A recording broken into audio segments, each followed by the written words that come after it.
Gentlemen, we have called you together to inform you that we are going to overthrow the United States government. Do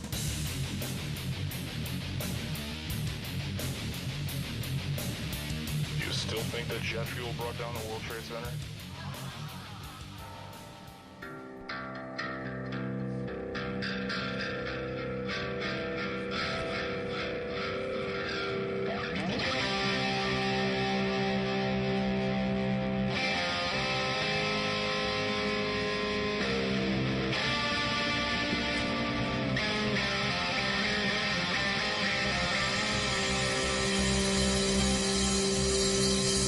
My presentation is entitled, What on Earth is Happening?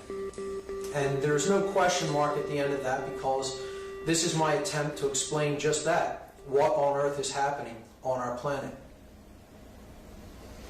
And recognizing the fact that researchers often stand on the shoulders of giants, men who have come before them, men and women who have done incredible research and put that out into the world, I dedicate my presentation respectfully to the four individuals that you see here, who are what I call the four horsemen of my personal apocalypse. These are the four men that were responsible for helping me in awakening myself and in understanding this information.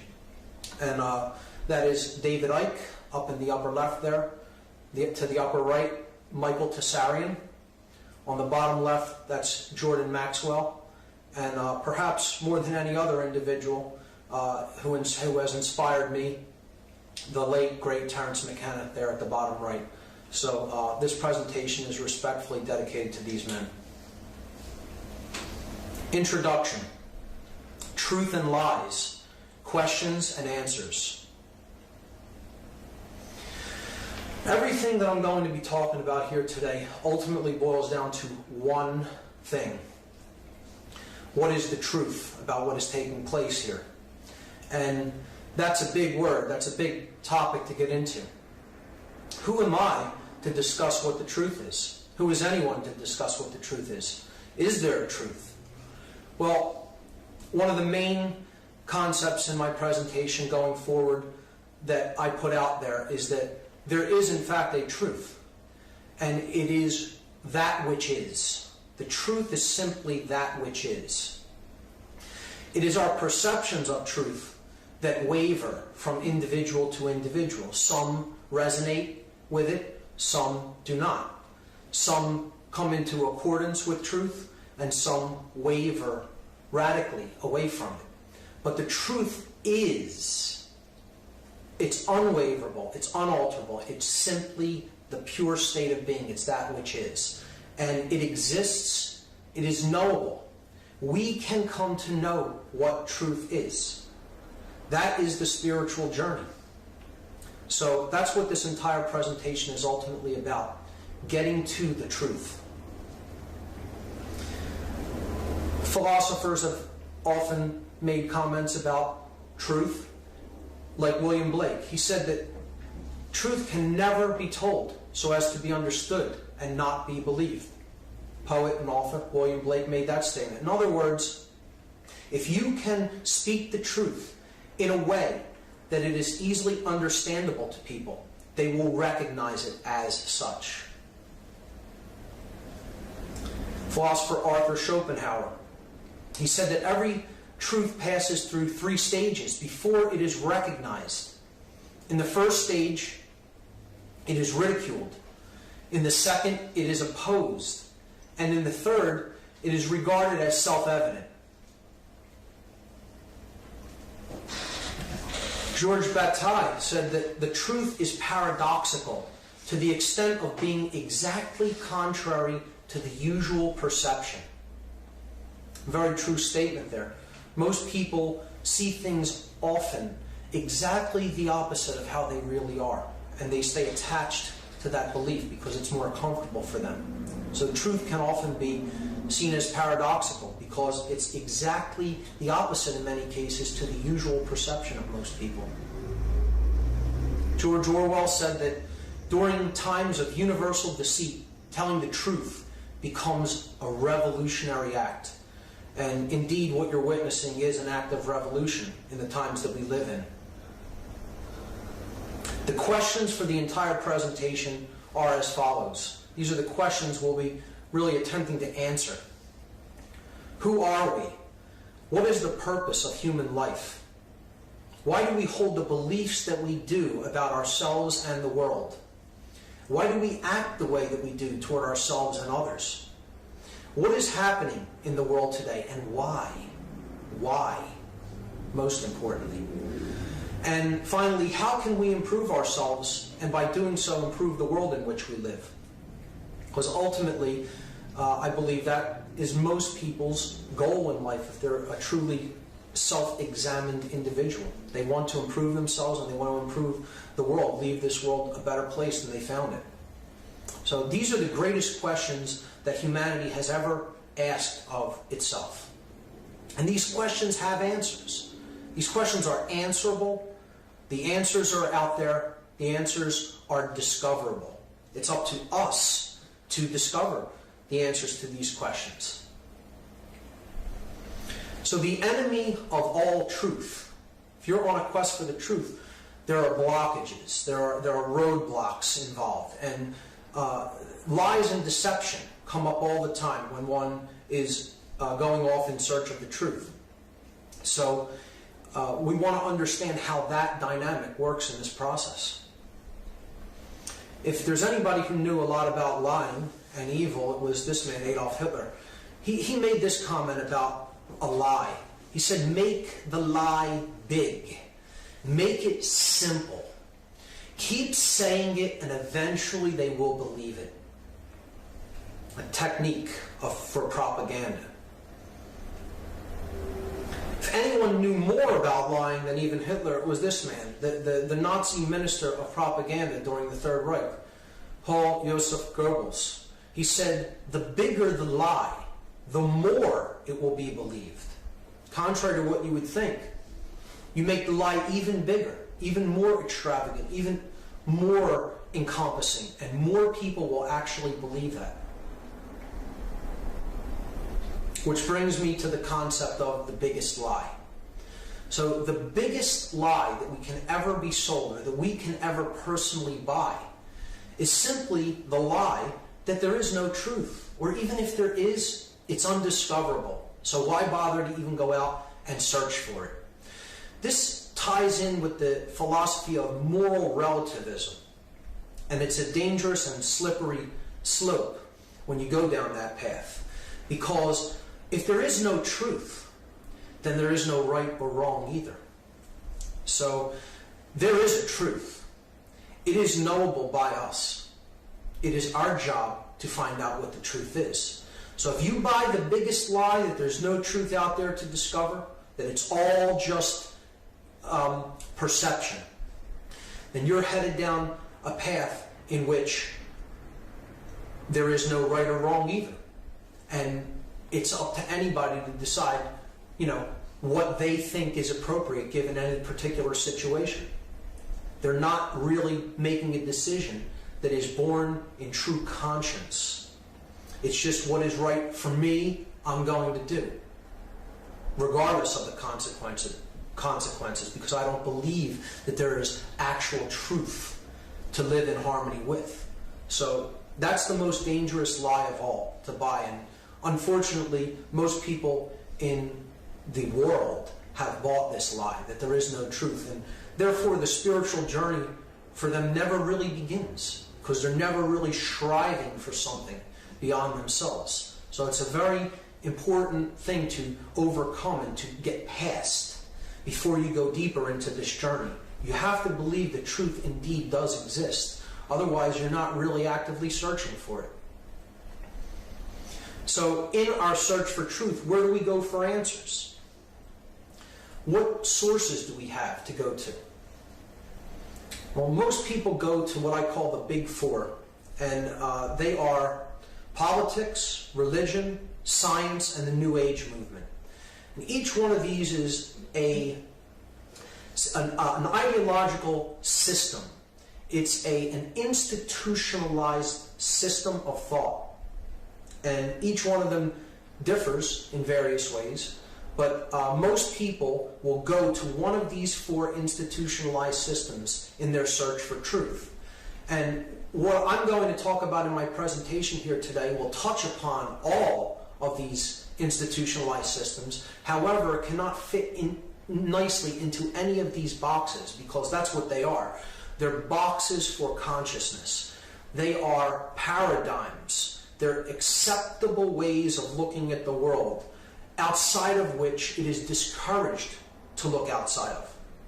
So if you're looking into any one of these given systems of thought specifically, you're not going to find the whole truth encompassed within any one of these systems of thought, because that's what they are.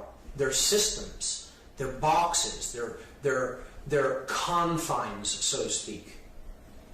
And the truth is too big to be put in a box. It exists outside of any boxes, outside of any limitations. So we have to expand our perceptions to look beyond all of the current social and political and religious paradigms and scientific paradigms in the world if we're really going to endeavor to find truth. So the truth is outside of all of these. We cannot limit ourselves to any one specific institutionalized thought system if we're truly serious in our search for the truth. So part one, I'm going to start with the solution. This presentation is in 3 sections. Part one is the solution. Part two, we examine the problem. And then part 3, we talk about how to actually apply the solution to get the desired outcome. So I'll begin with part 1, the solution. And the solution for the problems that humanity currently faces is indeed a raising of consciousness. Consciousness must be raised on a global scale. But to do that, the way that is done is by raising it on an individual scale. Within each individual, consciousness must be raised. And as each individual consciousness is raised, global consciousness is raised. But in talking about consciousness and why this is the solution to all of the problems that humanity faces, most people don't really understand what consciousness is. They think of it as simply being physically awake. Yes, we have physical awake consciousness because we're awake, we're alert. But consciousness is much more than just a state of being physically awake. So we need a definition for consciousness as we go forward in the presentation. And I'd like to encapsulate how I feel about consciousness. This is a quote that is on the oracle at Delphi in Greece. This is words that are inscribed upon the Delphic oracle. Heed these words, you who wish to probe the depths of nature. If you do not find within yourself that which you seek, neither will you find it outside. If you ignore the wonders of your own house, how do you expect to find other wonders? In you is hidden the treasure of treasures. Know thyself, and you will know the universe and the gods. So this is one of my favorite quotes because it tells the whole story, essentially. We need to know ourselves. All knowledge of value ultimately is self-knowledge. And this is what we lack globally. We lack this as an entire species. And this is why we're in so much trouble today. This is why we're in the dark situation that we're in. Because we lack self-knowledge. We need to understand ourselves and our motivations and our desires and what makes us tick if we're really going to have any kind of happiness, success, or peace in our lives. And the ancients understood this, and they encapsulated it perfectly in a statement like that and in the buildings and in the architecture that they put together. Perhaps they were more connected with consciousness and with their own self-knowledge than we are today.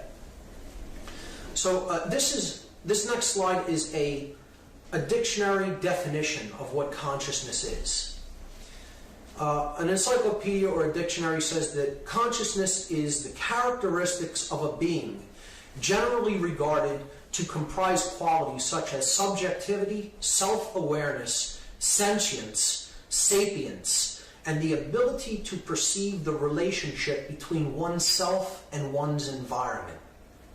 Now that's an excellent definition of what consciousness is in my estimation, but it's a bit complex. There's a lot of words there, and instead of going into each word and breaking it down and defining it separately, we can take that as a pretty good definition of what consciousness is, but for the purposes of this presentation, I would like to just simplify it and take it down to a simpler level.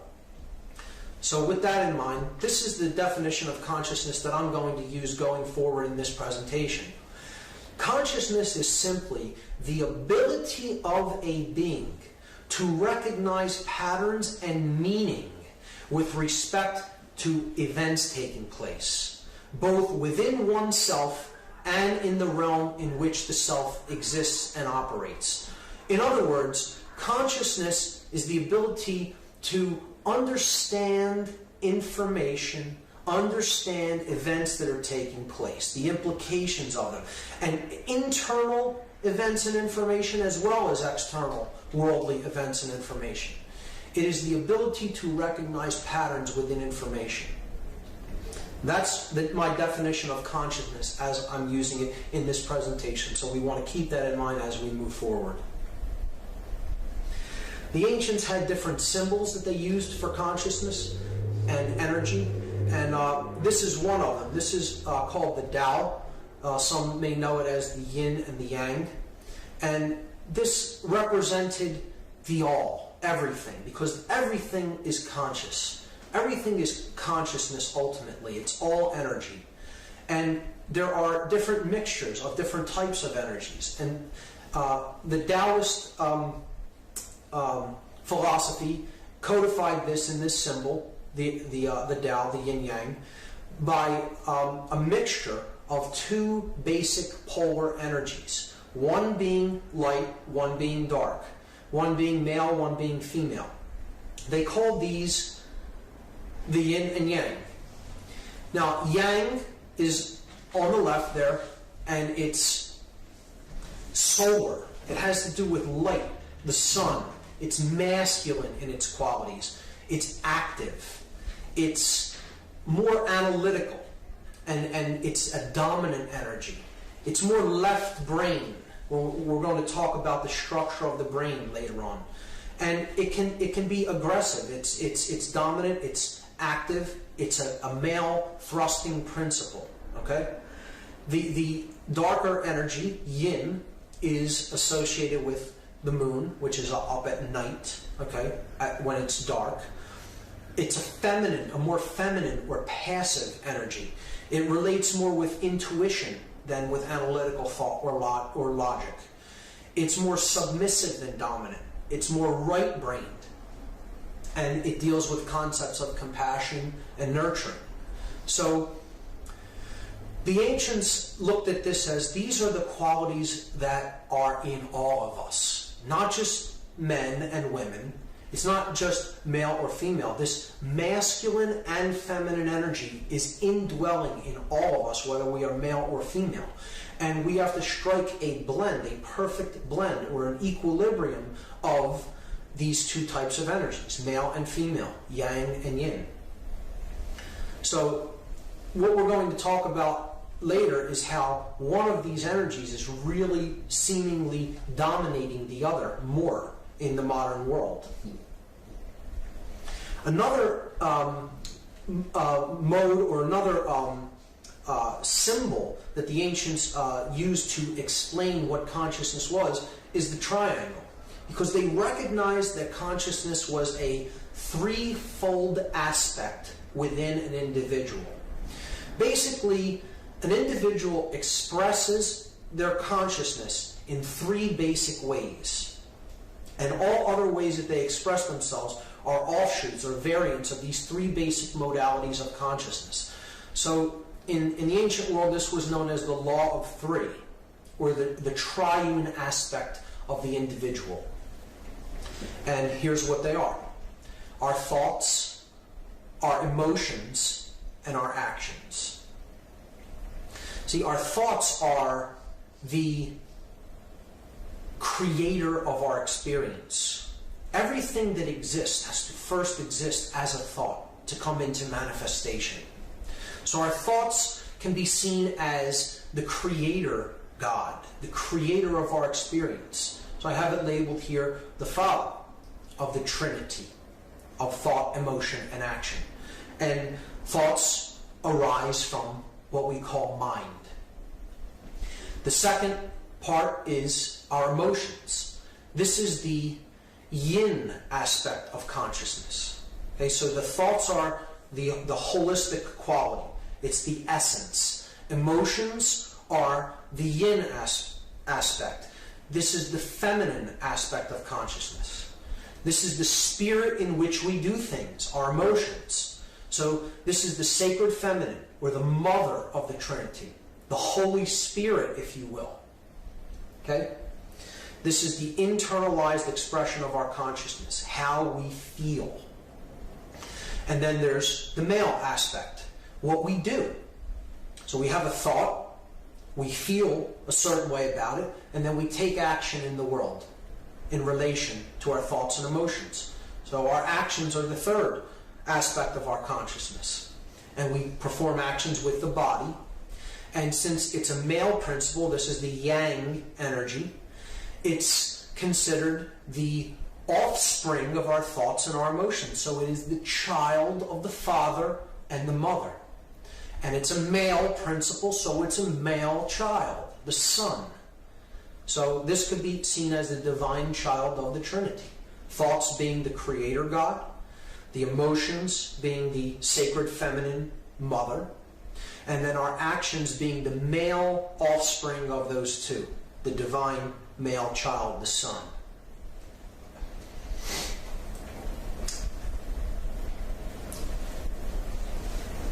So the next part of the presentation is going to deal with how consciousness manifests itself through our physiology and the structure of the human brain.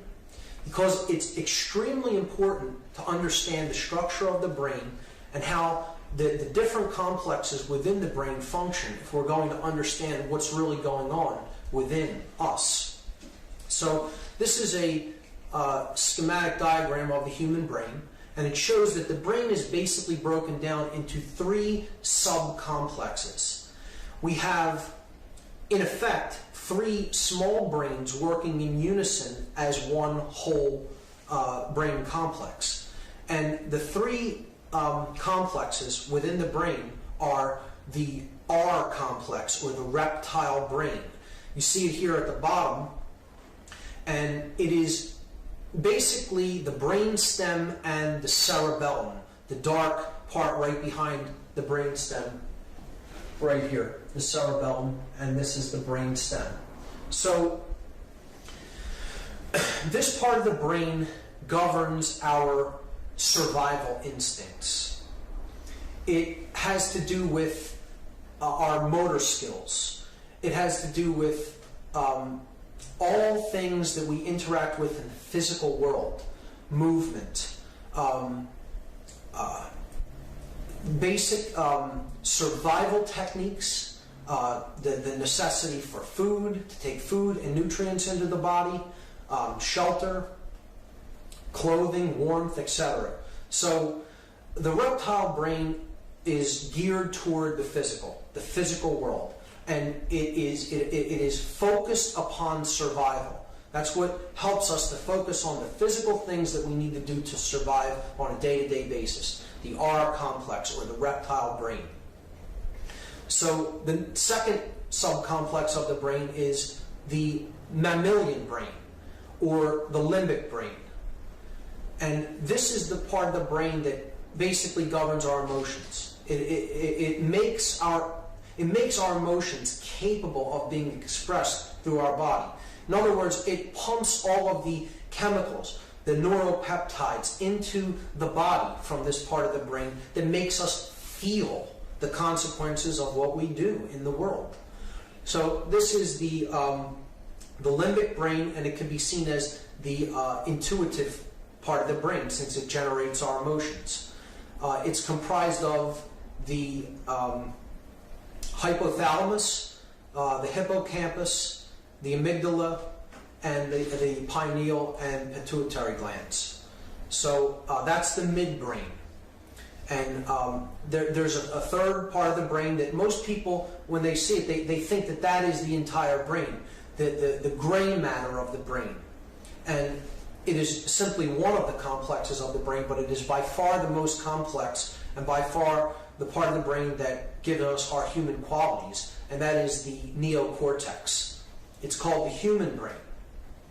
This is the part of the brain that is responsible for higher order thinking within a human being. It makes higher order thinking possible. All of the things that distinguish us from the animal kingdom, it takes place within the neocortex. Art, science, music, speech, verbal and written communication, all neocortical functions. So these three parts of the brain can also be seen to be symbolic analogs of consciousness, of the trinity of consciousness, as we have already talked about. See, the reptile complex of the brain is based upon control. It's the part of the brain that makes us want to control our environment so that we survive. And this can be seen as the Old Testament God, obsessed with law, obsessed with regimen, with control. So it's the dominator aspect of the brain. A reptile is a creature of instinct, without emotion, cold-blooded, just focused on survival. The sacred feminine part of the brain, what I correlate to the Holy Spirit, is the midbrain, the limbic system, the limbic brain, the mammal brain. So it is what generates our emotions, the spirit in which we do things. So that's the feminine aspect of the brain complex. And then the most important part of the brain, by far, is the neocortex, because that's where all of our human qualities are really derived out of the activity that takes place within this part of the brain. Without the neocortex, we wouldn't be able to do any of the things that make us human. So this can be seen as the light, the thing that truly separates us from the animal kingdom. And it is the son, the divine child, it's the product of these other two brains, with the reptile complex being the father, the limbic system being the mother, and then they bear the divine child, the neocortex, the light of the world, so to speak, because the prefrontal neocortex was known as the third eye, and by the ancients, and this is the part of the brain that is responsible for our highest order thinking, and it's the seat of higher consciousness in the physiology. So these three parts of the brain, the triune brain, as it's called in the scientific world, is a symbolic analog to the aspects of consciousness and the types of energy that we talked about when we talked about the Tao. So absolutely important to understand how these components function and what happens if they become imbalanced, which we'll talk about later in the presentation. Now, to understand that, we have to understand that the neocortex itself is bilaterally symmetrical. It's divided down the middle. It's in two distinct parts, two distinct halves, and they're called brain hemispheres. So there's a left hemisphere and a right hemisphere, and they govern different functions of an individual. So the left brain of an individual governs things like logic, analytical thought processes, verbal communication, our language, mathematics and science. Okay, anything that requires analysis and logic. Okay, so it's the masculine side of the brain.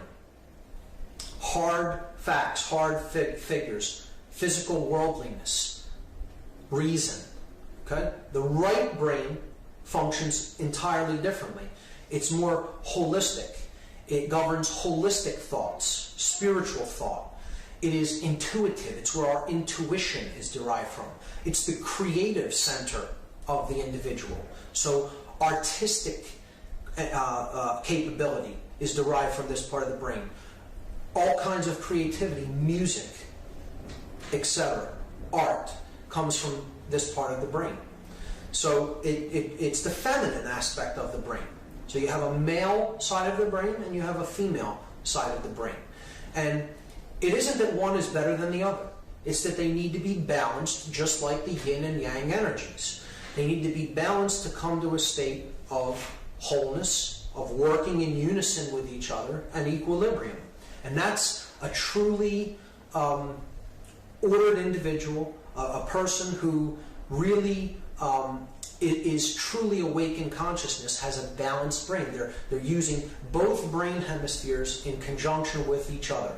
When that is done, the prefrontal neocortex that governs the highest order thinking within the individual really comes online. And that's kind of the opening of the third eye, so to speak. And that only happens when these two brain hemispheres come into coherence with each other. And a little bit later, I'm going to talk about what happens if these brain hemispheres are radically out of balance with each other. What happens if one side really is dominating the other, and there's very little activity taking place in one hemisphere of the brain, but a whole lot on the other. And not too unpleasant things begin to occur. Things that aren't too good in our experience begin to happen when the brain is in significant states of imbalance. So I'll be talking about that later. Again, the left brain is the yang energy. The right brain is the yin energy in correlation to Taoism. So the symbols for these, which will become important as we go forward and talk about symbology, are the upward pointing triangle. In the ancient world, the upward pointing triangle seen here was known as the blade. This is a symbol representing male energy, or yang energy. It's a rudimentary phallic symbol. It's an upward pointing triangle. It's like the tip of a spear, okay? Or it's, like I said, a rudimentary phallic symbol. These are thrusting elements, a spear, a penis, male active thrust, okay? The opposite of that, yin energy, is the inverted triangle.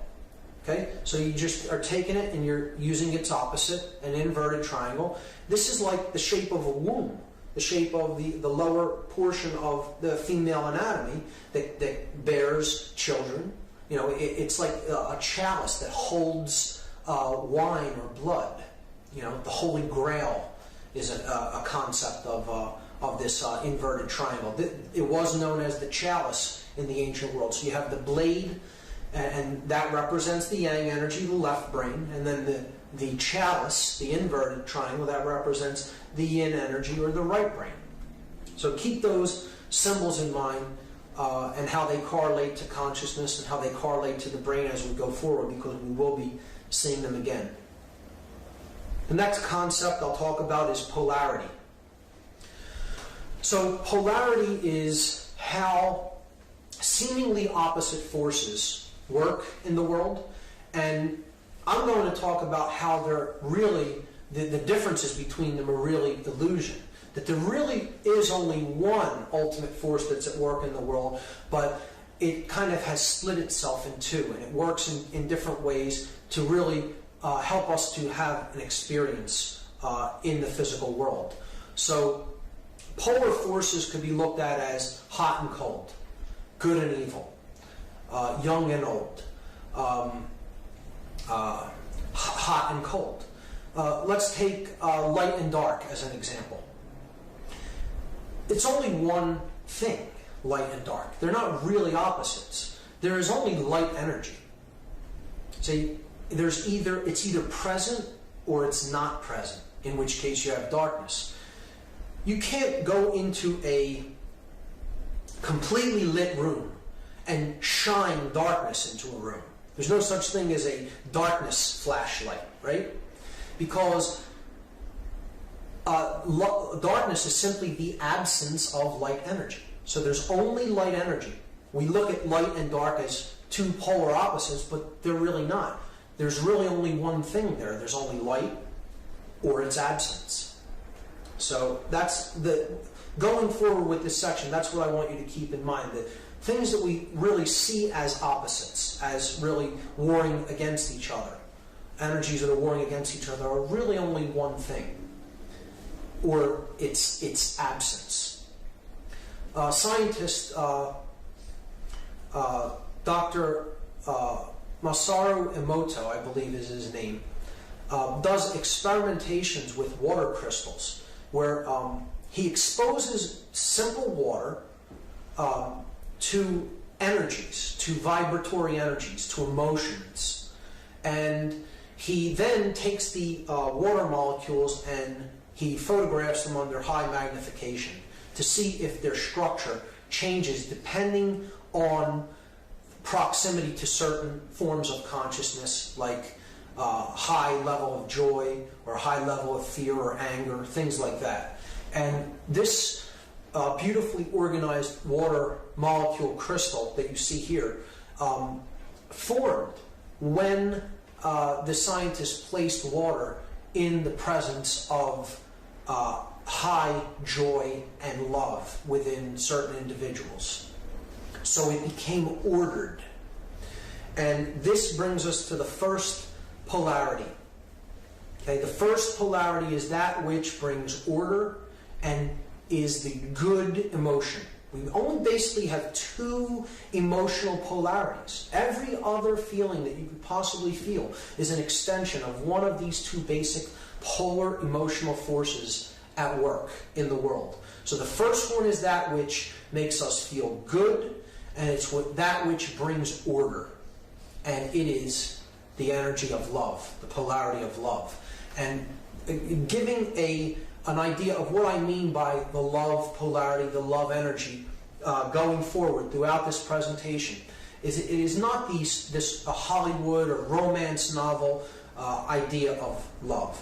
It is the expansive force of consciousness. If you look at the images here, it's individuals that have opened themselves up to what is and are in harmony with that which is, with truth, and with understanding and knowledge and light. And consciousness and love is that aspect of consciousness, the expansive aspect of consciousness, that which flowers and does this and opens us up to that which is. That's what love really is. Okay? Its polar opposite is the opposite of the energy that makes us feel good and which brings order. This is the energy that makes us feel bad when we experience it and which brings to our experience chaos and disorder and disarray and pain and suffering. And it's interesting that this scientist, Emoto, took water, the same water that he had just previously exposed to a high vibratory energy of consciousness and love and joy, and he then exposed it to people totally in shut down consciousness, fighting amongst themselves, in fear and anger, and just being generally nasty to each other. And this is what the same water ended up looking like. The crystalline structure completely broke down, and there was just chaos in the structure of the water. And it shows you that our emotions and what we think and what we do have an effect on the physical world. The external reality is a reflection of what's really going on inside of us. So this is water that's been exposed to the negative emotional polarity. And that emotional polarity is fear. Fear is the opposite polarity of love. It is the absence of love to varying degrees. And this is the force, this is the polarity that brings disorder into our experience. It brings chaos when it arrives within us. It can never create order. Love is the polarity that brings order. Fear is the polarity that brings chaos. This is the energy that shuts consciousness down. Like love does this and it opens it up, fear does this and it closes it down and it keeps it suppressed. Okay? So, these two basic emotional polarities, love and fear, are what really create everything around us, depending on how much we're in harmony with each of them. And they have each an internal manifestation, and they each have an external manifestation. So, love has a manifestation that happens within us and then outward in the world. And fear has a manifestation that happens within us and then outward in the world. We're going to talk about those. So we'll talk about the internal polarities next, the internally expressed polarities of fear, of love and fear. So when love reaches a crescendo or a highest expression within an individual, okay? I have a term that I call this. It's a concept that as you think, so you feel internally, and so you act in the world. See, there's no separation within you. Right? As you think, so you feel, so you act. And I call this concept dominion. It means that you are in rulership of the only thing you're really allowed to be in rulership of. You're in rulership of the kingdom of self. As you think, so you feel, so you act. Those three aspects of consciousness are in unison within you. And no one can tear them apart. No one can divide them or conquer them. People can't get you to do something that you don't feel is right. You act in a way that you say you think and feel, and then you act that way in the world. There's no contradiction within.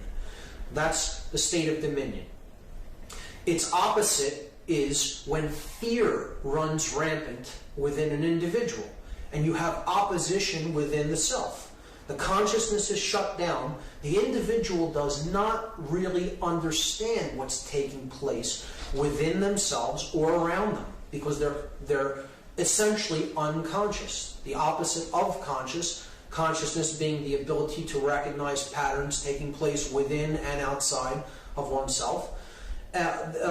This fear that runs rampant within an individual, it reaches a crescendo, or it reaches a final expression within an individual, and this is the state of confusion. Confusion is the internal polarity of fear residing within an individual. An individual goes into a state of shutdown and confusion. They do not understand themselves, and they do not understand the world. And often, when they're in this state, they don't want to do any learning because they're operating in lower forms of consciousness. And that's not where we can really do learning and to get out of this mode, which it becomes like a cyclical process. The individual becomes trapped in it. So these two polarities, love and fear, have an external manifestation. This is extremely important. Two of the most key concepts that I'm going to be discussing going forward in the presentation, I'm going to talk about right now. When love, the polar energy of love, reaches its highest vibratory state within individuals, the community around the individuals begins to express something. And something is becoming born in the external world when individuals have the love energy dwelling within them. And this is the highest expression of love manifested outwardly in the outside world that we see in our experience. And that is freedom. Freedom is the highest goal of the quest for truth, of the spiritual quest. It is one and the same as the quest for the divine. And if spiritual teachers aren't really teaching that to people, I don't believe that they're doing their job, because it's all about freedom and about very little else. Freedom is what the end result is all about. Okay? It is the highest expression of love in the world around us. When love is present within an individual, they are working toward true freedom. The opposite of this force, the opposite of this manifestation in the outside world, is if fear rules within the individual. The essence of fear rules, the individual goes into the state of confusion within. So the polar energy of fear is ruling their consciousness, it's shutting consciousness down, and then internally they're in that state of confusion. When someone is in a shut down state of consciousness and confused, the way that they then almost invariably act in the external world is the desire for control. Control is the polarity of fear that reaches its highest expression and then is born out into the external world. And it is based on the dynamic of fear. It is based on the polar vibratory energy of fear. Not strength, not power, but fear. A controller wants control because he is in fear. External control is an illusion. It does not exist anywhere in three-dimensional manifestation. It is a complete illusion that we buy into because our consciousness is shut down through fear and confusion. And this dynamic cannot ever create order in the world, being based on fear. You saw what fear does to the water molecules, and ultimately it creates chaos in the external world. The only way that we would be able to create order is through freedom. Impossible to do it through control, because control is based in fear, and fear creates chaos, as we've seen. If you're going to create order in the world, the only way to ever do it is to do it by attempting to create freedom in the world, because freedom is based on the polar energy of love. It is based on the dynamic of love, and that is the force which brings order and peace and prosperity.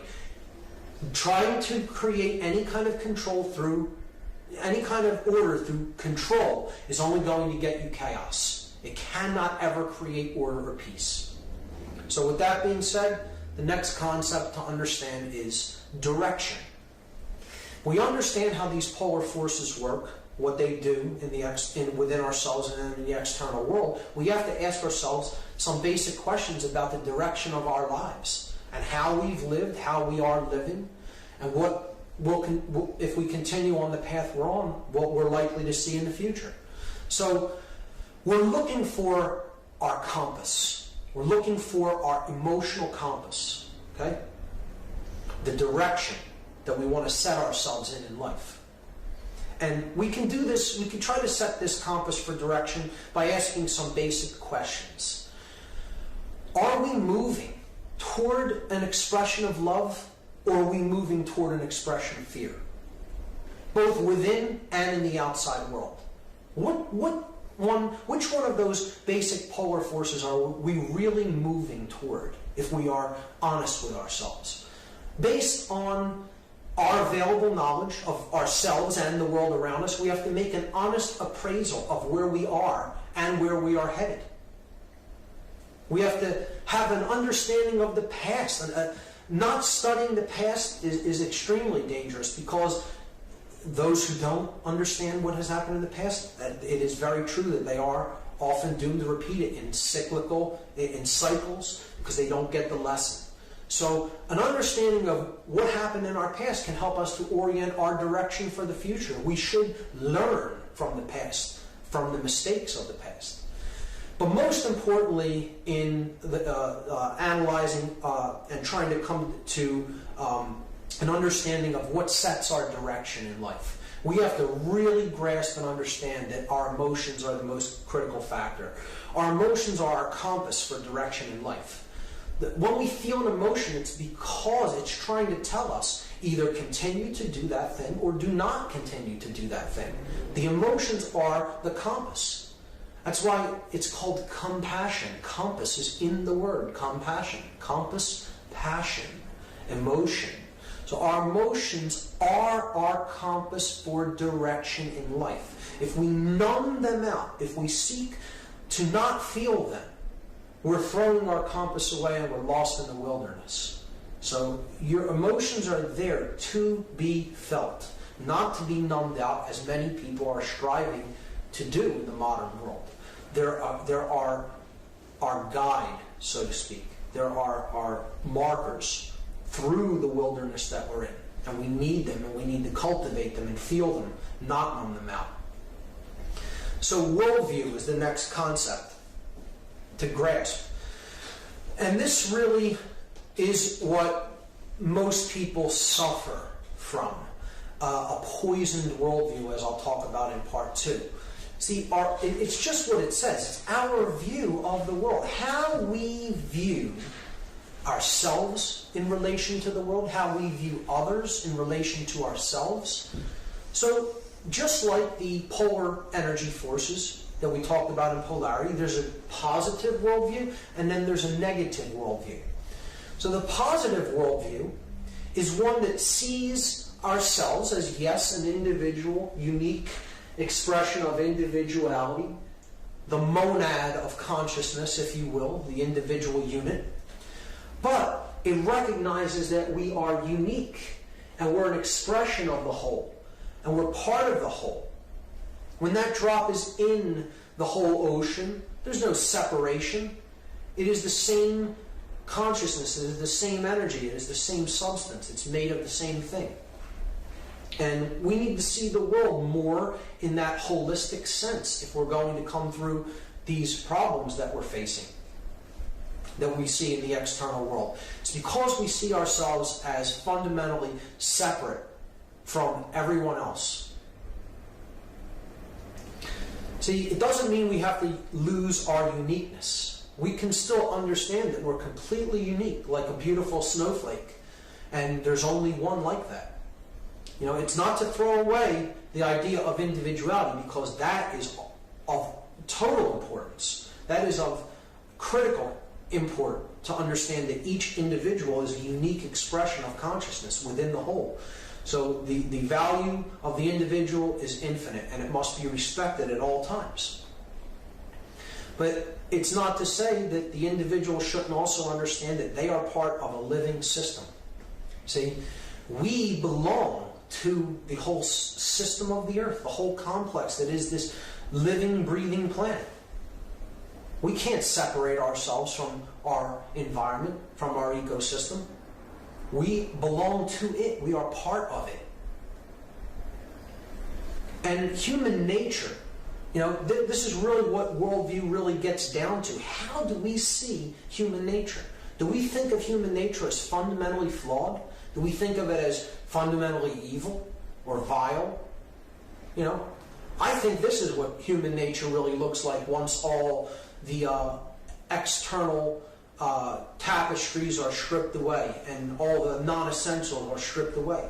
Human nature is fundamentally good, not fundamentally evil or flawed. That's a poisoned worldview. If we're to heal the problems within ourselves and in our social structure, we need to recognize human nature for what it is. It's good. It's all the conditioning and the mind control factors that go into poisoning a person through information that they take in over the course of their lives that makes them do the things that they do, the harmful things that they do. It isn't that's human nature. And we need to really be focused on working toward true freedom if our worldview is a positive one, and if we really understand what we're here to do and what a positive worldview is really seeking to create, to accomplish.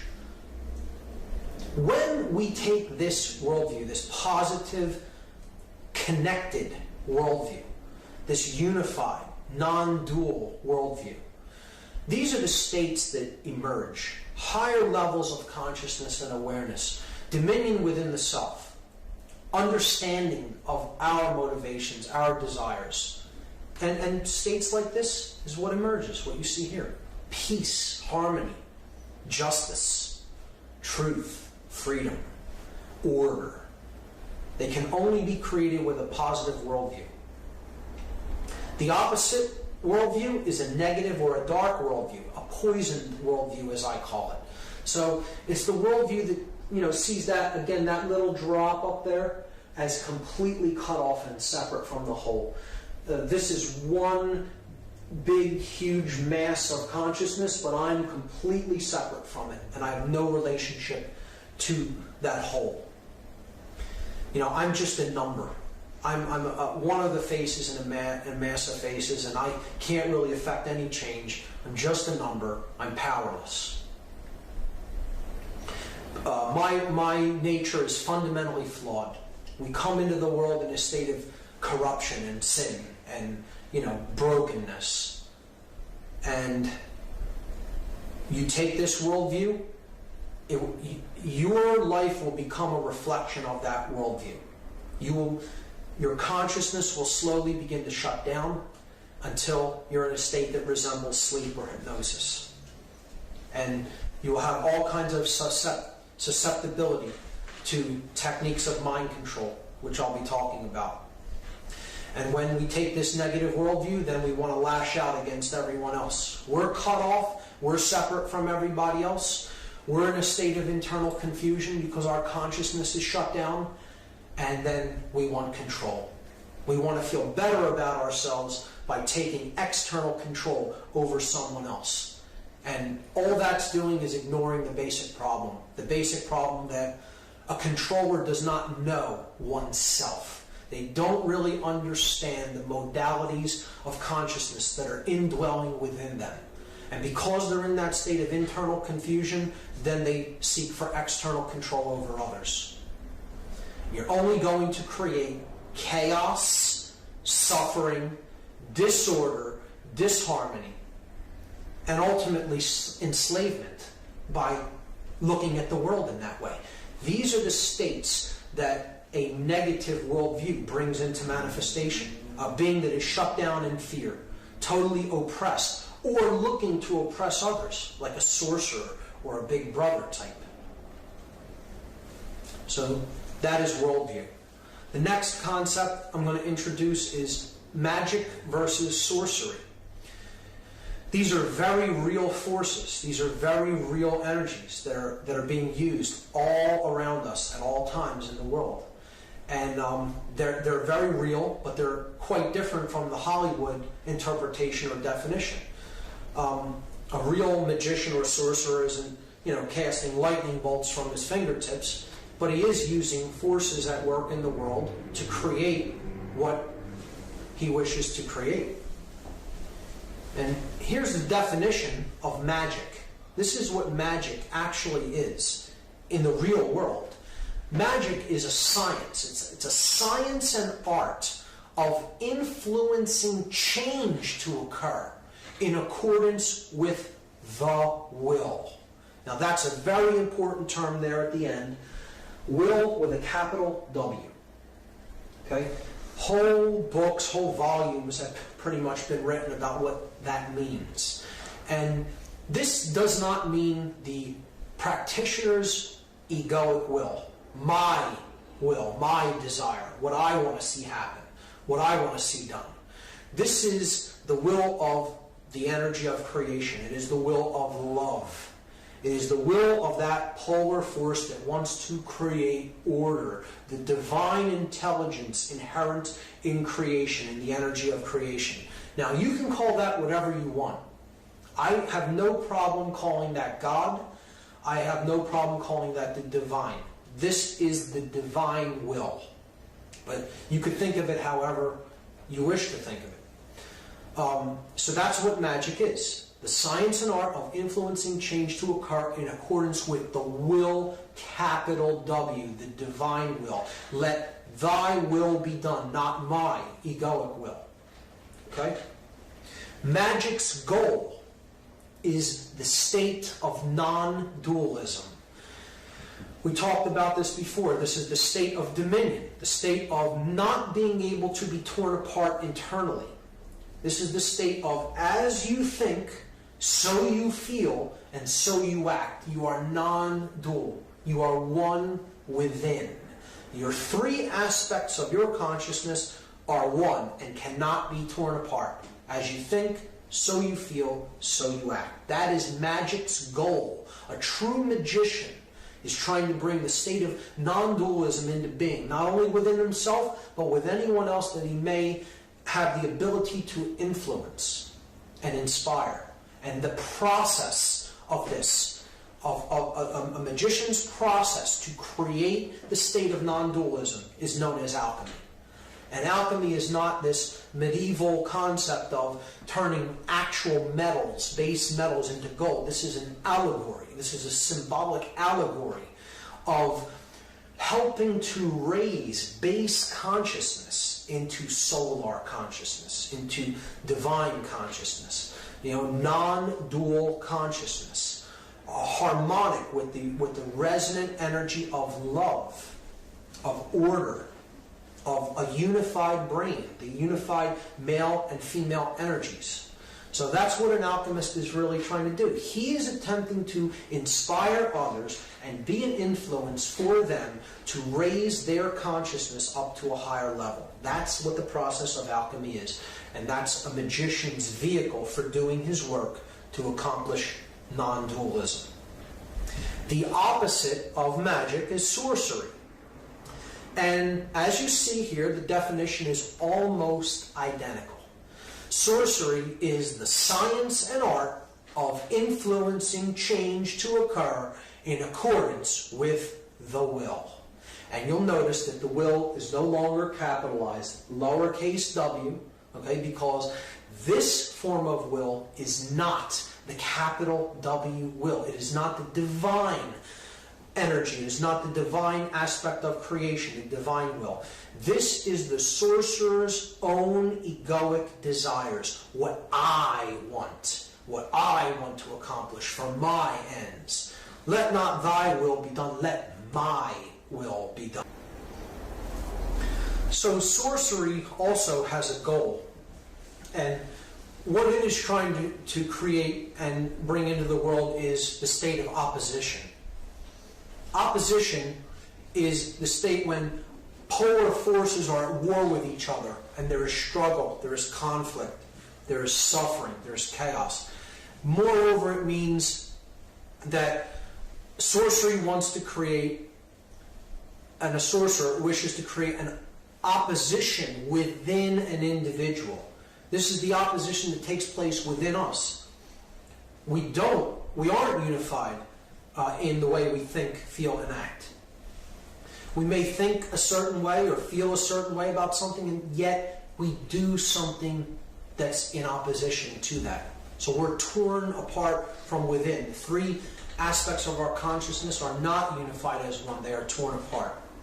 So in that aspect, the person is in internal opposition, or they are crucified within themselves. It can be seen as.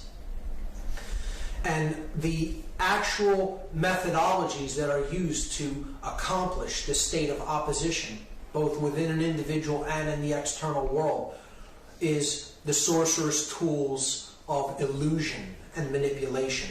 It is getting people to believe in something that simply is not real and that does not serve their interest in the world, does not serve who we are and how we are really meant to live. And it creates disharmony and strife and suffering in the world. They want to try to get people to believe that way because it may benefit them. Even though it doesn't benefit the whole, it may benefit them so that they profit and they come out on top and everyone else suffers. That's what a sorcerer is really trying to do. And they use illusion and manipulation, playing people off against each other, manipulating them, getting them to see things that they want them in a way that they want them to see it, getting them to believe in things that aren't real, don't serve them, and yet then people develop an attachment to it. And that's really what creates all suffering. So that's what magic and sorcery is really about as they are used in the real world. So the next concept in consciousness that we have to understand is what really keeps us as a species in a state of general unconsciousness. What are the barriers to our self-realization? And look at the word realization. I'll be talking a lot about the meaning of words going forward in the presentation. To use one's real eyes, to realize something. When we realize it, we are making it real, realizing it. Okay? So it's bringing something into manifestation. Well, what are our barriers to realizing the true self, the true essence of who we are? The barriers to the realization of the true self. Okay, not the egoic self, but the real essence of who we are. Here are the four main barriers to the realization of the true self. The five-sense illusion, ego identification, the prison of the left brain, and institutionalized belief systems, which we've already talked a bit about. So I'll take them in order. The five-sense illusion is the first barrier to the realization of the true self. This is the idea that only what we are able to perceive with our sensory organs is real. And anything that lies outside of that sense perception cannot exist. That's what this concept is, the five-sense illusion. This first image over here on the left is the visible bandwidth of light energy that we are able to see and decode as color in the human eye. And you see, this is a blow-up of it here, but over here, this little strip right here, okay, is in fact all of the visible colors of light that the human eye can perceive. There is an infinity in the spectrum to the left and the right of frequencies that the human eye cannot decode as color, yet they exist. Sound is another example. Take a dog whistle as an example. You blow a dog whistle, your ear does not hear the sound, yet a dog's ear does. That's because your ear is tuned to a different vibratory bandwidth of frequencies than is a dog's ear. Does that mean that no sound is coming out of the whistle that you're blowing? Of course not. The sound vibration exists, it's traveling through the air, it's actually reaching your ear. Your ear just can't decode it as sound. That doesn't mean it doesn't exist. Our identification with the solidity of matter. Most people do not realize that matter is nothing but solid. It's nothing like anything solid. Matter is almost entirely empty space. The atom is almost entirely empty space. The nucleus of an atom, if you made it the size of a baseball, the electrons, what we term the electron shells, would be city blocks away from the nucleus, and all in between is empty space, vacuum. If you took a subatomic particle of an atom and looked at it under enormously high powerful magnification, we don't even have the technology to do that. Scientists understand that these subatomic particles that comprise all matter are really vibratory energy. They're just a wave of energy vibrating very quickly, like a little rubber band. This is string theory. And think of it like a telephone cord. If you took a telephone cord or a jump rope, okay, and just kept whipping it faster and faster and faster and faster and faster and faster, eventually you can make it look like there was a ball there if you were able to move, to whip it around fast enough, but it's not a solid object. You have a very, very thin, unidimensional piece of rope or strand or a string, and it's just vibrating and it's taking a form by the way it's vibrating. Matter is the same way. Matter is not solid. It's simply energy and vibration. And everything is made of this. From the smallest cells, the smallest single-cell organisms, to entire galaxies. We are made of this. We are not solid. We are energy taking a form through vibration. Okay, so we have to understand that if we're going to get past this five-sense illusion of only what we see and perceive, to our limited sensory organs is real. It simply is not true.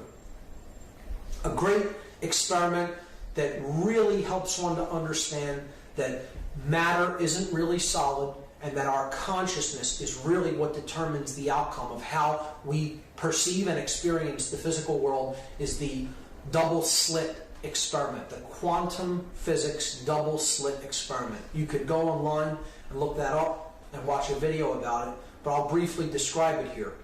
Scientists take very, very small bits of matter. Like let's say you took a little ball bearing and you shot it through two slits, as you see up here.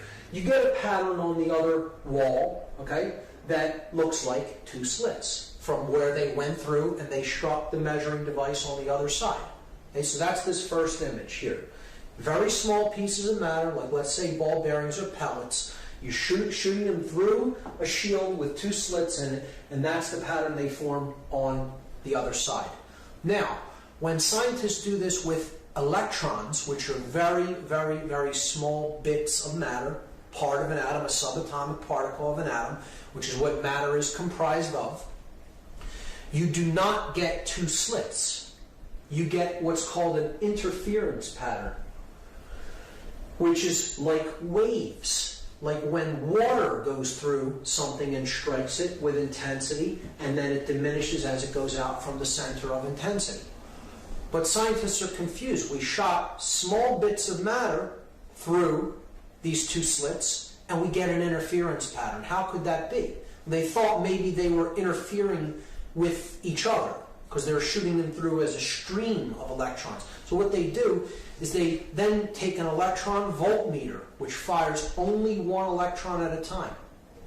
So now they're just firing one electron at a time, but yet they still get an interference pattern. There's nothing for the electron, the single electron, to interfere with because it's going through one at a time. But they still get an interference pattern like waves. Okay? This is because at the quantum scale, matter isn't solid. It is wave energy. And the electron is leaving that electron voltmeter as a wave, and it's passing through that double slit as a wave to strike the wall as a wave. Now, scientists wanted to determine, well, how many of them are going through one slit, how many of them are bouncing off, how many of them are going through another slit. So they put a measuring device, okay, before one of the slits, and they're going to measure how many of these individual electrons are passing through only one of the slits. What happens is when they put the measuring device onto the one slit, the pattern then changes and it behaves like large matter, large pieces of matter, like macroscopic matter instead of the very, very tiny subatomic particle of an electron. It stops behaving like a wave because consciousness has been introduced to the equation. And then it behaves like solid matter. It then, upon being observed here, this is called the observer effect. Upon being observed, before it goes through the slit, okay, it has to make a decision about which slit it's going to go in. It cannot act as a wave because there is consciousness introduced. So then an outcome must be determined, and that what happens is it is called the collapse of the waveform.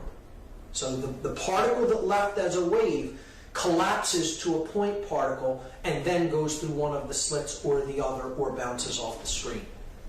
Prior to that, it only exists as a waveform if no consciousness is introduced. So this shows us, one, matter is not solid. It is a waveform, a vibratory energy. Two, how we view ourselves, the world, the things that are taking place, has an effect on the outcome. We are made of these particles. Okay? So introducing consciousness into the equation can have the effect of changing the end result. That's the important thing to keep in mind here. Looking at it one way may get you one thing, looking at it a different way may get you something else. The 5 sense illusion. The next barrier to self-realization is ego identification. So ego should be briefly defined, because most people think of ego as, oh, I'm just a person who's completely full of myself, and I just think that I'm so great and so better than everybody else. That isn't ego as I'm using it in this idea, in this concept. Ego identification means that a person is identified with roles that they play in life. They don't see themselves as an aspect of consciousness. They see themselves as what I do, what I'm involved in, the role that I play. So I am a businessman. I am a soldier. I am an American. I am a father or a mother. Okay? You're identified with the roles that you play in life. These are simply vehicles, expressions for consciousness to have an experience in the physical world. They're not who we actually are underneath. We are the expression of consciousness, having an experience in the physical world. These are roles we play in life. They're not actually who we are. But we often tend to get into the trap of identifying with these roles so much, so completely, that we define ourselves as these roles. And that's where we can get into trouble.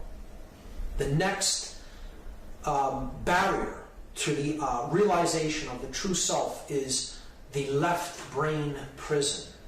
So we talked about the hemispheres of the brain and how the left and right brain play very different roles in their functions.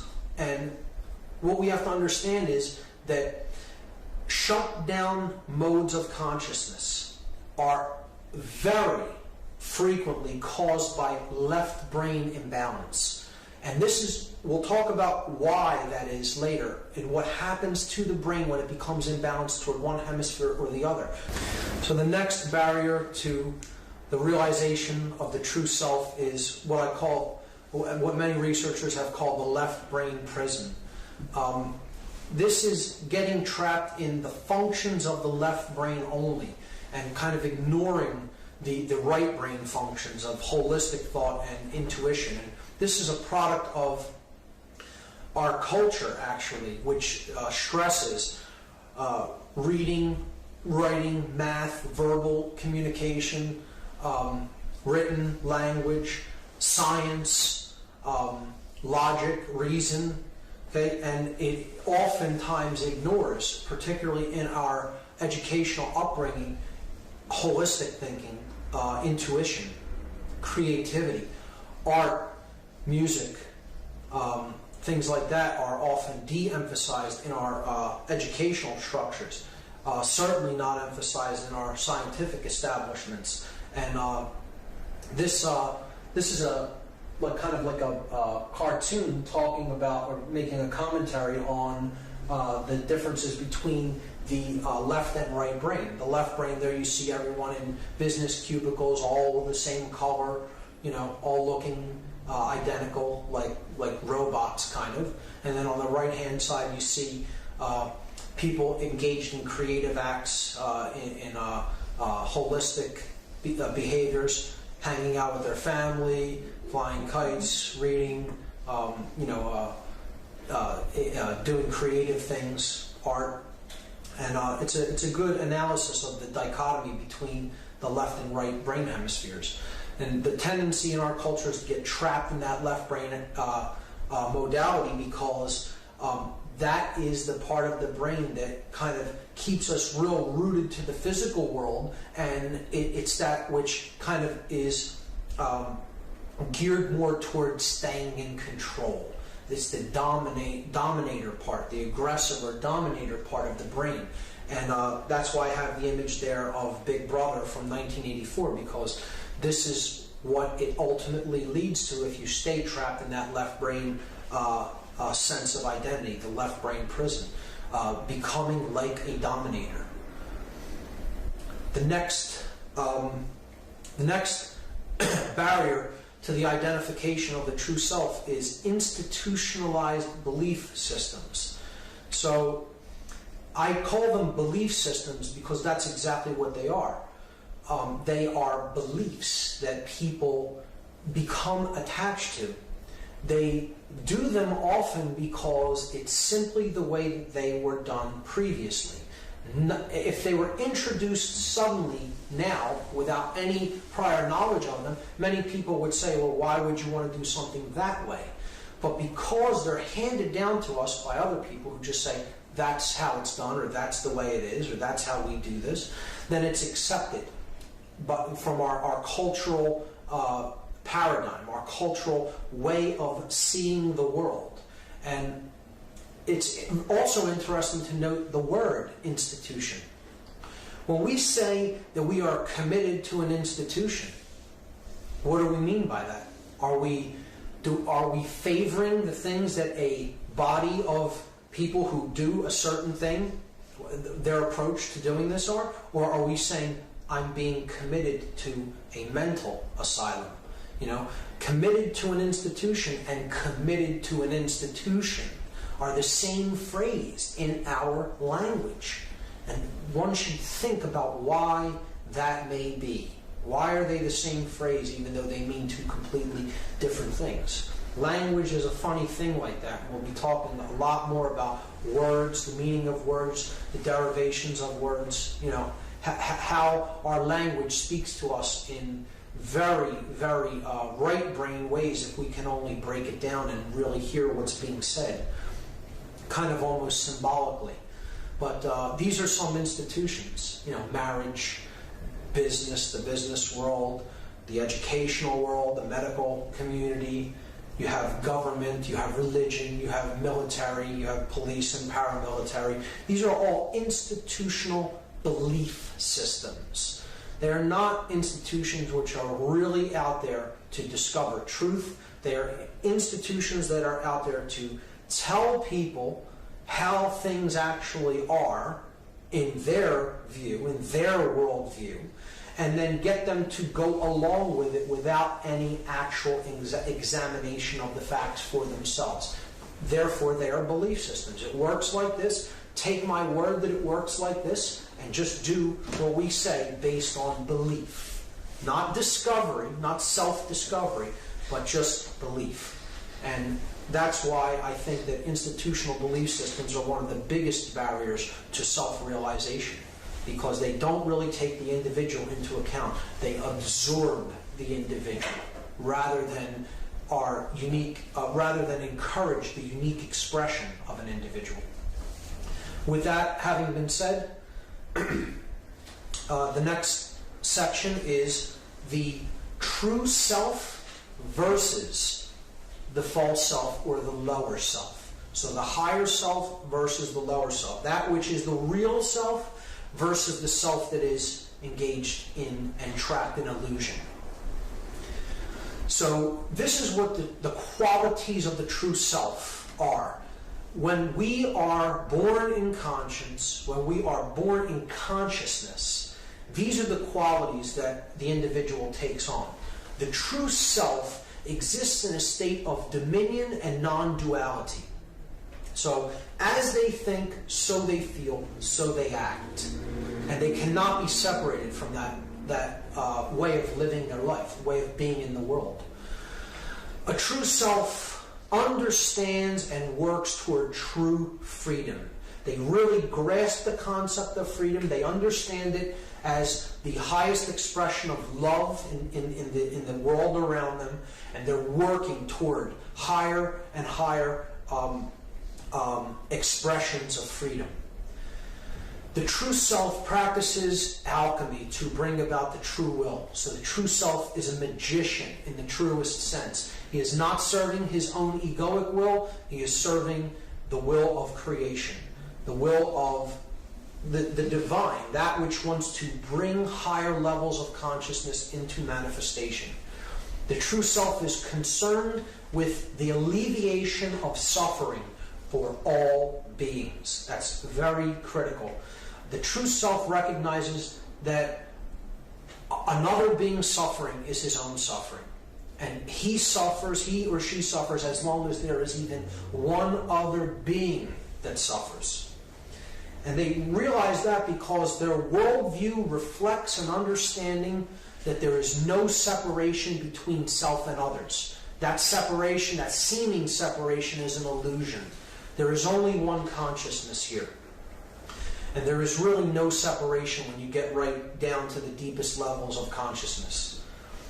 The true self does not exist in left-brained prisonhood, and he does not exist in ego identification. He has made the energies that are the seat, in the seat of consciousness, that in the physiology, in the brain, one. Okay, that he's united the polarities of left and right brain, of male and female, the chemical wedding, if you will, it's been called. And he's operating from a perspective of whole thoughts. Okay? And he's not ego identified. He doesn't consider the role that he is playing in the world, regardless of what it may be, father, brother, son, teacher, any job that he may do. He's not identified with that as his identity. Okay? It's not who he is, it's what he happens to be doing at any given moment. The role he's playing. The true self seeks to break down all institutionalized belief systems because he recognizes them as boxes of consciousness keeping people entrained into belief systems, into believing what they're told, instead of really discovering things for themselves. So the true self wants to break down these institutionalized systems. He wants to limit their capabilities and their power as much as possible because he recognizes that institutional belief systems are ultimately an assault upon the freedom of the individual. And they're ultimately an assault upon consciousness when you get right down to it. Now, the qualities of the false self, the lower self, the base self, if you will. The false self exists in a state of confusion and opposition, and not in a state of dominion. They're in a state of internal strife. They're confused, seeking control, and therefore they're in opposition with themselves. As they think isn't how they feel and act. They'll take an action in complete opposition to how they may really feel deep inside. They're sinning against their emotions, sinning against the spirit. See? And this can only happen because the consciousness is shut down through fear. They ultimately exist in a vibratory energy of fear. The true self can't even envision what true freedom is. You could try to explain the conceptual idea of what freedom is, but they'll not really grasp it or understand it because their consciousness is so ruled by the vibration of fear that all they're seeking is control to try to alleviate the internal confusion. They don't understand themselves or the world. So they just lash out through control to try to externally control events. And all they're going to do by that modality is bring more chaos and disorder into the world and into themselves, ultimately. The true self often employs sorcery to bring accordance with his own egoic will, his or her own desires. Okay? So And normal people can act as sorcerers, trying to manipulate and influence other people just for their own benefit. It doesn't have to be a skilled practitioner of mind control or magic. Okay, this is an everyday person can become a sorcerer, and they're trying to bring accordance with their own egoic will. It doesn't matter. The divine will doesn't matter at all. It's what I want. It's all about what I want. He's concerned only with oneself and one's own. If that, maybe my family or small circle of friends, if that. But ultimately, the focus is on my own comfort, my own happiness, my own desires, and anyone else. If it doesn't affect me in my own immediate surrounding, they can be damned. The true self has a worldview that reflects a belief that everything exists in a state of separation, even though this is not the case. They believe that because they're trapped in that left brain modality, that left brain prisonhood. The true self lives life in a state of left brain ego identification, totally identified with the roles that they play and attached to their belief systems, totally attached to what they perceive. Doesn't matter what the truth is. I'm going to think what I want about it. It's where this moral relativist stance comes in. Doesn't matter if there's a truth out there. I can determine the truth for myself, or whatever I want it to be. I'm the arbiter of truth. So he's in such a state of left brain prisonhood that he is completely ego identified. The role I play is all that there is, and that's who I am.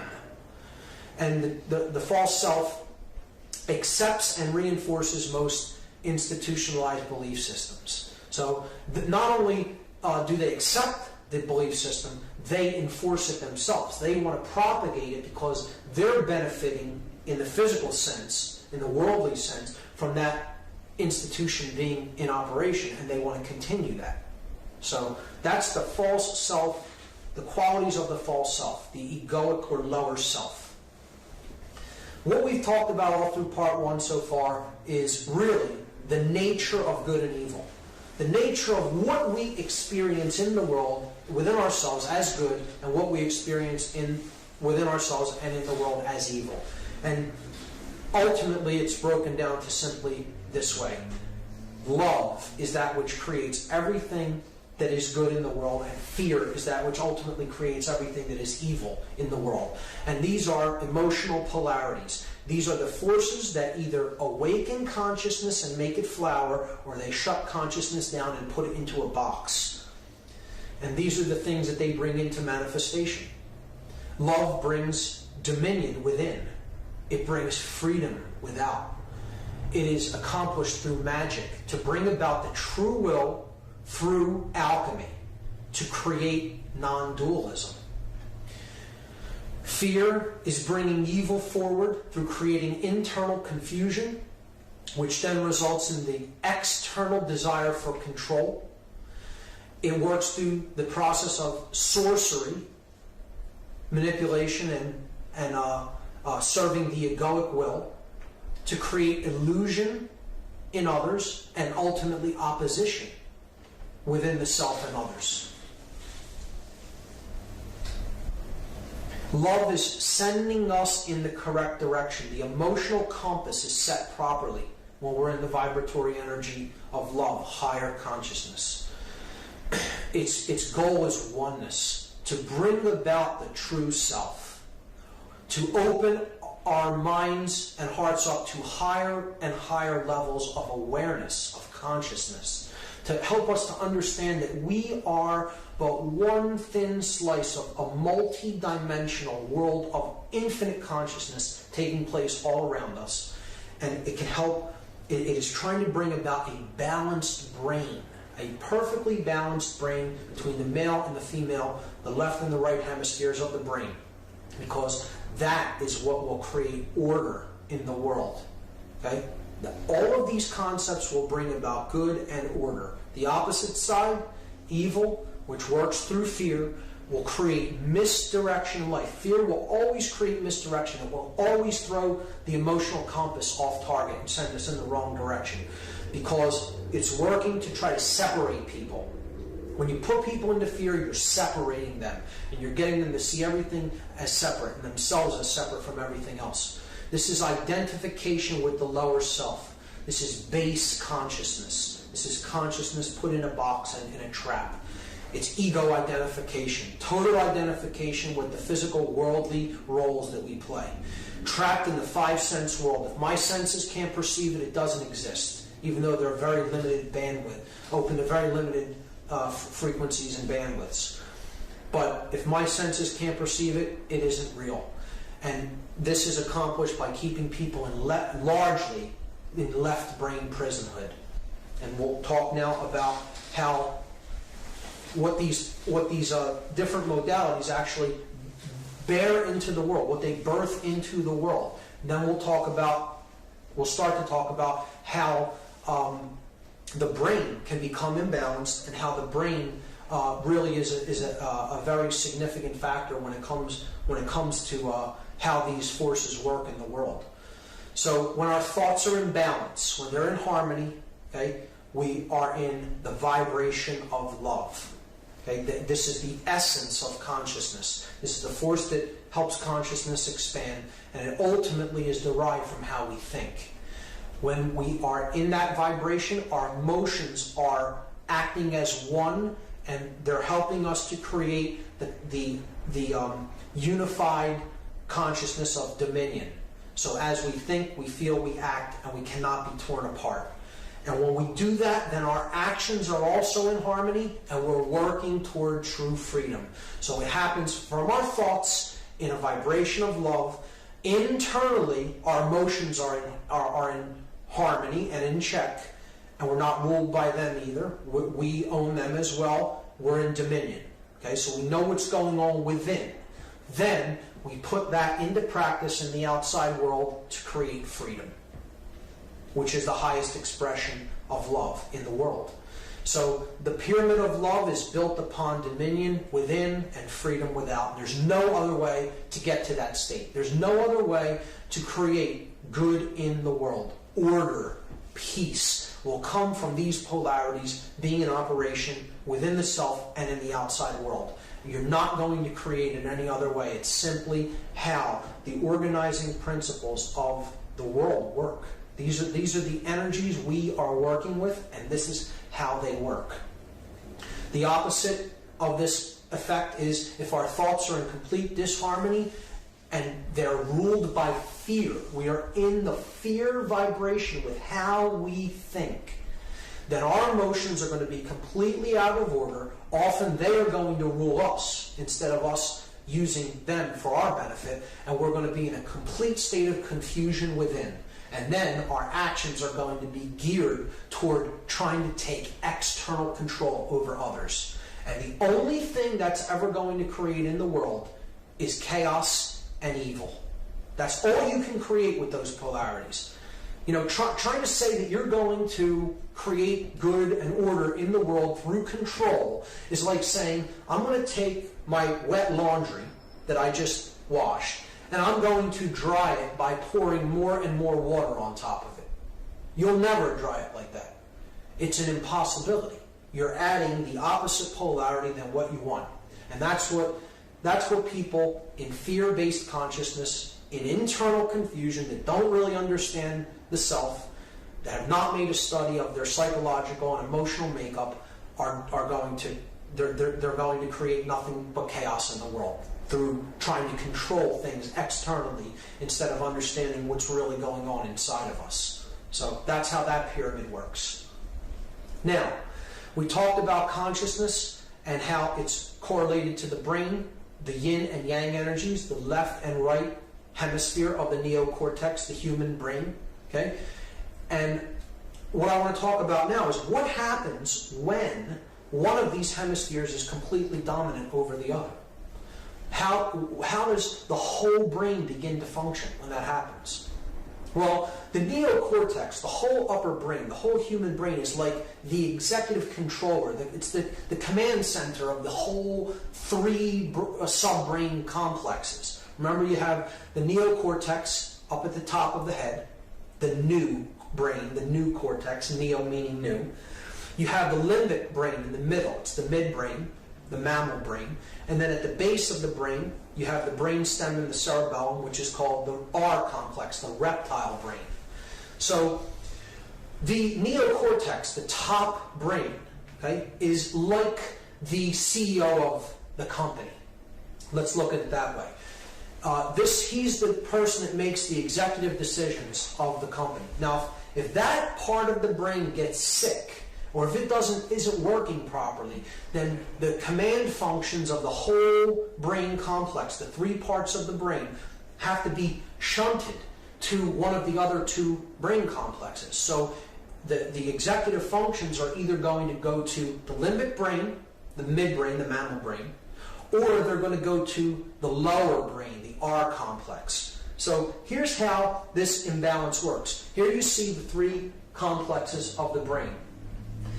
The neocortex, the limbic brain, and the R complex, or the reptile brain. If we become extremely imbalanced to the left brain hemisphere, and this is how most people become imbalanced. There is a percentage that become very right brain imbalanced, but there is more of a tendency to become left brain imbalanced because of how our educational system is here in the Western Hemisphere. The left brain becomes dominant, and what happens is the whole neocortex starts to not function properly, and this is the part of the brain that starts to shut down, the limbic brain. See, our emotions are more cultivated through a holistic cohesiveness of both brain hemispheres, particularly when we start to get in touch with our right brain hemisphere. Okay? When you're only in the left, there's very little emotional or intuitive makeup within the person. So their limbic system actually begins to shut down. Their whole neocortex isn't functioning properly because of that imbalance. So the part of the brain that takes over is the reptile brain, the R complex. And the person begins behaving in reptile-like ways, controlling, dominating, hoarding, greed, external control over others. And we see this everywhere in our culture because these people's brains are in such a state of imbalance, in such a state of neurochemically, they're not operating properly. And the limbic brain has stopped functioning. The person is essentially cut off from their emotional guidance system of how they feel about what they do to others, and they become like a reptile because they're being ruled by the reptile brain. And they become cold-blooded. They don't care about what they're doing to anyone else. It's all about me. And it doesn't make a difference who I have to step on. That's what a person is thinking who is ruled by the reptile brain. Doesn't matter if it's right or wrong. Doesn't matter. It's only about how it relates to me.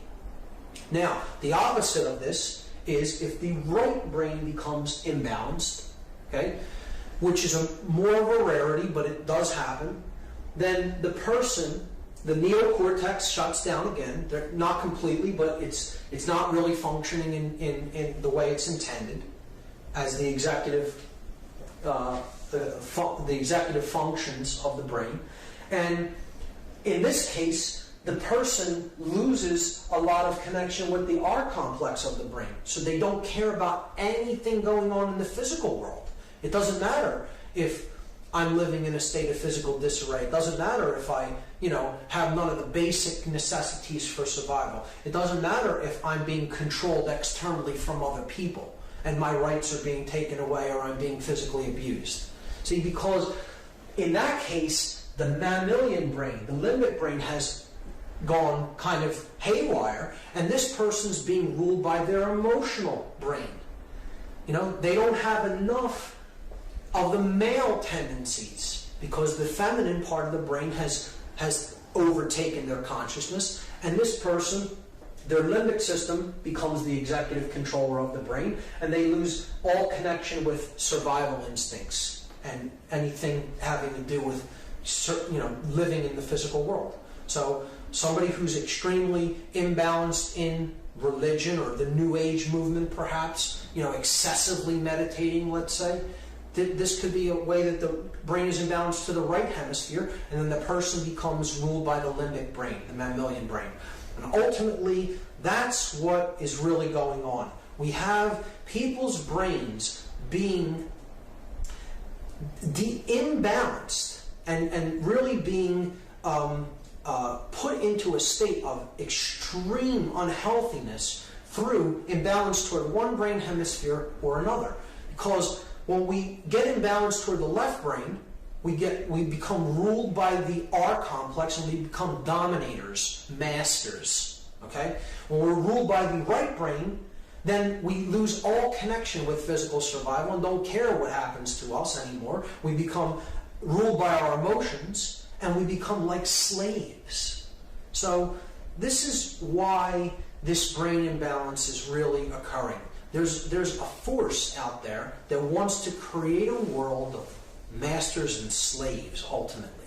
They want the brain so imbalanced, it wants the brain so imbalanced that there's some people who are so left brain imbalanced they become dominating controllers, and some that become right brain imbalanced and they're willing to capitulate to any form of control that is thrust upon them.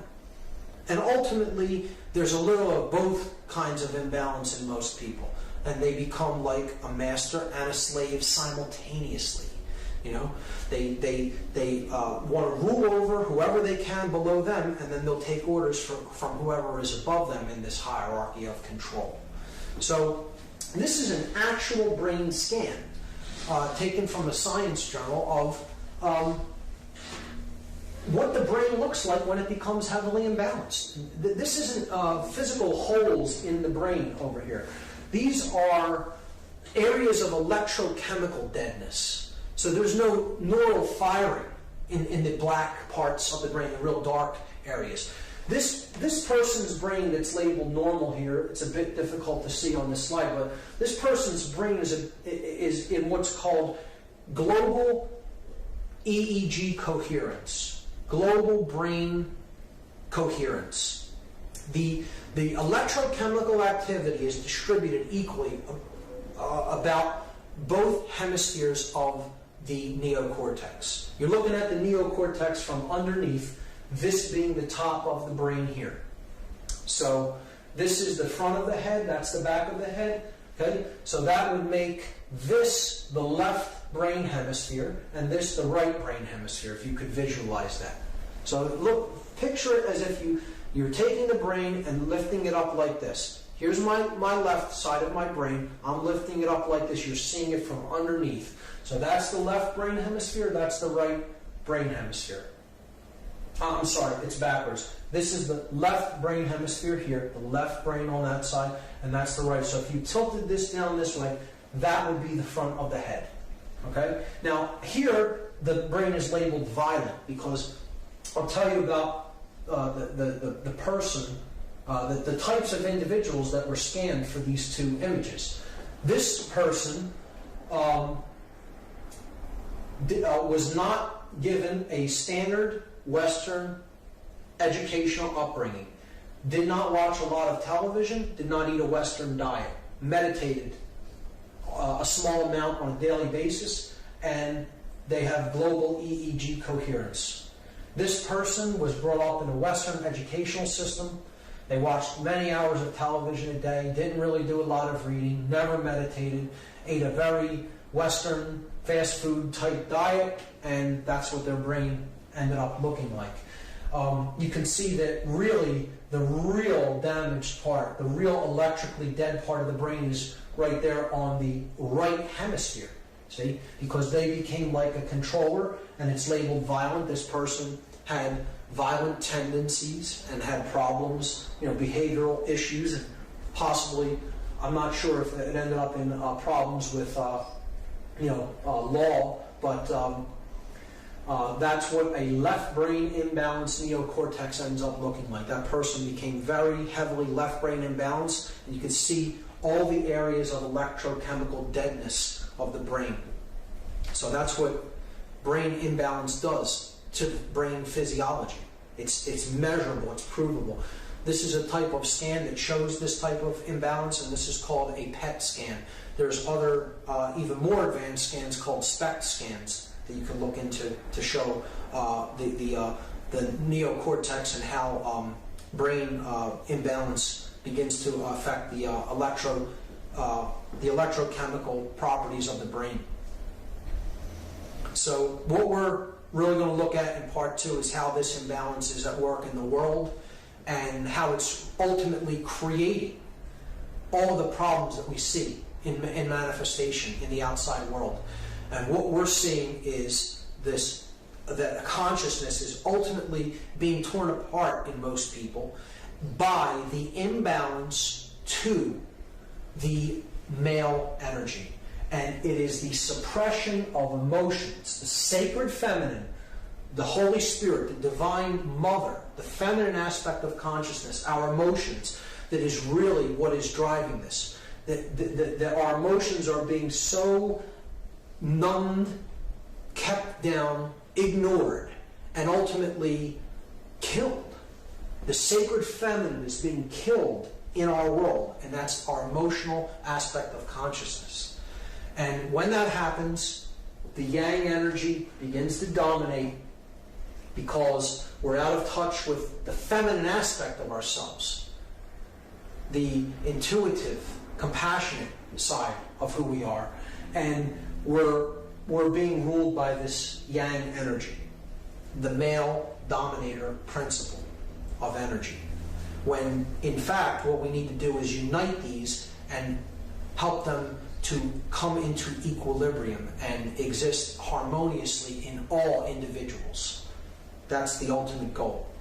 So this is a painting by the artist Alex Gray, a great spiritual artist. This is my favorite painting by him called Gaia. It's the last slide of part 1.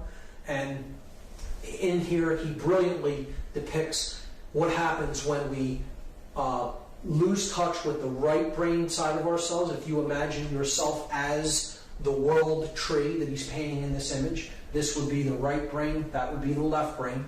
Okay, you're facing this way, and he shows with the total imbalance to the left brain, the world is on fire. There's pollution. There's smog in the sky. There's rivers of blood. The tree is completely sick, and it's just utter chaos. But if we get in touch with our right brain hemisphere and we unite the brain hemispheres, then we can build a world like this of peace, nature and harmony, blue skies, sun ruling the sky. And it's just a great depiction of what going into certain modalities of consciousness through the left and right brain can bring into manifestation in the world. And that's why I think it's a great painting by a great artist, and it's a great place to end part 1. And in part 2, we will look at what happens when this type of brain imbalance comes into fruition in our world, and that's exactly what has happened. And we'll talk about the forces that are driving that imbalance, that left brain imbalance, and ultimately holding the consciousness of this planet where it currently is, because they benefit from it being held there. And we'll talk about what those forces are, and we'll talk about how they operate to accomplish this imbalance within consciousness. That's the end of part 1. Be back for part 2. Thank you.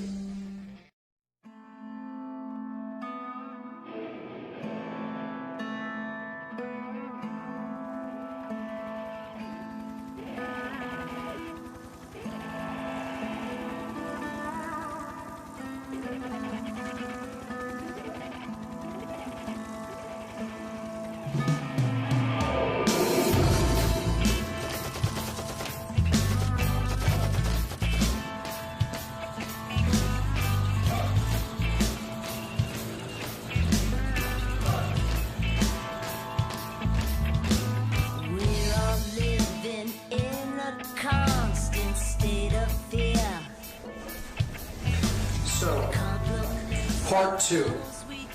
In this part, we're going to talk about the problem that our species collectively faces.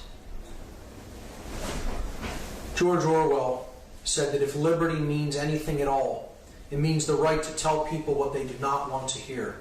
And that may be exactly what I'll be getting into in this section. Things that are uncomfortable for us to hear. Philosopher Vernon Howard said that human sickness is so severe that few can bear to look at it, but those who do will become well.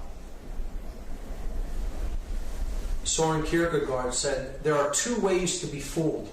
One is to believe what isn't true. The other is to refuse to accept what is true. And it all really boils down to that right there. We suffer because we either believe in concepts and ideologies that simply aren't true and do not serve us, or we refuse to believe in that which is true, and therefore we suffer. Those are the two main reasons why all people suffer. The questions for this entire section of Part 2 are the following. What is the nature of this problem that we collectively face? Who or what is creating this problem? How is this problem manifested in the world? Is there an underlying agenda? And if so, what is it? So we'll be taking these in order, and I'll be spending the majority of the time in this section talking about how the problem is manifested, the actual methodologies that are used against us, and talk about what the problem is first. So this is, in one sentence, the main problem that humanity collectively faces. A small cabal of evil sorcerers control our whole planet by manipulating the consciousness of its people into a vibration of fear. We talked about what sorcery and magic were in Part 1. Sorcerers use illusion and manipulation against people to try to create opposition within the self and opposition in the world and chaos. So there's a group of these people who understand how consciousness works, and they're using that knowledge against the bulk of humanity to control their consciousness by controlling the mind, and they're manipulating their consciousness into a vibrational energy of fear. With that, only chaos and evil can be created outwardly into the world. So that's the root problem that we all face. That's what's actually occurring here. That's what we're falling victim to. Many have seen this image, the pyramid of manipulation, the hierarchical and compartmentalized structure through which those in the know, those who have the knowledge of how human consciousness works and are using it as a weapon against the masses, how they run this top-down pyramid scheme.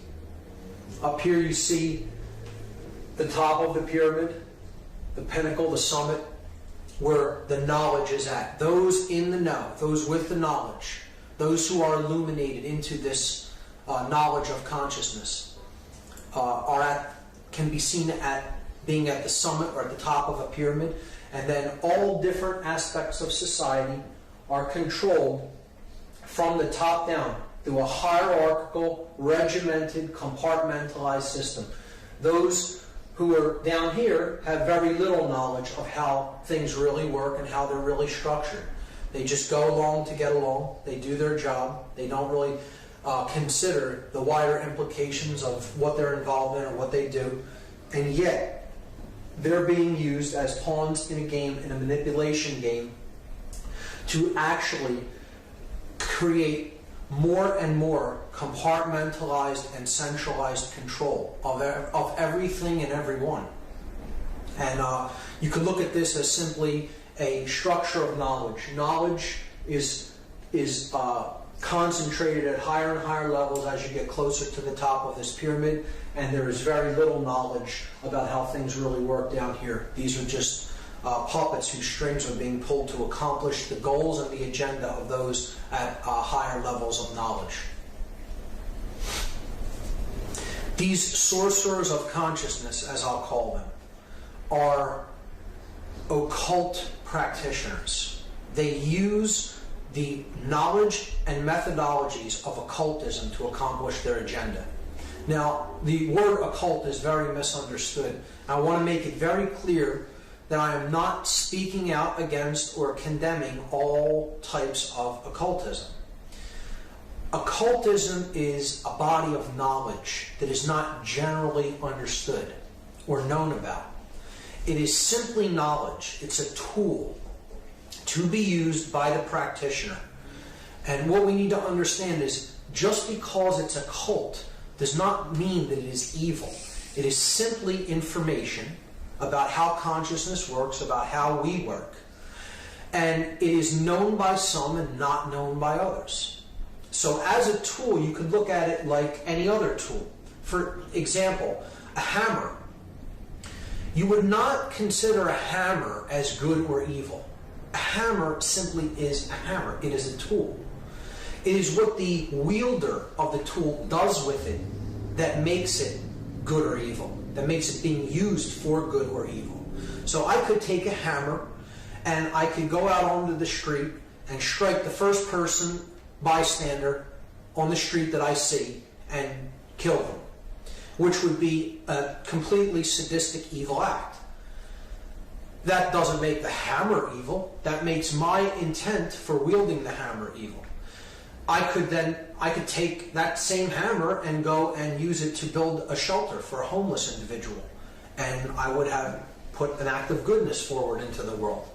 So it isn't the tool itself, that's good or evil. It's the consciousness of the individual that is wielding the tool. And that's what the occult is. It is simply a tool. It is a body of knowledge.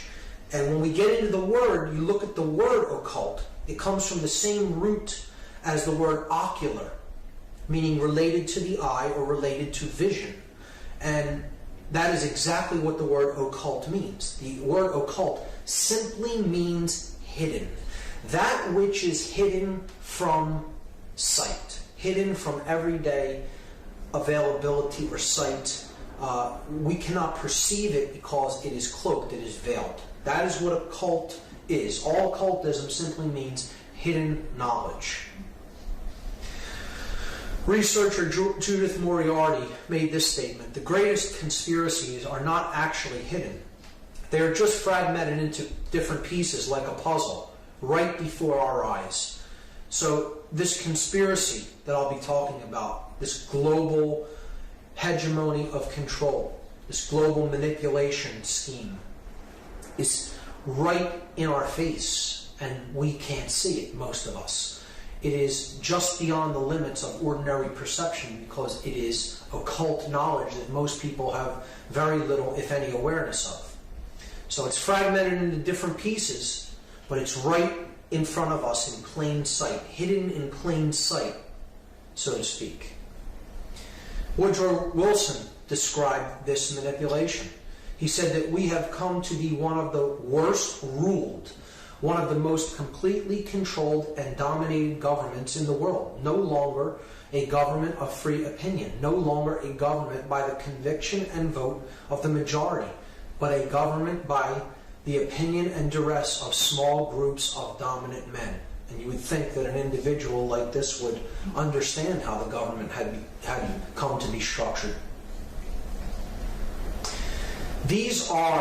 This section I'm just going to lay out. I'm not going to go into great detail about how all of these groups are interconnected and related and their histories, because that information is there to be gleaned from a number of researchers who have done intricate, detailed work, made a life's work of understanding these groups and their connections.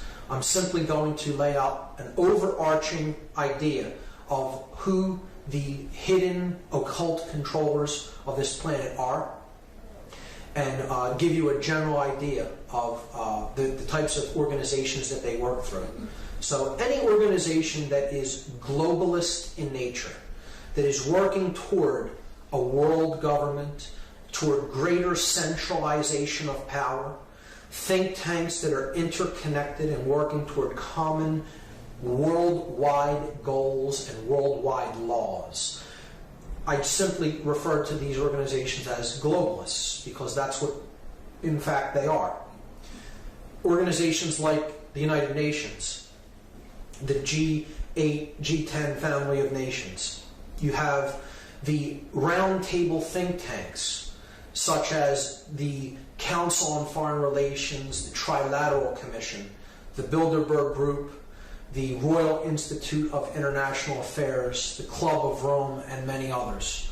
And the bottom right there you see a collage of different members of an organization known as the Project for the New American Century.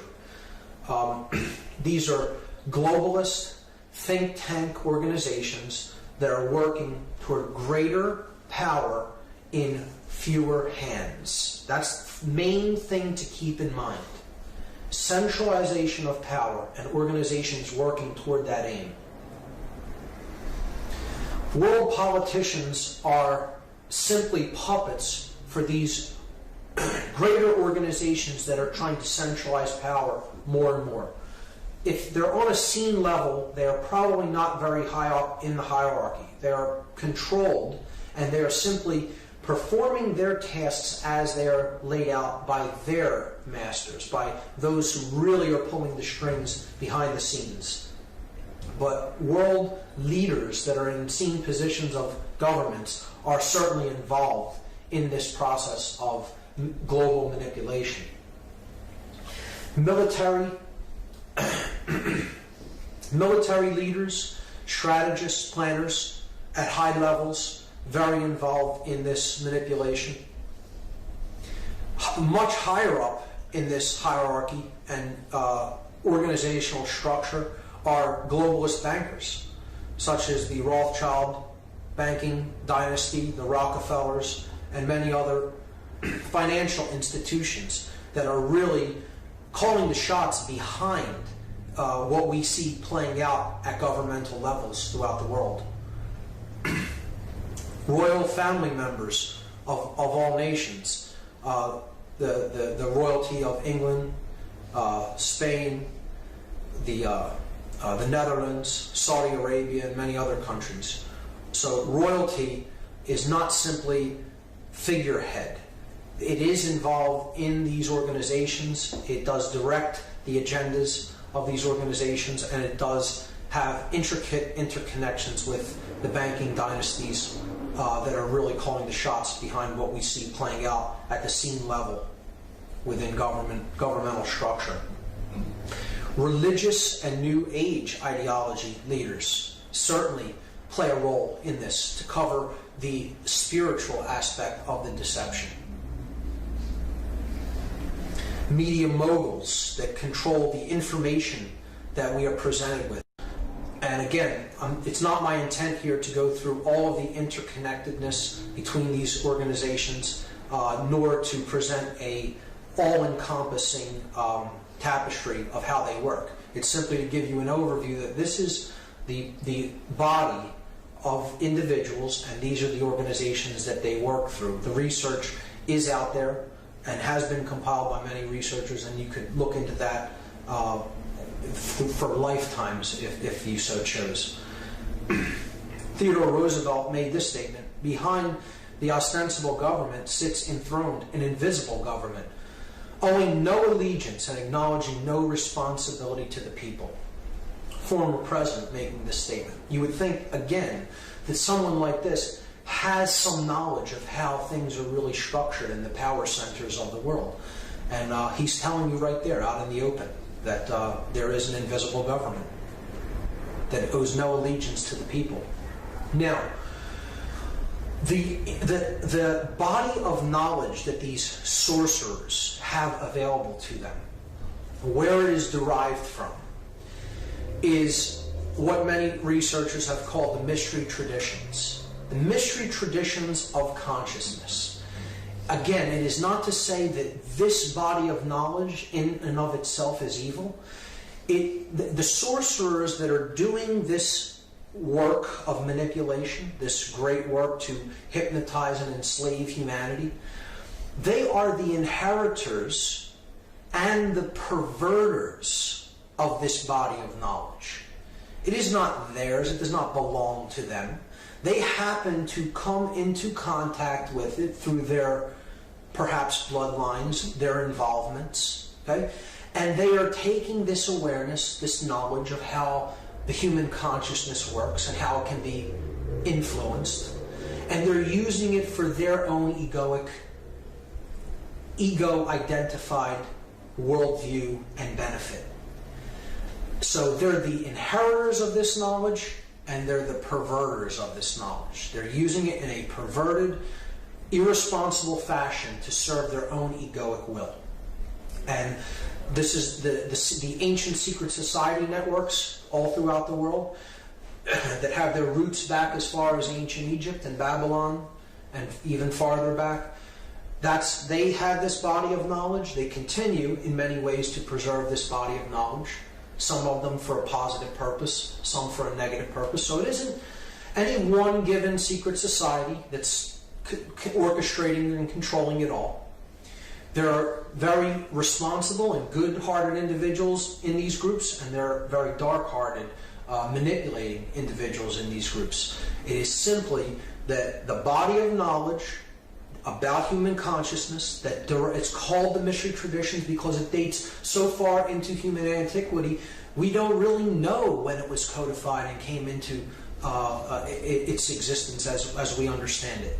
But it is the knowledge of how human beings operate. Our physiology, our emotional makeup, our psychology, etc. How the human psyche works. And that is who is really controlling the whole game from behind the scenes, are the people who have this information, have had it for thousands of years, and are using it in a completely perverted way to manipulate people for their own egoic benefit. So that's clear. That's crucial to keep in mind, and to keep it clear that, again, it is not the knowledge of the mystery traditions or the mystery traditions themselves that is evil. It is how imbalanced consciousnesses are using that knowledge to control people. So this is one of the structures of secret societies. In this case, it happens to be Freemasonry. You see that it is a compartmentalized, pyramidal structure. Okay? It's hierarchical. So it's a top-down scheme. Higher levels of knowledge in fewer people's hands as you get closer to the top, and then as you get down near the bottom, there's many more people that comprise that group, but they're less in the know than those smaller groups at higher levels. So it's simply a process of compartmentalization and the hierarchical structure of knowledge. So you want to get to this level, you have to play the game to get up to this level, and then you're initiated into that knowledge. And it is my contention that this is the entire reason that this knowledge has been perverted in the way that it has. This is not a democratization of knowledge. This is elitism when it comes to knowledge. This isn't giving knowledge out to everyone freely, regardless of who wishes to have it. The total distribution, the egalitarian distribution of knowledge would have assured that this knowledge never became as perverted as it has become. But instead, because there is this hierarchical and compartmentalized structure within the networks that do have the knowledge of the mystery traditions, this is the reason that we have seen such irresponsible use of that knowledge. Researcher Phil Rockstrode described this process this way, and I think it's a great statement. The authoritarianism inherent to this structure, he's talking about the compartmentalized hierarchical structure, the pyramid structure of secret society networks. This authoritarianism inherent to this structure is antithetical to the concept of the rights and liberties of the individual. Most individuals bound by secrecy-prone hierarchical values will, over time, lose the ability to display free thinking, engage in civic discourse, and even be able to envisage the notion of freedom. That's what it is really all about. See, you put people into this idea that there is always someone beneath you and always someone above you, and the idea of freedom slowly goes out the door with that regimented, compartmentalized, and hierarchical worldview.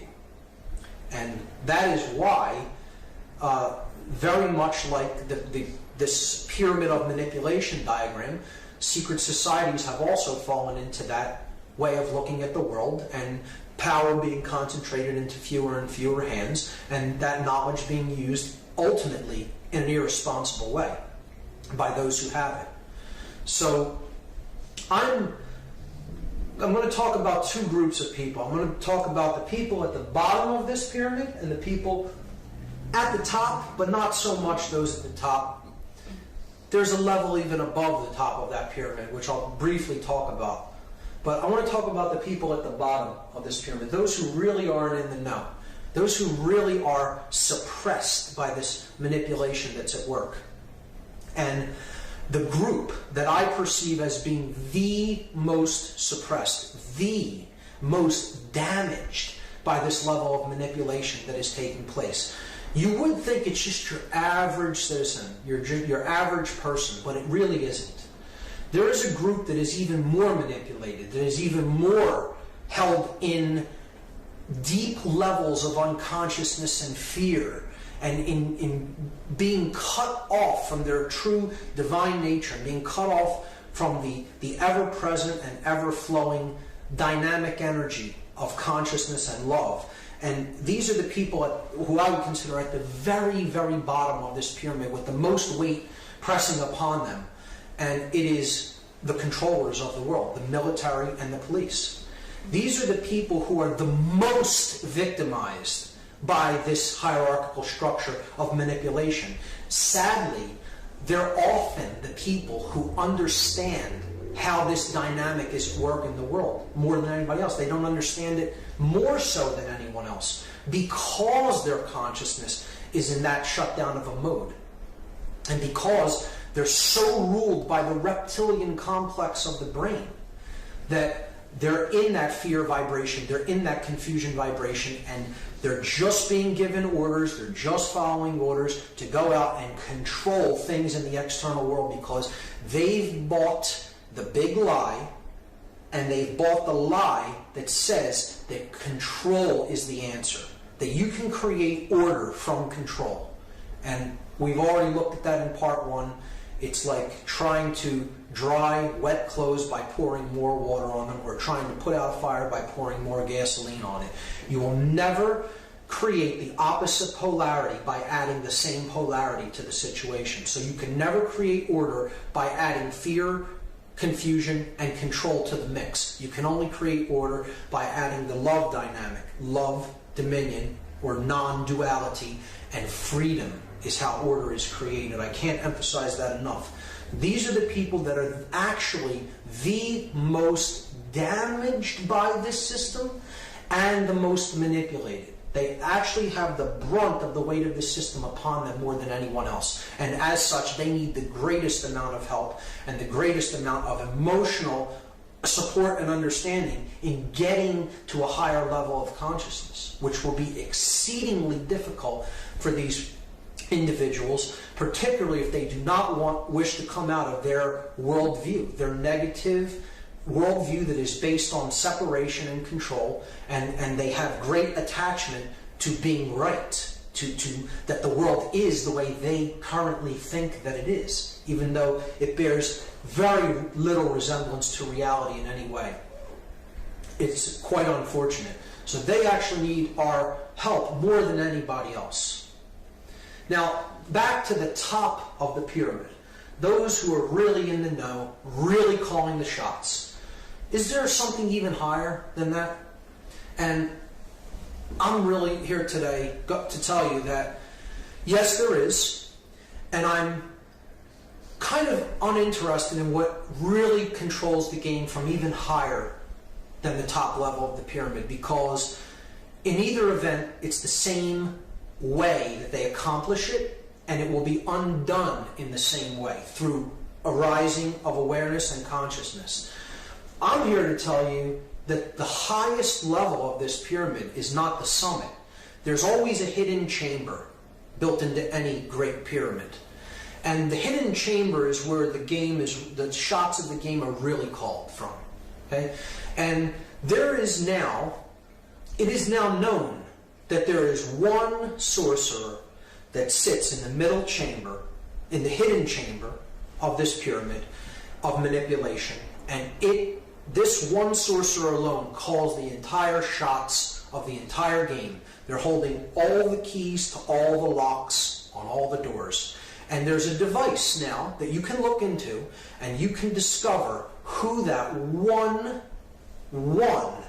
hidden manipulator, hidden sorcerer, hidden prison warden, if you will, is. And there's only one. And the device that has been built that enables one to look into it and find out who that hidden controller really is right here.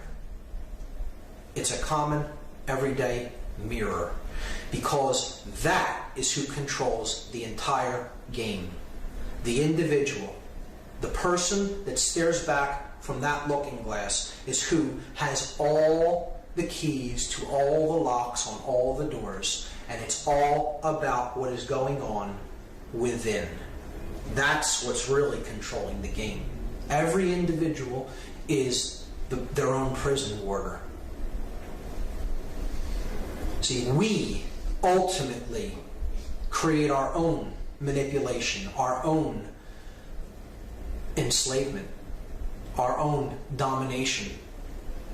So it is up to us to individually raise our consciousness, our understanding of what is taking place, to break out of that prison, break out of that shell of shut down consciousness, to understand what's really going on here. And of course, if we look at the levels of consciousness as they manifest in the physical world, we understand that there's one way that manipulators, people who are attempting to manipulate consciousness so that they come out on top and other people suffer as a result, they have to attack really one aspect of the individual. And it's ultimately all about mind control. Because if we look at this structure, spirit, mind, and body, this level is the physical world level. Above that, linked with it, is the mind.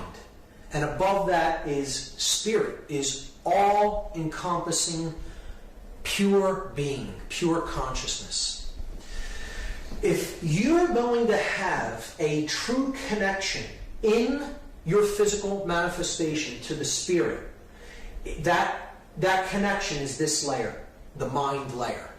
Okay? So if the mind is in good health, if the mind is in balance, if the mind is not under manipulation and control, there will be a powerful connection between body and spirit. If it is not in good state, if it is in disarray, if you do not understand the nature of the mind and the nature of your own psyche and psychological makeup, then it is very easy to sever this connection between body and spirit once the mind is under control, externally controlled. So you look at it this way. The body could be seen as the male principle, the blade, or the yang energy. Conversely, the spirit is the opposite aspect, the opposite essence. It is that which is not physical. It's the yin, or the feminine aspect. See, the body rises up to meet the spirit, and the spirit descends to meet the body. So they meet at this realm. This is where body and spirit meet, and they mingle in the realm of mind. So the blade and the chalice combined could be seen to represent mind, and it's a symbol that we've all seen. It's the Star of David, or the Seal of Solomon, as it has been called. It's the seal of body and spirit coming together at the layer of mind. And it is the solar energy combined with the lunar energy to create Sol and Mon, sun and moon, the seal of Solomon. So keep in mind, that is the whole dynamic that sorcerers are after. They want to control this level. So this level will be very difficult to control physically. You would need a lot of physical force to get it done. You control this level, people will police themselves. They will mind control themselves, essentially, through public opinion and through indoctrination down to generation upon generation. The control that they're after is in this level, and if they control the mind, they de-link the body from the spirit. And that's the whole game that they're after. That's the whole thing that they want to perpetrate. Mind control. So this whole next section of the presentation is going to be about methodologies of mind control, consciousness control, how to control what you think, how you feel, and how you act.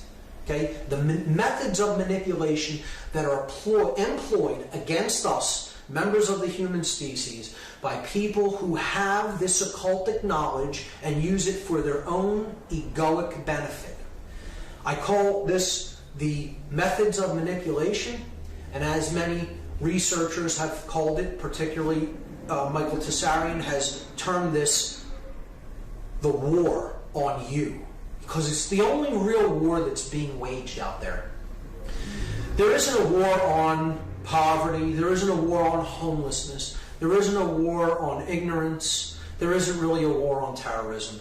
There is only a war on you and your consciousness. That's what the real war that's being waged on Earth is really being waged upon. It's the war on your consciousness, on your mind.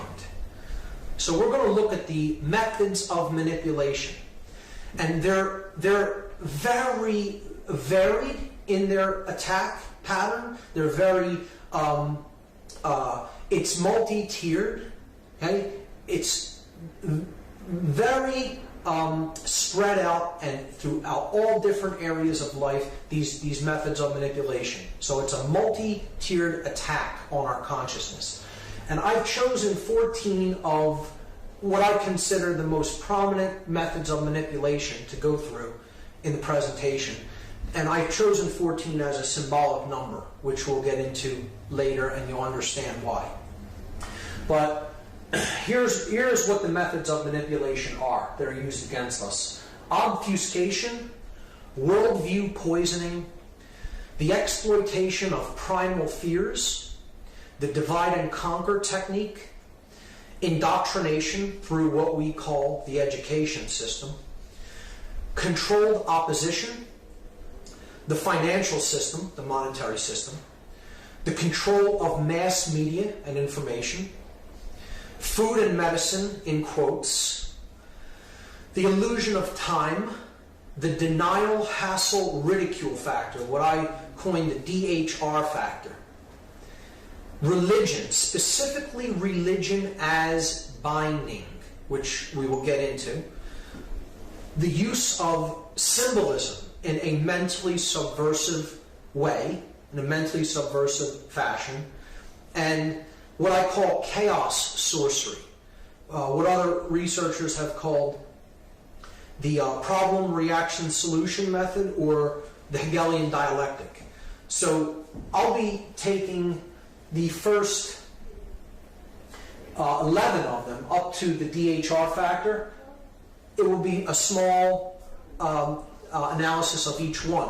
But then for the last three, religion, symbolism, and chaos sorcery, I consider those the real heavy guns of the war, so to speak. They're the real weapons, the big three of the weapons. And I'll be taking those at length. I'll be going through those specifically. So that will take up the bulk of part 2. So I'll begin with obfuscation. This is the first method of manipulation that the mind control sorcerers use against the human population. So obfuscation kind of looks like this. You see an elaborate, ornate mask here. If you saw that coming at you, you might not be so worried about it. It seems like an ornamental style. This is how something has to be packaged to us. It has to look ornate. It has to look pretty. It has to be packaged and presented to us in a nice way. But if we really saw what lays underneath, if we really saw what was truly coming at us, which is this, we would want to go in the opposite direction. So see, it always has to wear a mask. It has to be sold to us as something other than what it really is, so that people think it's something else. That's what obfuscation really is. And I'm going to just briefly go over what are the things that are obfuscated. How do they use obfuscation to control us mentally? Well, the sorcerers want to obfuscate simplicity with complexity. In fact, everything that I'll talk about in this presentation is quite simple, taken in and of itself. The tapestry may be ornate and may be a lot of information to take in, but each individual component is simple, and that is because the truth is always simple. It's always easy to understand truth. Truth never comes at us with great levels of complexity. It's always something simple and elegant, just like we find in nature. So if a controller can get you to think that discovering the truth is way too complex for you to ever look into it, they'll push you off the path because you'll say, I'm not even going to bother. It's too complex. I wouldn't possibly be able to understand it, so I'm not even going to bother to try. Okay, so that's obfuscation of simplicity with complexity. Controllers obfuscate principles with laws. Principles are based in conscience of doing the right thing because one has consciously recognized it as the right thing. Law is that which strives to create obedience based on a dynamic of fear of punishment. You're codifying something and saying you must conform to this, you must comply to this, not because you have recognized it as such, as being true and as being the right thing to do, but because in fact you will be punished by someone if you do not conform to this or comply to it. And that modality of consciousness is based in fear. Law is based ultimately in fear consciousness, whereas principles are based in the recognition of truth and having conscience be born within an individual. And as such, that consciousness is based in love, embodied in a man like Gandhi, a man of principle. So the next thing that they obfuscate is dominion with fear of punishment. So this is a person who rules the kingdom of the self. They've activated the energy within them. They have united the male and female polarities, the yin and the yang, and they have raised their consciousness to a vibration of the solar mind, to the love energy dwelling within them. And they don't take actions because they fear the punishment if they don't do or do not take a certain action. They take an action because they themselves understand and have recognized that that action exists in harmony with natural law, with the natural order of the universe, with the truth. It resonates in truth. And that individual has made that recognition according to their own will and their own consciousness, not because they fear punishment. Taking an action or not taking an action because you fear punishment is the lowest level of consciousness that you can take or not take any action. You're taking it out of a vibratory energy of fear as opposed to a level of understanding that is born in love and conscience and consciousness. So you cannot take an action based on fear of punishment and expect there to be order and peace and good things in the world. We have to make these recognitions through the raising of our own awareness that they resonate with truth and take action according to those principles. The next thing that they obfuscate is gnosis with belief. See, gnosis can be defined as an understanding that is born through direct experience of a thing. So gnosis means you don't believe that it exists. You know that it does because you have a direct experience of that thing. So you could put your hand in a pot of water and it's hot, and then you have gnosis that it's hot because you actually placed your hand in the pot and you know that it is hot. Someone else, if you said, okay, that's hot, they may believe you, they may have a belief about that, they don't really have gnosis of it until they directly access it or directly experience it. So that's what gnosis is. Gnosis is knowledge born of direct experience. Belief, which is what religions want you to have. They want you to simply believe something because it is told to you by someone that came before you, will put you into a modality of consciousness where you're not really thinking your own thoughts. You haven't really thought through why it is you may hold a particular belief or value. It is just something that you have acquired from someone else's understanding of the world. And that's why I say throughout this presentation, no one should believe anything that I'm saying throughout this whole presentation. It should resonate with you as truth because you looked into these things on your own and determined they are true or not true.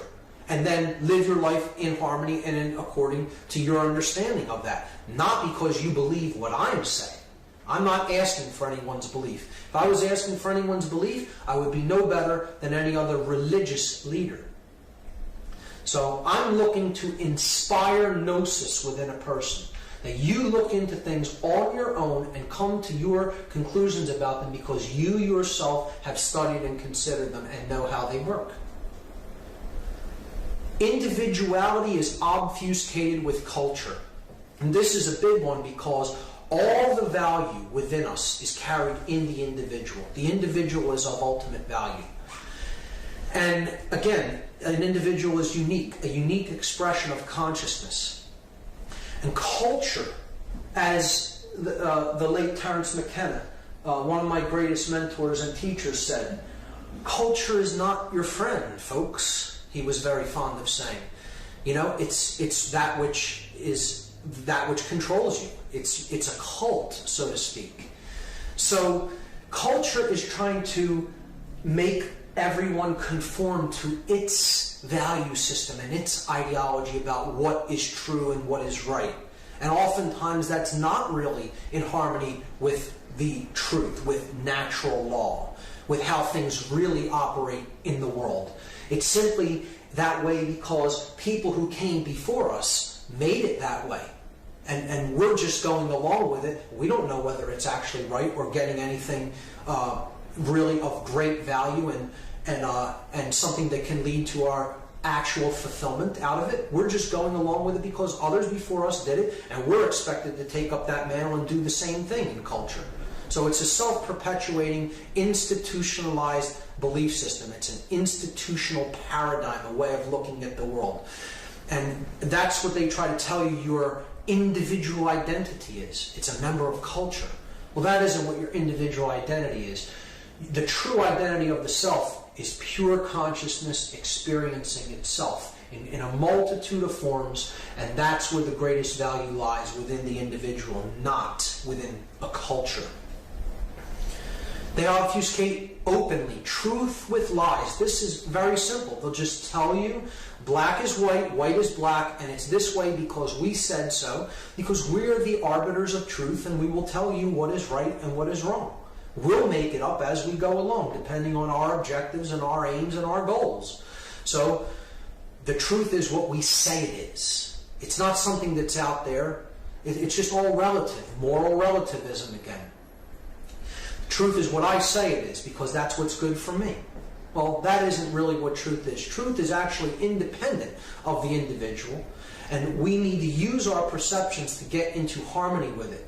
That's the truth actually exists independent of what we think or feel about it.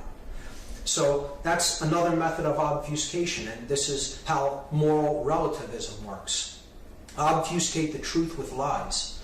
Obfuscate good with evil. Get everybody believing that they can they'll continue to do things that really aren't good for them, but they'll end up getting something good out of it. This is the hamster in wheels syndrome. You know, I'll keep doing this and getting one result, but expect to get another result, which I can never get by doing this, but I'll continue to run around in the wheel anyway. See, they want you to believe that you can get that which is good by really doing things that are harmful ultimately, you know, and are not in harmony with nature, in harmony with natural law, in harmony with the truth. So people are really living this here. They're living that which is going to get them that, and they think it's going to get them this. And it'll never work that way. And that's what attachment is all about. Attachment to doing things one way, thinking a certain way, and you expect that somehow magically, even though it's never gotten you what you want, it's going to suddenly get you what you want one day. And unfortunately, it doesn't work that way. The next method of manipulation is worldview poisoning, as we talked about a bit in part 1. Worldview poisoning is through constant application of repeating certain phrases, repeating certain concepts, and putting ideas into people's minds, you get people to look at human nature in a certain way, as damaged, as fundamentally flawed. Even upon coming into the world, we're born in an evil state, we're born in a damaged state, in an impure state. And that isn't really what human nature is. We have to see this for what it is, a method of worldview poisoning. We don't come in evil, we are conditioned through those who have come before us and through the bad information that we take in and accept as truth. That's how we become flawed in our ways of looking at the world and of being in the world. This is what human nature really looks like. It is fundamentally good, it is fundamentally nurturing and protecting, and wants to help raise ourselves and other beings to higher levels of awareness. Another way that the worldview is attacked is by getting people to identify their value with a number or a group of possessions. So this has to do with how we view mentally our value as an individual. Do we look at ourselves as how much money we make, how much money we have in the bank, what kind of car we drive, what kind of clothes we wear, what kind of house we live in, you know? Or do we recognize that no value can be placed upon the individual because the individual is of infinite value? And the individual is an expression of infinite consciousness having an experience in the physical world. And if we look at that as our value, then we can't be brainwashed, we can't be mind controlled, because we'll recognize the spiritual nature of ourselves in others that we're around. In other words, that which is divine in me recognizes that which is divine in you, as encapsulated in the phrase namaste, or by the Mayan in la catch. I am another you, you are another me, because this is our true value. The controllers want people to think, to mentally believe that there is no such thing as change, that there is a static state. It has always been this way, it is this way now, and it will always be this way, and this is simply untrue. This is another method of worldview poisoning, another methodology to control consciousness. I'll often say to people, so much change is occurring, it's almost impossible to keep up with it. And people often respond, nothing's ever going to change, it's always going to be this way. They're a victim of this worldview poisoning, that it is impossible to create change, because they think that change has to be something that happens instantly on a global level. It doesn't work that way. The global change is happening slowly by individuals changing themselves, their own consciousness. We have to change and become the butterfly, and that's how change happens on a global scale. Okay? So change is possible Thousands of people alive today are evidence of this, and it can be done. It often happens in small steps, and it happens by each individual being the change, changing themselves. The next method of manipulation is preying upon our primal subconscious fears that go back to human antiquity. And here's what they are. Our primal fears are fourfold. The fears that are the deepest rooted in the subconscious mind are the fears of darkness, the fears of predators, the fear of abandonment, and the fear of chaos. So the controllers know this, the sorcerers know this, those who are using mind control understand that we are motivated to avoid these fears. So they use them against us all the time. And here's how it works. See, the sun is the greatest friend of mankind. There would be no life without the sun on this planet. Could never exist without the sun. Sun provides energy, light, heat, warmth, food, okay, for plants to grow and other animals to live. So there is no life without the sun. The ancients understood this quite readily, and that is why the sun is revered and worshipped in many ancient religions and cultures. Winter is a time of the sun not being present, so along with that you get the cold, you get die off of plants, you get the scarcity of food, you get animals coming in and encroaching territory, and things becoming a more dangerous place. So you're looking to the father figure, the strong male dominant father figure, for protection of those that aren't as strong and are as physically able to control the surroundings. So when the sun is going down and not present, or is absent for a long time, as in winter, the main source of protection is the male dominant father figure of the tribe or the culture, because he is the one that will protect the tribe, protect the family from these guys, the predators. That ties in with the other primal fear. So you have the fear of darkness tied in with the fear of predators. And if the father figure abandons his people that he is protecting, then they are exposed to the influence of predators. So there is where the fear of abandonment ties in to this story about how these subconscious fears have been working on us since the dawn of mankind, since human antiquities.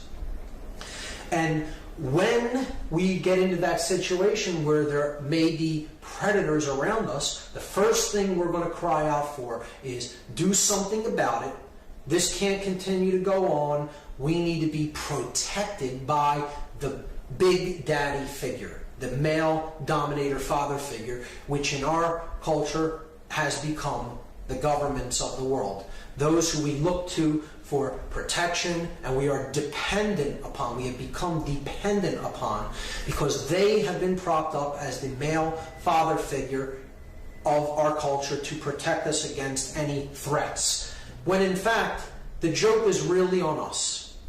Because a predator, if you break the word down, is simply a predator, one who has come before another. And again, this ties in with the ancient mystery traditions, the ancient secret societies that had the information of consciousness, and these are the people who are ultimately in control now, who are calling the shots from behind the scenes, and they are predators to our level of awareness. They've had this knowledge for thousands of years. They know we don't have it. For them, it's almost as simple as shooting fish in a barrel, because they have all this knowledge about how we work. We have very little knowledge about how we work, and many don't even desire to have it. That's one of the main problems. And they have become the predators, our predators. They're telling us that they're going to prop themselves up as our protectors, but in fact, because of the levels of knowledge they have and how they're using it against us, they're actually our predators, our predators. The next method of manipulation is the technique known as divide and conquer. So I have here an image of Caesar, who used this in the Roman Empire to conquer lands that he absorbed into the Roman Empire. For example, when Caesar was attempting to conquer Gaul, he would have sub-regiments of his army attack certain towns in the region Gaul, which we now call France, to create conflicts between neighboring tribes. He would have them blame it on another tribe, and then he would watch the chaos ensue and watch them fight amongst each other. While he was sitting back, his armies had lots of rations, lots of supplies, were well rested. When all the fighting was done and their forces were weakened, he would send his legions in and annihilate the enemy with minimal losses. The divide and conquer strategy. Get people fighting amongst themselves so they do not have any reserves or strength for fighting the real enemy that's keeping them all down. And they divide us on whatever principles they can, whatever ways we can possibly see ourselves as separate.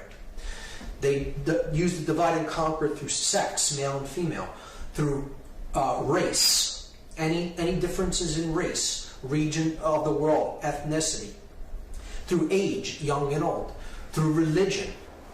I'm Christian, I'm Islamic, I'm Jewish. Through class, the rich and the poor.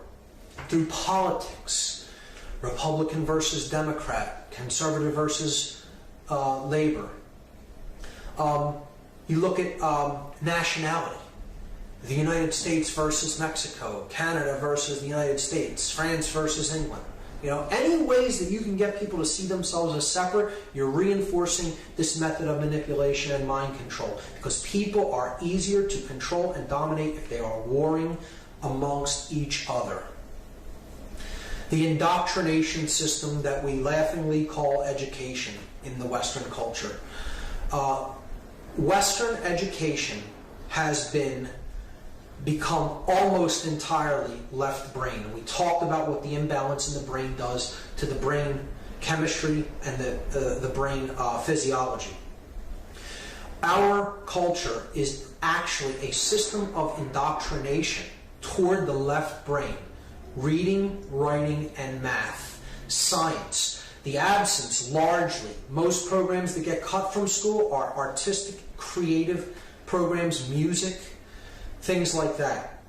We need a whole-brained education that encapsulates and that encompasses both left and right brain for a holistic approach to balancing both brain hemispheres and having them come together in coherence. And unfortunately, that isn't what we have. We have outcome-based systems of education that are really there to dumb people down, to keep them in a half-brain state of consciousness, to teach them only 5 sense identification, and to prepare them for roles, for ego-identified roles that we call jobs, that are basically preparing people to be. This education system is designed to prepare people to be conforming, obedient workers. That is what they're trying to pump out through the scientifically crafted form of indoctrination in the West that we call education. And what I'll be talking about later is occultic symbology that is used throughout our culture. One of them is the square graduation hat, the board that is worn on top of the crown chakra.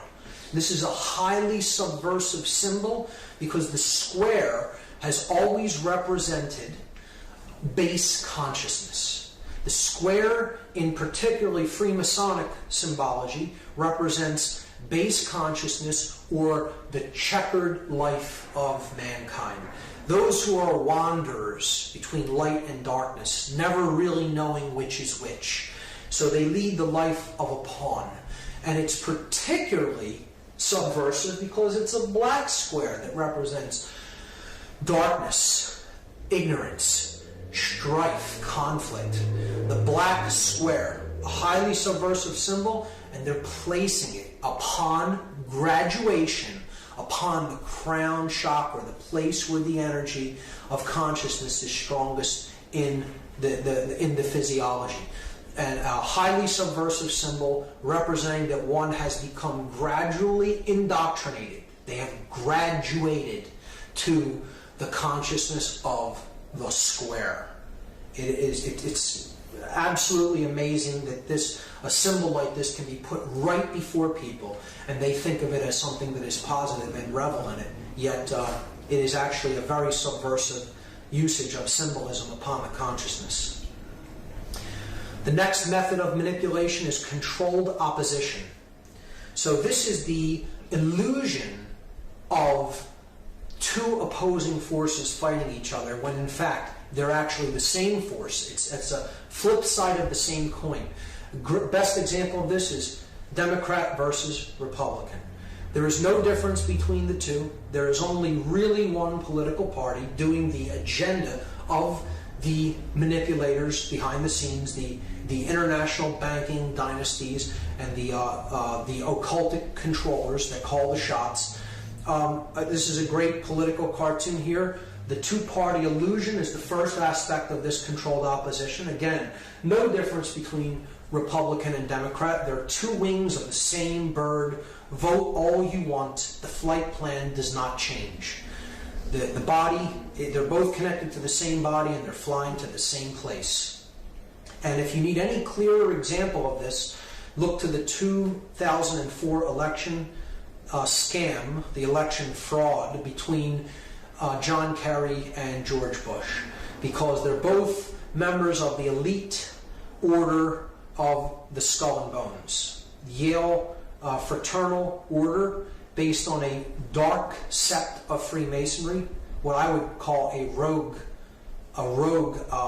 lodge, and it is the order of death. It is that which worships the force that brings chaos, because they are the chaos magicians. They are the chaos sorcerers. They are bred to be these left-brain dominant controllers and manipulators that use occultic ideologies against people to manipulate them. And these two men are both orders of members of the same fraternal brotherhood of Yale University, the Skull and Bones. A bit about the symbology of the skull and the bones. The skull is where thought takes place. The bones, the crossbones, are what we use to perform action. But you'll notice that there is a lost mode of consciousness here. There is thought and action, but no emotion. The sacred feminine is removed from the equation because the sorcerers of consciousness are those who use their intelligence and their will to act, but have no emotion.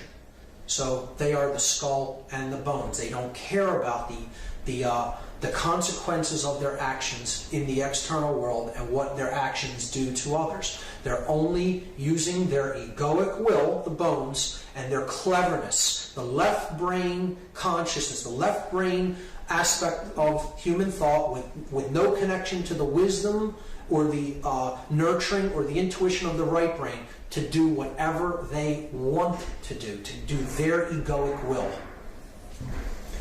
The flip side of this controlled opposition is the New Age movement.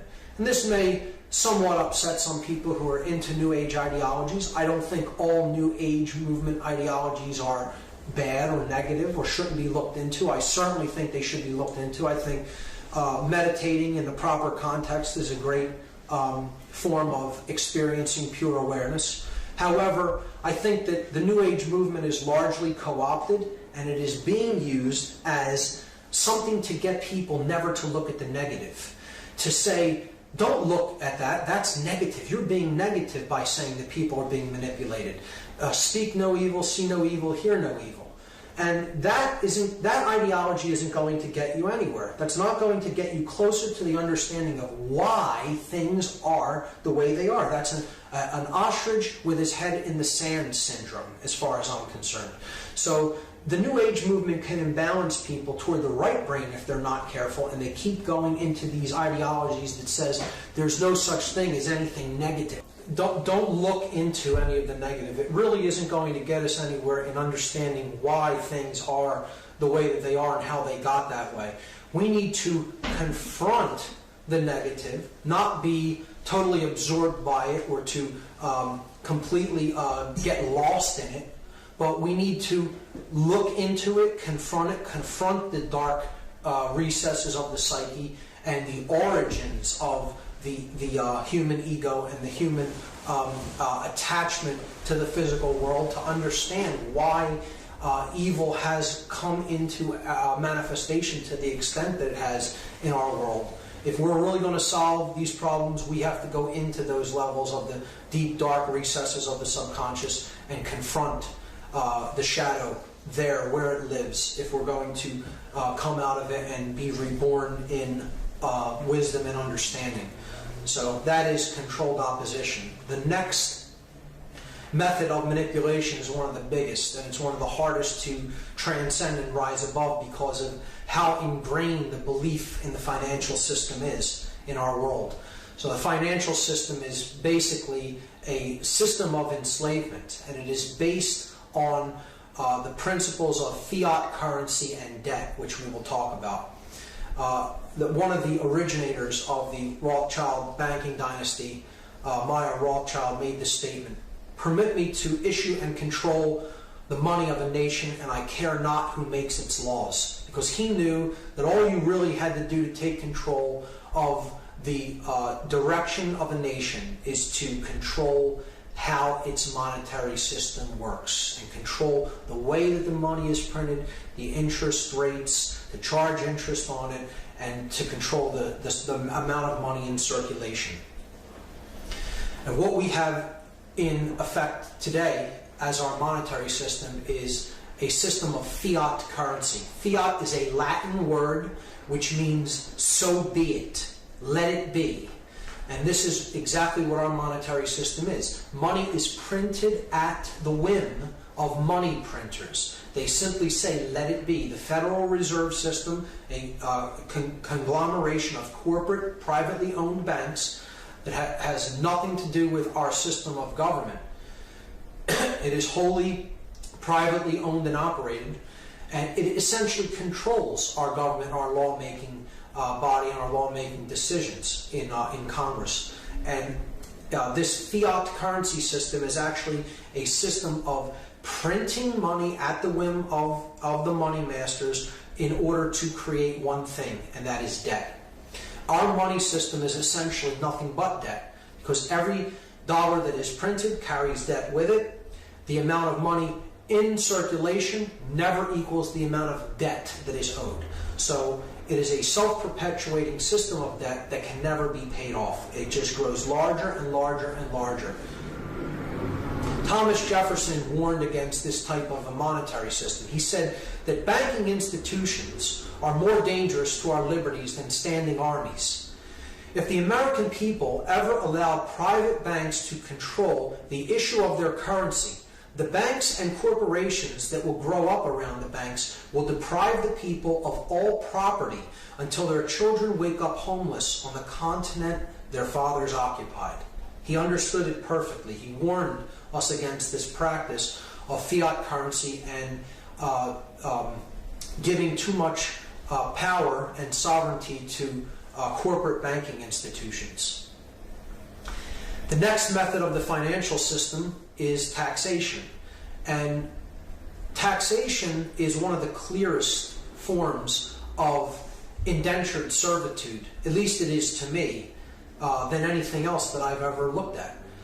If you're saying to someone, for whatever reason, you must give me this much of what you make, and I will determine how much of that you will give me, I can't understand how anyone can look at that and not understand that that is a form of slavery. You're saying that the product of your labor is not your own. It does not belong to you. It's essentially saying that your physical body that you use to put your labor into effect in the physical world does not belong to you, and it is owned by someone else who can tell you what you will and will not do with your earnings. So this slide should upset a great deal of people, because these 4 months are essentially the months of the year that your average middle-class American works for nothing. All of this money is given to the state. All the money you make on all of these days, January, February, March, and April, are all given to the state through various forms of taxation. Then you're taxed on what you buy as well. But the average citizen, 1/3 of their earnings are given over in taxation. And we actually still think that we are a free people. So manufactured lack is the next example of how we are controlled through the financial system.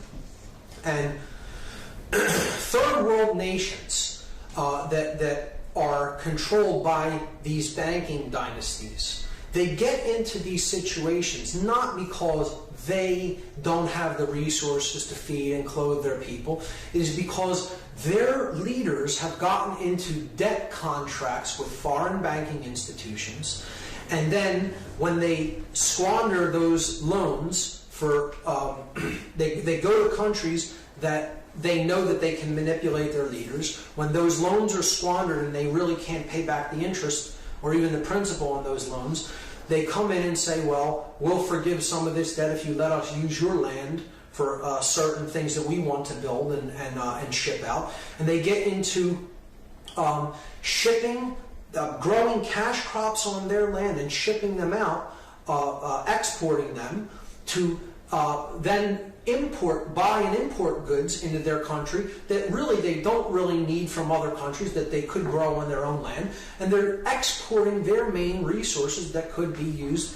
Those resources could be used to feed and clothe their people, and that's how lack and third world debt actually works. There's many documentaries about this that you could check into, but the world has enough resources to feed and clothe every single living being on this planet, many times over. And the idea that these nations could not feed their own people is ludicrous. The reason that this is happening is because they are extremely put under hardship of debt to international banking institutions like the IMF and the World Bank.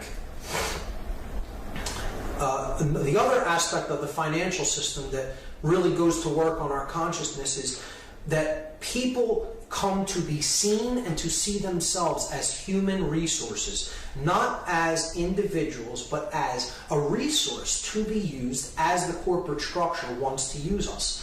To look at human beings as simply a resource is to devalue their individuality and their uniqueness and have people see themselves as a thing, as something that isn't really actually human, as an object. See, they want us to see ourselves as simply worker drones. You're just a drone that can be replaced at any given time, and someone else can step in and do that task. It was described beautifully in the allegorical movie The Matrix by the character Morpheus, who said that humanity has simply been reduced to one of these, a battery, to power the structure of the Matrix, to power the machine world. And that is what we are when we see ourselves and we allow ourselves to be seen as human resources. Ultimately, the financial system boils down to one word: slavery. It is what is used to really chain us and get us to see ourselves as workers, as a worker race of people, and it's used to actually keep us in servitude, to serve interests that really we don't benefit from. We think we do, but in essence we don't. Things continue to go on as they are, benefiting an elite class, a very small elite class, while millions of people go hungry and starve. And there's no reason for it. The financial system is slavery as long as a differential profit motive monetary system is in existence. Human beings will live under slavery. Until we recognize that there are only people and resources on this planet, and we use our power of will to properly distribute the resources to the people as they need them and as we wisely use them. And not in destruction of the earth, looking at the earth as something that we own. but something that we are ourselves a part of, and we use and manage these resources efficiently. Until we do that and get away from a profit motive differential source of seeing money, seeing goods, okay, and services, there will be human slavery. And I will go so far as to say that is exactly as it should be. Everything is now exactly as it should be. Based on our level of consciousness, we are getting what we are creating through our consciousness. This isn't something that is happening to us. That's why I say we are in the hidden chamber of the pyramid controlling the shots. It is up to us, what we put into manifestation through our thoughts, emotions, and actions, that determines what happens to us collectively. So if we want to continue to believe in the monetary system and continue to live as if somehow it never has gotten us what we really want, it's always created more suffering and more debt and more enslavement, but we want to believe, we want to stay attached to a belief system that doesn't benefit us, and we want to think we'll continue to do that and somehow it'll just work out okay, we'll suddenly just get something that we've never gotten as a result of doing this, we're going to continue to be enslaved. And again, it should not be any other way. When we change our consciousness, the shackles will come off. The next method of manipulation that is used upon us by the sorcerers of consciousness is the control of our mass media. The information that we get to hear through mainstream channels on any given day, the mass media, companies like CNN, CBS, NBC, ABC, Fox News, Time, New York Times, The Washington Post, these are all tightly controlled, hierarchical systems of scientifically crafted information dispersal that can be summarized under one word: propaganda. These are propaganda corporate entities. They are pumping out a worldview, a vision of seeing the world, a way of seeing the world that the people who own these entities, which are approximately now 5 companies, want us to perceive the world. So these are the disseminators of the mind control through society to get people to think not for themselves, to not get people to learn how to think, but to tell them what to think. And you'll hear all forms of negativity, all forms of violence, of dog-eat-dog world, of man's hatred of other men, of rioting, of natural disasters, any kind of fear-based mentality that they can pump out into the culture through the media. They will do it because it is all about keeping people in fear. Fear. At least that isn't happening to me. I better shut my mouth and go along and just keep my head down and just do what I'm doing. Don't think about things too much. Don't question things too much. Be glad with what you have, that it's as good as it is, because look at what's out there. Keep people in fear. Make them think it's great that I even have what I have now, because they'll never really think about how they're spiritually impoverished, morally impoverished, psychologically, mentally, and emotionally impoverished. You keep pumping the modality of fear into them. And if that isn't working even as good as you like, you have distraction, you have sports, you have celebrity celebrity worship and celebrity gossip. This isn't even news. This is pure distraction. This is dissuasion to get people to look the other way. Get them to pay attention to something that's really utterly meaningless, so they're not really seeing what's happening to them. And being people like this in the media, on these conservative talk shows, on these they're really just pumping out a worldview that the state wants people to think.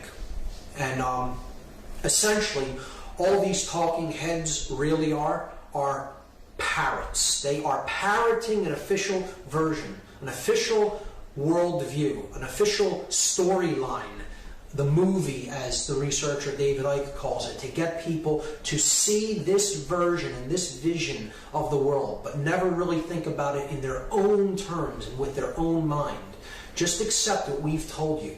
We're the repeaters. We got it from our higher-ups, and we're just reading it. We have news readers, yellow journalists, news readers for the state in this country. We don't have a free press. We have a tightly controlled press that are news readers. They're parrots for the official state propaganda. Unfortunately, that's what we have in the mainstream media.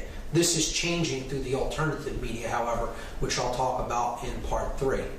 Adolf Hitler understood how important the control of the media was. He said, through clever and constant application of propaganda, people can be made to see paradise as hell, and also the other way around, to consider the most wretched sort of life as paradise. Because that's what the media is there for, to keep people asleep and to keep people afraid in fear consciousness, so that we are a sheep looking up to Big Daddy for protection. That's what it is designed, scientifically designed to do to the consciousness. Food and medicine is a very important method of manipulation. They're in quotes here because they're anything but foods or medicines. They're actually poisons. We're being poisoned at the level of what we take into our body through our foods. Foods are sprayed with pesticides. There are chemical fertilizers in the soils that they're grown. They're genetically modified foods that are causing all kinds of health problems and not giving us the nutrients that we need in our diet. The fast food and sugar and carb-based diet that we see in fast food chains throughout the United States, and through the chemical processed foods that are being pumped into our supermarkets. Factory farming systems too, in which animals go through absolutely incredible amounts of suffering and are treated in horrifically inhumane ways, and then we're consuming that energy. So many different aspects of food. What's coming up with Codex Alimentarius to make nutritional supplements, drugs, and then more tightly control them. Could do a whole presentation in and of itself in what is going on in our food.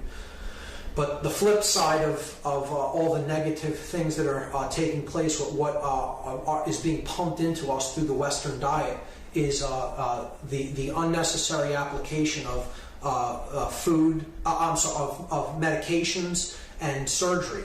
The Western medical view of the world, that the body is simply a machine, is a horribly left-brained approach to holistic wellness, to health. And they want us to see ourselves as needing their solutions for well-being, like drugs, like pharmaceuticals. Pharmaceuticals aren't what create health. Health is created on a number of different levels through how we think, what we put into our body, what we pay attention to, how we react to stressful situations. It is not created by pharmaceuticals. These are treatment of the symptoms, not addressing the root causes of dis-ease. So the medical community simply wants to keep this going by selling us unnecessary drugs and surgery because that is their product. They are in operation as long as they are selling us drugs and surgery.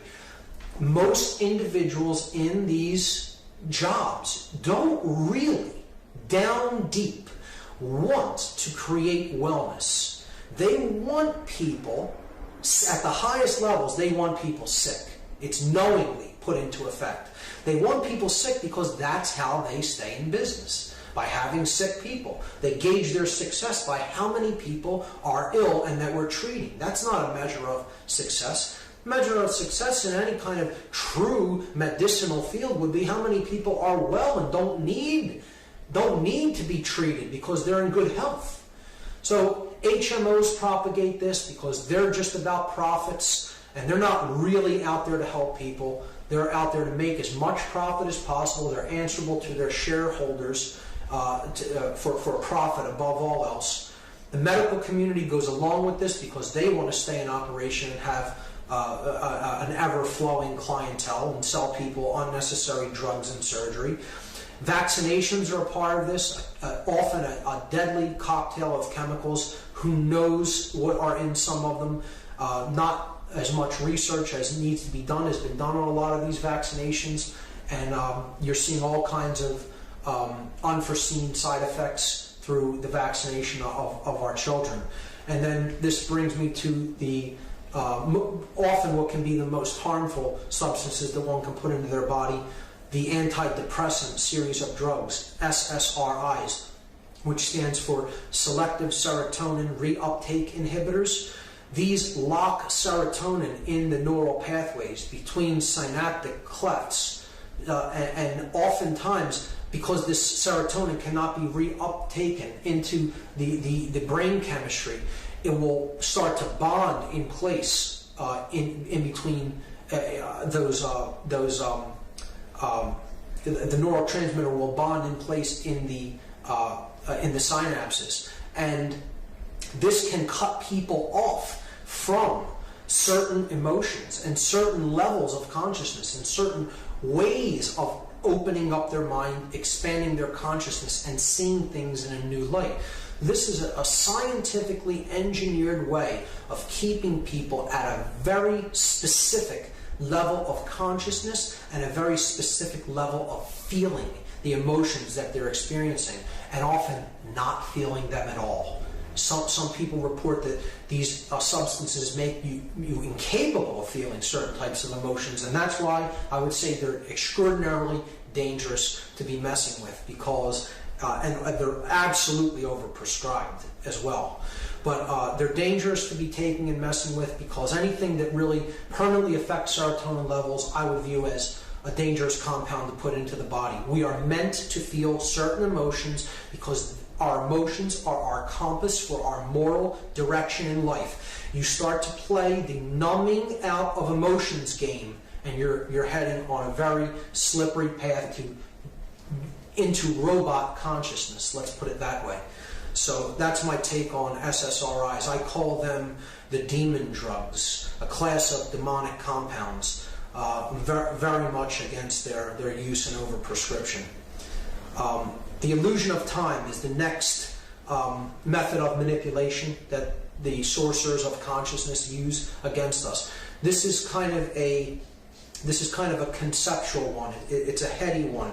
You have to visualize this aspect. So time is a quality that we often see in physical terms. We say, I don't have enough time. I am spending time. Time flies. See, it's looking at time as a physical quantity based on physical movements of astronomical bodies. So you're quantifying time, and you're saying that it's a physical thing. This goes hand in hand with the idea that time is money. Time is value to us, and we have to acquire it, or we have to look at it in a way that is physical in nature. So this keeps the consciousness very much grounded in the physical world. It's based on physical astronomical objects.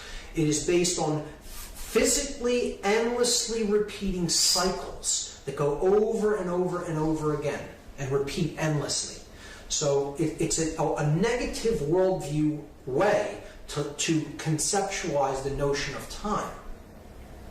This is a great depiction of what I look at as present moment awareness, or the idea that time is actually an illusion. Because if you can get somebody time identified, they'll not take the time to look into certain events. They're wound up in the events that go on in their life, and it's an endlessly repeating cycle of events over and over and over again. Nobody dissuading from going off of the usual path of what they do on a daily basis, and they're locked in an endlessly repeating cycle.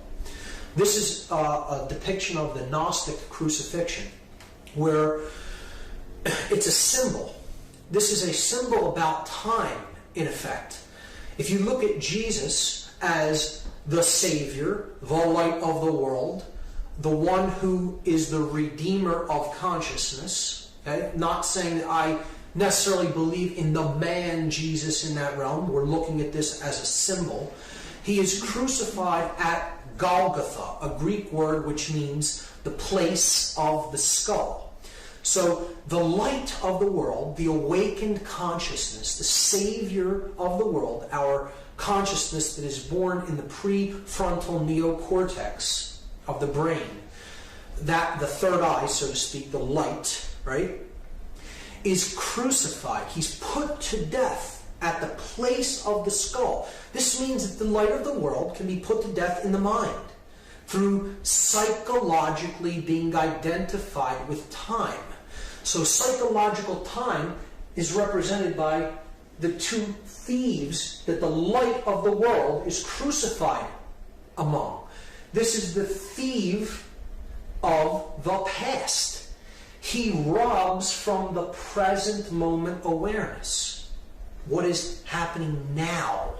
What we're experiencing now at this moment. The present moment. The gift moment. This thief is the future. He also robs from the present moment. So if you can keep people's consciousness identified with time, they are always either in regret over the past or in anxiety over the future. They're never really rooted or grounded in the present moment, the gift of consciousness, the light of the world, understanding what's going on within you now and around you at any given time. True present moment awareness. We'll talk about that more in part 3. The last method of manipulation before I get to the big 3 is the denial, hassle, and ridicule factor. So this is threefold. The first one is denial. Again, the ostrich with his head in the sand.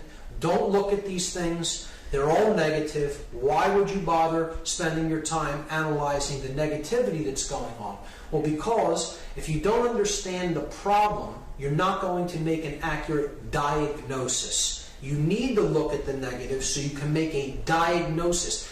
Dia in Latin means, or in Greek means through, and gnosis means knowledge. A diagnosis happens through knowledge.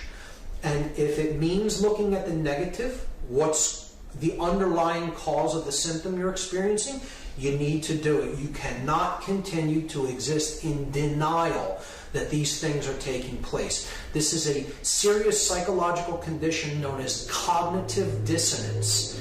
It's simply seeing with your own eyes the negativity that's going on in the world and yet still saying it isn't that way.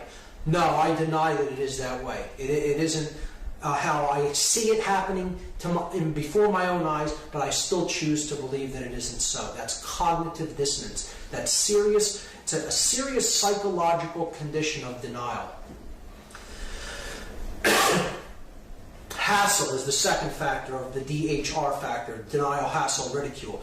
I don't want to start speaking out against this stuff because I'm afraid of all the hassle that I'll have to go through by people who don't want to hear this message. It may even be the truth, but I'm not going to bother speaking it because I'll have to go through too much hassle and endure too many unpleasantries. Well, that also won't get you any change. That will also keep you controlled. It will keep you actually enslaved. You will not really make any changes for the better in your life and actually work toward true freedom and true peace, prosperity, or order if you stay in the modality of the hassle-free zone. And the third, of course, is ridicule. I don't want to talk about these things because not many people know about them or understand them, so I'll be seen as the guy in the tinfoil hat, the weird guy who, talks about strange things that people can't really understand or comprehend and don't know about or want to know about, so I'll just shut my mouth and not say anything. And this is another way that we police ourselves. These methods are how the sheep become the sheepdog and police themselves. Denial, hassle, ridicule. We fall prey to these. We're not really working toward true change. We're not really working toward true freedom. So So now I'll start to discuss the big three heavy guns of manipulation. And the last part of this part one, part A of the problem, part two, okay, is religion. And the second half of part two, the problem, will pick up with the subversive use of symbolism, and then we'll go into the last and potentially the biggest method of manipulation, chaos sorcery. But we'll look into religion now. And it is one of the big three methods of manipulation, and it is essentially, all religions are essentially one thing in disguise. They're presented to us as different, essentially different ideologies, and they all do have a core of truth to them that is very well hidden, it's very well concealed, it's there. You have to go through a lot to get to it. But religion in and of itself is technically a disguise for something. And I look at it as a binding, as a magical binding, which we'll see. Thomas Paine, who is one of my personal greatest philosophical influences, one of the people who is really one of the core philosophers of the American Revolution and the principles that founded this country about freedom and about sovereignty. He made this statement regarding religion, which I personally resonate with and have for many, many years. I do not believe in the creed professed by the Jewish church, by the Roman church, by the Greek church, by the Turkish church, by the Protestant church, nor by any church that I know of. My own mind is my own church. All national institution of churches, whether Jewish, Christian, or Turkish, appear to me no other than human inventions set up to terrify and enslave mankind and monopolize power and profit. That is what organized religion is really about. It is a methodology of control, specifically mind control, through fear. Through fear of the unknown, through fear of the unexplained aspects of ourselves, of how we are actually connected to divinity. And we need no priest to experience that. We must become our own priests, our own shamans, if you will, to experience the divine within us. And Thomas Paine's quote there perfectly encapsulates how I feel about religion in general. And moreover, it's because I understand the word religion and what it really means. The word religion is from the Latin religare, and religare means to tie back, to hold back, or to bind fast. It does not mean to reconnect, as many individuals will translate the word religion. If you look up the word religare, which is where the word religion is derived, it means to tie by binding. That is what the word actually means. If you know how to connotatively translate Latin and you know the true etymology of words, religion means binding, or to hold back by tying. And what is it binding? What is binding? Yeah. Here, to prove the point, in a Latin dictionary, I look up the verb religare, and it says to tie out of the way, to bind fast, or to moor. I'll be presenting a couple of these, dictionary lookups just to prove the actual etymology of the word, so someone doesn't have to take my word for it. So religion is binding, but what is binding? What is binding in actual magical practice, in occult circles, in occult parlance? What does binding mean? Well, binding is a magical term, and it is descriptive of a class of spells intended to thwart or hold back the progress of an opposing force or practitioner. So that's what binding is, to thwart or hold back, to tie out of the way. That's what religion is, a binding. So what is it trying to bind? If it's binding something, what is it binding? Well, I call this the dartboard of truth. Okay, this is the religious traditions of the world all around the outside, inside, in the inner circle, you have the mystical traditions, but then there's the core of truth. That's what all religions ultimately share. But it's also what the exoteric aspect of the religion is trying to hold you back from. That's what it's binding. Religion is saying this shell out here is what the truth is. It's saying don't look here and certainly don't look here.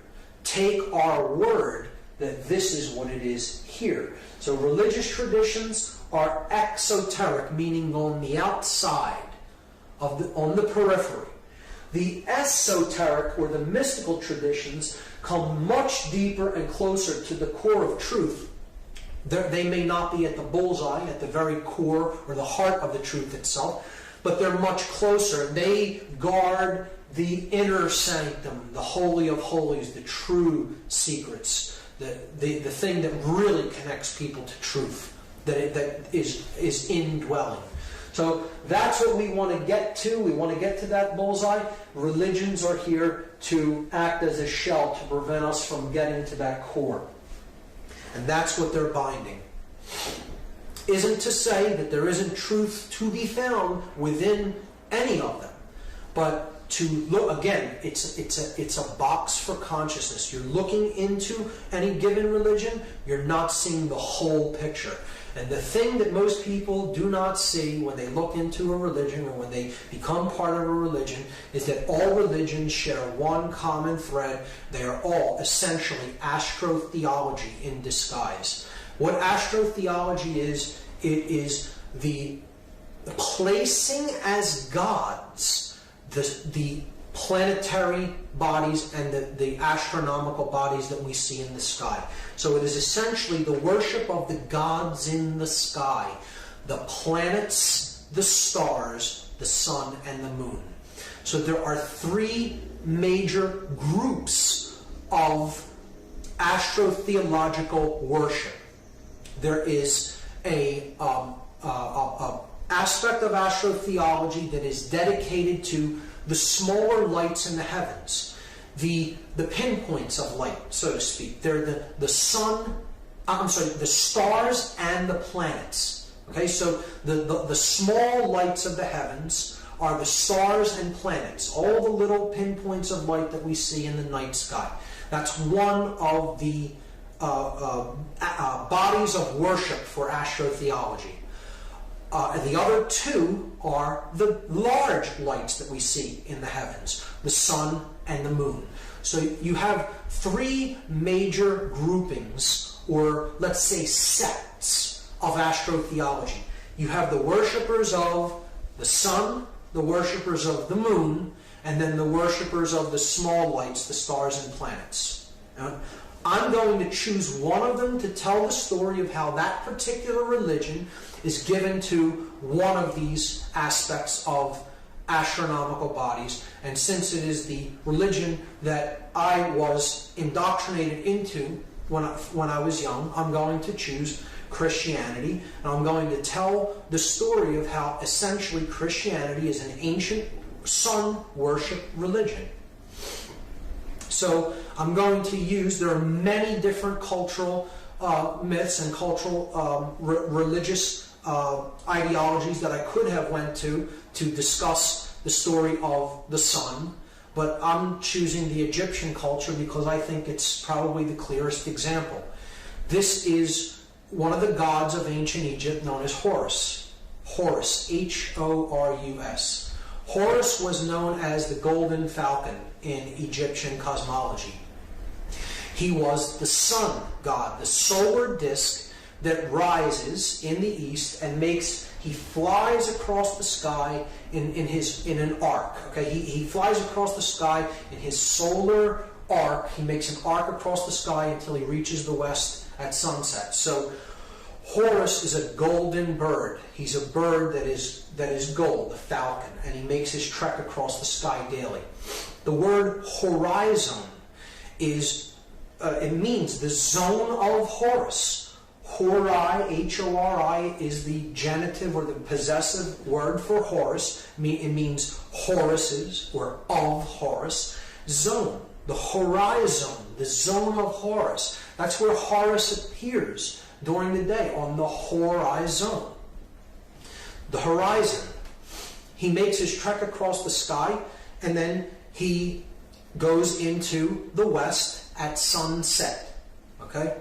So Horus has three main family members that you need to understand the role that they play in this story. He has a mother, a father, and a brother. His mother is depicted here, Isis. Isis is the goddess of the night sky in Egyptian cosmology. She is often also identified as the moon goddess. So, at night, when the sun is not up, the moon is the queen of the heavens. She rules the night sky. Her cloak is the dark cloak that the stars are embedded in. Okay? So she's the goddess of night, and the moon is her presence when the moon is out and you see it at night. So this dark, feminine moon goddess that also represents the cloak, the black cloak of the night sky with all the stars embedded in it, each day gives birth to the rising sun. She gives birth to God's son, the son that is owned by the God of the heavens, Osiris, the Father God, the Creator God. Horus is the son of Osiris. He is the Creator God's son. Here you see the solar disk above his head, and the Divine Mother, Isis, gives birth each day to the solar God when the sun is born of the night sky. Horus is depicted right here. He is touching Osiris on his right temple.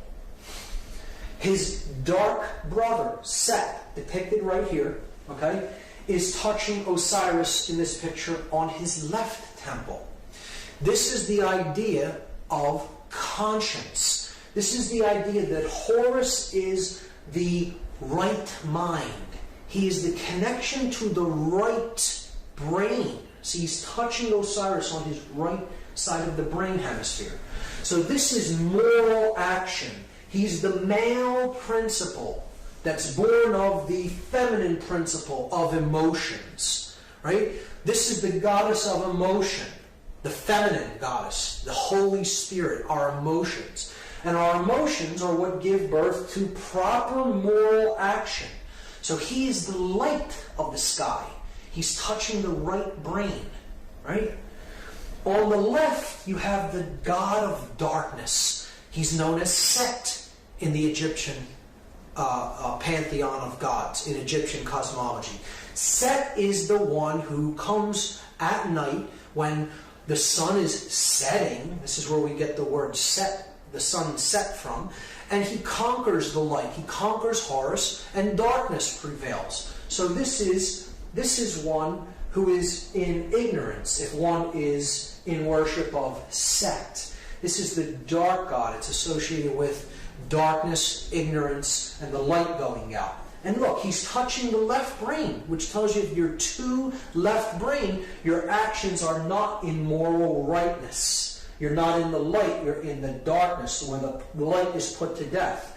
So this is like the concept of the devil on one shoulder and the angel on the other shoulder of conscience. One's whispering in your ear to do the wrong thing, one's whispering in your ear to do the right thing. And Horus was known as, he's a god of uprightness, of righteousness, the savior of the world, the god of light, the solar disk. And Set is the god of darkness that conquers the light. So you see here the Trinity. Osiris is our thoughts. Isis, our emotions. And Horus and Set, our actions. One is born of moral uprightness, and one is a god of darkness and ignorance. It's a beautiful moral symbolic analogy, if we take it as an expression of consciousness symbolically and not as physical gods in the sky. So here we see another statue from ancient Egypt of Osiris, the middle pillar, our thoughts, and then you have Horus, the male principle of action, alongside Isis, the feminine lunar goddess of emotion. Here you have again the yang principle, the yin principle, and the mixture between the two. The coming together of the male and the female. Or thought, emotion, and action coming together as one. So here on the left we see Horus as the child with his mother Isis, and on the right we see the comparable image of Mary with the Madonna with the child of Jesus. Now there's a couple of reasons why they are a virgin goddess, and they give birth to a male child that is not born of a male sexual union with a male. The reason for that is Isis represents the intuitive brain. She represents the midbrain where conscience and intuition come from. When one conquers the reptile brain and is getting in touch with the right brain of conscience and intuition, one has conquered the father, the controller part of the brain, the oldest part of the brain, the reptile brain, and it is a virgin birth. The feminine limbic brain is giving birth to the neocortex, the divine male child of proper moral action into the world. So it's a virgin birth. We're going to see how even that idea is covered over by astrotheological ideas, and it's just looked at as that's the place where the sun is born in the zodiac, which we'll get into.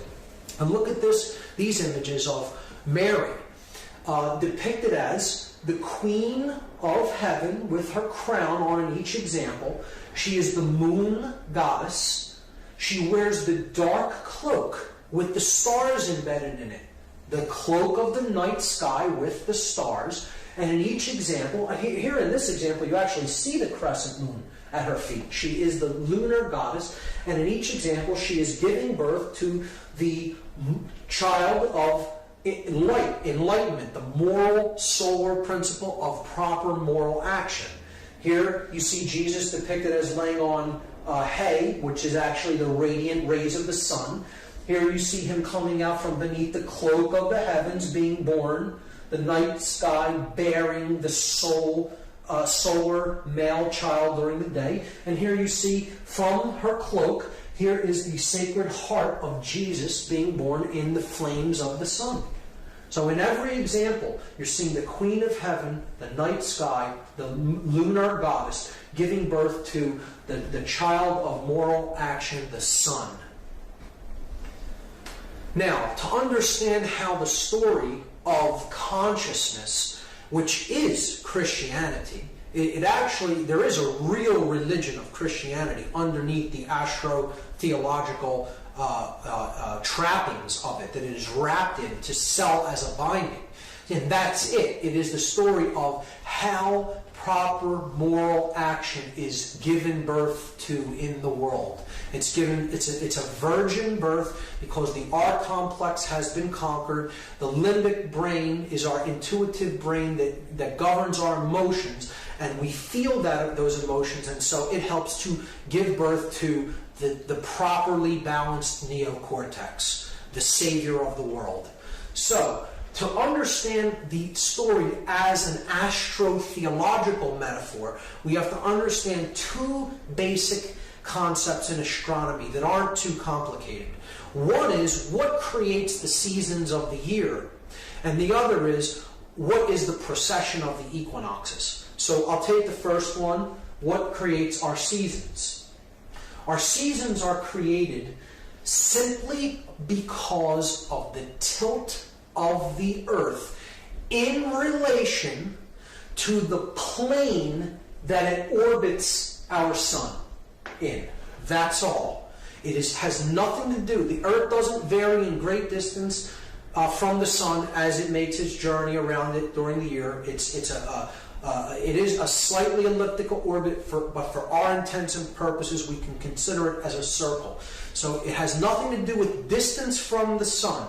It is simply the tilt of the Earth on its own axis of rotation. That's the only thing that really creates our seasons. So let's look at this. Here the sun is at I'll start at the autumn equinox. The autumn equinox, the sun is directly at the equator of the Earth. Okay, so see that angle that the sun is making with the equator of the Earth? It's right at the equator, right at that point.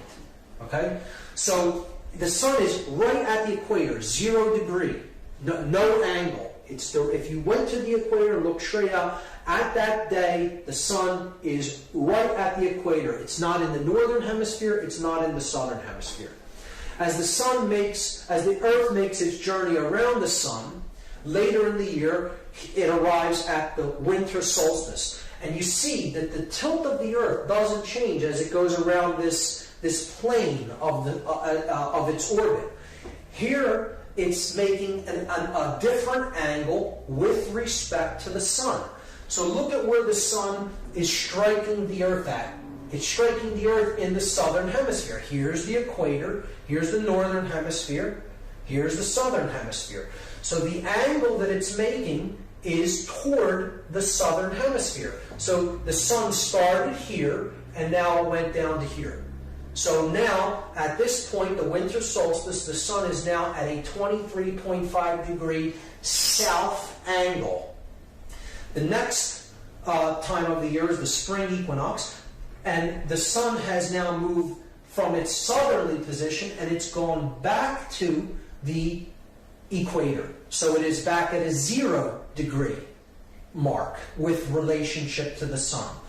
Then we go toward the spring season and to the summer solstice, the beginning of summer. So at this point, we see here's the equator of the Earth, here is the sun, and here's the angle that it's striking the Earth at, and we see that now it's in the northern hemisphere. It's striking the Earth at a 23.5 degree north angle. So now the northern hemisphere is favored by the sun during the season, and that's why it's the beginning of summer for us. When the southern hemisphere is favored by the sun here, that's summer in the southern hemisphere and winter in the northern hemisphere. Okay? So that is what creates the seasons. The tilt of the Earth with respect to its plane of orbit around the sun. And essentially we can look at this a different way. We can just look at it as, here's where the angle with the sun starts. If I am the Earth and the sun is directly out from the equator, this is the autumn equinox. Okay? At the winter solstice, it goes down by 23.5 degrees. Spring equinox, it comes back up. Summer solstice. Autumn equinox, winter solstice, spring equinox, summer solstice. And this process just keeps repeating like a sine wave as the seasons go on. It's just up and down, up and down. Okay? It's like a pendulum movement. So the next concept in astronomy to understand is the precession of the equinoxes. There is another reference frame of motion at work, which I won't get into the full mechanics of, but you just need to know that the background of stars behind the solar path, the constellations that make up the zodiac, they're in what's called the solar ecliptic path. They slowly go backwards throughout a very long period of time. They slowly precess counterclockwise. Okay, so at the spring equinox, okay, the constellation that the sun is in at the spring equinox over a very long period of time begins to shift.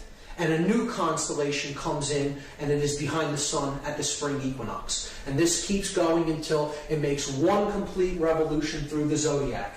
So the frame of reference of what the Earth is, the pole of the Earth is pointing to, actually makes a full circle in the sky.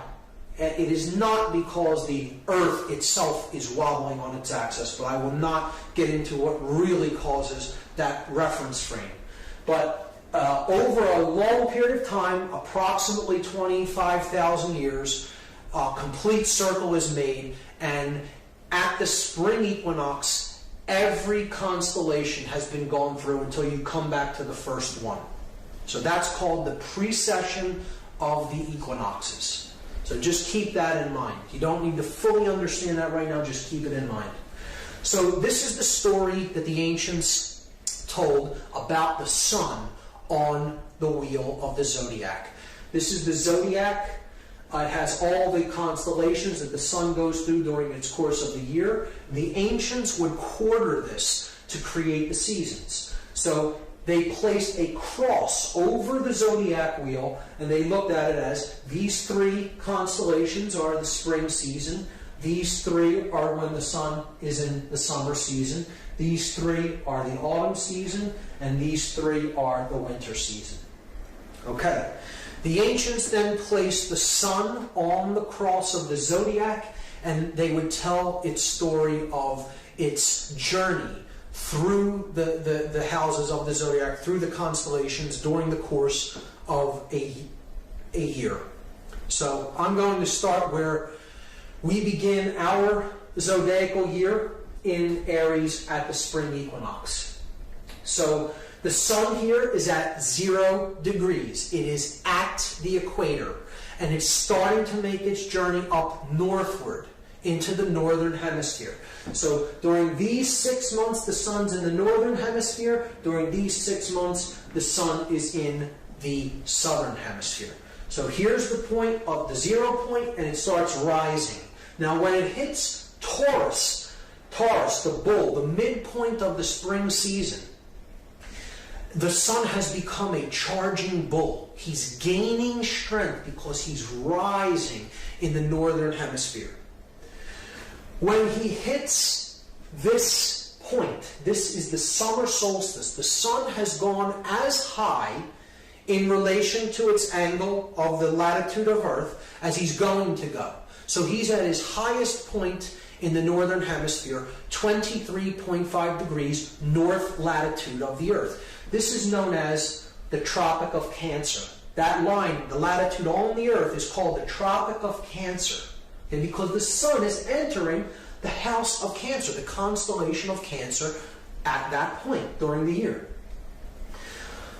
This is the summer solstice. It is the longest day of the year as far as light goes, because the tilt of the Earth makes the northern hemisphere of the Earth favored.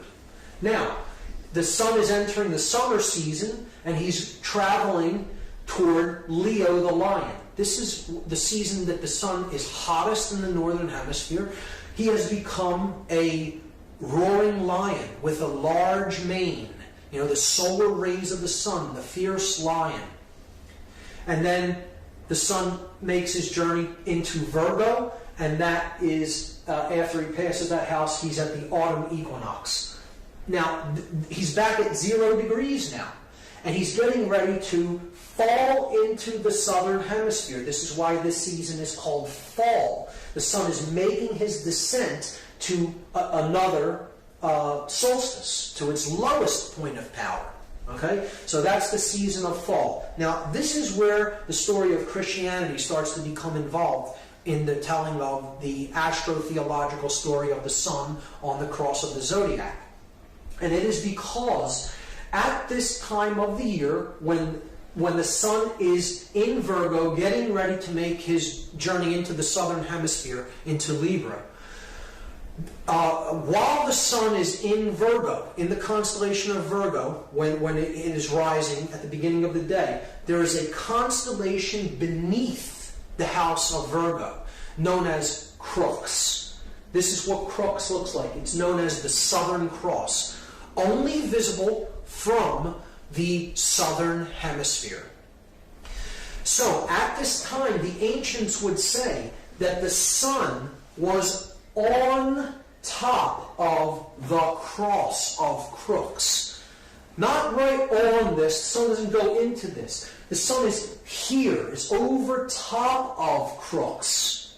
Because Virgo is on top of crooks in the night sky. You just need to look at a celestial map. You pinpoint Virgo, and then you look lower toward the southern hemisphere, and you'll find crooks, the Southern Cross. So at this time of the year, the ancients said that the sun was placed upon the cross of crooks, the Southern Cross. And this marked the time that the sun was getting ready to begin to die, begin to go to his lowest point, the winter solstice. So in this season, the sun then passes through Scorpio, the scorpion, and he is stung by the venom of the scorpion. So now he's really in rapid decline. Okay, he's dying quickly because he's stung by the venom and he's dying, and then he comes to the winter solstice. Now the sun is at 23.5 degrees south latitude of Earth. He is at the Tropic of Capricorn because he's getting ready to enter the house of Capricorn. This is the Tropic of Capricorn, 23.5 degrees south latitude of Earth. This is when the sun is at his winter solstice, and the ancients knew that was as far south as the sun would descend. It's making its lowest arc across the southerly sky that it's going to make, and that's the shortest day of the year as far as light goes. It's the day that is the longest day in darkness. So this is when the sun was said to have died upon the cross of the zodiac. He's at his lowest point of power, and he has died upon the cross. So remembering that at the autumn equinox point here is when the sun was placed upon the cross of crooks, the Southern Cross. And this point here at the winter solstice is when the sun dies on the cross of the zodiac. You see here that it passed through 1, 2, 3 zodiac houses to reach that point. This is a symbolic corollary to the story that Jesus hung upon the cross for 3 hours, 3 Horuses hours before he expires upon the cross. So in this instance, from the autumn equinox to the winter solstice, these 3 zodiac constellations are seen symbolically as hours. So at the winter solstice, the sun has reached his lowest point in the southern hemisphere. And this is, at this point, the ancients could see with the eye no visible movement of the sun back toward the northern hemisphere for approximately 3 days. So the winter solstice takes place on December 22nd. For 3 days, the sun is seen to be stationary, and its arc is staying at the same position and location in the sky as it rises and sets. It is not until 3 days later that the sun begins to make its trek northward until that is visible to the naked eye. So the ancients would see the sun rising farther northward and its arc getting somewhat larger on the 3rd day after the winter solstice. And that day, of course, is December the 25th, the birth date of the sun, because that is the day visually the sun can be seen to be born from its place of death in the southern hemisphere and to begin to rise again, or start the cycle again of rising and falling during the course of the year. So that is the date when the Son of God is said to be born, and he is born of the Virgin. And we talked about what that really means, the birth of consciousness, the birth of the neocortex from the mammalian brain. However, in this context, astrotheologically, It means that the sun is born of Virgo. So that, at one point, was where the zodiac began. It began at this point, the line between Leo and Virgo. So at that point, the sun would be born of Virgo, the Virgin, not of Aries. So if the sun, the zodiacal year would begin at this point, it would travel in a circle until it reached Leo and back to the Leo-Virgo line. So if you look at where Virgo is and you count the houses in procession, in the procession of equinoxes, okay, backwards, counterclockwise through the zodiac signs, you get 9 months, and that is the human gestation period. The sun, if he is born of Virgo and carried to term for 9 months until he is born at the winter solstice point. So in that instance, the zodiacal houses are seen to be months symbolically. Here we saw them as hours, and here we see them as months, and we're going to see them as days as well. So here we see a zodiac in stone. This is the Virgo, the Virgin, and Leo, the Lion, the Sphinx. Its position looking east toward the rising sun, and it commemorates the sun being born of the Virgin and the trek of the sun through the zodiacal houses until it ends up in Leo at the end of the ancient zodiac. So the Sphinx is simply a zodiac in stone. Now, at the winter solstice, the sun then begins his trek northward again. He goes through Aquarius, the water bringer, because the winter frost is beginning to thaw as we approach the spring equinox again. Okay, so that's the bringer of the waters. And then the sun comes back full circle to the spring equinox, the 0 point again, when it is back at the 0 point, the equator. And we see that at the point that he died in the southern hemisphere, or in his tomb, after being placed on the cross, he's in his tomb of the southern hemisphere, and after 1, 2, 3 days, he comes back to the 0 point to begin rising again in the northern hemisphere. So this is the rebirth of the sun. This is the emergence from the tomb of the southern hemisphere to the favored northern hemisphere. And that day is Easter Sunday. And think about the day. East, star, sun, day. All concepts associated with light, the sun, and the sun is a star. It rises in the east. It's up during the day. So Easter Sunday happens at a different date every year. It happens on the first sun day, the day of worship for Christianity, is a solar religion, a solar astrotheological religion. And it occurs the first sun day after the first full moon, because again, the lunar moon goddess must become full to bear the sun, after the spring equinox, or the rising of the sun from the spring equinox, out of the tomb of the southern hemisphere. So Easter Sunday is always celebrated on the first sun day, after the first full moon, after the spring equinox. And this story of the sun savior that has 12 helpers, the 12 constellations of the zodiac, who is the light of the world, the way, the truth, and the life, performs miracles, rises from the dead after 3 days, has a virgin mother, is the Son of God. Every one of these aspects of this Savior story, the Savior myth that is told over and over again through time.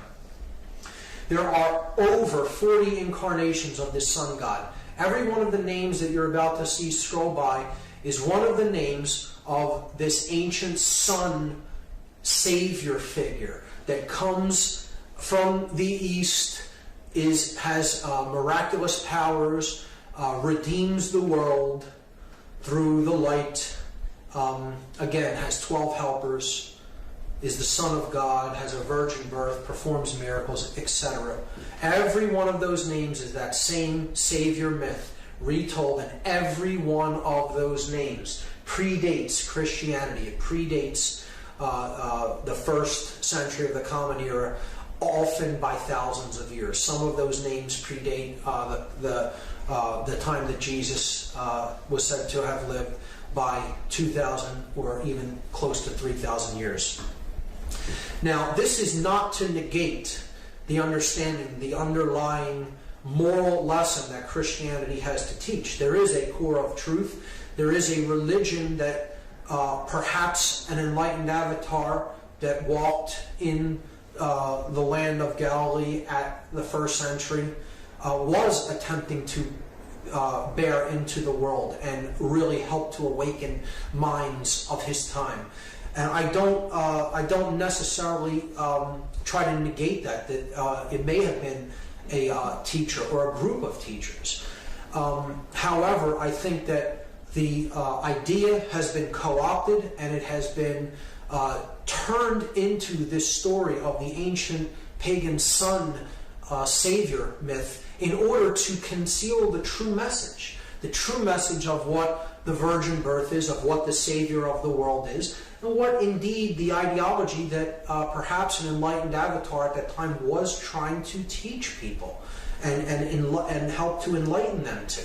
And therefore the authorities of the time had to shut down that expansion of knowledge, and they did it by taking it and perverting it and wrapping it in the old sun worship cult, the cult of the unconquerable sun, Sol Invictus. And that's why we see the story of Christianity presented to the masses in the way that it is today. I don't think it negates the true moral lessons that can be gleaned from Christianity, but what we are seeing presented as Christianity and organized religion is certainly not the religion of Christ consciousness, so to speak, of higher levels of awareness, which is what I believe if you look into the true message of Christ, the true teachings that are encapsulated in his words, I don't think that's what modern Christianity is really teaching people.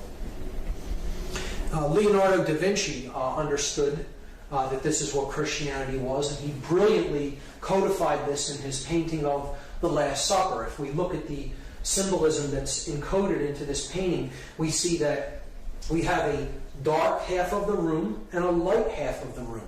Okay? So again, this is the concept of the light and the dark. You could look at this as the male aspect, right? You could look at this as the female aspect, right? So the yang energy, the yin energy. Jesus is the perfect blend of the two. He's the middle. He's the chemical wedding, so to speak. He's the Savior, the light of the world, of higher consciousness. You see that he sits in the region where the light is really coming into the room because he's the sun. He is surrounded by his 12 helpers, or his 12 apostles, the zodiac constellations. You see they're broken into groups of 3, right? So this would be the winter season here. And then as you're rising, this would be the spring season. Okay? Here, you're going toward, this would be the autumn season, and of course that would be Virgo. Okay? No, Virgo is actually in the summer season, technically. It's above the line. So this is the autumn season. We see that he's surrounded by the 12, his 12 helpers, the 12 signs of the zodiac. We see that they're broken into groups of 3, each group representing one of the seasons. Here in the dark part of the year, you have winter and you have autumn.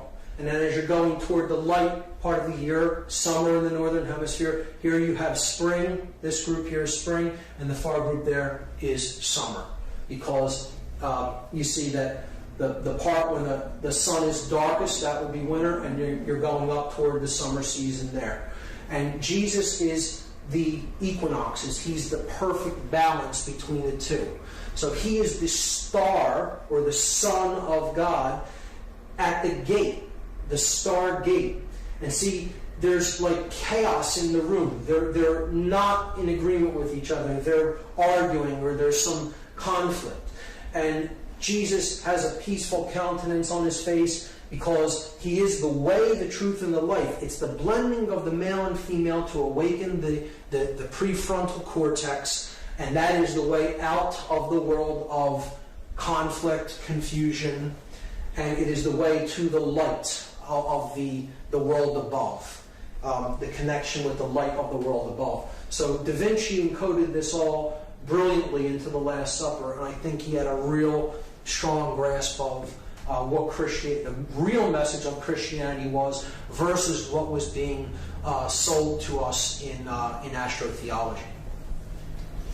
So here we see the 7 planets, or gods, if you will, that are visible to the earth with the naked eye. You have the sun, you have Mercury, Venus, the moon, Mars, Jupiter, and Saturn. These are the 7 gods of the ancient world. These are the planetary bodies that can be seen with the naked eye. One cannot see beyond Saturn without the aid of a telescope. We see that each day of the week is given to one of these 7 gods. So we have the days of the week given in English and French, and then we have the planetary body that they are associated with. Monday is the moon's day. Tuesday in French is Mardi. It's where we get the phrase Mardi Gras from. That's Mars's day. Interestingly, the 9/11/2001 event took place on a Tuesday for the invocation of Mars, the Roman god of war. Wednesday is Mercredi in French. That's Mercury's day. Thursday is Thor's day. In Norse ideology, Thor was Jupiter. Friday in French is Vendredi. That's Venus's day. Saturday and Sunday are relatively self-explanatory. The Jewish religion is Saturnian based. It's the stars and planets, astrotheologically, the religion of the stars and planets, and therefore its day of worship is Saturday, after Saturn, who they considered, since it was the farthest body out from the sun that could be seen with the naked eye, it was considered the ruler of the planets. And then, of course, Sunday is the sun's day. Christianity worships on Sunday, being a solar cult. Our whole notion of time and how we see time is also affixed to the concepts of astrotheology. So we have the 3 astrotheological sects: the sun, the moon, the planets and stars, and we look at our clock being a symbolic zodiac. It has the 12 houses. Okay, it has 3 hands. Each one of the 3 hands of an analog clock is given to one of the sects of astrotheology: the solar, the lunar, and the planetary. So we see that the sun is given the hour hand, the most important hand, because it's the hand of Horus, the sun god. The minute hand is named after Min, which is an ancient name for the moon. Min was the moon in Phoenician, and the minute hand is dedicated to the moon on the clock. And the second hand is the fastest hand that travels around the clock more than any of the other hands, because it is given to Mercury. It's the planetary hand, or the pinpoints of light in the sky, the lesser lights, because Mercury is the second body of the solar system after the sun, and it makes its orbit around the sun faster than any other object in the solar system. So this takes us to the last concept in religion as astrotheology, that ultimately what we are seeing is the breakdown of consciousness on the earth. And we are seeing the earth as a global brain. This is a very critical concept to understand. It will help people to understand why the events that are playing out in the regions of the world that they are happening the way that they are and in the locations that they are. So if we look at the earth, if we consider that the earth is a living brain, it is actually one consciousness, one brain. It has two hemispheres. We have a Western hemisphere and an Eastern hemisphere. So if we symbolically correlate this to the concept of the bilaterally symmetrical brain, we can place the structure of the brain on top of the Earth map. So we have a left hemisphere of the brain and we have a right hemisphere of the brain. So you want to picture that you're actually looking kind of this as the back of the head. So this area is, let's say this is the back of the head, okay? And this is the left hemisphere of the brain, that's the right hemisphere of the brain. So you need to envision your head looking this way, okay? Picture your eyes looking that way. This area of the earth is your left brain, this area of the earth is your right brain. And if you understand how religious ideologies are structured on earth, this begins to make a whole lot of sense. Because we have three basic astrotheological sects that each correlate to a major world religion. The solar sect of astrotheology is named after the god Horus, and Horus's name in other Egyptian cosmological studies was his name was Amen-Ra. Amen-Ra is the name that is invoked when Christians pray a prayer and then they say the word Amen after the prayer is said to invoke the sun god of Amen-Ra. What he really represented was the sun at his zenith, at his highest point in the sky, Amen-Ra represented. So it is the sun not at each horizon, at the rising horizon, he could be called Horus, the golden falcon. At the setting horizon, he is Set. But at the zenith, his highest point in his arc across the sky, he was known as Amen-Ra. And often this was just shortened to Ra or Ray, where we get the word rays of the sun from. So it's another name for the sun god Horus. And we have seen that this is the religion of Christianity, and its symbol is the sun on the cross. There you have the sun behind the cross right there. And I'm going to place the blade as this Western left hemispherical religion, the male religion. So the symbol I'm placing on the sun here is the blade, the upward pointing triangle representing yang energy, male energy. The moon cult or sect of astrotheology is named after the moon goddess Isis, depicted here. So this is Isis. The moon religion is the predominant religion of the Eastern Hemisphere, and it is Islam. Islam's main symbol is the crescent moon.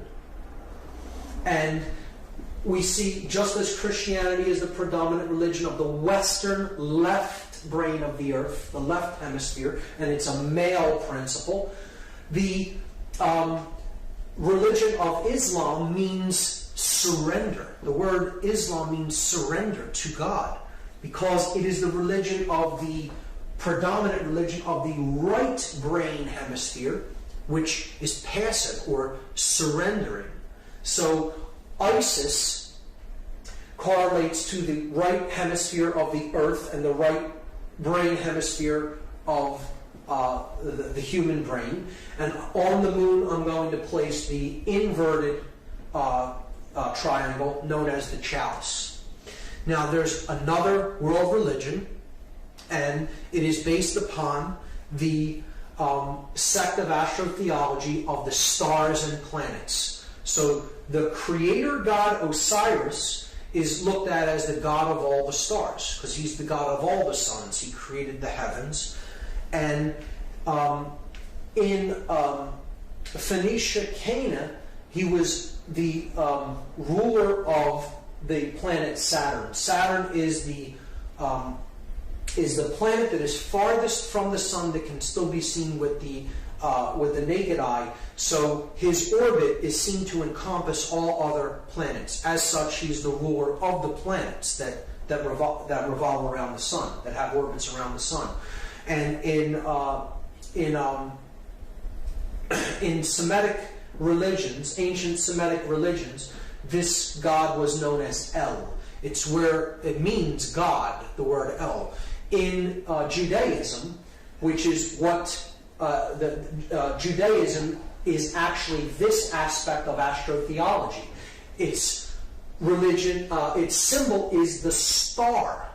Okay, the stars, because it is the religion of the stars and the planets, the pinpoints of light, as we talked about, the small lights in the heavens. So the name of God in Judaism is Elohim, and it's plural. The reason it's plural is because there isn't one God. There's many gods. Elohim means the stars and planets. That's the big mystery about why El is pluralized in the Bible. Because the real astrotheological basis of Judaism is the stars and the planets, plural, the many lights of the heavens. So that's where Elohim is actually derived. And of course, just like their symbol being the star, it's the combination of the male and the female symbols into one. Now, the reason that there is a twofold aspect to the middle part, the middle pillar of the earth, is because in the middle, if we're looking at the brain from the back side of the brain, okay, so your head is actually facing this way, and you're imagining this side as your left brain hemisphere, this side as your right brain hemisphere. What do we see playing out in the world today? We see the left-brained Christian nations of the Western Hemisphere waging war against the right-brained Islamic surrendering nations, or the ideology of the surrender to God as being their religion, the basis of their religion. We're waging war over here in the Eastern Hemisphere, in this region, okay? So it's like the left brain is over attacking the right brain. And the Middle East, the Middle Eastern region is where all of this conflict is centered. And the reason that it's centered on that part of the earth is because this region of the earth is the back of the brain of the earth. It is the cerebellum of the earth. The opposite side of the earth is where the Pacific Ocean is at.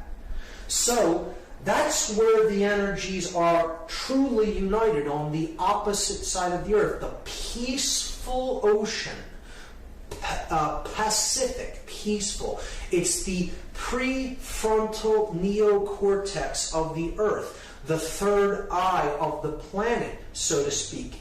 And right on the other side of the globe from this point, you would see in the middle of the Pacific Ocean the Hawaiian Islands, with the largest volcano on the earth, Mauna Kea volcano on the big island of Hawaii. It is the physical representation of the third eye of the planetary brain. All the conflict is happening on the other side, the back of the head of the earth, the cerebellum of earth, which is the Middle Eastern region, Middle Earth, around the Mediterranean region. So this is a proof of the Hermetic principle of as above, so below. As the individual units of consciousness upon the planet become imbalanced toward one polarity or the other, you will see the reflection happen on a grand scale on the entire planet. The Earth is in a state of left brain imbalance because we are in a state of left brain imbalance. And we are seeing all the conflict driven by the R complex of the Earth, which is the Middle Eastern region, which correlates, it maps symbolically to the cerebellum of the Earth. If another country happened to be there at that location, that's where you would see the turmoil and conflict happen. It is a reflection of the Hermetic principle. As the individual goes, as all the collective individuals go on the planet, as their consciousness goes, so the mass consciousness will go, and you will see it reflected on a grand scale. So as we see these three religions put together of Judaism, Christianity, and Islam, when we put them all together, we get Isis, which is Islam, the lunar religion, Ra, or Horus, the solar religion of Christianity, and El, the religion of Judaism. We get Isis plus Ra plus El, and that spells the word Israel. Now, this is important to understand because you have to understand that this region of the world is where these astrotheological sects actually consolidated the knowledge of the mystery traditions and then began to disseminate their knowledge and culture into other regions of the world. So it is simply an understanding that that knowledge was concentrated in that region of the world before it then began to go out and populate other areas of the world with that information. And this is one of the main reasons why the country of Israel, the government of Israel, has so much influence with many other nations more populated than it and seemingly wielding more political power, but there is such a concentration of the ability to lobby these other nations, such as the United States and Great Britain, with the desires of the government of Israel, because the power of these astrotheological sects is still highly concentrated in the region that we now call Israel, which was formerly Phoenicia, Canaan, and the knowledge of the mystery traditions actually came into that region through Egypt and Babylon and the mystery tradition centers that were around what we now call the State of Israel.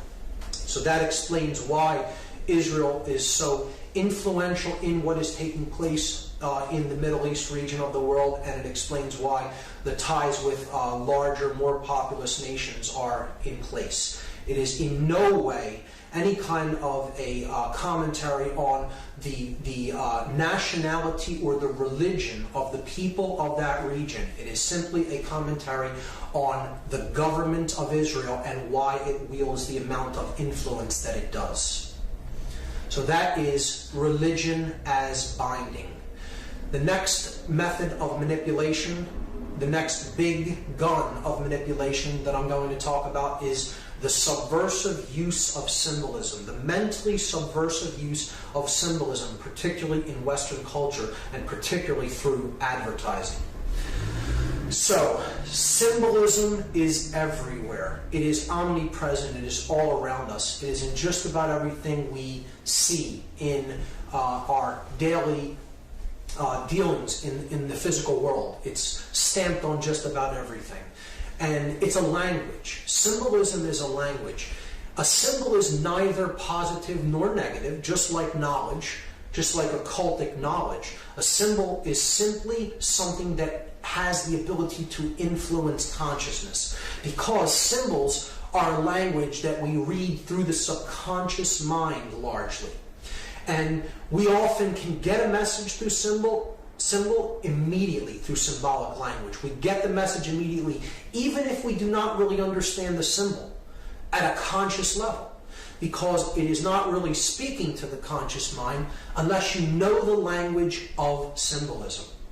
And unfortunately, many people do not. They are illiterate when it comes to reading symbolic language, and therefore they're really at its mercy. They're really at the mercy of how an advertiser or a product peddler wants to reach your subconscious mind. If you're not aware of how they're using symbols to reach the subconscious regions of the mind and the subconscious awareness. So we have to become symbol literate if we're going to be able to use symbols ourselves, if we're going to be able to protect ourselves against unwanted influence and usage of symbols. What I'm going to do is present a symbol, describe how it is being used, for what purpose, and then I'm going to give examples of how the symbol is used in logos. So the first symbol is that of the sun, which we already talked about the significance. The sun is a symbol of light, of life, of knowledge and information. It's a symbol of moral uprightness, okay, of morality.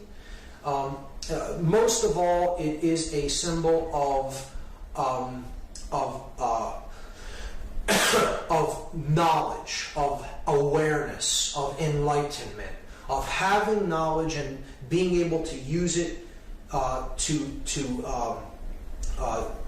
do the correct things that will lead to awareness and will lead to order in life, will lead to prosperity in life. That's what the sun has traditionally been a symbol of, however, wherever it has been used in iconography. And we see this employed by companies that want you to trust them, want you to identify with their products as something that is used for life, that is used for lifeblood, so to speak, that is used to represent enlightenment even. So here we see it used in oil logos, in gasoline companies. So you see it here, Sun Oil Company, Gulf, with a large orange disc representing the sun behind it. The sunflower of British Petroleum, and Dutch Royal Shell gasoline, which is a symbol of the sun coming up over the horizon with the rays. Even though it's encased in the outer shell, it still is clearly an image of a rising sun with the rays of light coming up over the horizon. We see it in technology, we see it in media, we see it in food companies. One of my favorites is ShopRite. You see the shopping cart with the sun behind it, indicating that if you shop there, you can purchase light. It's a subconscious play on the symbol. So they're trying to sell enlightenment as part of the product. You know, something that you lack, something that they are aware that you want spiritually, is being sold to you by proxy. And a rite is a ritual, the ritual of shopping. Shop right, and there is the sun in the basket. It's a very good example. In financial institutions, the sun is ever present because, again, it is a symbol of trust. It is a symbol of sovereignty. It is a symbol of knowledge and enlightenment. On the Discover charge card, Sun Trust Mortgage Corporation. Here's Citibank, the cross of the zodiac and the sun coming up over the horizon. Lucius Trust, Lucius meaning light. Sovereign Bank, sovereignty being sold to you through your banking institution. This circle with the dot with the circle around it, an ancient symbol of the sun, and in the shopping giant Target. Of course, Barack Obama's logo, the rising sun. Many people just look at this as an O with the American stripes, but it is the sun coming up over the horizon because he is being sold to us as the new savior that will save us from all the evils of the former administration. He is the new reincarnated sun savior. So the zodiac is the next symbol that is used, and these symbols have to do with zodiacal houses and astrotheology in general. We see it on secret society logos such as the Order of Demolay, the cross of the zodiac. You have the cross of the solar system, the equinoxes and the solstices, and then you have the galactic cross, the great cross there, the double cross. Here you have the Knights of Malta's logo, the cross of the zodiac, the equal armed cross. On the CIA, the Central Intelligence, the cross with the sun. And BMW's logo, an equal armed cross, quartered like the zodiac wheel. You have the moon iconography used in Starbucks logo. You see the crescent moon, and she has the star. She's crowned as queen of the heavens. So again, it's the goddess being used there. The horns of Aries, often used in different corporate logos. You see the ring of Saturn used over and over again. Here's more rings of Saturn. Mercury, the planet used there. Specifically Pisces, the two fish. See examples of how this iconography is used. Here we see the sacred geometry of the Vesica Pisces used in MasterCard's logo, the unification of male and female into the womb of creation, the one womb. And this symbol being the female sex organ, the channel for men, the Vesica Pisces, male and female uniting. Again, on Krull's logo, we see it used as the depiction of Jesus, the fish, because the sun is now currently in the house of Pisces, the fish.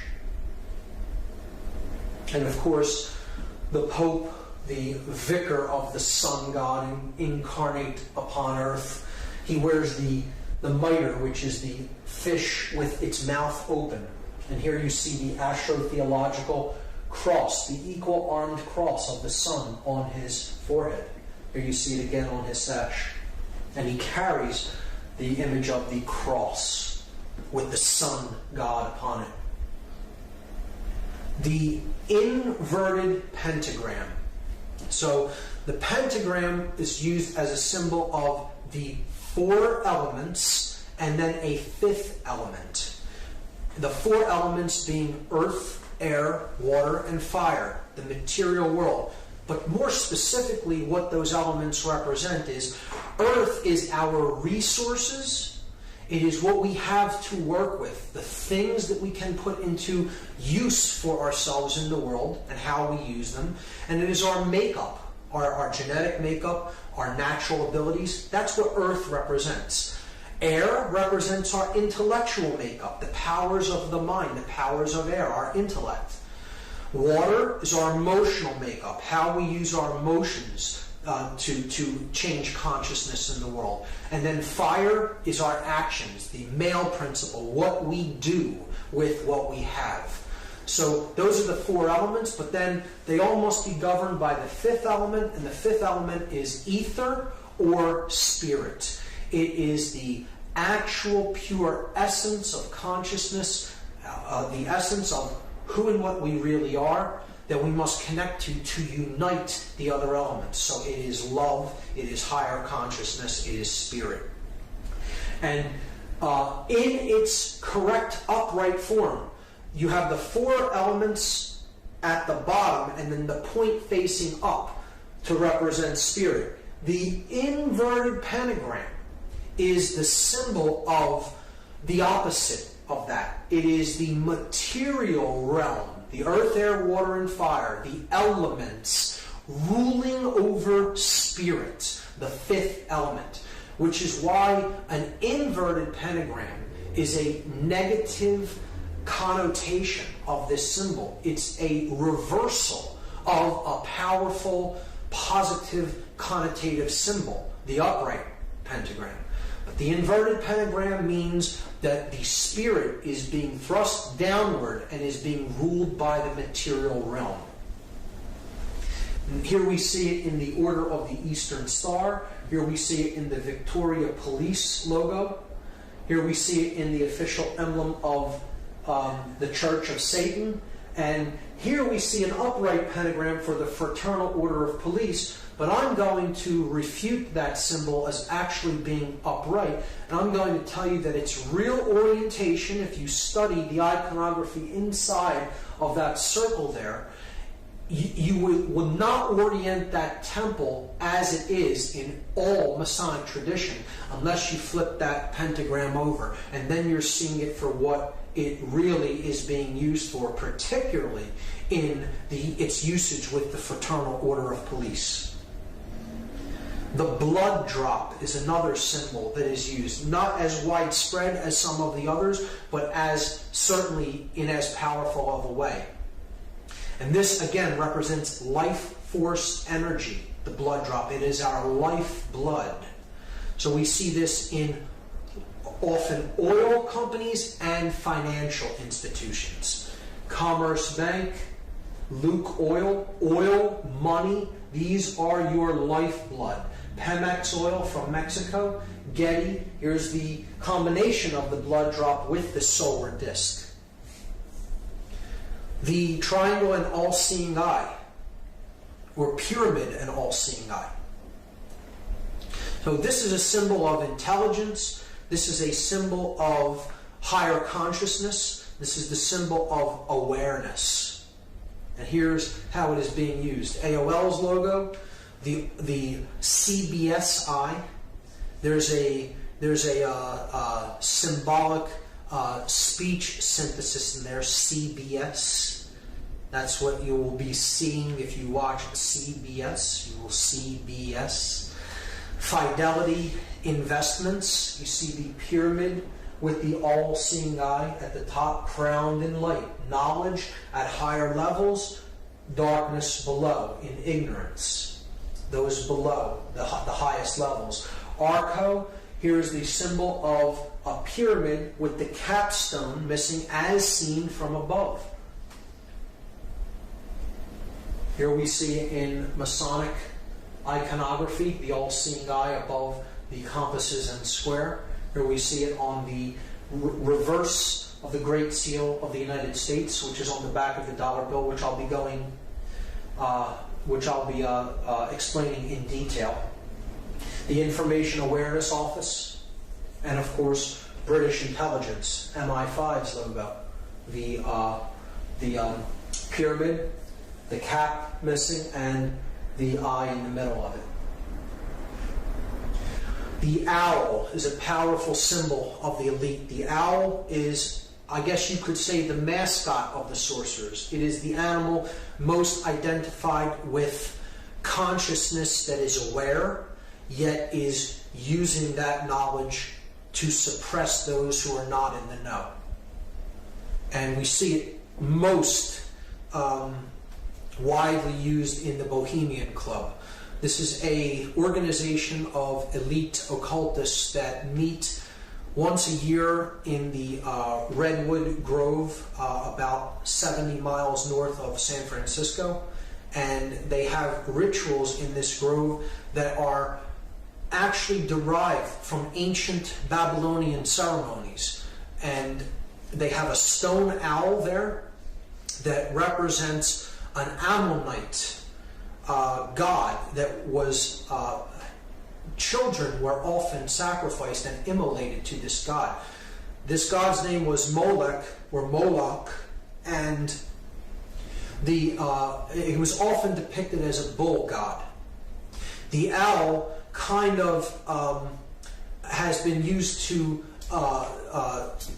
as a symbolic representation of this bull, because the bull has the two horns like a horned owl does, and it can be seen as either a bull or an owl. In the Babylonian tradition, it was more frequently represented as a bull, but it was also seen as an owl because it represents the immolation of a specific aspect of consciousness. and that is the feminine aspect of consciousness. So what the ritual entails, if you really understand its deep symbolic significance, which many do not, and they will say, oh, it's just a harmless ritual by men who are acting out psychodrama. It's nothing of the kind. It's an extremely subversive ritual against the feminine aspect of consciousness. And here's how it works. They have this owl that they're going to have a ritual before. And they take an effigy of a child and they float it upon the water. You see here the dark aspect of the Hermetic principle being conveyed here, the as above, so below aspect in the reflecting pool. As above, so below. And they float this effigy of an infant out into the water where they set it ablaze, and they immolate it to this owl. What this represents is the immolation of the inner child. That's what the elite are actually doing in this ceremony.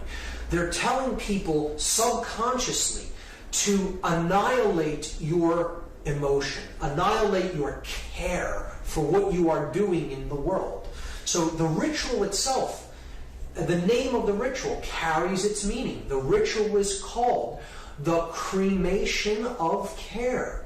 That is exactly what those who are participating in this are doing.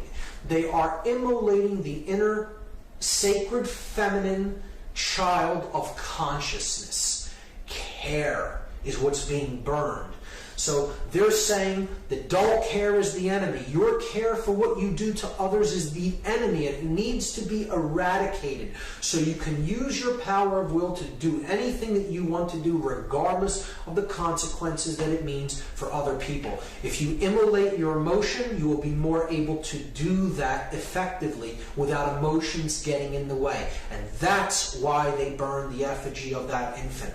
Anybody that says that that is not what the ritual is about does not understand the deep symbolic connotations of that ritual and the derivation of where that ritual came from. And it does indeed come from ancient Babylonian rites, specifically the rites of the Ammonites, which were a dark, basically a satanic cult, the worshippers of the gods of chaos. Molech being one of them, the devourer of the sacred child, the feminine care principle. That is the owl. We see it encoded very covertly because the owl is a predatory bird that can see its prey at night from a higher perspective when its prey cannot see it. So it is easy to remain hidden and then attack when it wishes to pounce upon its prey. And its prey is in the dark.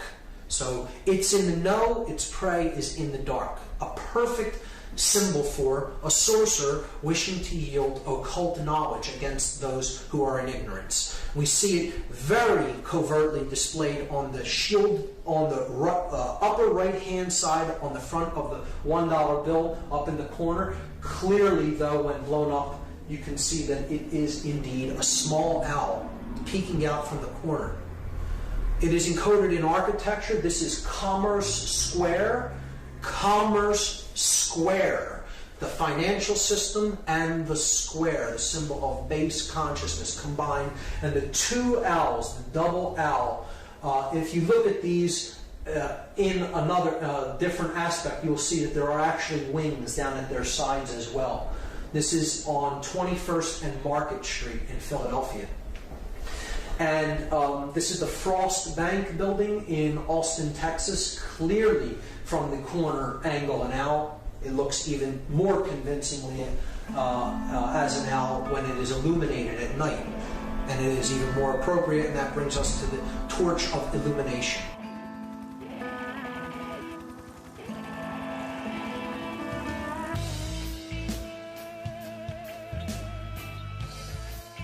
The illuminated torch.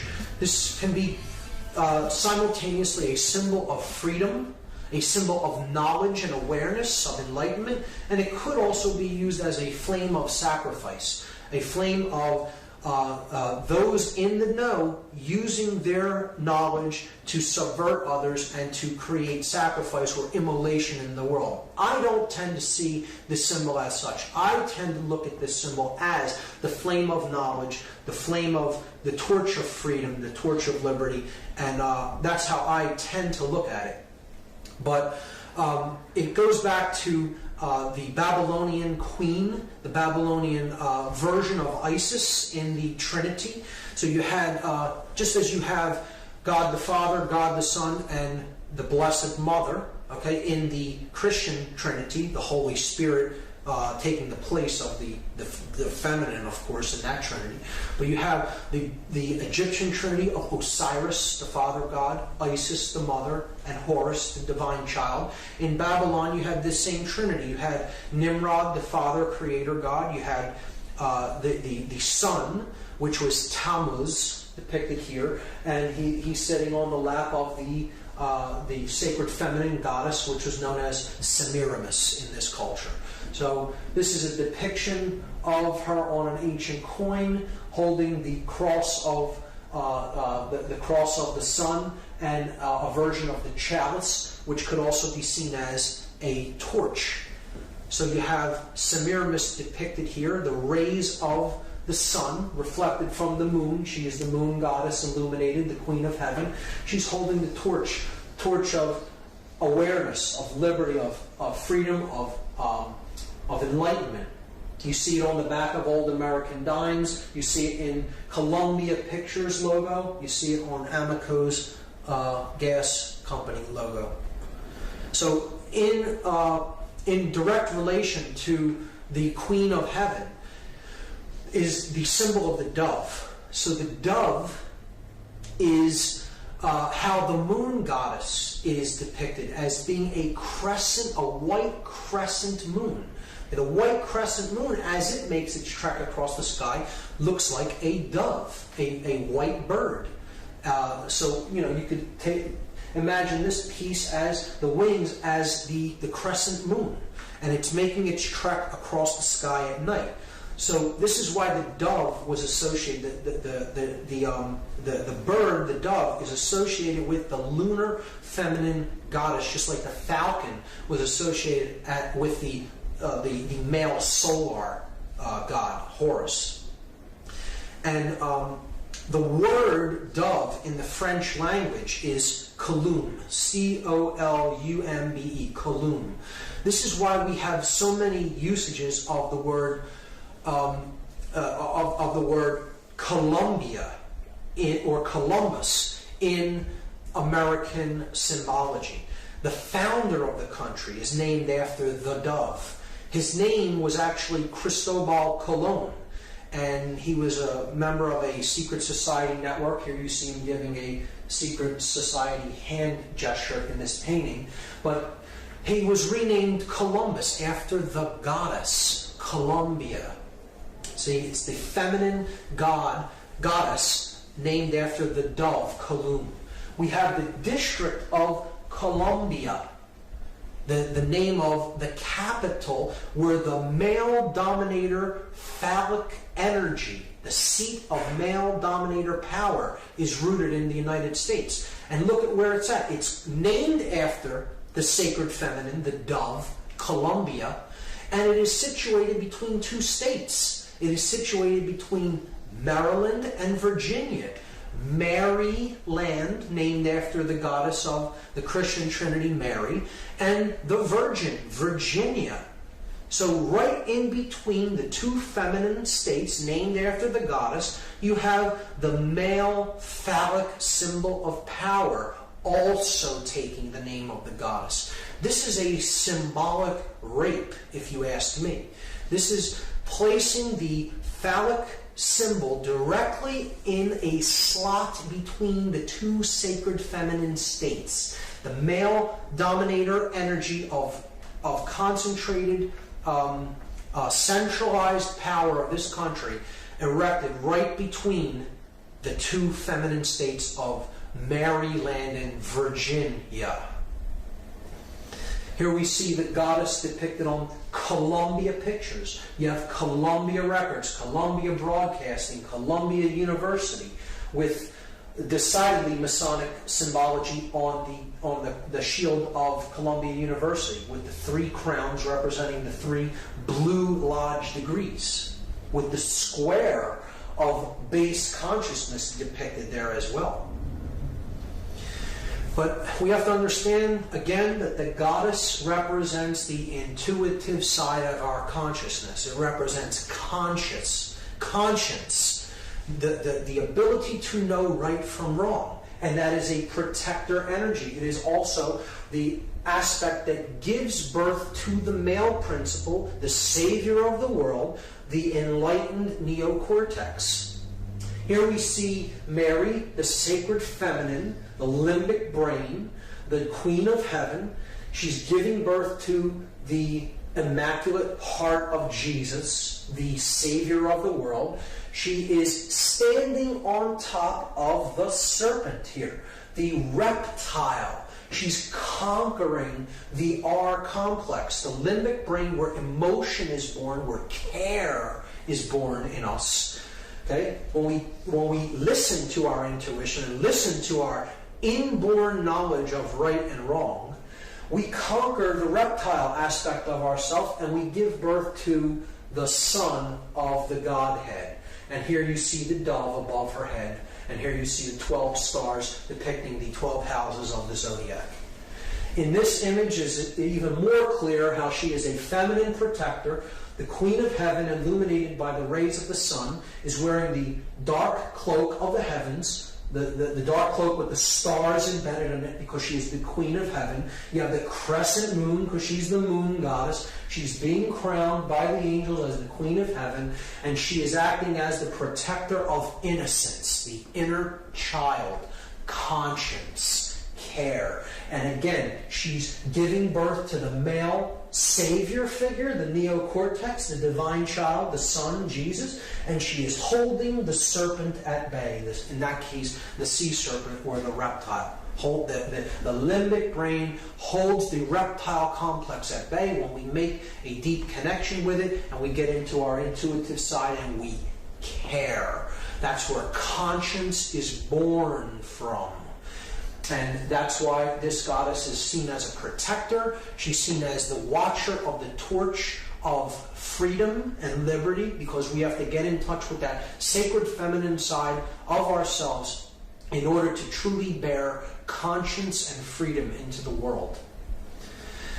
Here we see in the modern Christian Trinity, the goddess has been removed and replaced with the dove. You have the Father, the Son, and the Holy Spirit represented as the dove, but there is no divine mother. The feminine has been removed and it's been replaced just by the symbol that the sacred feminine goddess was given in the ancient world, the dove, Kalun. Now we're going to see a darker aspect of how the goddess symbology is used. When we look at things, I'll do this one since it's lighter first. You have here the moon and the dove, because this is a sacrifice of how we use money, through credit, building up debt. So you have the moon and the dove on the same card for Visa, and it's a symbol of the sacred feminine being used in a depiction of sacrifice of an individual, sacrificing in a monetary sense. Here we see it being used in a very dark form as human sacrifice, because human sacrifice is still very real, very actively practiced in the world. It just isn't the practice of carrying people up a pyramid as how it was done in the past, or sacrificing them upon an altar with an obsidian blade or a dagger of some sort. Now, human sacrifice is carried out with the knowledge of everyone around us, and it is done willingly. People go off to sacrifice others and themselves in the act of war. War is modern day human sacrifice. And here you see the goddess with her wings depicted on a war memorial. And see, this is the goddess herself being sacrificed. A lot of researchers believe that it is them sacrificing people to the goddess it isn't so much that they're sacrificing to the goddess. It's the reason the goddess is always depicted in conjunction with sacrifice is because they are sacrificing the goddess within an individual. It is the cremation of care, conscience, the protector, the grand architect of everything we experience is care. So this is the goddess herself depicted as being with these men as they are sacrificed along with the goddess. That's what war is. It's a ritual sacrifice of the sacred feminine in an act of sacrifice, of human sacrifice. So another use of the sacred feminine symbology and imagery when it comes to human sacrifice rituals or attempted human sacrifice rituals, we see this through different events that have played out that have the sacred feminine or the name of the sacred feminine embedded or encoded within the ritual or the scenario. You have the murder of Princess Diana, which I do not believe was an accident. I believe she was taken out because of her connections with the royalty of Britain, and her name was Diana, a Roman name for the goddess Diana. We saw the Superdome incident where thousands and thousands of people were hoarded into this dome looking like a feminine breast and left there without supplies, essentially to die. And FEMA did not get to this region for days after Katrina hit. And the conditions in there were horrendous. And I believe that is a deliberately designed thing that was done to try to maximize the amount of death and suffering that happened in that feminine breast, the Superdome, a symbolic representation of a breast. And the two large school shooting incidences could be seen as very clear examples of mind control, of trauma-based mind control, were at Columbine High School. Again, Columbia, Colum, the dove, Columbine, and Virginia Tech, the Virgin, Virginia. Again, two names of the goddess. Again, human sacrifice rituals in disguise made to look like totally disconnected incidents. But perhaps the clearest example of human sacrifice in concealed ritual of all is the symbolic burning or immolation of the Columbia Space Shuttle. Again, the Columbia, named after the goddess Columbia, Colum, the dove. And it's the white dove. And it's burning up, being immolated as it re-enters the Earth's atmosphere. And we see the crew was a 7-member crew. And that's correlating to the 7 planetary bodies of astrotheology. You have the 5 male gods, 5 men in the crew. You have the Sun, Mercury, Mars, Jupiter, and Saturn.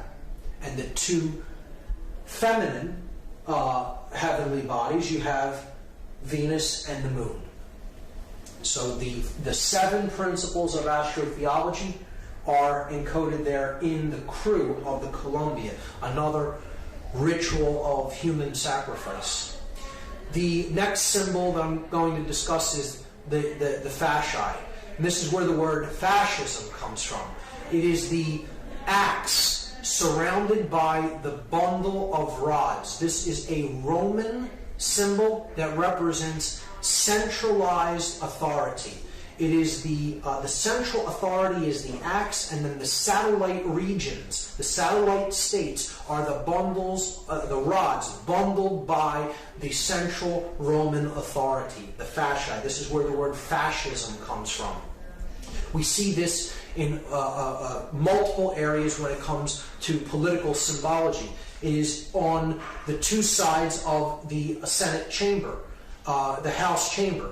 It is on the far side is depicted on the throne that Abraham Lincoln sits upon as a dominator, father figure, God figure. So he's holding both compartments of power, the church in one hand and the state in the other, because an absolute ruler must unify those two principles. It must unify political and spiritual power into one.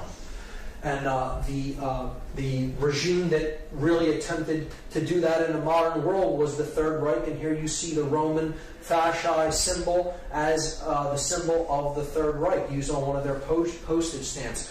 We had it previously on the back of old American dimes. Now I'm going to talk about Freemasonic symbology. And I want people to understand that Freemasonry in and of itself is not an evil ideology. Again, it is an occult system of knowledge that can be used for good, or it can be used for ill or manipulation, depending on who is wielding that knowledge. So this is the Freemasonic compasses and square with the letter G in the middle as depicted in American Freemasonry.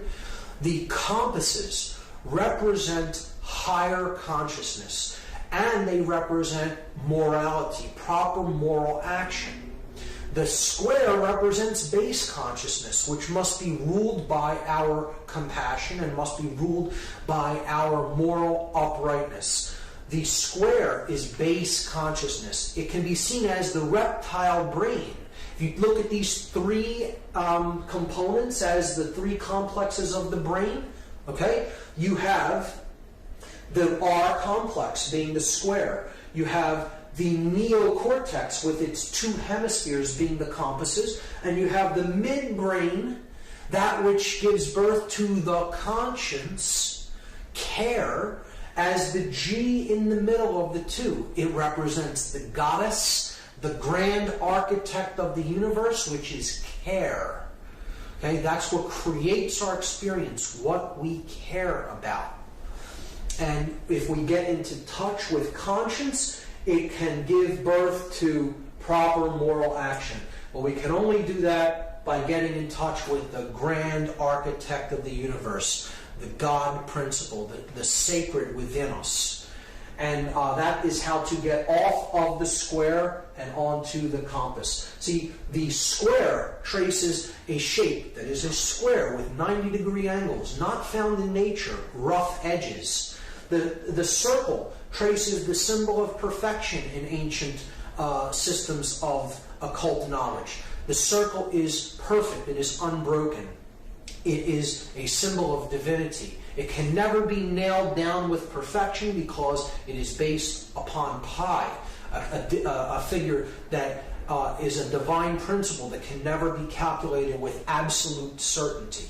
So the object is to circle the square and have our compassion and our higher consciousness rule over our lower instincts and our animal instincts. And we do that through getting in touch with the care principle, the generative principle, the G, which is the grand architect of the universe, care, conscience. So it's about moral uprightness, and it can be equally seen by dark builders, by dark masons, to represent quite an opposite. This is how symbolism is in the eye of the beholder, and how the wielder of this symbol determines what it's really being used for based on their level of consciousness. So a dark mason, a rogue mason, a dark builder, so to speak, could see the symbol this way. Man is ignorant. He exists in base consciousness. And I, as one who has perfected myself, have the divine right to rule over the base man, the square, he who is on the square. So it's two different interpretations of the same symbol. One seen in a positive connotation and one seen in a manipulative negative connotation, depending on the eye of the beholder, of the wielder of the symbol. Here's how this has been used in popular culture. In some of these examples, it's subversive. In some, it could be seen as an uplifting symbol. But generally in education, you'll see the square used and the three symbols and the color blue for the square representing the blue lodges. And this is base consciousness. This is the base of the pyramid of this particular secret society network, the hierarchical pyramid-like structure. And you're seeing the pyramid encoded here, but through the square. And the three base levels of Freemasonry, the entered apprentice, the fellow craft, and the master mason, being the three introductory or initiatory degrees of what is known as the Blue Lodge in American Freemasonry. And this is as far as many go, and it is often the degrees that are said to keep knowledge of higher levels suppressed for those really in the know of the order do not wish for those people to receive the knowledge because they have been gauged as really still being in base consciousness. And you're seeing that depicted in educational logos there. This Columbia University and that the University of Pennsylvania's shield. Here we see the compasses tracing the semicircle on the patch for the Columbia Space Shuttle mission. And one of my favorites encoding the compass and square of Freemasonry is the game of baseball, a game I've personally resonated with. But we see the compasses encoded by the foul lines here, okay, that make up first and third base. The bases form the square for the individuals in base consciousness, on the square, the basemen. Okay, they're the basemen. And the middle, here, the mound of creation, the primordial mound, is the limbic brain, the generative principle, the feminine aspect that throws the feminine seed into play.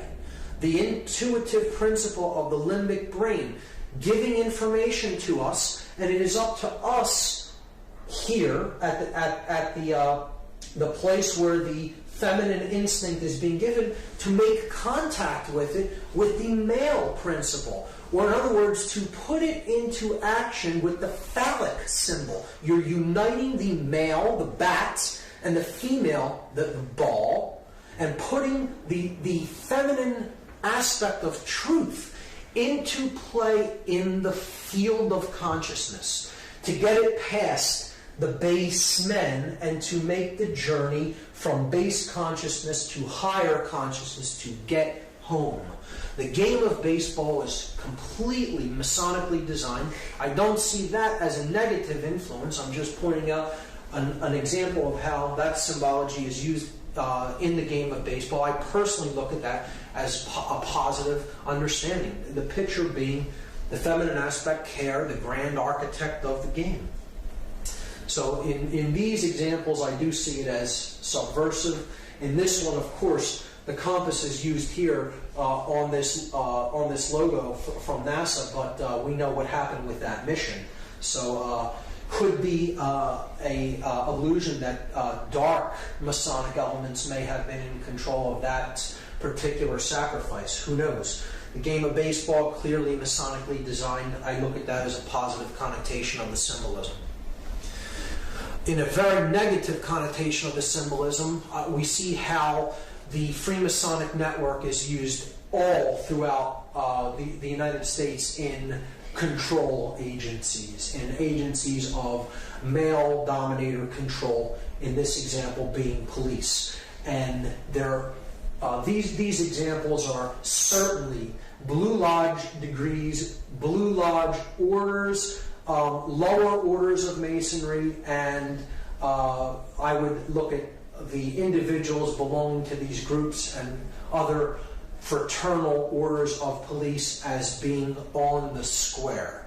And if anybody thinks that when someone tells you in Freemasonic parlance that you're on the square, that they're paying you a compliment, you have no idea what the term means, because you've just been insulted by being told that you're on the square. It's not a symbol of being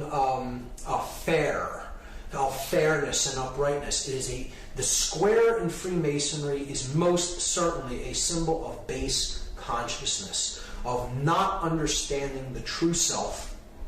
And when someone is told that they're on the square in Freemasonry, it is essentially an insult.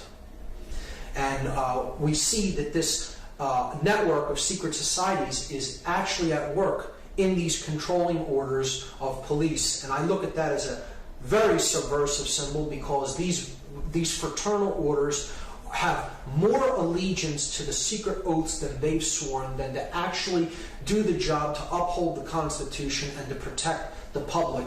And it can be really used as a means of one hand washes the other. I'll do a favor for you if you look the other way in this instance, or do what I tell you to do here. And it's really a way that freedom can be subverted through this hierarchical order, particularly when it is used in conjunction with controlling bodies like the police.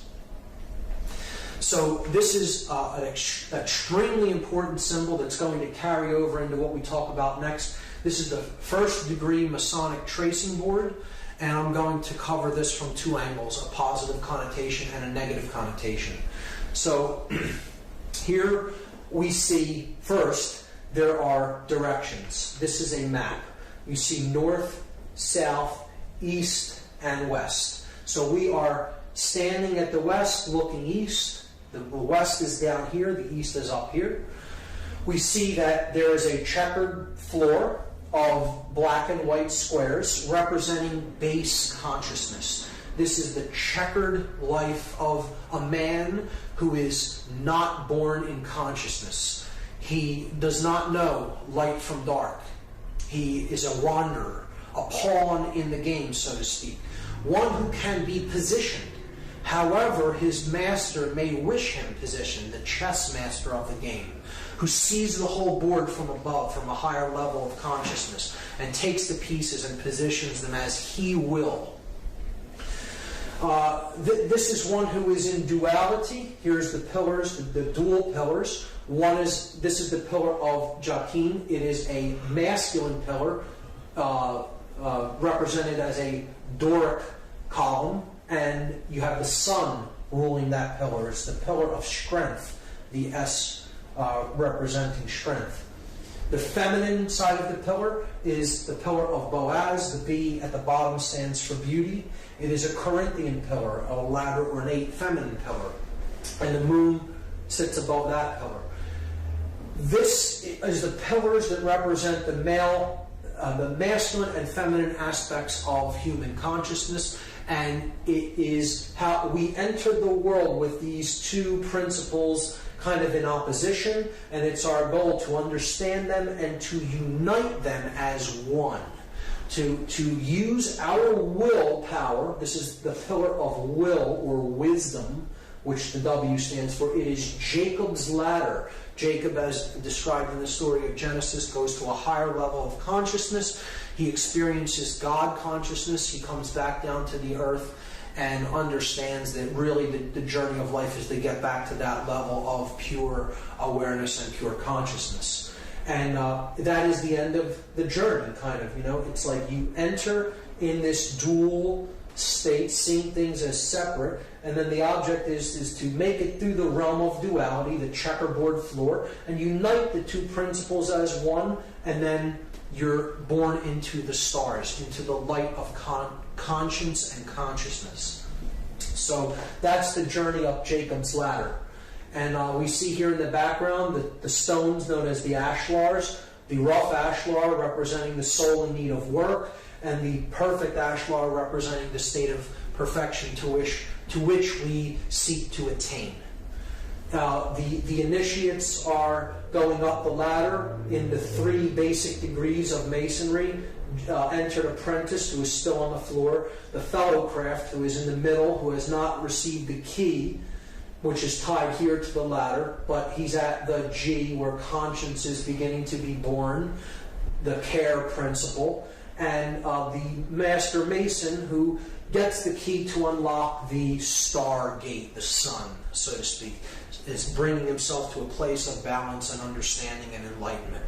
So it's a powerful and positive connotation. It could also be used to represent the left brain and the right brain, the male and female yang and yin energies, and the object is to unify them in the middle to awaken the prefrontal cortex and the pineal gland, to awaken our star gate. Okay, and that's in the direction of the east. The direction of the light, the rising sun, is in the east. We don't want to be headed west. That's the direction of base consciousness, and darkness, the setting sun. The sun sets in the west, of course. So, powerful symbology there, but it unravels even more when we consider this tracing board on its side, as I will show you. Again, here we're seeing the three lights in the heavens, the lights of Freemasonry, the lights of the religions, the sun, the moon, and the all-seeing eye, the stars and planets. Again, we saw the religions of Christianity, Islam, and Judaism representative of these principles, and how they correlate to the three pillars of Freemasonry and global consciousness. Now, looking at the Freemasonic tracing board on its side opens up a whole nother level of what this symbolically represents. So again, we're given directions. Here is the west, here is the east, this is the south, and this is the north. Understanding what we now understand about astrotheology, we can now understand what this whole scene really depicts. It depicts the spiritual journey of man out of the prison vibration that is on the earth, identification with the physical world of matter. This is the earth. It's black and white, the colors of a prisoner, okay? The prison planet, so to speak. And these are the lines of latitude and longitude of the earth. This is the Earth's equator, right here, the middle pillar. This is the Tropic of Cancer. This is the Tropic of Capricorn. In the southern hemisphere, the Tropic of Cancer in the northern hemisphere. Here we see the light of Freemasonry, the sun in the east, away from the earth. And this is the sun at the summer solstice. This is the sun at the winter solstice, when the northern hemisphere is in darkness, depicted as the moon there, or not in enlightenment, right? This is the pillar of mercy, because when the sun is up there, the sun favors the northern hemisphere, it shows mercy upon the northern hemisphere. Boaz is considered the pillar of severity, because the sun does not favor the northern hemisphere when it is at the pillar of Boaz, or the Tropic of Capricorn. And this is the equator. This would be balance, or the equinoxes, the all-seeing eye, is the place that opens up when the hemispheres of the brain come into a perfect state of balance. So this is the journey of the initiate. From darkness, starting here on the earth in darkness, and then proceeding in a stepwise fashion to a place of balance. Okay? This is emotion. This is the sacred feminine principle of emotion. You have to care enough to begin the journey. You go higher. You're trying to reach a place of balance between these energies. And then you can get that key right there to unlock the star gate. Okay, to unlock, and that's accomplished through action. The male principle of putting your emotions and your thoughts into action. And that is how you get off of the base consciousness and to the stars. Powerful iconography, powerful symbology being used here if you know how to read it. Now, in a negative connotation, a dark builder, a dark mason, may want to look at this symbol in a perverted way. So here's a reversal of it. You see, yes, this is base consciousness and this is higher consciousness, but they'll look at this symbol and say, well, the latter is tilted across toward the left, toward the sun only, and away from the feminine pillar, away from the moon. And our task is to imbalance consciousness toward the male principle only, or the left brain only. Because that's what gives birth to a dominator, to one who is bent upon control, a sorcerer of sorts. So this is how a dark occultist would interpret this symbol.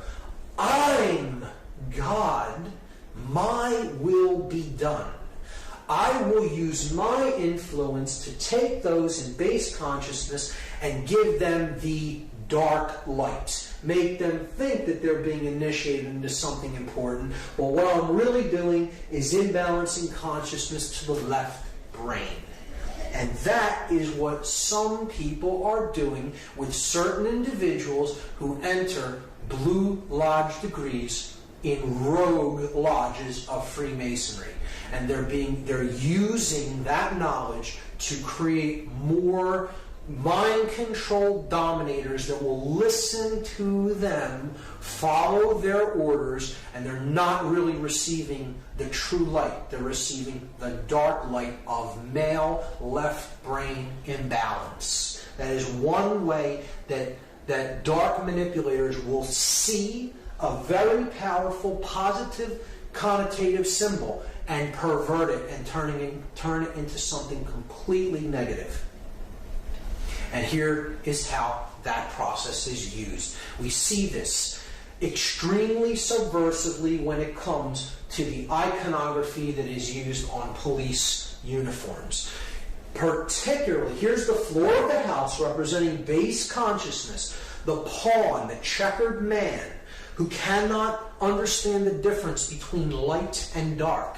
He doesn't really understand what makes the principles of right and wrong function the way that they do.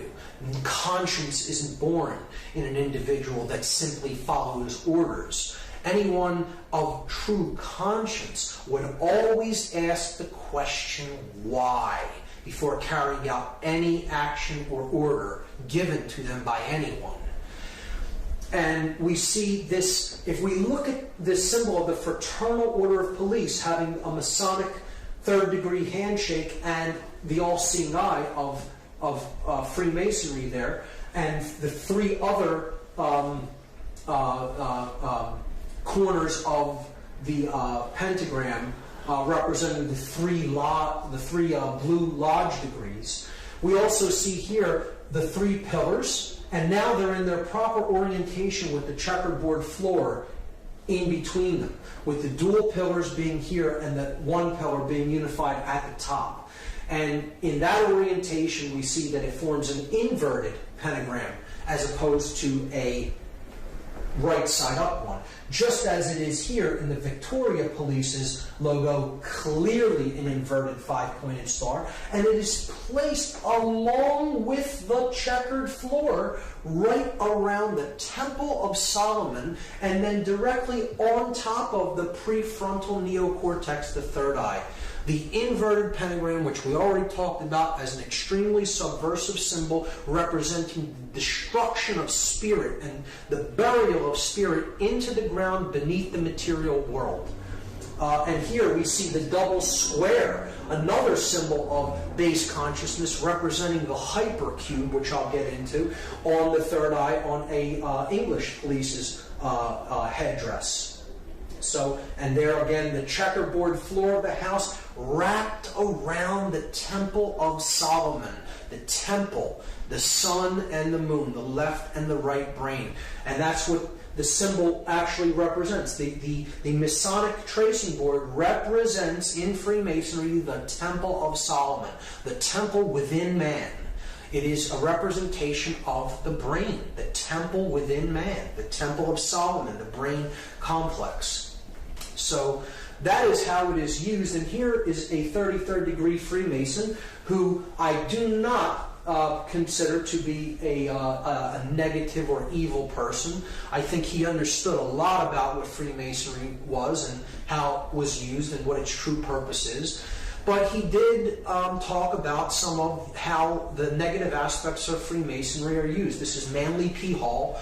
He said that Masonry conceals its secrets from all except the adepts and sages of the elect, and uses false explanations and misinterpretations of its symbols to mislead those who deserve to be misled, to conceal the truth which it calls light from them, and to draw it away from them. He's saying that those who are really not in the know, that often would pervert the ideas and the knowledge, are deliberately misled away from this knowledge so as not to let it fall into the wrong hands. I often think that as well, in Freemasonry, it is being done deliberately to try to create people those who really are in the knowledge of how consciousness works, can manipulate for their own gain and get them to do what they want, because they're dangling a carrot, so to speak, before them and saying, I have the higher level knowledge if you'll do what I tell you, and then I'll let you have it. When in fact they're just being led like I said, like a donkey with a carrot at the end of the stick. Manly P. Hall said that the blue degrees are but the outer court of the portico of the temple, the porch of the Temple of Solomon, hence the term porch masons. Part of the symbols are displayed to the initiate, but he is intentionally misled by false interpretations. It is not intended that he shall understand them, but it is intended that he shall imagine that he understands them. Their true explication is reserved for the adepts, the princes of Masonry, one of the highest level Freemasons in Masonic tradition, telling you right out in the open what the Blue Lodge degrees are for. And of course, the Fraternal Order of Police is Blue Lodge degrees of Masonry. So that's Masonic symbology and some variants of how it is used. The next, I'm going to talk about talismanic symbology and how it is used on our money. So this will be a very big part of this part of the lecture. This symbol is one of the most important symbols in all symbology. It is the most prominent symbol on our $1 bill. It is one of the most viewed symbols on earth. And very few people understand what it really means. I'm going to break it completely down from top to bottom and go through each element and attempt to explain it as fully and as clearly as possible. This is the symbol of all the mystery traditions. Okay? Very simply, it is the symbol of all occultism. Of course, it is Egyptian in its thematic representation and its symbolic representation. It is Egyptian, and there is a reason for that. We see the elements of the symbol being the words Anuit Coeptus at the top. Then we have a pyramid with its capstone missing. The capstone is cut off, so it is an incomplete pyramid. Atop the pyramid, as a two-dimensional slit in the sky, it could be seen, a two-dimensional opening or a rift in the sky.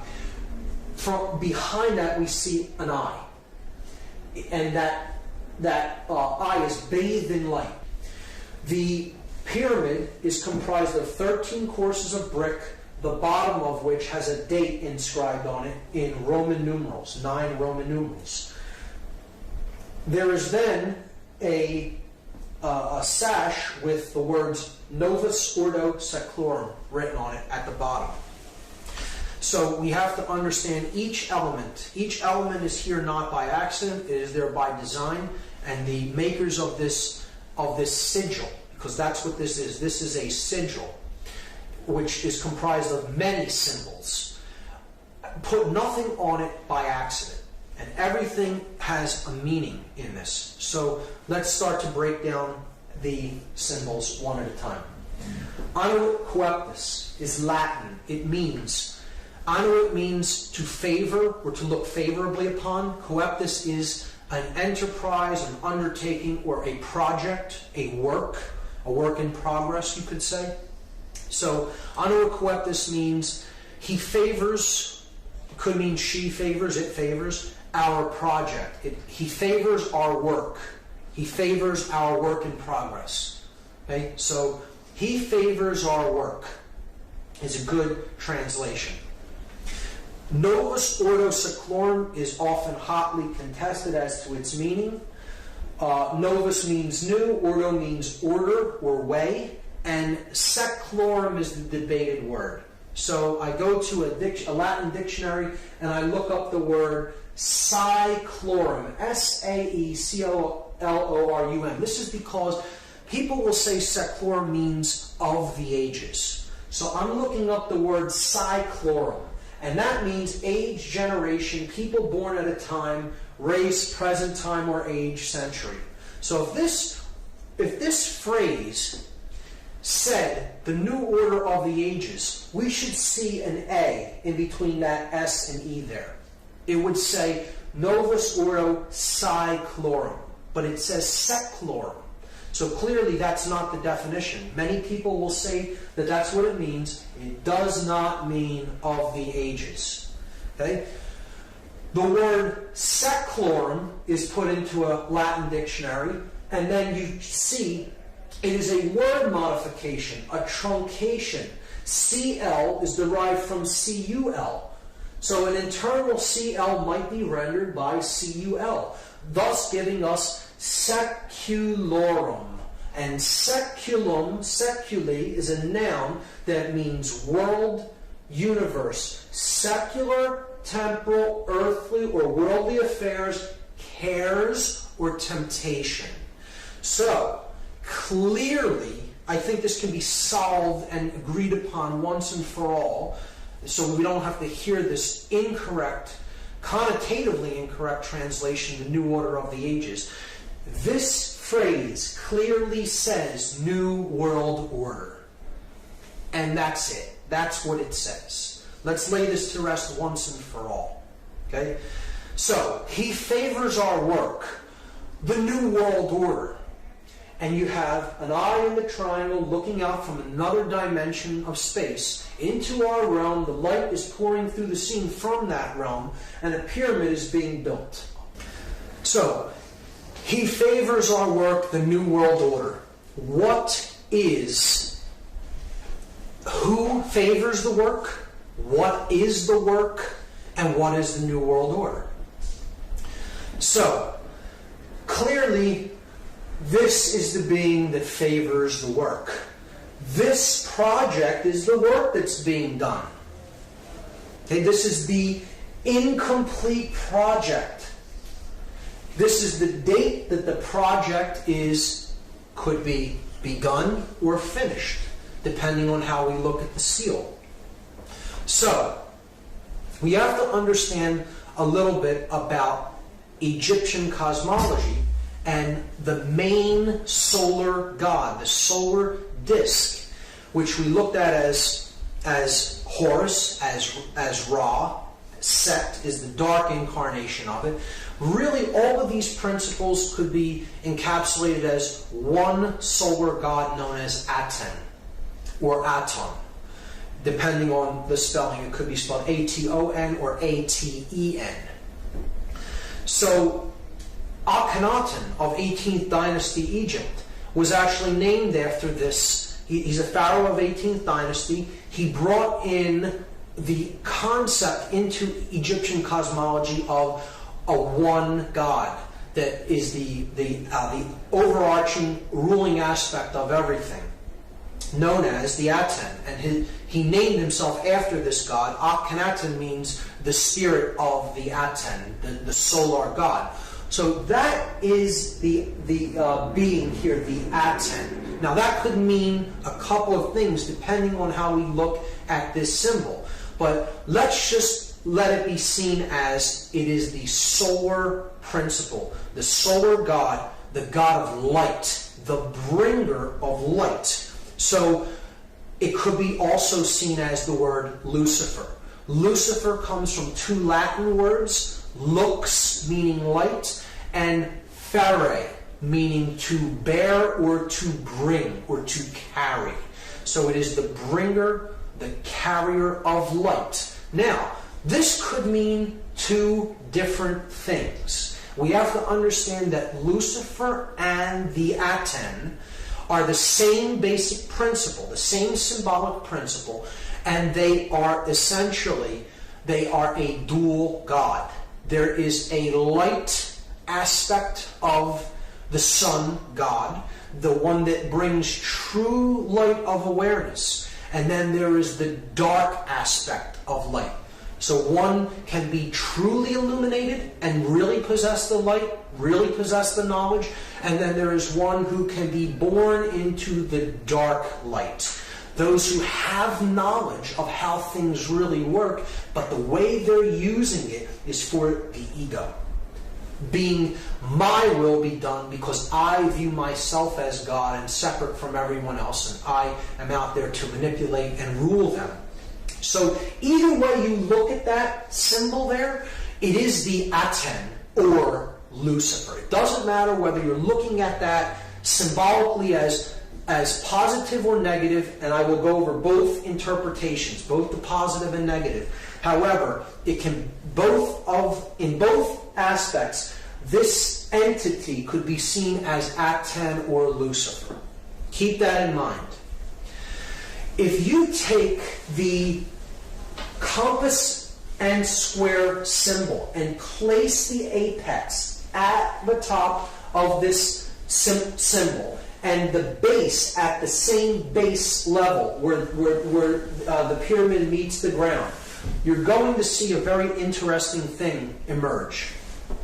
If we just trace the 5 points of the compasses and squares, the 2 compasses, the 2 edges of the square, and then the middle part that both share, the line of symmetry between them. So we go down the compass edges, and we see that the compass points point to 2 letters. The 2 end letters of this sash, okay? N and M. N from Novus, M in Seclorum. Then we go up the place where the square is used to measure from, the inside edge of the square. And we see that that also points to 2 letters, and they are also both on the opposite edge of this phrase, Anuit Coeptus. So we have the A in Anuit and the S in Coeptus. And now we come down the horizontal axis of symmetry. And we see it reaches 1 letter that is exactly in the middle of this sash, the O from Urdu. These 5 letters, if rearranged, are an anagram for the word Mason, M-A-S-O-N. And this is the symbol of all Masonry.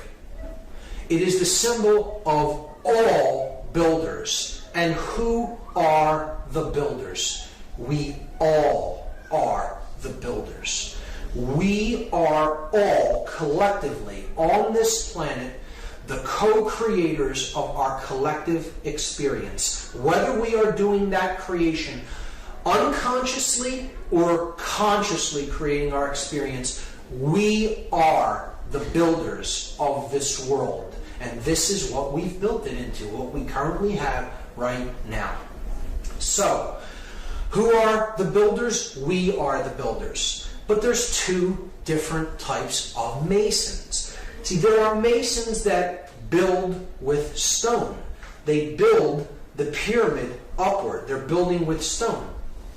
If you connect these 5 symbols as they are connotatively used in this seal, they form an inverted, skewed pentagram. And an inverted, skewed pentagram, if you look into dark occultic symbology, is always used as a symbol of pacts. It's a symbol of pacts, of promises made, to be something to be fulfilled, to be delivered upon completion of something else. So again, we saw that these 4 arms represent the material world. depicted as the upward pointing pyramid, the brick, the physical object, and they are crushing the spirit, the fifth element, into the ground, burying it under the weight of the pyramid. See, the dark builders, the dark masons, those who are building toward a world of male domination, the blade. See, they're building with bricks. The bricks are people who are trapped in physical five-sense reality and left-brain prisonhood.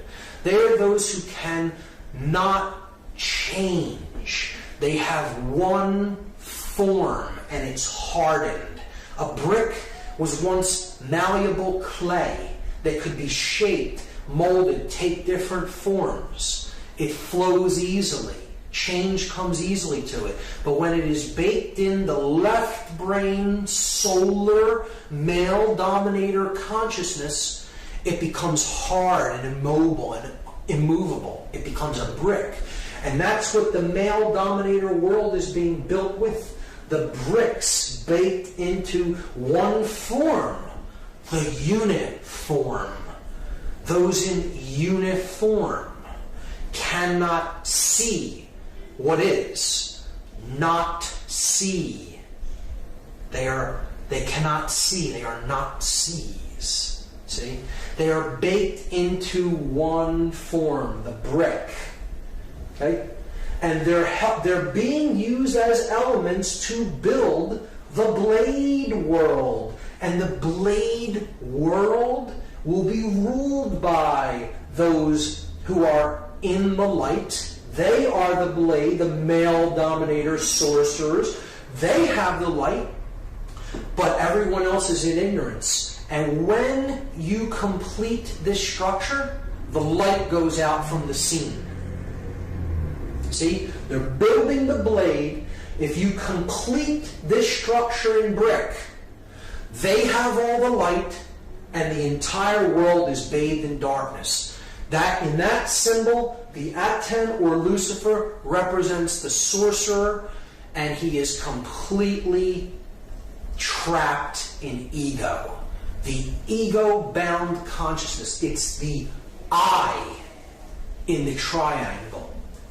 I am God, the sorcerer says to the world. And I will make everyone in this world and the entire world in my own image and likeness. But I will have all the light, and the light will be blocked out to those in ignorance and in one form. And the male dominator world will be born into existence, and it will bathe the world forever in darkness. That's the negative connotation of this symbol. See, you'll notice it's the blade without the chalice. See, these other 3 points make the chalice, but it's gone, it's ghosted. Just like it's been ghosted through human sacrifice, through the cremation of care.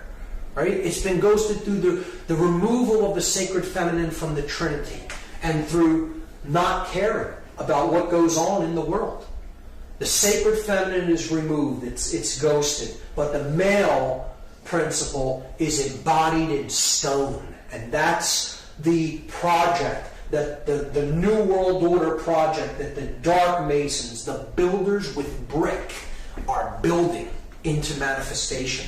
Now, there is a light side of this symbol. Again, he favors our project, the New World Order.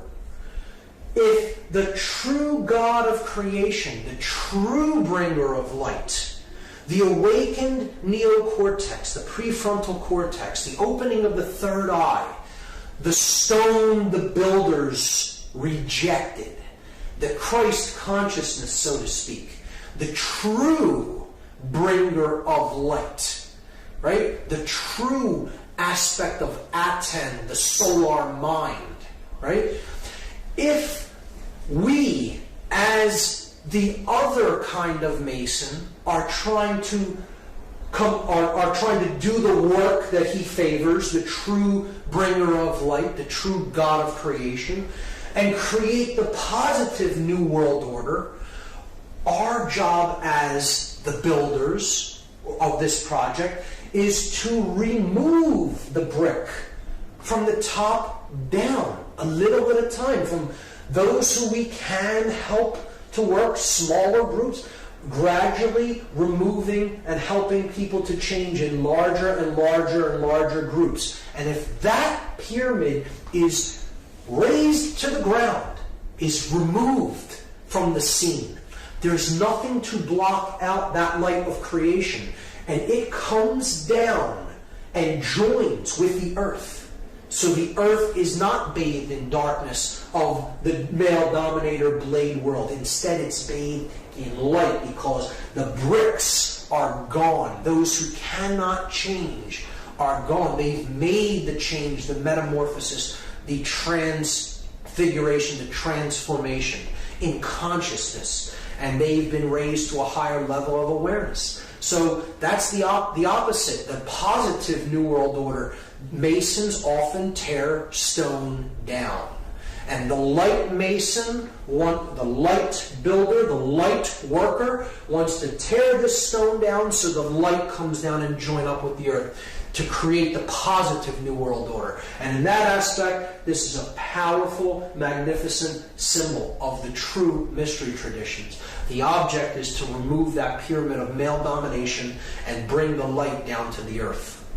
So we see that this is the symbol of Solomon encoded into it. The male aspect, here's the the yang, light aspect of consciousness, combined with the feminine yin, dark aspect of consciousness to create the seal of Solomon.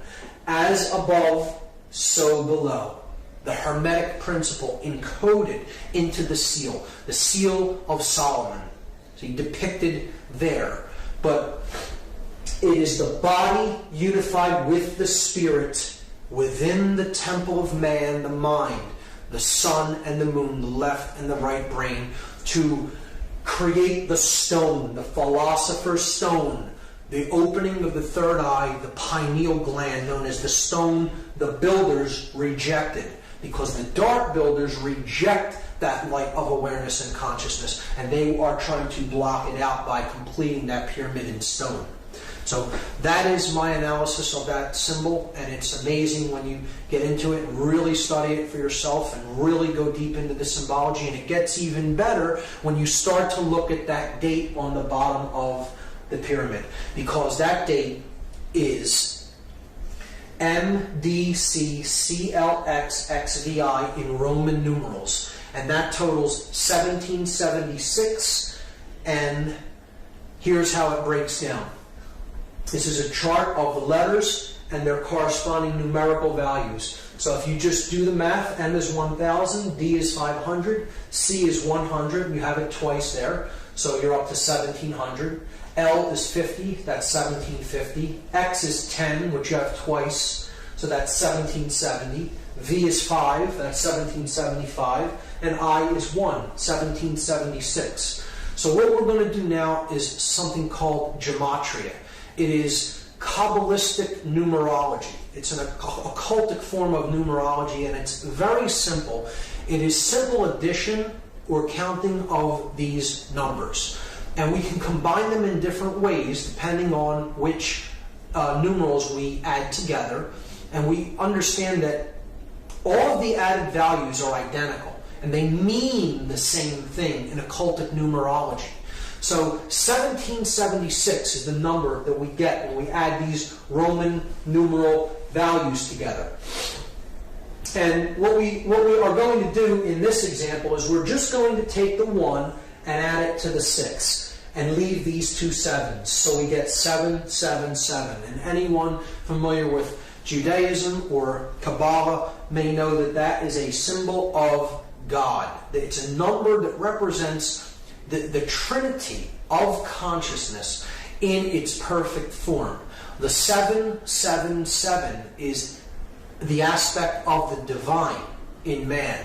It is thought, emotion, and action, the three aspects of our consciousness, having reached the place of the gods, the seven entities of the skies, the sun, the moon, Mercury, Venus, Mars, Jupiter, and Saturn. The seven gods that can be seen with the ancient world, a representation of the seven chakras of energy in the body.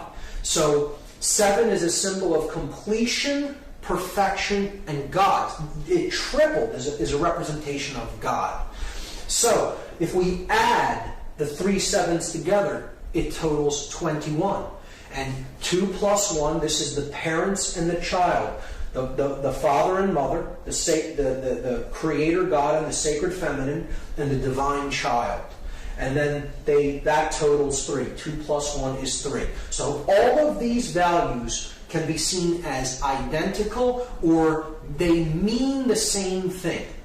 They are numbers that represent God, or completion, perfection. The divine has been awakened and realized.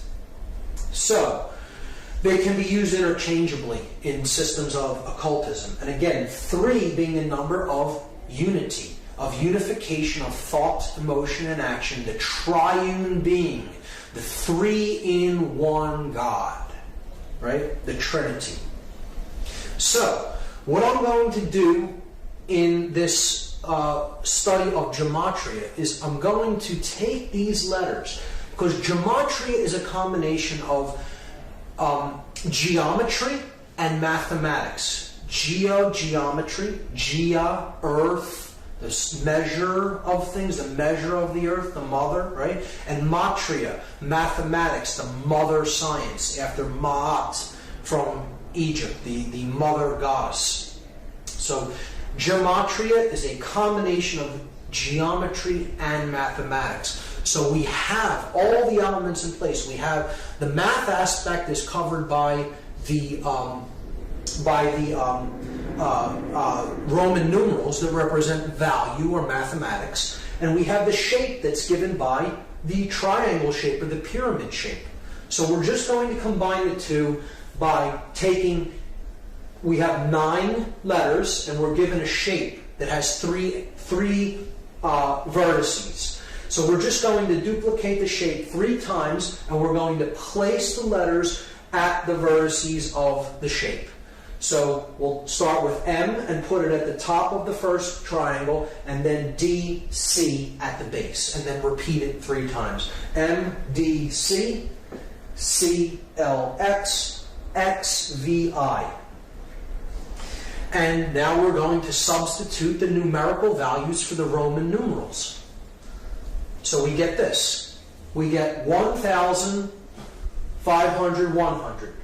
100, 50, 10. 10, 5, 1. So you see a pattern emerge there. At the top of the pyramid, in every example, we see a clear pattern. 1,110. Now, in mathematics, those are known as powers of 10, or powers of 10, at 10, powers of at 10, at the top of the pyramid. Because at 10, no matter how you look at it, is at the top of the pyramid. This is a play on words that works out in the English language, and it is not an accident. These are perfect numbers of base 10 numerology, base 10 mathematics. And the powers of a 10, the powers of at 10, are indeed at the top of the pyramid. At the bottom of the pyramid, we have 500, 100, 50, 10, 5, and 1. If we add those for each base, we have 600 at the base here and 1,000 at the top. 60 at the base here, 100 at the top. 6 at the base here, and 10 at the top. We can then simply remove all the zeros, because zeros don't add to anything in gematria. So they can be removed. So we see that it simply boils down to this. 1's at the top, 6's at the bottom. And now we can combine them into one pyramid. And you have at the top 1, 1, 1, where the three pillars, the three aspects of consciousness, thought, emotion, and action, the three pillars of Freemasonry. At the bottom, 666. 666, the number of beast or base consciousness. And noticing that 3 correlates to 777, because if you add 777, you get 21. If you add 2 plus 1, you get 3. So 777 and 3 are identical. So you could simply substitute 777 for anything that totals 3. Like 1 plus 1 plus 1. 1 plus 1 plus 1 is 3. So we could simply put 777 up there and substitute for 111. They're identical because they both add to 3. So we have God at the top, the light, the beast or base consciousness of illusion and identification with the physical world at the bottom of the pyramid, captured in stone, in one form that cannot change. Illusion, ego identification. So, if now we reduce them again. So we add 7 plus 7 plus 7, we get 21. We add 6 plus 6 plus 6, we get 18. And this is what is meant by counting the number of the beast. That's what we're in the process of doing. It's a prescription for gematria given in the book of Revelation in the Bible. We add 21, and of course, as we saw, that totals 3, the number of God, and 18, 1 plus 8 totals 9, the number of ego and illusion. Why is 9 the number of ego and illusion? Well, here's why. The number 9 has very significant mathematical properties, and they are shown to us in addition to the number 9 and in multiplication of the number 9. So this side of the table is an addition table, this side of the table is a multiplication table. 9 plus 1 is 10. 1 plus 0 reduces to 1. We're simply adding the final result, the digits of the final result together. So look, we're back at where we started adding to 9. 1. So adding the 9 was like adding 0. Okay? 9 plus 2 is 11. 1 plus 1 reduces to 2.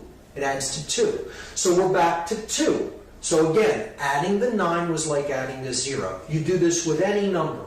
9 plus any number gets you back to the same number once the result is added together, or what is called in gematria reduction. You're reducing a 2-digit or 3-digit or 4-digit value down to one number. You will ultimately come back to the same value that you started with, because to add 9 is to add illusion, or to add ego, or to add base consciousness. And when you add the beast, when you add base consciousness, you can never affect any change in value.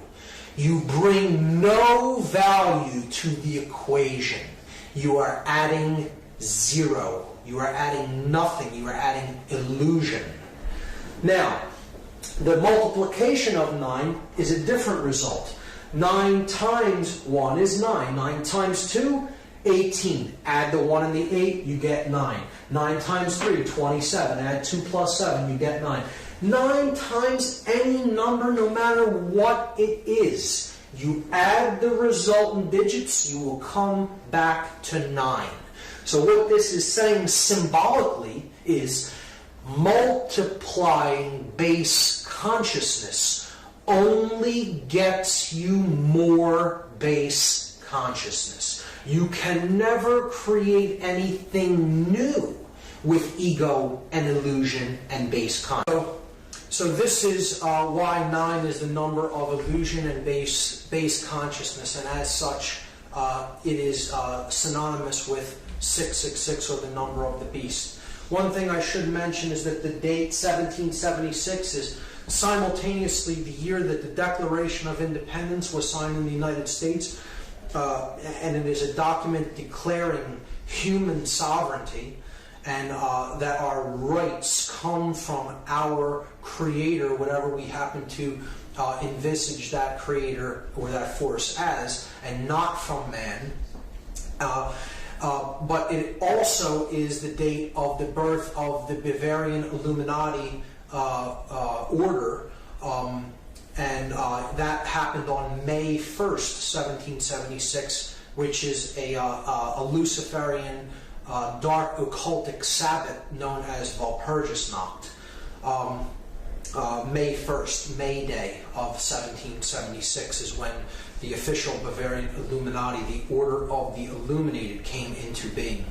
So there's a dualism even inherent in that date. You can look at the Dark New World Order building upward from 1776 in earnest, from the time when this dark occultic order came into manifestation, and the object of the Light New World Order, to bring the light down by removing the bricks and getting back to the understanding of personal sovereignty as encoded in the Declaration of Independence.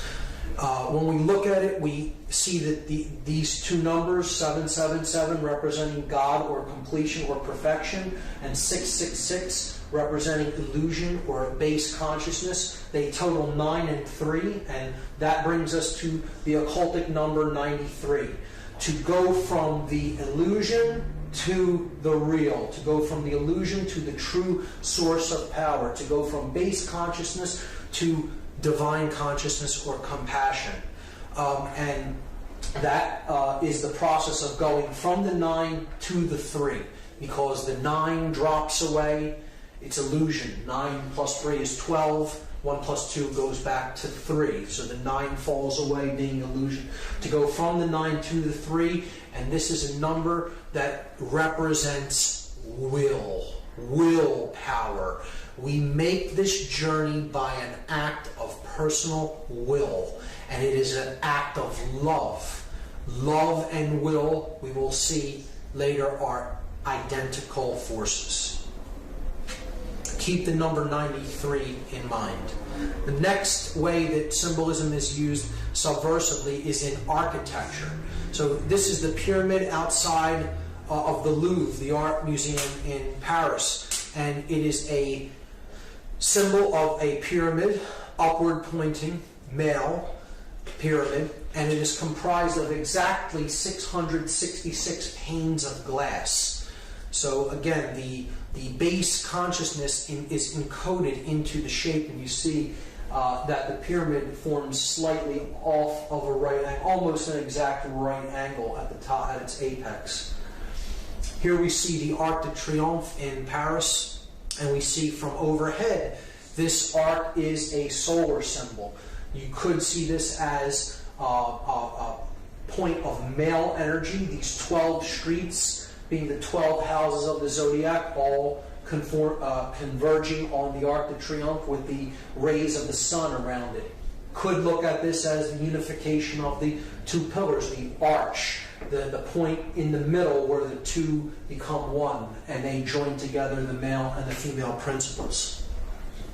We see the masculine principle encoded in the Eiffel Tower. It is in 3 levels. Just like the 3 degrees of masonry.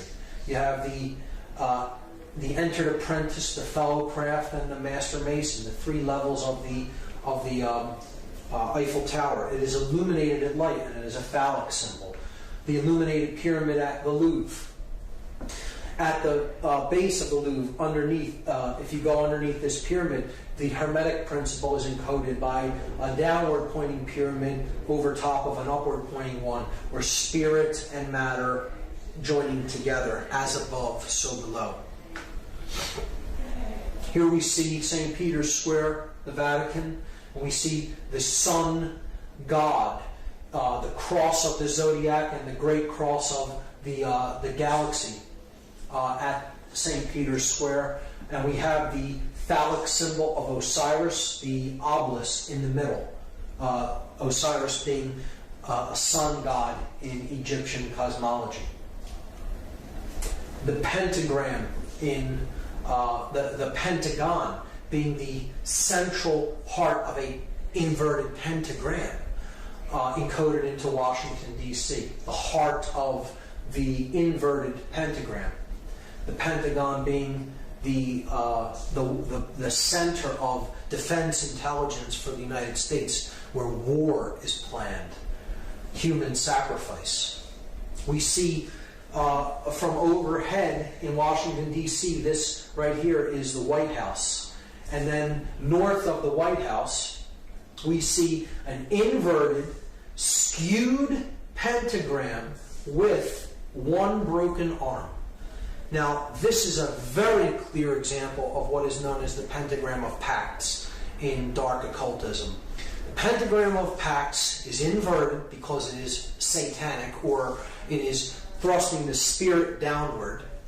It is often skewed, representing that which is really out of alignment or proportion. So it is usually skewed in one form or another, either stretched or squashed. In this case, it is kind of squashed downward. And we also have a broken arm.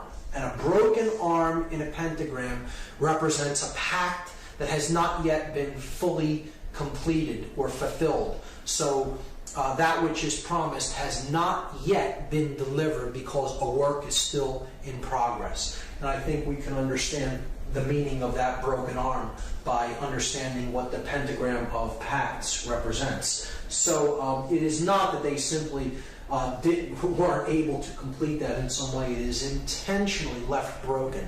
And this is one of the arguments against it actually being an occult symbol. Well, if it was occult leaders that made it, could they not have completed the last arm? They did not want to complete the last arm. It is intentionally made to be a pentagram of Pax, and that arm is left broken for a very specific occult reason.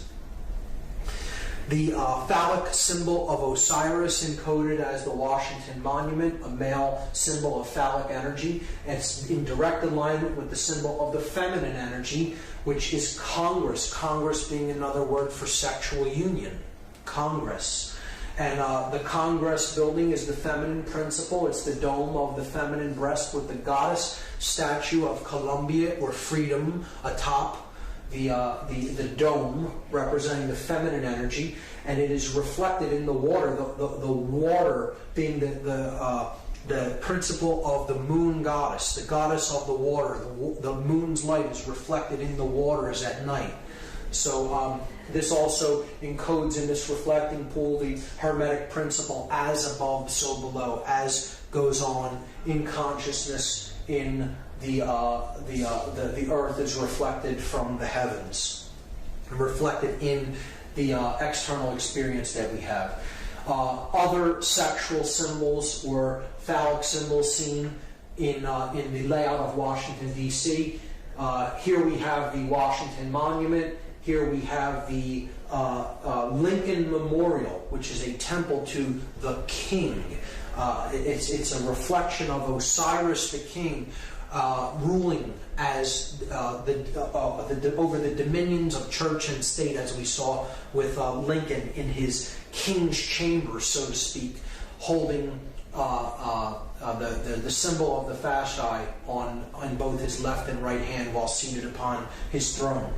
And if we look at the street system that connects these two monuments, we just make a red. We can make a red outline of the street system around these two monuments and just fill in that area, and that is what it looks like. It is clearly a phallic symbol that is directing male energies encoded into the actual layout of the streets. People who believe in this system of geomancy, or tapping the energy of the earth through the types of lines that you place upon the earth, believe that this is directing male and female energies in certain ways and in certain proportions. So you have the feminine egg here next to the male phallus. This is called the ellipse on the south side of the White House. Again, Lincoln holding the fasci, the symbol of the fasces is the symbol of Roman centralized authority, encoded in the central axe around which is the bundle of rods or staffs. Now, east of that Washington Monument phallic symbol, we have a 13-level pyramid. Again, 13 on the back of the dollar bill, a solar number, the sun and the 12 houses of the zodiac, with the 14th level being the unification of the earth, air, water, and fire, culminating at the 14th level of the pyramid. 1 plus 4 is 5. So you have the earth, air, water, fire, and spirit unified at the top level of the pyramid.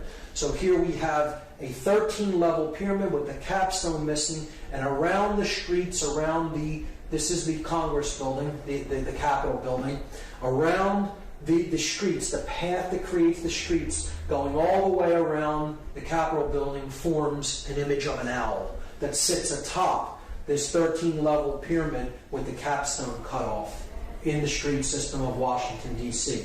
If we trace the pyramid and then we trace 2 streets that shoot off from near the top of the pyramid, we see that there is a Freemasonic compass and square encoded into the layout of the streets as well.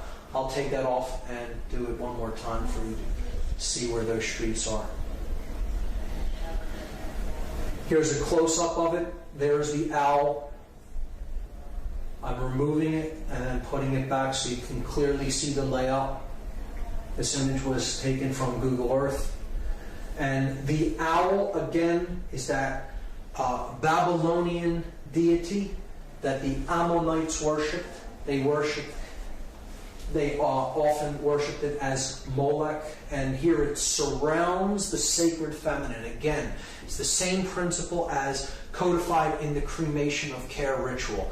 The sacred feminine of conscience, of care, is being sacrificed to the Babylonian owl/bull god, Molech. It's in the belly of the beast. And overhead, above this complex here, where the owl is and the Capitol layout, we see the seal of Solomon encoded into the street plan, representing the feminine aspect that ends at the Capitol building, the feminine, okay, and then the male aspect ends at this place right here, which is known as Lincoln Park. And Lincoln Park is a resonator for Lincoln, who sits in the King's Chamber, the male principle. So you have the Queen or the Goddess's building, and then you have Lincoln Park here, which is a representation of the male energy, and it's a symbolic correlation to Lincoln's name, who sits in the King's Chamber at the Lincoln Memorial. This is the entire occult layout of Washington, D.C., and there's even more in this layout, which I don't have time to go into, but studying the occultic orientations of the layouts of the street systems of many cities is very interesting, and there's all kinds of symbology encoded into it. It could be a presentation in and of itself. The last symbol that I'm going to talk about in this symbology section is the hypercube. And this is one of the deepest symbols of all occultism, which very few people really delve into and get into the meaning of. The hypercube represents 4-dimensional space and time. The next level of the next higher dimension from the 3-dimensional world that we inhabit. So you have a point that represents no dimension. You have a line that represents a 1 dimension, that you can go forward or backward. You have a plane. You extrude the line and you get a plane. Now you have a 2-dimensional object. Then you extrude the plane into a 3rd dimension and you get a cube. So that's what our 3-dimensional world is like. 3D.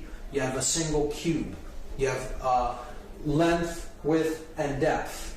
But then if you extrude a cube, You take the cube and you pull it and you extrude it that way. You get what's called a hypercube. So this is a four-dimensional object. It is derived by unfolding a cube into all of the dimensions of each one of the planes of the cube. And you get this object. When you look at the hypercube ideology, it is representative of the mind existing inside the construct of matter. So you have matter being the outer part of the cube, and then mind is the inner part of the cube. Okay, so this correlates to this level of body, mind, spirit levels of consciousness that we saw in part 1. And we see that the hypercube is derived when we combine matter, represented by the red square, and spirit, represented by the green square. We see that that is everything that is.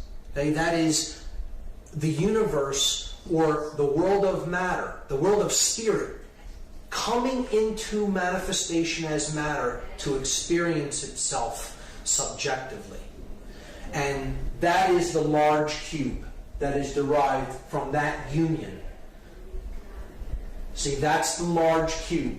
The unification of body or matter and spirit is the large cube.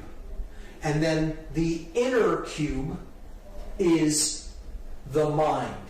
That is where body and spirit combine. They merge in the realm of mind. So that's the inner part of the cube. So if we put the outer cube over top of the inner cube, we see that the hypercube is actually a cube within a cube. And again, this part of the cube in the center is the experience of mind. This part of the cube in the outside is the physical world of manifestation that the spirit comes down and inhabits to create that which can have experiences. This is the two-dimensional projection of this four-dimensional object, a cube rotated around in every plane that it can be rotated in. It's a complex, heady idea. If you look on the internet for some graphic depictions or animations of a hypercube, you can get a clearer idea of what it is in your mind. But the idea is that to look at the cube in a dark way, the hypercube in a dark way, means that you are seeing the physical world as a prison. And that's the large box. The big box on the outside is the physical world that imprisons spirit. See, this is a negative worldview that says all the physical world is really a prison. And it's a horrible thing, a horrible place. It's not a construct for experience of spirit to descend into physical form so that it may come to know itself more fully. It's a horrible thing that is, a prison. And that's the way that a dark occultist looks at the dark hypercube and the hypercube symbology. The inside of the cube is the mind that is held captive within the body. So you have the prison of mind being held in the larger prison of the physical world of matter. And this is its two-dimensional projection, which looks like an octagon. So this is a symbol of mind control. The octagon is a symbol of base consciousness. It is the symbol of the controlled mind, the small cube, being held in the large cube, the prison of matter. So it's a dark worldview concept that represents the double prison. The prison of mind held in the cage of matter. And what do we see the hypercube or the octagon used to represent? We see it as a male dominator sport that involves the potential of destroying the brain. extremely violent male dominator sports, cage fighting, where the brain isn't respected. Go into a cage and smash your opponent into unconsciousness and do all kinds of damage to the brain. The octagonal hat, the 8-cornered hat that law enforcement officers wear. It's another total assault on the consciousness of people who take the jobs as enforcers or controllers. They're being told symbolically, your consciousness is of the hypercube. It's of the octagon. The octagon is placed on the crown chakra, just like the square. We saw in the other example, the double square on the English police's hat, right here on the forehead, on the third eye.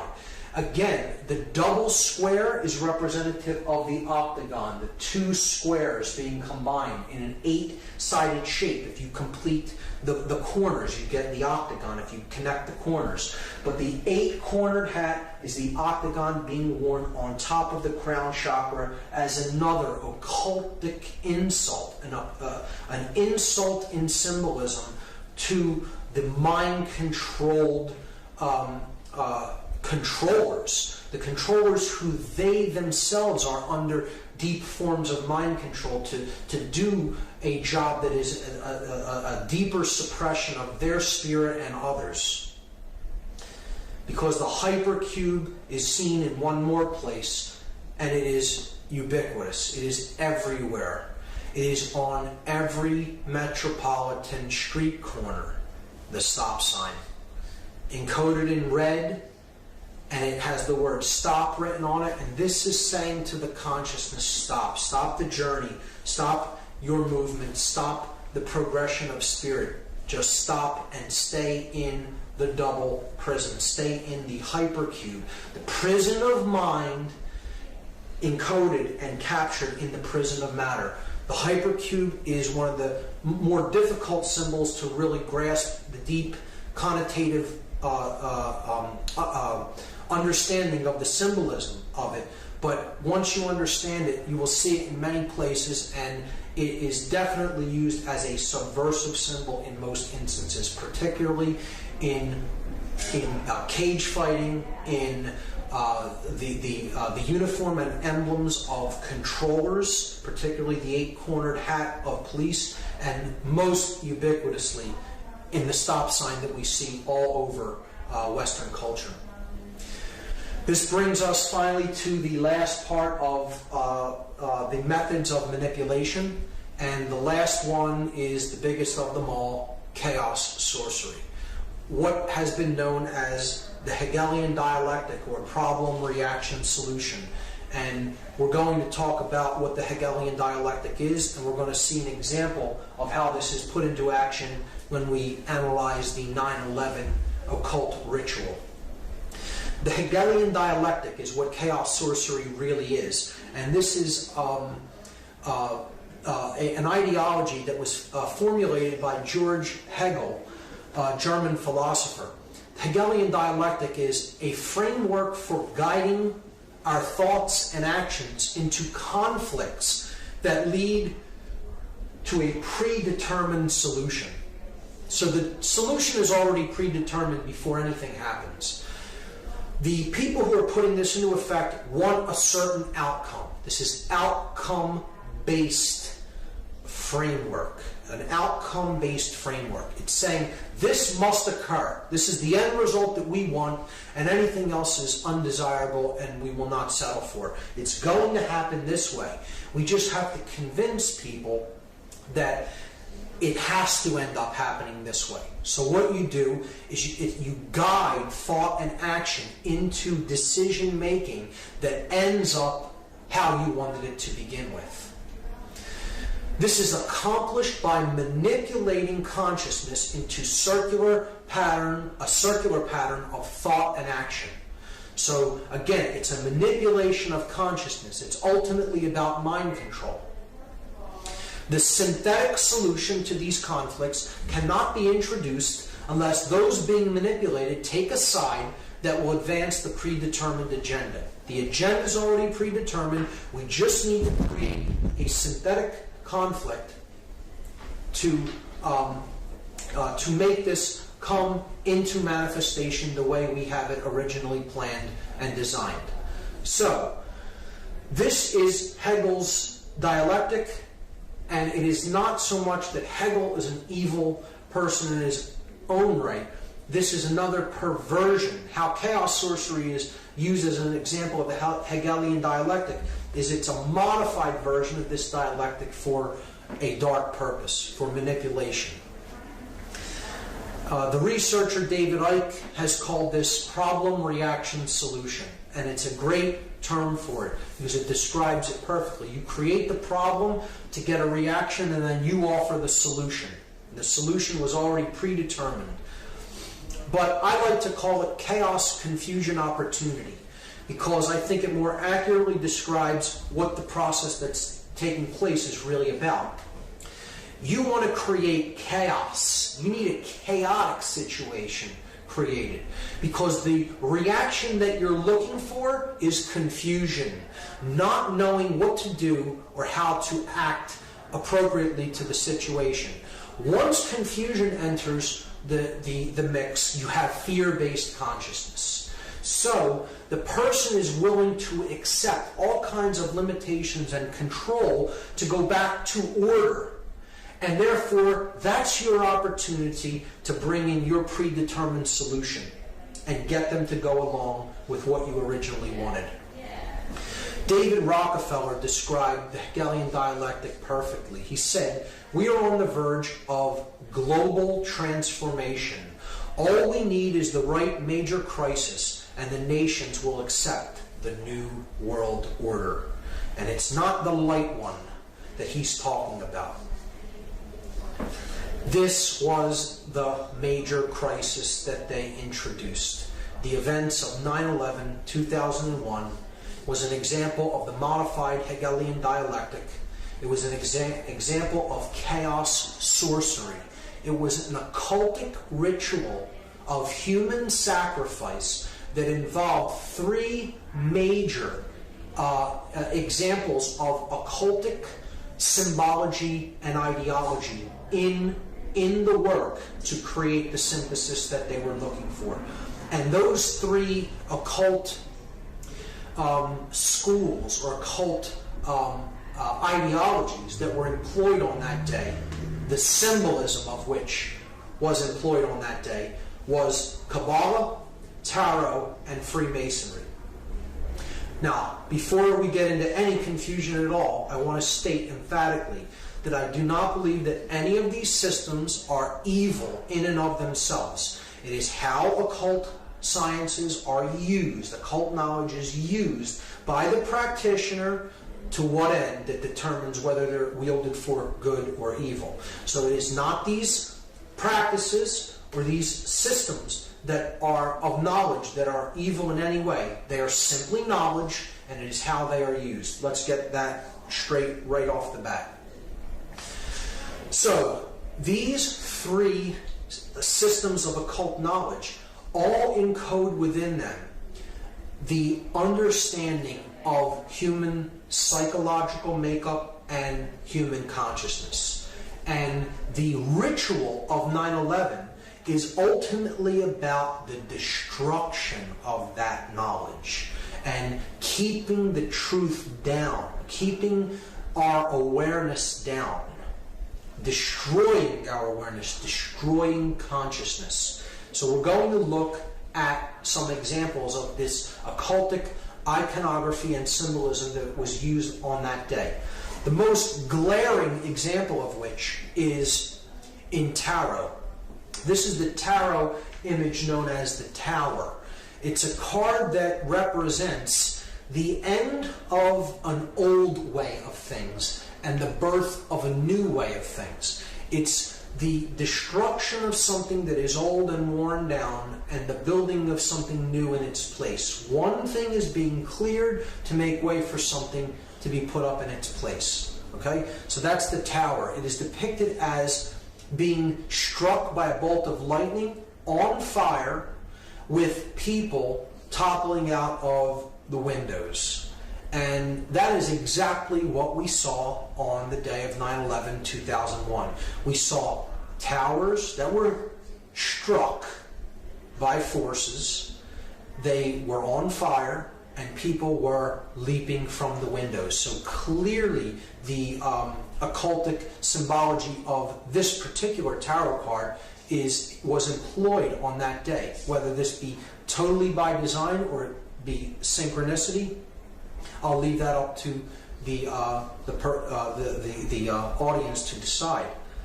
But one of the main things we have to understand how this ritual went into effect is that 2 buildings did not collapse in New York City. 3 buildings came down on that day in New York City alone. Many people still do not know this or understand it, amazingly, because the mainstream media only showed the collapse of this building here to the right only one time and never really showed it again, unless you go on the internet and search for the video of the collapse of World Trade Center number 7. Some people are still unaware that a 3rd building came down at 5:20 p.m. on that day.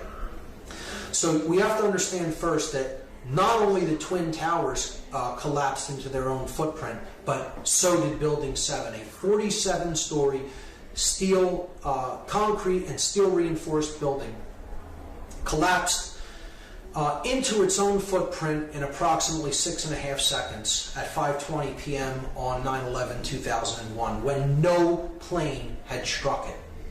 So I'm not here to argue the physics of 9/11. I'm not here to even talk about any of the aspects of the how part of 9/11, the physics or the how it happened.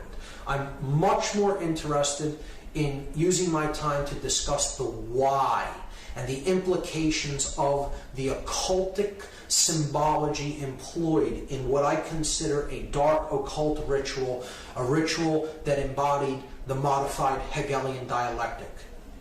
And so the first thing to understand is 3 towers came down, 3 pillars, if you will, came down on 9/11, not 2. The first occult system that I'm going to look at in relation to 9/11 is Kabbalah. Kabbalah is an ancient Semitic form of occultism. Judaism takes some of its roots from Kabbalah, and this is the main symbolic structure, or this main symbolic icon of Kabbalism. It is known as the Sephirotic Tree of Life. This is known as the ladder to God, okay? The levels that go up in consciousness to God. And there are 10 of these spheres on the tree. If you count them, there are 10 total. This is 1, 2, 3, 4, 5, 6, 7, 8, 9, 10. They're known as, these spheres are known as Sephirot. So the 10 Sephirot comprise the Tree of Life. Now, in the books that describe this symbol, the Sephirotic tree, they're the Zohar and the Sefer Yetzirah. They look at it as that there are only 10 Sephirot. There are not 9 and there are not 11. This is specifically worded into these books. To speak of there as being any more or less Sephirot is considered like a blasphemy in Kabbalah, because there are only 10. So this is where part of the name, the name of the ritual comes from. Not 9, not 11, but yet we have the ritual happens on 9/11. And we'll talk about the occult significances of the numerology as well when we explore that. But in Kabbalah, 9 and 11 are considered blasphemies against the 10 Sephirot, if you speak of there as being any less than 10 or any more than 10. And we also see that the symbolic numbers, the numbers of these buildings are symbolic when we relate the ritual to Kabbalah, because the buildings that came down were the Tower 1, which is the male tower. Okay? It has a phallic symbol on top. This is Tower 1 in the numbering system of the World Trade Center. The feminine tower is Tower number 2. And then this building is World Trade Center 7. So if we add them together, we get 1 plus 2 plus 7, and that equals 10. So we see there are 10 Sephirot. The building numbers total 10. So they're bringing down the 10 in the buildings, and they're bringing down symbolically the 10 Sephirot. You see, in the Sephirot, there are 3 pillars, 3 columns. You have this left-hand path known as the path of severity. You have the right-hand path that is known as the path of mercy. Again, these are corollaries to the Freemasonic pillars.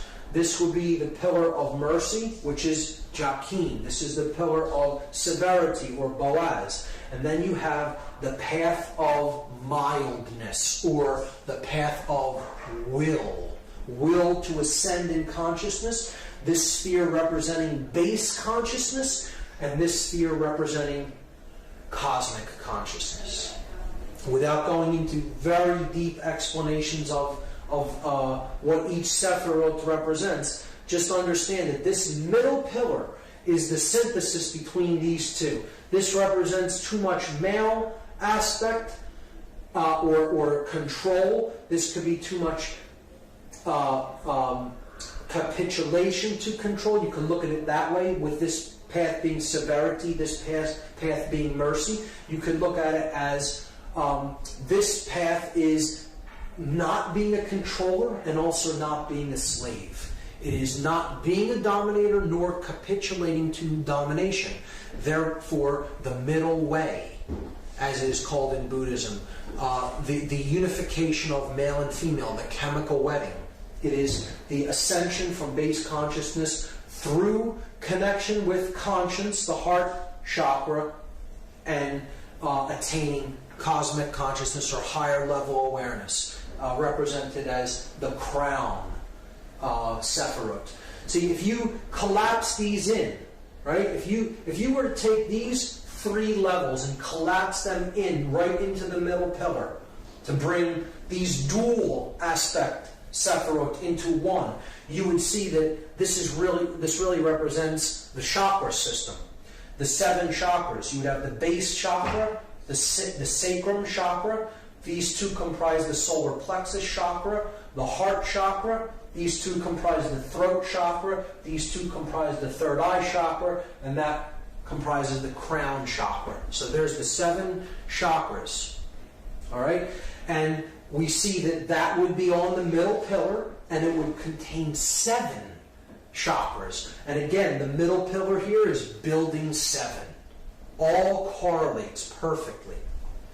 Here are the chakras, representing the 7 planets. Up the middle pillar, the spinal column, the raising of the Kundalini energy up the spine and to the top of the head. From down here, the farthest out from the sun until we get up to the solar mind. And the earth being the heart chakra of the system. The earth and moon right in the middle. It would be the 4th of the 7 chakras. And that's what's ultimately being brought down. The consciousness is being destroyed and leveled by the leveling of these towers. Okay, so that's Kabbalah. That's the Kabbalistic aspect of the destruction of the World Trade Center buildings, the 3 pillars of the World Trade Center. The second occultic tradition, Tarot, we see again the columns of Joachim and Boaz. Now, see, they're reversed in this example. They're the same way that they are in the Kabbalistic Sephirotic tree of life. But this is the male pillar, the light pillar, the pillar of mercy. This is the male pillar, because you're looking at the entrance of the temple. See, in the Freemasonic tracing board that we discussed, the light pillar is on this side because you're on the outside of the temple walking in.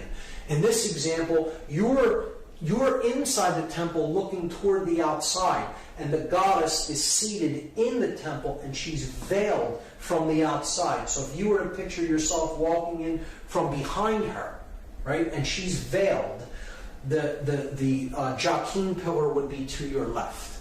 And that is the male pillar, and here we see the male pillar with the phallic symbol. The feminine pillar, see, it's on her right side. This one's on her left side. So you have the feminine pillar, which would represent Boaz. The masculine pillar here would represent Joachim. The middle pillar represents the goddess. Again, it's a sacrifice of the goddess. Once again, we see it happening. Here we see she's the moon goddess. She has the cross on her chest, the cross of the sun, that she carries within, that she gives birth to. Here we see that the Sephirotic tree is behind her, because Tarot, Kabbalah, and Freemasonry are aspects of occultism that must be studied in conjunction with each other to fully understand them. The goddess holds the book of truth, the Torah, the law, the truth, and it is veiled by her cloak because no one knows how the story ends. The future is still to be written. So, in ancient goddess worship traditions, this goddess was known as Tara, T-A-R-A. And this is why, as a result of this ritual, we have a war on terror. But see, it's said, when it's said quickly, it morphs, and the word phonetically becomes terror. The war on terror. The war on the goddess, the war on the sacred feminine, the war on our emotional feminine aspect, to shut down conscience and to simply follow orders, to do whatever we are commanded to do, to simply follow orders without conscience being involved. The sacrifice of the goddess, care, conscience, the sacred feminine principle of the individual. So, again, this middle pillar is the most important. It is the synthesis between the masculine and feminine energies, the other two pillars. So the third pillar is the principle of truth, because another name for this goddess in Egyptian tradition was Taurt. And Taurt's name kind of phonetically morphed until it became Taruf. And this is where we get the word truth out of. Phonetically, the word truth comes from a derivation of this goddess's name. So she is the goddess of truth. Now this is why there is a 9/11 truth movement, because they took too big of a chance in completing the ritual when no plane had hit it. See, a plane was more likely than not scheduled to hit that building, or something was scheduled to hit that building, whether you believe it's planes or whatever you believe actually struck, or the force that was used to bring down those buildings, to me is irrelevant. The buildings did disintegrate. They were brought down, okay? And whether you believe it's controlled demolition or even a more exotic technology is irrelevant as far as I'm concerned. The buildings were brought down, and that's the main thing. And the middle pillar, which represents the goddess, it represents truth, it represents the path to higher consciousness, the unification of the masculine and feminine principles of consciousness within the individual, are being destroyed. Ritualistically, symbolically, we're destroying the sacred feminine. We're destroying care. We're destroying conscience. We're destroying consciousness. We're destroying truth. Okay, that's what the ritual is about. And that is why Building 7 had to be brought down. Something went awry in the plan. Whatever was supposed to happen physically to that building didn't happen when it was really scheduled to happen, because clearly these buildings were wired with explosives well in advance of the actual ritual taking place, because that, explosions did happen from within the building and no one could have wired them on that day. So something happened and they could not take it down as they wanted to, but they would not leave the pillar up. Because if they left it there, it would symbolically represent that the will still stands. The will to ascend in consciousness. It would symbolically represent that the truth still stands. That the goddess still stands. And they could not do that. They had to complete the symbolic interpretation of this mass ritual by bringing the middle pillar down, even if nothing had appeared to strike it, and that's why they brought it down at the end of the day. So that is the tarot aspect of it, and how the goddess ties into it. It is a symbolic sacrifice of the sacred feminine, of the goddess, once again. And now a clear example here of the three pillars that we've already seen in the Freemasonic tracing board. Again, the masculine or solar pillar of Joachim, the feminine or lunar pillar of Boaz, and then the pillar of Jacob, Jacob's ladder, the middle pillar, the one that gets you through the stargate. Okay, it gets you to the all-seeing eye, right? The all-seeing eye, directing the entire operation, right? Takes you past that, through the stargate, to the realm where the true light is at, the intelligent principle of the universe. And this middle pillar is the synthesis between these two. So this is thesis, this is antithesis, antithesis, antithesis, and this is synthesis. That's the Hegelian dialectic. You are combining thesis with its antithesis to create the synthesis that you are looking for. And that is the ladder to higher consciousness, to higher ground, so to speak, from which you can see the entire game board. You can see the whole floor of the house, as they call it in Freemasonry. You're seeing it from a higher level perspective, and from that, a controller can play two sides off against each other. See, the one who achieves this level, the highest ground, the third pillar, the middle pillar, really sees things that one in base consciousness from the lower perspective, the dual perspective, cannot see things from. So they can be easily played off like a puppet master playing off two puppets on strings against each other.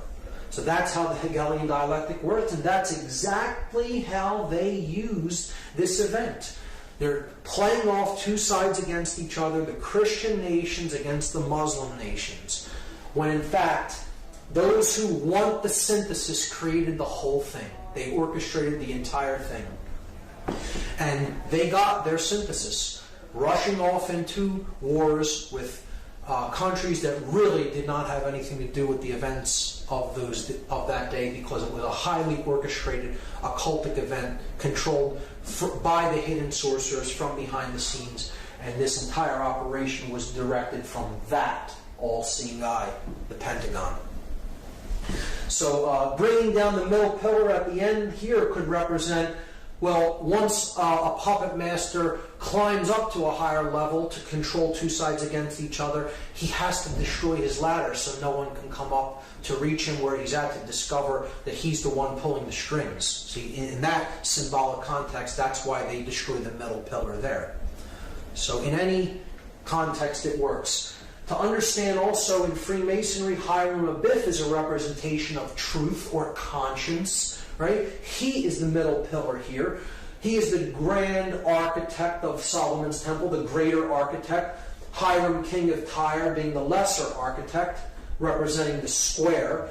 Hiram Abiff represents this G in the middle, the grand architect. He is the grand architect for Solomon, who represents the compass on the Masonic compass and square. So he is also a manifestation of the truth that is the synthesis between the male and female aspects. See, and he's wearing a blindfold. Truth is blind. And again, it could symbolize an initiate who is initially blind, and then he gradually becomes the all-seeing eye through his ascent to the higher level of awareness. He begins on the floor of the house, blind to the light. He ends up at the all-seeing eye. Again, a symbolic understanding of consciousness as a journey from darkness into light. And this, again, is a representation of these pillars are a representation of the Temple of Solomon. And the original Temple of Solomon is the Giza complex. These pyramids are the mystery tradition's embodiment of the temple in man. That's what they were representing then. And the buildings in New York City are a rebuilding of this symbolic temple in New York City. Just like they were built in Giza, like the Temple of Solomon was built in Jerusalem, and then it was razed to the ground, and another version was built. It was rebuilt in New York City symbolically, and then it was destroyed again. And now they're planning on building another Temple of Solomon on the ground where the World Trade Center was destroyed. But they're doing it in a very different way this time, which we'll understand when we get to that slide. But see, Hiram Abiff, the ritual of becoming a Master Mason is about Hiram Abiff's ritual murder. And he says that he refuses to give the secrets of Freemasonry. He refuses to give the secret word of the Master Mason. He says, I will not give it to these ruffians who are accosting me. They want to know the word without doing the work. So he is ultimately slain by these ruffians for not giving the word, but he only tells them that you'll know the word of the Master Mason when the temple is rebuilt. This is a symbol that the temple in man, the brain, is ultimately in a state of total disrepair. It's been destroyed through manipulation and control and taking people's consciousness down to lower and lower levels and just completely being conditioned and accepting falsities as truths and refusing to accept truths as what is. So Hiram Abiff, as a representative and a servant of truth, refuses to capitulate to domination or become a dominator, and he is slain ritualistically for it. This is a representation of the aspect of consciousness that is base consciousness being slain and it being reborn through a connection to conscience as the widow's son. See, the widow's son is who Hiram Abiff is. And this is the son, again, of the limbic brain, the mother aspect, the feminine aspect, who does not have a male counterpart because the reptile complex, the base brain, has been put into check by our intuitive side and our conscience. So then the male child of proper moral action, the unified neocortex, is born of the widow, the mother without the father or the virgin birth. It's the Christ story retold in a different way. The widow's son is born. The unified neocortex bears the person of proper moral action because they're being born of the intuitive feminine part of the brain, and the male dominator reptilian part of the brain has fallen away. He's fallen dead.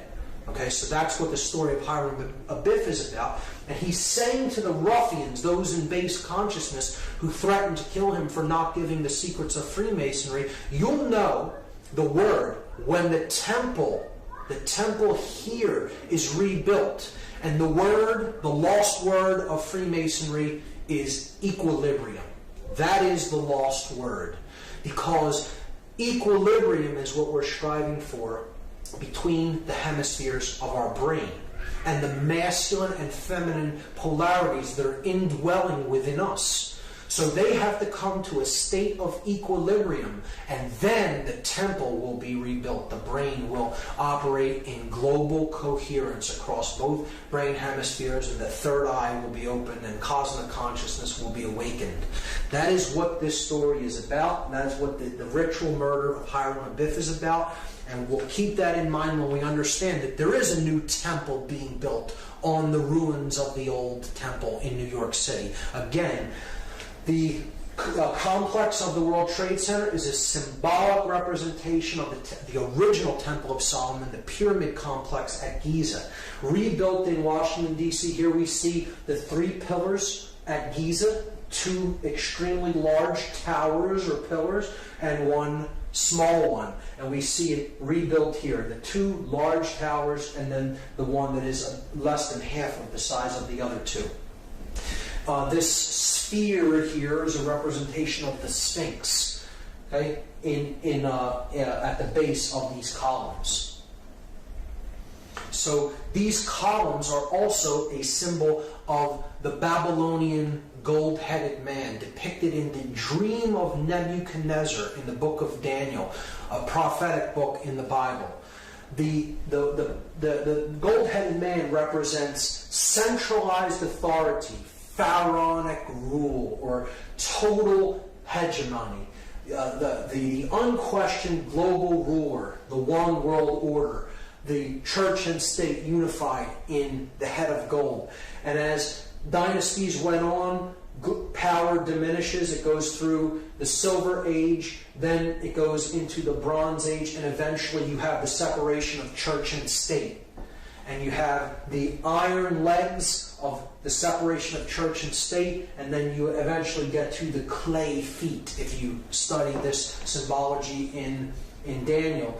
And it's understanding how power is amassed, and eventually through time it is diminished until they're trying to get back from this level to this level. And that is what the dark New World Order would be. The destruction of the 2 pillars and the combining of them into one centralized authority, one world state and religion. That's what the New World Order ultimately is about, the dark New World Order. So they're destroying these 2 iron legs. They're destroying the iron legs of the Babylonian gold-headed man to try to get back to one centralized authority of church and state. These pillars could be seen symbolically as church and state being destroyed. So where do we see the concepts of church and state? We see them in tarot on the death card of the major arcana.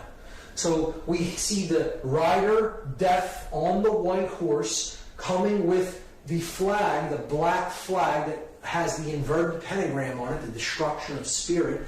He is running down a king, and he's getting ready to run down a pope or a priest. So this is the ruler of state, this is the ruler of church or religion, and he's running them both down, destroying church and state. And you see in the background the 2 pillars with the setting sun in the background. The light going out from the world between the 2 columns.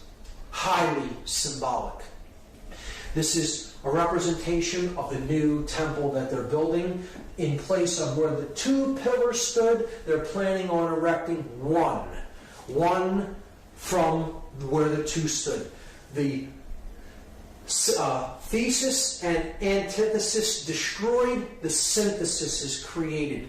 The phallic symbol, the one male phallic symbol, erected in place where the symbols of church and state symbolically once stood. You know, obviously they weren't buildings that really represent that, but they're symbolic analogs to these concepts. And putting the 1 pillar up in the place where the 2 stood is the rebuilding of the destroyed Temple of Solomon in New York. The sun and the moon, and now only the sun or phallic symbol, the male tower, remains. That is what 9/11 was about. Incidentally, the Freedom Tower is what that building is going to be called, and it's scheduled for completion in the year 2012. I'm sure to correlate with other dark prophecies of apocalypse or Armageddon, and which isn't what I see 2012 as being at all. I see it really being the birth of consciousness, because they're not able to put consciousness down. Their ritual failed. There is hope in the fact that the Building 7 stood, and they had to bring it down and essentially screwed up the entire thing by really making people come online and understand that this was an inside job and this was an occult ritual by bringing down that middle pillar when nothing had hit it. So that was the ultimate mistake in this whole ritual enactment, and as far as I'm concerned, they did not fulfill the agenda that they were trying to fulfill by this ritual being enacted. Instead, they initiated a great awakening within the human population. As the researcher Michael Tessarian is fond of saying, did 9/11 shake us up, or did it? So now, just as we did with the reverse of the Great Seal on the back of the $1 bill, I'm going to examine the gematria, the occultic numerology involved in the 9/11 event.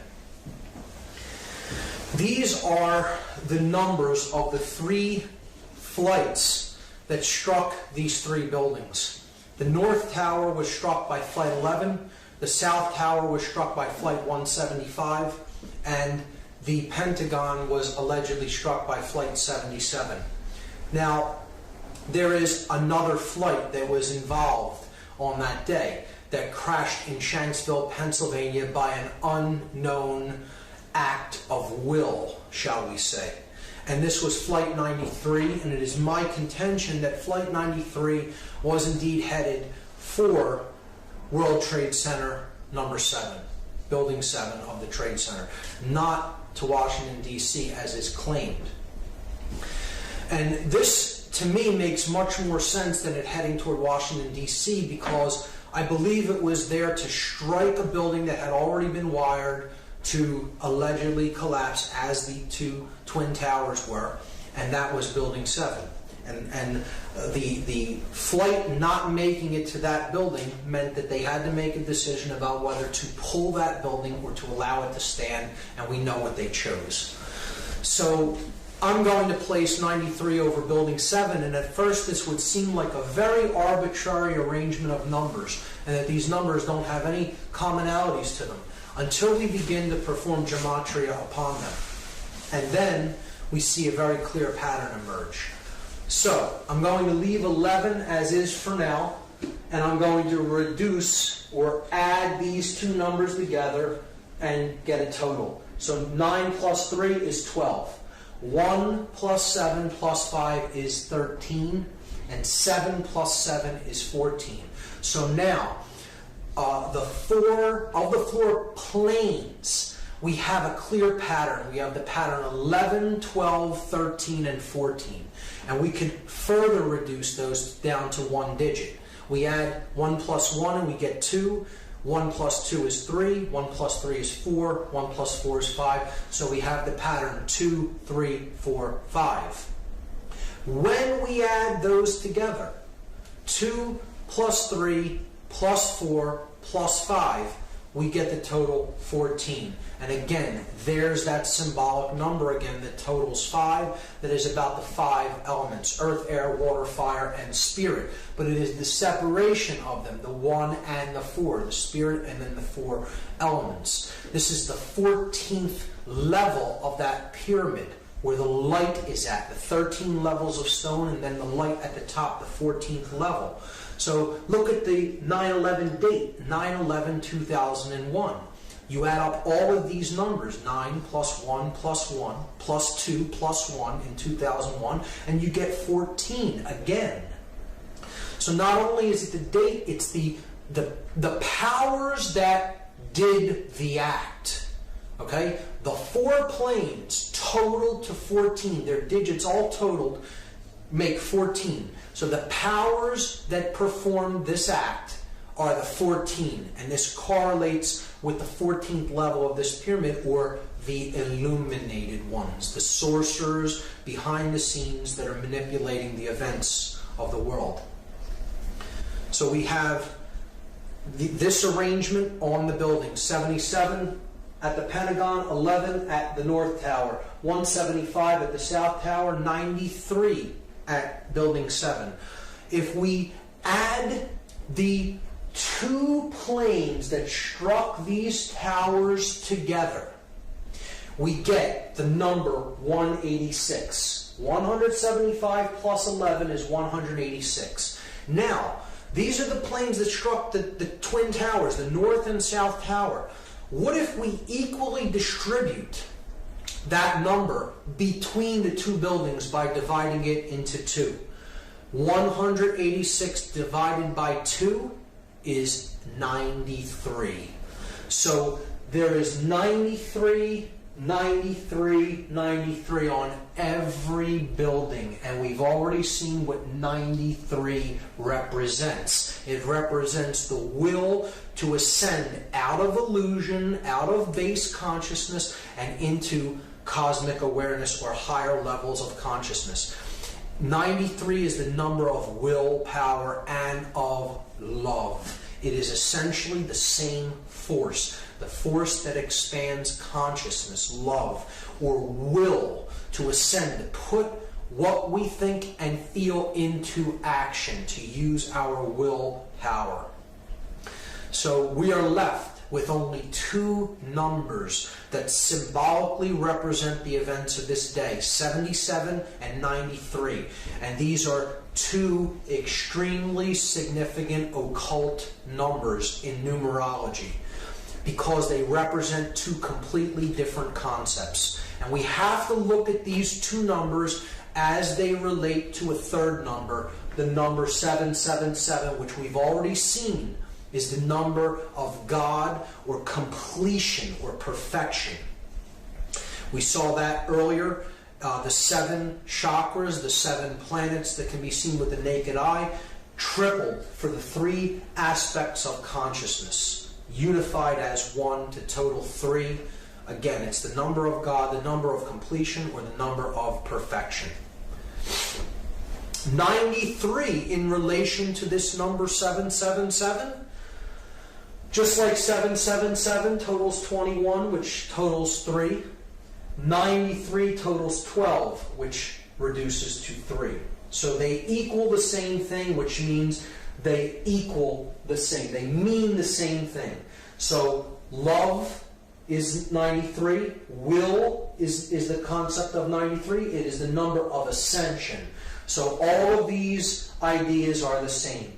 They mean the same thing. In gematria, when numerological additions total the same value, the words that they represent really mean the same thing. So 93 is 777, is love, is will, is ascension, is God, is completion, is perfection. These are all the same concept. The number 77 is very significant. It is the 14. It is the dark aspect of that light in the triangle, the ego, the all-seeing eye that is identified with building that pyramid upward, the physical form, the physical world, ruling, control, sorcery. It is the force of chaos. The number 77 represents chaos in all forms of occultism. It represents the sorcerer. It is the sorcerer's number. And it is the number of the beast in disguise. Why is that? Because if you fail, even if you succeed in one of the other two aspects of consciousness, in thought and emotion but not action, or in thought and action but no emotion, in the example of a sorcerer, has no emotion, or even in emotion and action, but with no thought. That is base consciousness. That is the beast. You have not arrived at the 777. You have only arrived at the 77, which is 2/3 of completion, or it is 14 out of 21, 2/3, right? And this reduces in decimal to 0.666, repeating. So it is the number of the beast in disguise. The sorcerer is the beast. And this is encoded on the 3rd degree tracing board of Freemasonry. Here you see the tools that slayed Hiram Abiff. He is finally struck with the mallet, representing ignorance, the light going out, the third eye being struck, put into the coffin. Okay, the coffin is the spirit, where Hiram Abiff, the HHH, hey in Hebrew, representing 555, Hiram Abiff's number. He is in his coffin because he is the spirit, he is the truth, he is the light, and he is the skull and bones is placed on top of the coffin, symbolic of the sorcerer. The sorcerer who conquers his spirit, so that the skull, cleverness, thought and cleverness, left brain cleverness, plus the will to act, reigns over the spirit. The sorcerer has cleverness, he has the will to put his cleverness into action, but he has no conscience. The conscience is entombed in that coffin. And an individual such as this is headed west. They are headed toward the realm of darkness and death, to the west, not toward the realm of light, to the east. And here symbolically is the sprig of acacia, and that represents the hope of resurrection in Freemasonry. So this is the hope that one who has destroyed their own spirit through their usage of their intellect and their will to act in an egoic fashion may indeed still be able to resurrect the spirit and come to a place of moral uprightness and conscience. So that is what this tracing board represents, and it is the 3rd degree tracing board. It is saying you may now be initiated into some of the mystery, into some of the knowledge, but you must use that with spirit intact and not use it as a sorcerer. Otherwise you are headed west and you are not headed toward the true realm of light, which lies to the east. And I think that's a great allegorical explanation for morality. And we see, therefore, that the two numbers that this ritual reduces down to is 77 and 93, and the positions that they are in is all telling. The purpose of the ritual is so that the sorcerers that are consider themselves the all-seeing eye of consciousness, okay, are destroying others' ability to find truth, to give birth to conscience, and to rise in consciousness. And they're destroying that ladder to the higher realms of consciousness. Or if we replace 77 and 93 with their symbolic analog, 77 the number of the beast in disguise, 93 another variant for 777 the number of God. Look at what this ritual is really about symbolically. It is about the beast reigning above God, the beast becoming God and destroying God. That's what it's ultimately about. That's how dark this ritual really is. It is about the ego and illusion conquering the spirit and conquering higher consciousness. We can see that it is encoded in the date itself. 9/11 reduces to 9/2. We're just adding the two ones together. And there we have symbolically the entire ritual encapsulated in the name. 9/11 is 92. See, it is not 93. It's one short of love, of ascension, of will, of God. It is falling short of the divine. That's what this whole event was about. That the idea that human will is falling short, and now the time of the beast is upon us. See, 92 out of 93, falling short of love, will, ascension, God, is reduces to 11 out of 12, which reduces to 2 out of 3, which again is the number of base consciousness. It is the number of the beast when it is reduced to its decimal format. And that's what the whole ritual of 9/11 was ultimately all about. It is about the destruction of the ladder to God, bringing down the Kabbalistic tree of life, the 10 Sephirot, 1, 2, and 7, bringing them down to destroy the ladder with which we can use to ascend in consciousness. It is about the destruction of the truth and the goddess, a human sacrifice ritual. Those people were ritualistically sacrificed in this evil doing. And it is about the destruction of the sacred feminine, of care, of truth. Another ritual to immolate the goddess of care. The goddess that represents the earth. Terra. Again, you hear politicians say, if you are not with us, you are with the terrorists. Tara, the goddess, the Mother Earth. Terra is the name for earth. If you're not with us, you're with those who side with the earth and the Mother Goddess, right? And it was also used to create the Hegelian dialectic, the bringing down of thesis and antithesis to create synthesis, the sorcerer's middle pillar. That's what the event of 9/11, 2001 was all about. An occult ritual to bring about the dark, modified version of the Hegelian dialectic. Chaos, confusion, opportunity.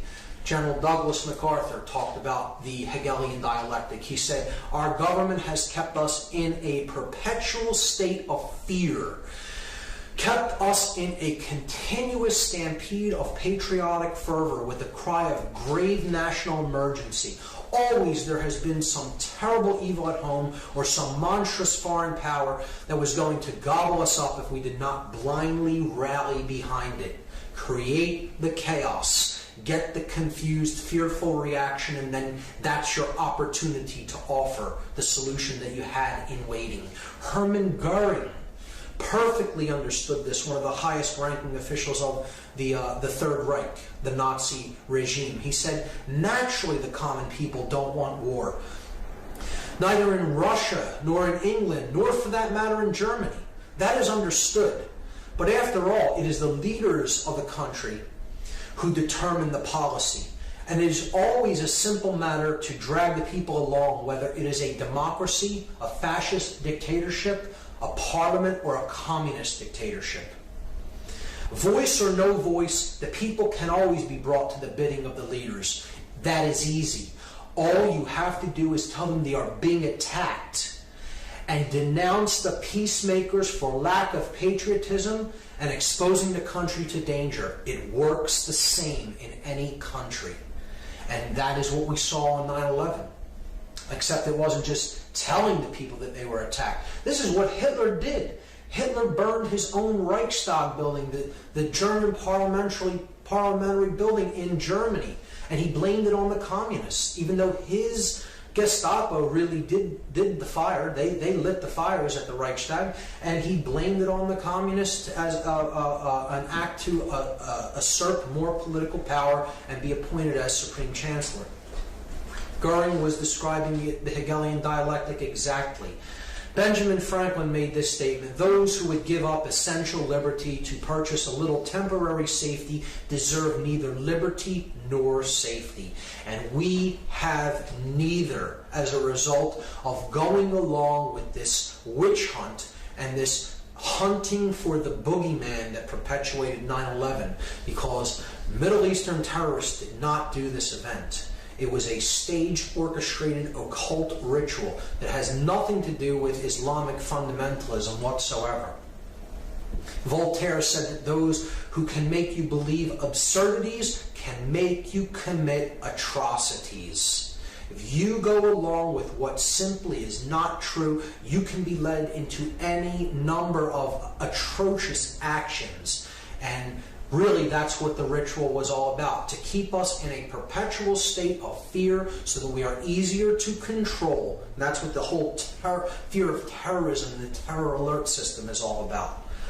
See, just like Hitler burned his parliamentary building, we had our Reichstag fire called the 9/11 event, and it's just about an attack on civil liberties and our rights and our right for freedom of speech, and just to curtail all the God-given rights that we already possess as an attack on our personal sovereignty. And people will be willing to give up more personal sovereign rights if their consciousness is shut down through fear. They bought into the fear, and now we're going off in other lands that really had nothing to do with this event, and we're waging war and killing millions of innocent people as a result of this total fraudulent staged event. And these are the atrocities that we're committing because we've believed in this absurdity. The murder of children, torture, now seen as acceptable in many circles, absolutely reprehensible actions perpetrated upon people that do not deserve to be treated like animals, which is what they're doing to many of the prisoners that they're holding in oftentimes secret prison camps. And it's just a further perpetuation of suffering and fear into the world that is a self-perpetuating cycle and creates more and more of the same dynamic: fear, disorder, chaos. That's what the whole event was about. Encapsulated in the 33rd degree of the 33rd degree of the Order of Freemasonry is this symbol, the double-headed eagle, which represents he who sees the past and the future, because ultimately the same force is controlling both and directing both. And it's about order out of chaos. Deus meum quae jus is a Latin phrase that means God and my right. God and my right, like the divine right of kings. And ordo ab chaos, another emblem of the 33rd degree, chaos, sorcery. Our brand of order out of our brand of chaos. Now, there is a positive interpretation of this emblem and of the phrase ordo ab chaos. Order does indeed arise from chaotic situations when you look at putting water into a vessel and taking it from one level up to a higher level. That is the way consciousness ascends. It has to be a chaotic event, but then it comes up to a higher level, and then it maintains equilibrium and order again. So that is a way of seeing this principle as in a positive way. But in this event, certainly dark occultists manipulating sorcerers are orchestrating this event as an example of chaos sorcery, chaos magic, to bring about their Hegelian dialectical order out of the chaotic events that they themselves orchestrated. And that is the final method of manipulation. So now, the last thing I'm going to do in part 2 is talk about what is the globalist esoteric agenda. What is the ultimate agenda that the globalists want to see brought about? Why are they doing all of these things? Why all of this manipulation and mind control? What is the end game? What is the end result of what they're trying to accomplish? What is their agenda? And J. Edgar Hoover, former FBI director, made this statement: the individual is handicapped by coming face to face with a conspiracy so monstrous he cannot believe it exists. The American mind simply has not come to a realization of the evil which has been introduced into our midst. It rejects even the assumption that human creatures could espouse a philosophy which must ultimately destroy all that is good and decent. See, this is why we're in such denial, why we're in such cognitive dissonance about all of this. People will say, I don't care if I had absolute definitive proof that this is exactly what happened and how it happened. I won't believe it anyway. I will choose to believe in something that isn't true because my mind can't go there. It's too uncomfortable for me to accept. And this is the condition Hoover, right here, a former FBI director, is describing. He's describing cognitive dissonance, psychological denial that comes from the refusal to accept the fact that things are as bad as they are. David Rockefeller described this New World Order, what they're trying to put into effect. This agenda, he described it. He said, "We are grateful to the Washington Post, the New York Times, Time Magazine, and other great publications whose directors have attended our meetings and respected their promises of discretion for almost 40 years.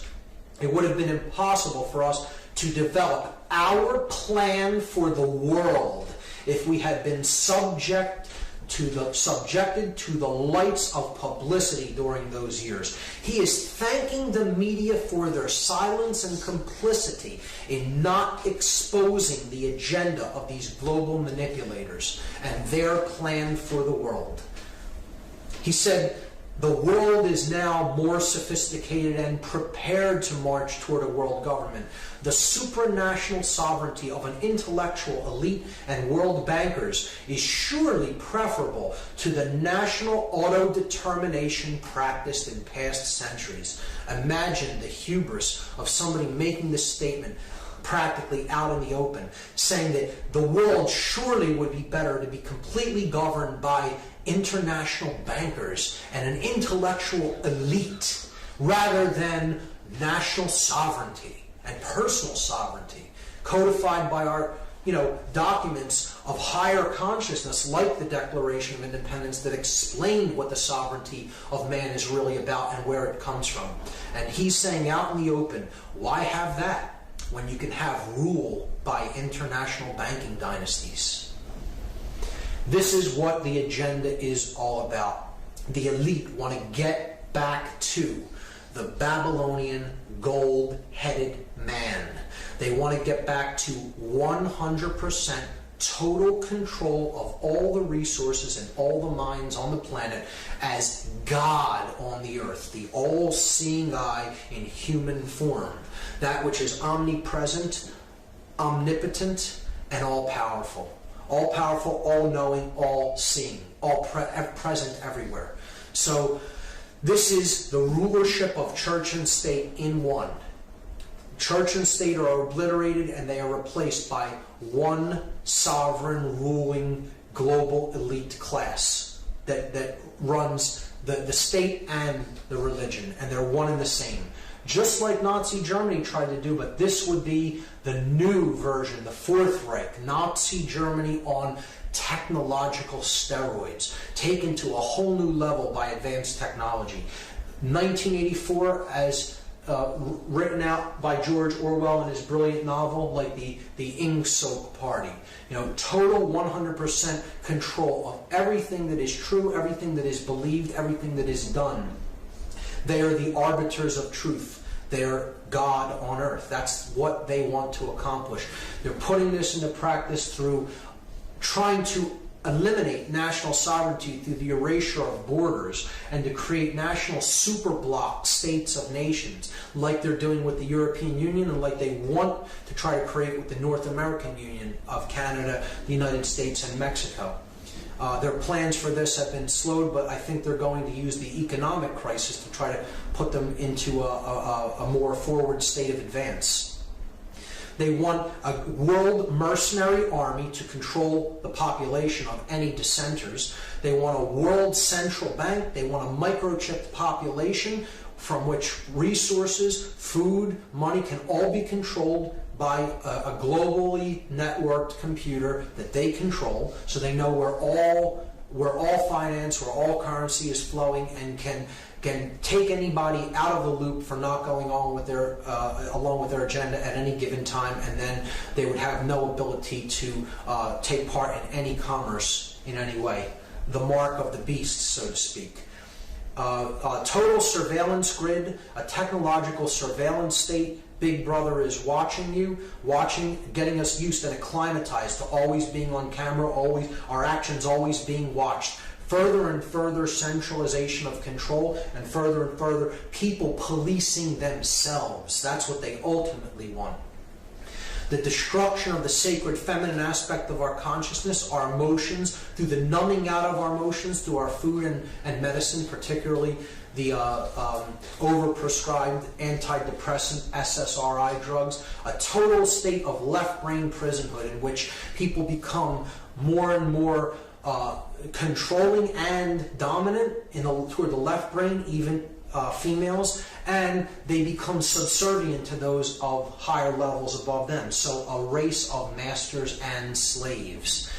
A continuing human sacrifice through endless conflict and war, wherever they choose to do it, to decrease the surplus of anybody's daily produce, and to keep the blood of human sacrifice flowing into the earth. They believe that they have to continuously sacrifice people. This goes back to the ancient rites, where the ancient priest class, this demonic priest class, would actually believe that they had to keep blood flowing in human sacrifice for the sun to make its journey across the sky each day. It's that level of perversion and sickness in this occultic ideology that wants and desires to have endless human sacrifice through war. To have a population of completely disconnected from spirit individuals that are completely hypnotized, shut down in consciousness, totally blindfolded, have the blinders on and have become pure sheep. They've become their own sheepdog. They police themselves. And they have become golems. They've become creatures, literally creatures without actual consciousness of their own, that are completely programmable and are owned by someone else. They're totally created beings that are made by someone else. See, that's the definition of a god, is it not? It's a being that is capable of creating another being in its own image and likeness. And that's what they want to create. They want to create a being that looks like that. That's how they look inside. That's how much they rage against what is. They are actually that golem on the inside, and they want to create that in the external world, because that is how they ultimately feel about themselves and the world. Julian Huxley described this total scientific dictatorship. He said that a really efficient totalitarian state would be one in which the all-powerful executive of political bosses and their army of managers control a population of slaves who do not have to be coerced because they love their servitude. This is a person who studied eugenics and mind control, and he was explaining what the New World Order that they're trying to build really is. Slaves that love their enslavement because they have become so dependent on the big daddy state. What this all boils down to, once again, the New World Order is about human enslavement. It is about slavery, a society of perfect evil. Perfected evil is the state when every being in a society is both simultaneously a master and a slave. They have subordinates under them, which they dominate, push around, and are masters of, while simultaneously they follow orders from an elite class above them, and so they are subjugated and enslaved to a hierarchy above that. And it just goes on and on up the chain. No one is free in a society of total human enslavement, no matter how high they are on the hierarchy, because ultimately you can get to the highest level in a physical body and physical form, and ultimately they are serving the dark force of consciousness. They are ultimately enslaved by their own fear. They are ultimately enslaved by their own ego, and they are ultimately enslaved by illusion. The belief that you can or have a right to attempt to control anyone or anything outside of your own thoughts, your own emotions, and your own actions, because that's the only thing you have any right to control, and that's the only thing you can control. Everything else is an illusion, and if you attempt to control, you are ultimately enslaving yourself. There is no such thing as control in the three-dimensional reality. There is no such thing as authority here in this realm. Authority does not exist in this realm. There is only one authority, and no man is it. This system, this new world order, is destined to fail for that very reason. You cannot go against what is. You cannot expect to stand up to the force of creation and win. Plato made this statement: the price that good men pay for their indifference to public affairs is to be ruled by evil men. So we may get ourselves into a deep mess of things and eventually end up being ruled for a time by these tyrants, by these controllers, by these sorcerers. And if that occurs, that will only be for one reason. We did not develop the care enough to do anything about it. We did not care. Our indifference to what is going on, to the suffering that's taking place around us, is the only thing that can create our enslavement. And in fact, it is what is driving this process of enslavement. The fact that we do not care about the suffering of anyone but ourselves when we experience it is what's creating this dynamic. And that is what the New World Order is. The dark New World Order is that pyramid of enslavement controlled by an intellectual elite with no conscience that is in the know about how consciousness works, is keeping others in the dark with their own will. They're using their desire to stay in ignorance against them and keeping them at lower levels of knowledge, not understanding what they're a part of, being the bricks in that pyramid to build their dark New World Order and put the light of creation out of this world forever. So they think they can accomplish that. And that is the idea of hell on earth. The perfect state of evil. The slave and master world in which every being is simultaneously a slave and a master of a slave. Hell on earth, it has been described as the dark New World Order. So that is the end of part 3. That is the ultimate agenda that the globalists have for humanity in mind. And in the next part, in part 3, I will be going into how to apply consciousness to this problem so that we can solve it and get out of the current state, the current problem that we are experiencing. So part 3 will be solving the problem through applying what we've learned about consciousness.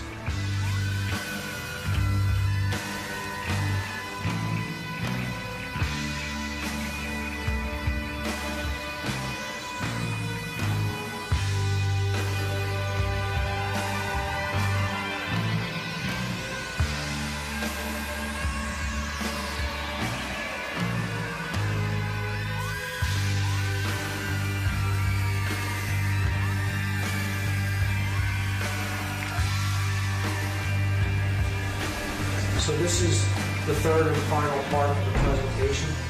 Part 3, solving the problem. This is about how to apply the solution that we learned about human consciousness to the problem that our species is currently experiencing and going through. And again, the solution was consciousness being raised on a global level by raising it at the individual level. That is what we all really need to be focused on and working toward expanding our own awareness. Albert Einstein described the problem that we're experiencing in consciousness. He explained it this way. He said that no problem can be solved by the same level of consciousness that created it. And that's exactly the case.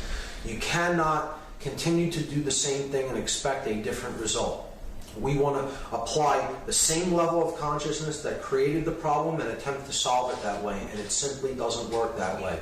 We have to elevate our consciousness, and from a higher perspective, we can then solve the problems that were created from a lower level of consciousness. Goethe said that none are more hopelessly enslaved than those who falsely believe they are free. We buy into this illusion that freedom is what we have today, that this completely controlled society based on differential value and manufactured lack and fiat currency and all other forms of control and manipulation is true freedom, then we are living in a prison without the bars, with the bars that we really cannot see, yet we are still enslaved by. So we have to understand that what we have is not true freedom currently if we're really going to work toward the manifestation of true freedom in the world. Edmund Burke said that the only thing necessary for the triumph of evil is for good men to do nothing. And Thomas Paine said that these are the times that try men's souls. The summer soldier and the sunshine patriot will, in this crisis, shrink from the service of his country. But he that stands it now deserves the love and thanks of man and women. Tyranny, like hell, is not easily conquered. Yet we have this consolation with us, that the harder the conflict, the more glorious the triumph. We are currently living in the time of the apocalypse.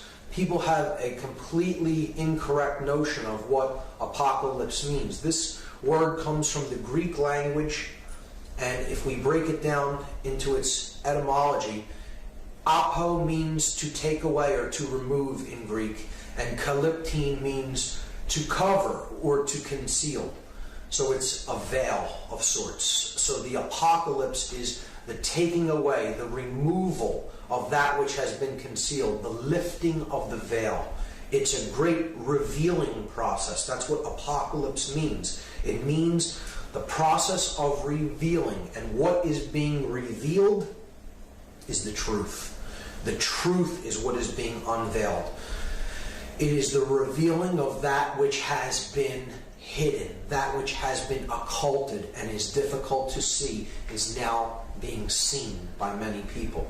So this isn't about an Armageddon or a great catastrophe or cataclysm. This is about the revealing of the truth and then living in harmony with that which is. That is what the apocalypse actually is. It's a choice. It's a choice that we individually must make, and it's beautifully put in the allegory, The Matrix. We have a choice between the red pill and the blue pill. The red pill will wake one up from the illusion and get them to see what is, and they will find out how far this rabbit hole really goes. The blue pill will keep them in illusion, keep them in ego-bound consciousness, and they will stay asleep. So the choice is ours. It is a choice between love and fear, the force that awakens consciousness and the force that shuts consciousness down. This is a time that many ancient cultures called the falling away of the masks. The masks are falling. That which is hidden underneath is being revealed. The true nature of things is being revealed, and our souls are being revealed to each other for who and what we really are and the forces that we really serve. I have a concept that I call ABLE. It's a very oversimplified model of how this consciousness divide is actually at work in the world.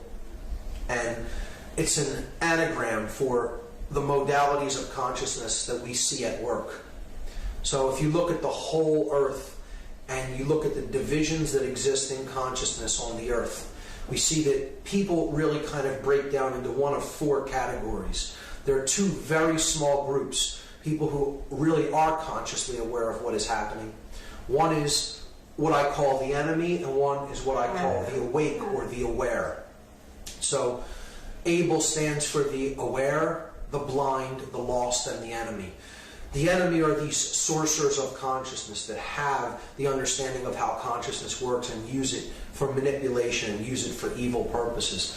The lost are those who cannot see and really aren't capable of seeing. They are so identified with illusion and so trapped in ego that they've really kind of lost the ability to become aware through an act of their own will. And it would take an immense amount of reversal and innumerable forces to even begin to show a small bit of light to people in this shut-down mode of consciousness. So unfortunately, there are many who are in such a state of shut-down consciousness that they can essentially be considered lost. And there's very little chance of them awakening in a human lifetime. There's another group that are simply blind. They're simply not quite seeing what is going on, but there is an inborn desire and there is willpower still there in those individuals, and they have the potential to really see what is going on, provided that they simply remove some of the blinders and some of the last remnants of things that they are attached to really see what is actually going on. And then there's the aware, people who are coming into the light and are awakening to the knowledge of truth of what is actually occurring on this planet. And they are trying to help raise awareness in others to awaken, to help others to awake. You know, you can't actually create that process yourself. You can't really wake someone else up. Someone can only wake themselves up through looking into this knowledge on their own. It's a process of self-initiation. You can be an assistant in that process. That's what an alchemist is. He's an assistant to the process of awakening. He doesn't actually do it for anyone else. Each person is actually their own magician in that process, and they actually awaken their own consciousness. An alchemist can only hope to be an assistant to that process. So the concept of there is only one will, there is only one law ultimately, and there is really only one sin. The one will is the ascension of consciousness, the evolution of consciousness, the ladder that leads from lower levels of consciousness to higher levels of awareness and suffer. We live in harmony with that which is, we prosper, and we can attain order and peace and harmony. If we live in opposition to that which is, the truth, then we're going to be oppressed and enslaved. That's simply how the dynamic works. There is only one sin, and that one sin is tyranny. Whether it comes under the administration of an emperor, or a queen, or a Führer, or a president. Tyranny always comes as a liberator. It always claims to be the liberator and that which is going to bring freedom and prosperity and order, but it ultimately ends up in one way. And these images are disturbing, but this is what tyranny really brings. Tyranny brings enslavement, and ultimately it brings death. It brings things like concentration camps, death camps, such as these disturbing images from the Third Reich. It brings a boneyard ultimately, and cooperating with tyranny is also part of tyranny. So it's not just those who are really doing it, it's those who are cooperating with it in any way. And I would term those who are cooperating with the process of tyranny as the selfless. And this doesn't mean selfless from a perspective of, I'm not selfish. This is the capital S selfless. Those who have been robbed of the true connection with self. This is selflessness. These are those who have become Golemized, those who have been cut off from the spirit. So I'm going to look at the concept of selflessness from two perspectives, from two allegorical perspectives. And the first is the movie Lord of the Rings. Look at the beings that are portrayed as the figures that are completely cut off from self in Lord of the Rings. You have Gollum. The ring brings him premature brings him unnatural long life. It brings him suffering and attachment to the concepts that the ring embodies. Worshipping materialism, worshipping power. He's unwilling to let go of these things. He's unwilling to let go of ego. So he becomes a shriveled husk of his former self, Smeagol.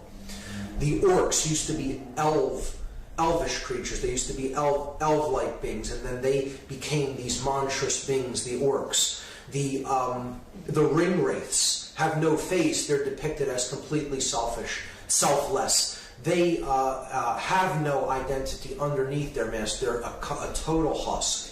And of course, you have the all-seeing eye, the dark consciousness of Sauron, who is disembodied. He totally doesn't have his former self form. He is completely a disembodied consciousness, a husk of his former self that is completely done in and is completely changed into something that is completely not what he formerly used to be.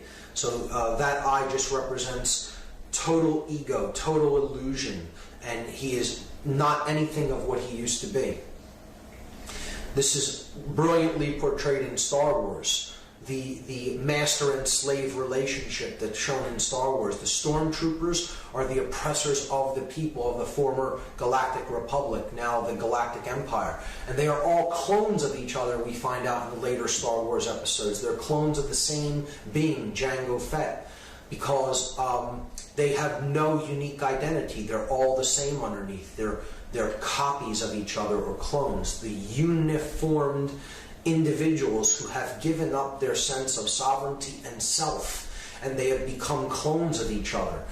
They may be the masters given rulership over those in the Galactic Republic, the former Galactic Republic, and they oppress them, but they have a master, and their master is Darth Vader, the Lord of the Sith. He is a shriveled husk of his former self, who was Anakin Skywalker, who turned to the dark element of the Force and became half machine, half man.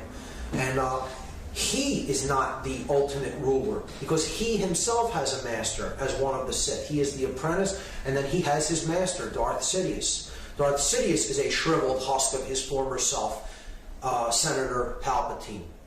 And he would seemingly be, in physical incarnation, the highest level of the hierarchy of power. So one would think, well, he doesn't have a master, but indeed he does have a master, because he is owned and controlled by the dark side of the Force itself. He is owned and controlled by his desire for power. His egoic will controls and dominates him. So he, in turn, is additionally a slave, in addition to all the rest of the slaves who are also masters. This is how control works. Everyone is a puppet on a string and has a puppet on strings under them. So it's an endless hierarchy of slave that is also master, and master that is also slave. And we see this with the modern day stormtroopers, the modern day clones that have given up their identity and their sovereignty over to an entity that is really not a sovereign being. The state, the government, the military body, the organization. Just like the stormtroopers gave up their sovereignty and their identity to become individual clones and gave up their former selves, the selfless, those who are not connected with true self. All the barriers to self-realization they buy into, and they live their life in discordance with truth and discordance with what is real. They live their lives in illusion and ego identification. And they don't really see that they're really simply being used as pawns in a game, and they are the chess pieces on the chessboard, on the floor of the house, as it is said in Masonic parlance. and they are simply moved by their chess masters who do see things from a higher level of consciousness. They can see the whole game board floor, but the individuals that they manipulate, these individuals, do not see the entire game for what it is. They see only the square or two in front of them or to the side of them, as a pawn in a chess game would. The chess master can see the whole board, but they cannot. Again, the floor of the house, base consciousness, the checkered life of man, the wanderer between light and darkness, the pawn that can be positioned in the game. And ultimately there are the bricks in the pyramid of manipulation, those who are being used to, unknowingly used, without their direct knowledge, by those in knowledge in the light above them.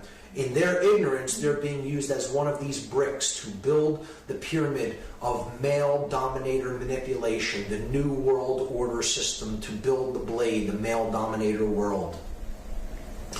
What we have to understand, the concept that we really need to understand going forward to enact these solutions, is what personal sovereignty is.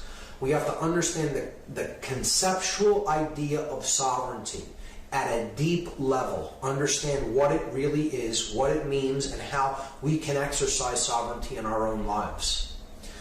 Sovereignty means that we are a unique being, and we are free by the nature of our birth into the cosmos. Our rights do not come from any man or any group of men or any organization. Our rights are inborn by the very nature of us being born into the world. We are all sons and daughters of God. No matter what you want to look at that concept of God, that creative generative principle, as we are all individual, unique expressions of that consciousness. We are all born free into the universe. No one can ever take that freedom away. They can believe that they have the right to do so, but ultimately they do not possess that right, because ultimately there is no authority in this realm.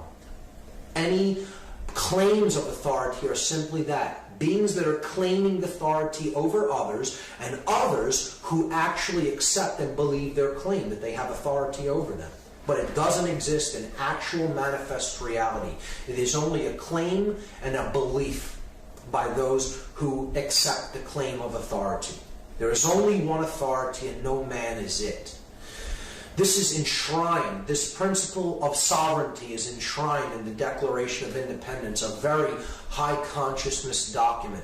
The language is extremely specific in the Declaration of Independence, and it reflects a high level of understanding and a high level of consciousness and an understanding of sovereignty. It says that we hold these truths to be self-evident. So it's not a belief, it's a truth. It's not questioned as a belief, it's self-evident. It's a truth that is self-evident. The language is very specific. It isn't a belief that we happen to kind of resonate with. It's a truth that is so obvious we recognize it as being self-evident. That all men are created equal. Created equal. That implies a creator. Okay? They are endowed by their creator. An endowment is a birthright. It is something that you come into the universe already owning, already possessing. It's a birthright by their creator. The creator is that which has endowed this right to us, has given it to us as a birthright with certain unalienable rights. Unalienable means these rights can never be separated from the individual. They cannot be made alien to the individual. Among these are life, liberty, and the pursuit of happiness. A very high consciousness document, and I think in our modern day and age in this country, we've really lost sight of these truths. We've really lost sight of what sovereignty really is. We need to go back and look to the consciousness of the individuals that comprise documents such as this and understand really what they were saying and what these these statements that were made meant. And again, it's a declaration. It's a true statement of that which is, of independence, of no dependence upon anyone else, because we recognize our own personal sovereignty. The enemy of all personal sovereignty is what I call satanic illusion.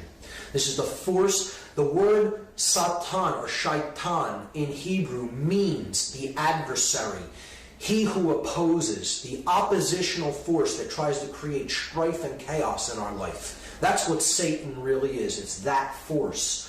And it does that job by illusion, through illusion and manipulation. It tries to get us to identify with things that aren't true and aren't real. That's what illusion is. Something that isn't true, we latch onto it, and because we latch onto it and refuse to detach from it, and we live according to something that isn't really true. You know, we don't live in harmony with that which is, with truth. We try to live in disharmony with the truth because we're attached to an illusion that we've bought. All you can get out of that is suffering. You can't get any order out of that. You can only get chaos out of it. So satanic illusion is that which claims authority and claims the right to even draft laws into being. To write laws is a satanic illusion that's born in man, because we're trying to claim that we're an authority, that we in some form represent natural law and represent God. I understand the idea, how it's intended, but really all law is satanic illusion if you really come right down to it. Because if a law is in harmony with natural law, with higher law, with cosmic law, it need not even be codified or written down. If one recognizes natural law as such and lives in harmony with it, there is no need to write that down. It's a redundancy. Conversely, if any law is in opposition with natural law, then it need not. Conversely, if law is not in harmony with natural or cosmic law, it really need not be obeyed. It can be thrown out because one cannot be coerced into living in disharmony with natural law. And that's what all these new punitive laws that are coming in by this rogue administration and others that are to follow it really are. They are in disharmony with the natural law of creation. And in effect, they cannot really limit our rights or our freedoms. They can write down those laws all they want. No one is bound to obey or agree to be controlled by them, because they don't quite understand about things like the Bill of Rights. The Bill of Rights do not grant any rights to anyone, nor does the Constitution grant rights. These are documents that were written to place limitations upon the enumerated powers of government that are clearly articulated in the early sections of the Constitution. Article 1, Section 8 spells out and enumerates the powers of the government. And these are documents that are supposed to limit the power of these non-sovereign creations of the sovereign beings. But see, we have it the exact other way mentally in our minds. We think that the government is the all-seeing power, all-knowing power, and it grants rights to people. Many people actually think that and actually believe that these documents that were written grant us our rights. Nothing could be further from the truth. These documents are supposed to be written limitations on governmental powers and written enumerations of the specific powers that the sovereign beings of the world, of the country, are granting to a governmental body to be allowed to carry out. So the way I look at satanic illusion is that ultimately all law is satanic illusion. All government is satanic illusion because it is externally imposed. It is based in control, which is fear consciousness, and it is based in creating opposition. This is what law, the law of man, this is how the law of man differs from the law of attraction and the law of nature. The law of man is based in opposition. It is an oppositional force. It needs to create two sides or a conflict that it can play off against each other so a third party can come out on top. So it is the Hegelian dialectic. It is satanic illusion. Bill Clinton made this statement: if the personal freedoms guaranteed by the Constitution inhibit the government's ability to govern the people, we should look to limit those guarantees. He actually made that statement, that he thinks that the government has the right to curb people's God-given rights and freedoms. A non-sovereign entity, known as the government, has a right, in this gentleman's estimation, to curb the inborn birthright freedoms of sovereign beings born into the universe as free beings. He made that statement, and I believe that he believes that. I also know that he believes this statement, and I'll shock you with what I'll follow it up by. He says the purpose of government is to rein in the rights of the people. That's what Bill Clinton actually believes.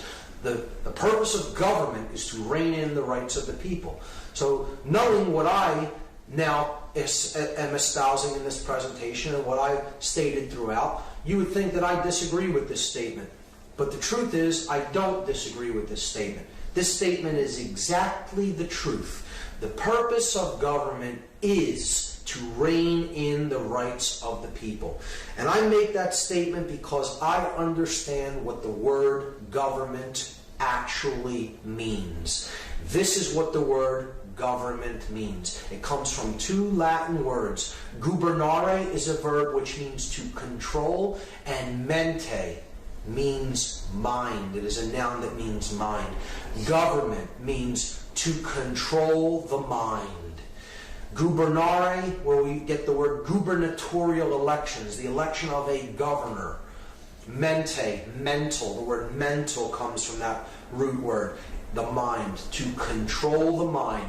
The purpose of government is to control and limit the rights of the people by controlling their minds. Externally imposed government will always do this because it is based upon control. Control is based upon the emotional polarity of fear. You can only create chaos with fear. You can never create order. An externally imposed form of government can never, ever create order or harmony in our lives. It's impossible. It's actually completely impossible because their methodology is based in control, which is in turn based in fear. And fear can only, the dynamic energy of fear can only create chaos, as we've seen many times over, and that you can prove in your own experience. Control breeds chaos. It does not create order. Government is a modality of consciousness. Externally imposed government is a modality in consciousness that is based in fear. The only kind of government that ever could work to create order is internal government. When we make the decision based on our recognition of natural law principles that are in effect, and we recognize them as such, and we live in harmony with those laws of creation, then we are controlling our own mind. We are existing in harmony with all three of the aspects of our consciousness: our thoughts, our emotions, and our actions. The body and the spirit unify in the level of mind. That level is controlled by us from within, not externally imposed. That kind of government could work. And if every being were to come to that level of consciousness, we could reach the natural state that man is intended to live upon this earth in.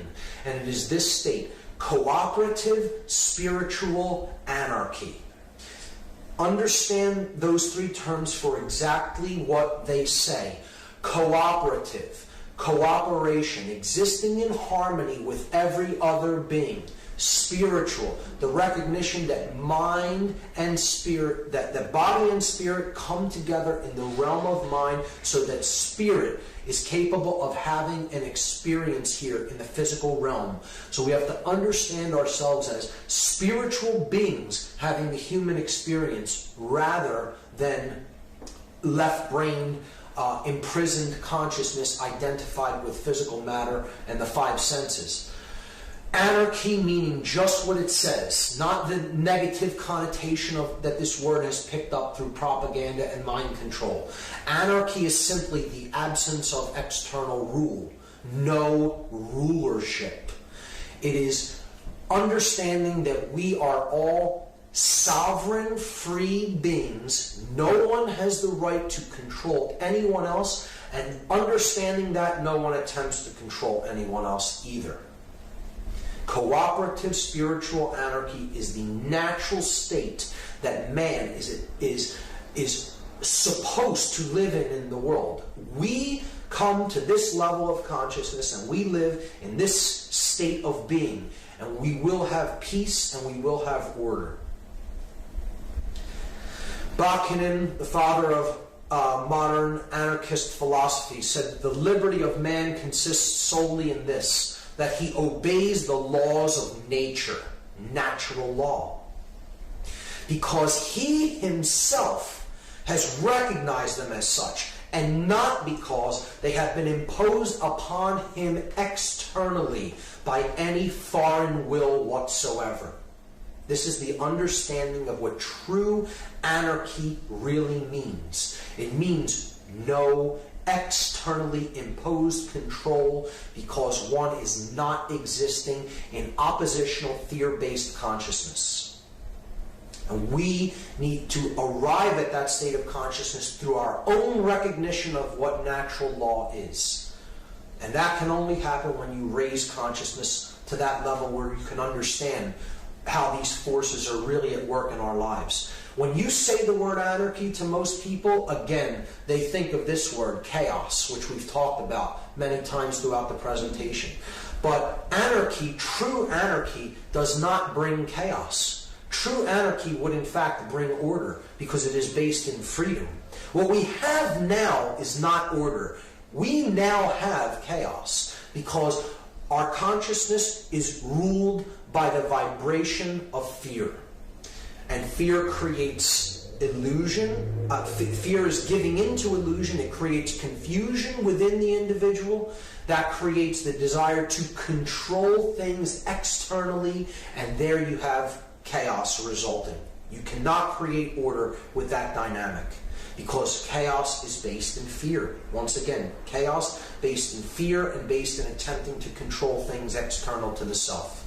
The only way you can create order is through the recognition of and then deciding to live in harmony with the natural laws of the universe. And that is the vibration that is built on higher consciousness, and it is built on the emotional polarity of love. Love creates dominion within, the rulership of the kingdom of self within. This is what Jesus meant when he said, the kingdom of heaven is within. So we need to recognize these forces at work, live in harmony with them.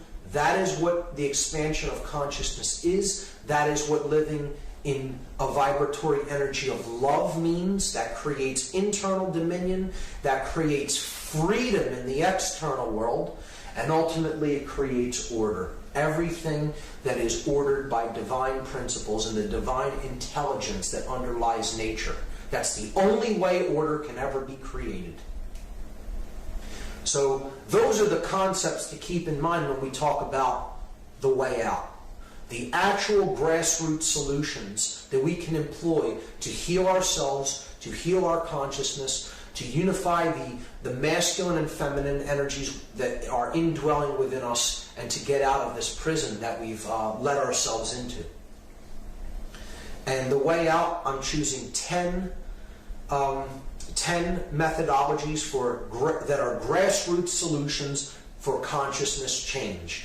10 again being a symbolic number representative of consciousness.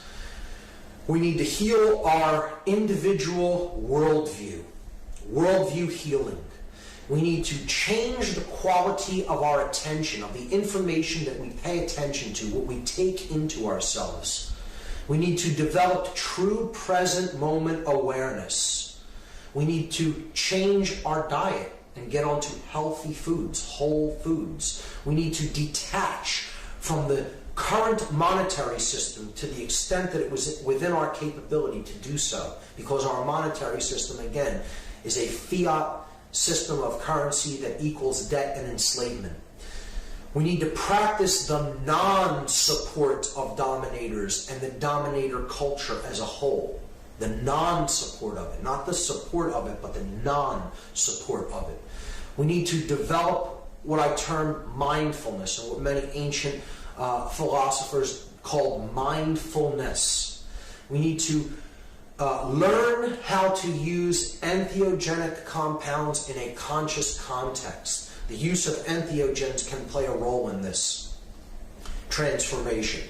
We need to practice the power of positive thinking, and then we need to help others, be an assistant to others in the process of their personal awakening. So these are the 10 methodologies for grassroots, that are grassroots solutions for consciousness change, and I will take them one at a time. Worldview healing is the first grassroots solution for consciousness change, consciousness elevation.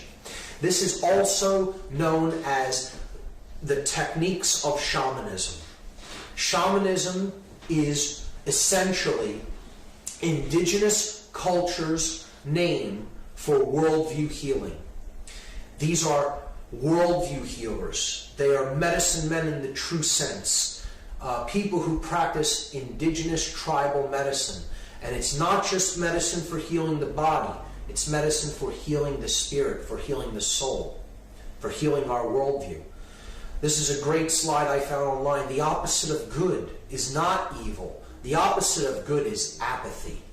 It's apathy combined with ignorance and combined with laziness that creates everything that ails us, everything that creates our suffering. Apathy, ignorance, laziness. These are the real evils of the world. These are what are born of a negative worldview, an unconscious worldview. So we need to heal that. We need to get over our apathy.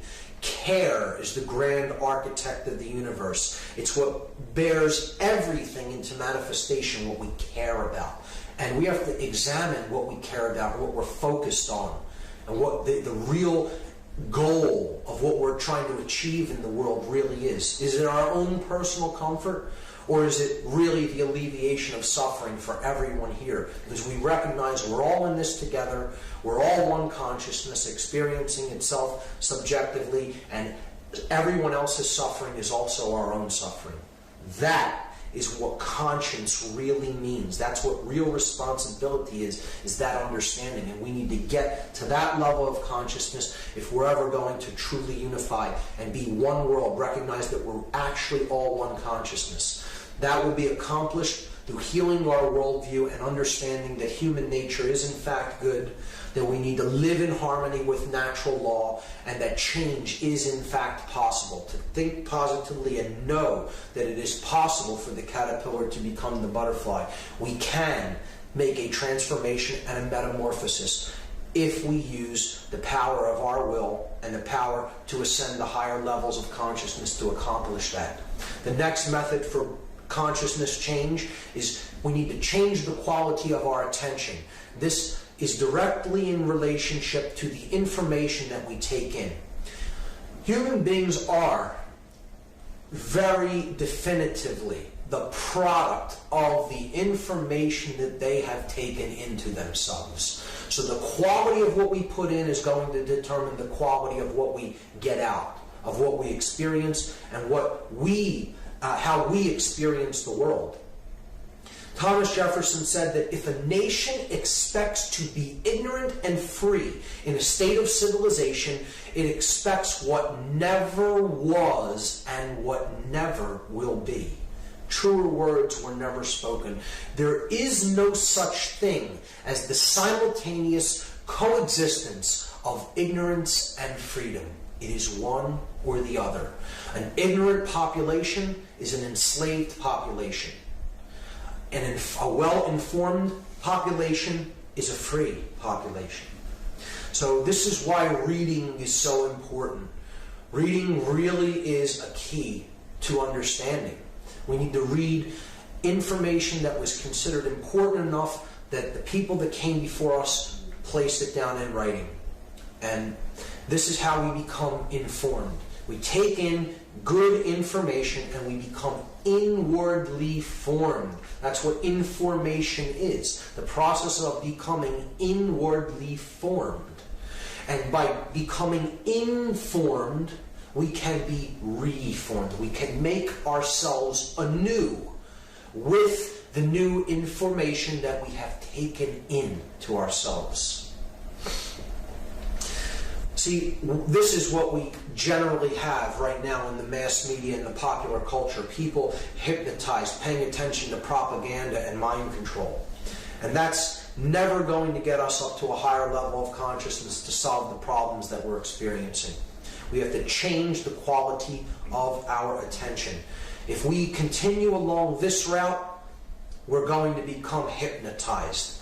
In the sense of the word, if you break it down into its constituent elements, hip in Greek is a word that relates to the depression of the spirit.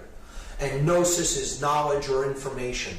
So hypnosis is knowledge or information that creates the depression of the spirit, or a state of unconsciousness. And it puts someone into a trance state of mind.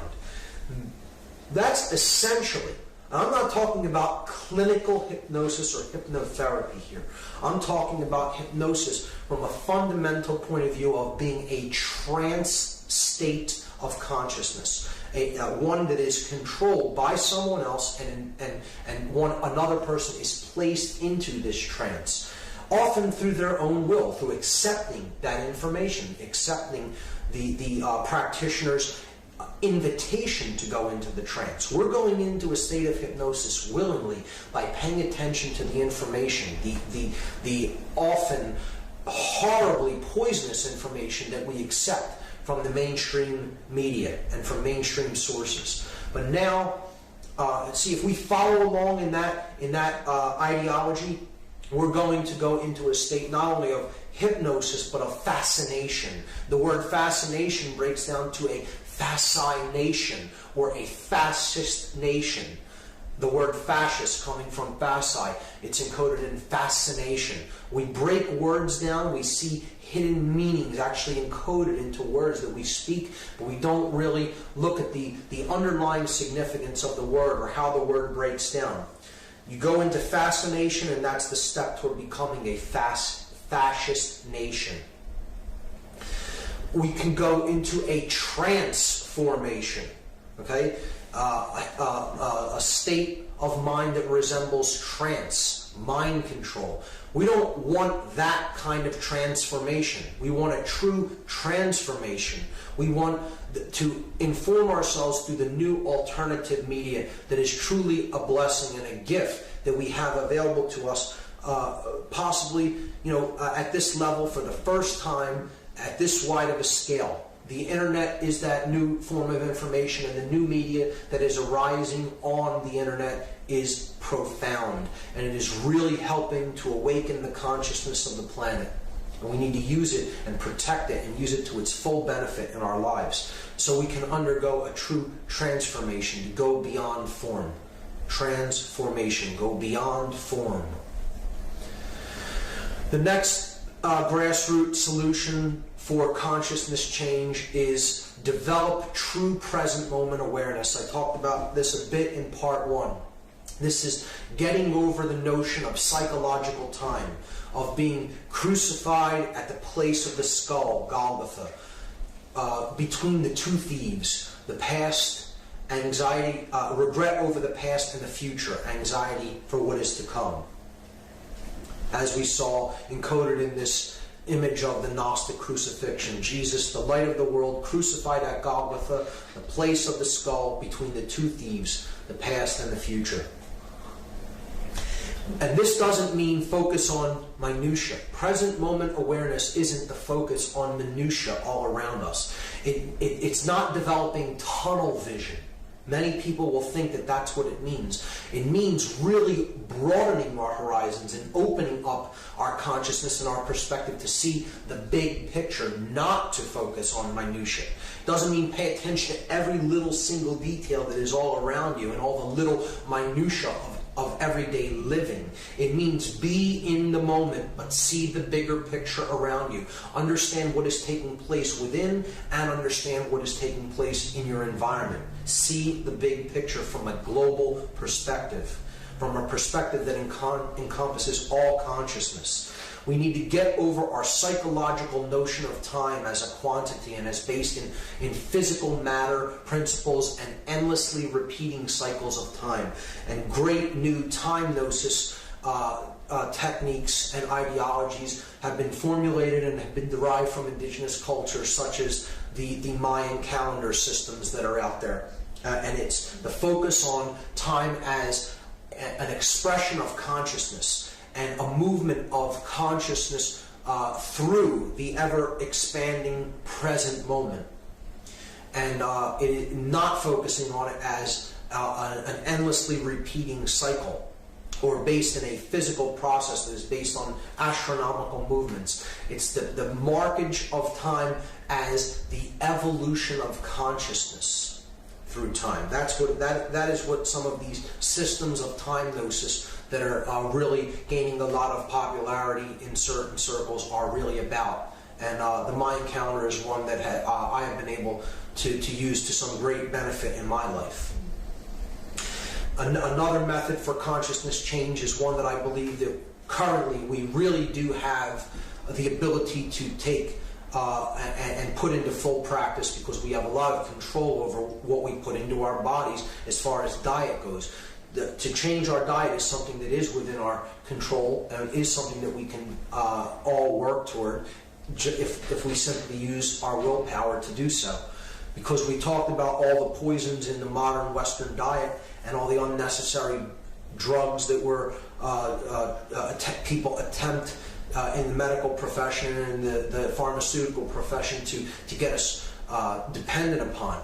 The idea is to detach from these poison foods and really get focused on organic foods, organic farming, local food production for local populations, because there's less stress on the resources and on the land, and less dependency on oil and trucking resources in from other areas. So organic food diet, whole foods, really nutritious foods, get off of high amounts of sugar, high glycemic index foods, high carbohydrate levels, high sugar levels, just really poisonous compounds in food, get off of GMO foods, genetically modified foods, and on to just good, whole, organic foods. And that you'll really see a change in the consciousness. You'll see not only a change in the body, but you'll see a change in the clarity of your ability to focus your mind and to really put your thoughts into manifestation. You really are what you eat. It actually is true, and the body reacts to what is put into it. So it's not just inwardly forming ourselves through the information we take in, it's also what we physically put into our body to use as fuel. And this drives the brain. The diet has to do with the health of the brain, most certainly. So this is one that we all can do, and it's within our control if we use our willpower to change our diet for the better. Monetary detachment is one of the hardest methods to actually put into practice, because we have little control over everyone using the monetary system. We are largely at the mercy of other people using these currency systems that are in use around us, so it's difficult to detach from the monetary system. But to do it as much as possible, We should look at alternative forms of currency. Some people are trading in credits online, bartering online. There's different forms of cities that are being used as hedges against the dollar and ways to detach as much as possible from the fiat currency system that's really tanking from the inflation that's going on right now. Local systems of barter are also a good way to deal with monetary detachment. And taxation. We have to consciously make up our minds whether we actually want to take part in the tax system. It is a system that is known as a system of voluntary compliance. There really is not a law that makes it actually view an average American citizen liable to pay income taxes. We are voluntarily complying with this by signing these statements and these papers, and many researchers have written about this and have waged this battle to show people that the income tax is in fact unconstitutional, and it is a system of voluntary compliance, that knowing what our tax dollars are being used for to create more forms of control and wage more wars of aggression, we need to really make up our minds as individuals whether we are going to continue to go along with these practices. The next method of the next grassroots solution for consciousness change that we can employ is to begin to detach from our support for those acting in the role of dominator. This is a very important one and a very difficult one for many people to really comprehend and to really come to terms with, because often these are people we know in our lives, that we love in our lives, and that we may understand when we come up to a high enough level of consciousness really aren't helping the situation. In fact, if we understand how the dynamics of creation work, they're really imbalancing the situation more and more and more and more. So we have to try to educate ourselves about what is happening in these instances, and then try to bring that information to the people involved in these roles to the extent that they are capable of understanding it. Gerald Massey, Egyptologist, said, "They must find it difficult, those who have taken authority as truth rather than truth as authority." The truth is the authority. Authority is not truth. It is not true that there is authority. But the truth, it itself is the authority that we need to live in compliance with. The dominators of the world have it exactly the other way around. They believe that there is such a thing as authority and the right to control others externally. And I'm not saying everyone should be running around doing whatever they feel like doing to people. That isn't what I'm saying either. I'm saying that control is really not the answer. Proper education is the answer. Properly educating people and getting them to live in harmony with natural law, not because they fear punishment, not because they fear reprisal, but because they have recognized the laws of creation, natural law that is in operation around them, and they understand that living in harmony with that is the only thing that can bring order to their lives. So these are the dominators of our culture, like the stormtroopers in Star Wars, the clones, so to speak, those who are exactly the same as each other and who think the same and act the same and follow orders like robotically programmed drones. And that's what the mind control of indoctrination that these people are put through, to this regimented system of hierarchy and chain of command. It's what it is all about. It is about programming the mind to react, the reactive mind, the reptile brain. They're trapped in the R complex of the brain, base consciousness. And as such, again, I said this in part one, these are the most oppressed people. They're the most oppressed. We may think of them as oppressors, and that they may act in their roles, they may act as oppressors. However, they're actually the most oppressed themselves, because their consciousness is actually the most devastated out of anybody's. And if you really looked at a very deep, focused controller's brain, if you looked at a PET scan or a SPECT scan of their brain, you would see that the neocortex is in utter disarray. The chemical coherence of the electrochemical activity of the neocortex is devastated in a dominator's brain, because it is so imbalanced toward the left hemisphere that they are so driven by the reptile instinct, and they're so driven by adrenal rushes that the neocortex is in a very bad state of disrepair. It's physical brain damage is what it really is. Not to be extremely harsh about it, but that's what it is. That's what we're talking about. We're talking about a physical disease. If you looked at the neocortex of some of these individuals, you would see that this is a physical pattern of brain damage that is actually done to their neocortex through these levels of mind control and imbalance.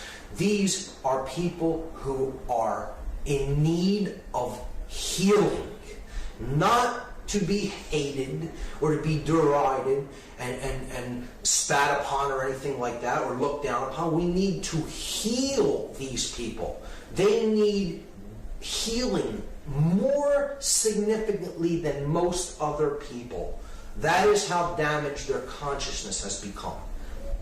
So this is like Anakin Skywalker, who had the best of intentions, growing up as a young Jedi, but he became bent on control. He went down the ideology that control is the answer, and in doing so, he gave over to fear, the dark side of the Force, the dark polarity, and he became Vader. He lost his true self. He became, he went into the consciousness of selflessness, lost the connection with the true self, and he becomes the Dark Lord of the Sith, Darth Vader. And this is what really happens in controller jobs. They start with the best of intentions, and it really descends into brutality and coercion and simply issuing orders and following orders, and it's all about control. That's what it descends into. It's just about, I'm acting as God, and I will say what is true, and I will say what goes and what you're going to do. So it's a form of slavery. And that's what all control, external control is. It's illusion to create opposition and slavery. When in fact, really, these people doing these jobs aren't the real enemy. They're oppressed by the enemy as much as we are, but they're just getting them to become oppressors like the sorcerers at the highest levels are. It's like a psychological rape, if you really want to look at it, or a condition where one is beaten when young, or raped when young. Okay, when we encounter psychological traumas like this, we go into defense mechanisms, and we decide one of two things. We either decide to identify with the master and become like them, or we go into shutdown mode. We identify with a being that likes to be treated severely. So it becomes either one becomes a sadist or oftentimes a masochist. But more often than not, the abuser, the one who is abused, decides to act in the strength role, what they perceive to be the strength role, and they then become the abuser to enact that brutality down the line onto the next generation. So that is the kind of psychological trauma that these people really undergo at a fundamental level. And again, they need healing. That's what they ultimately need.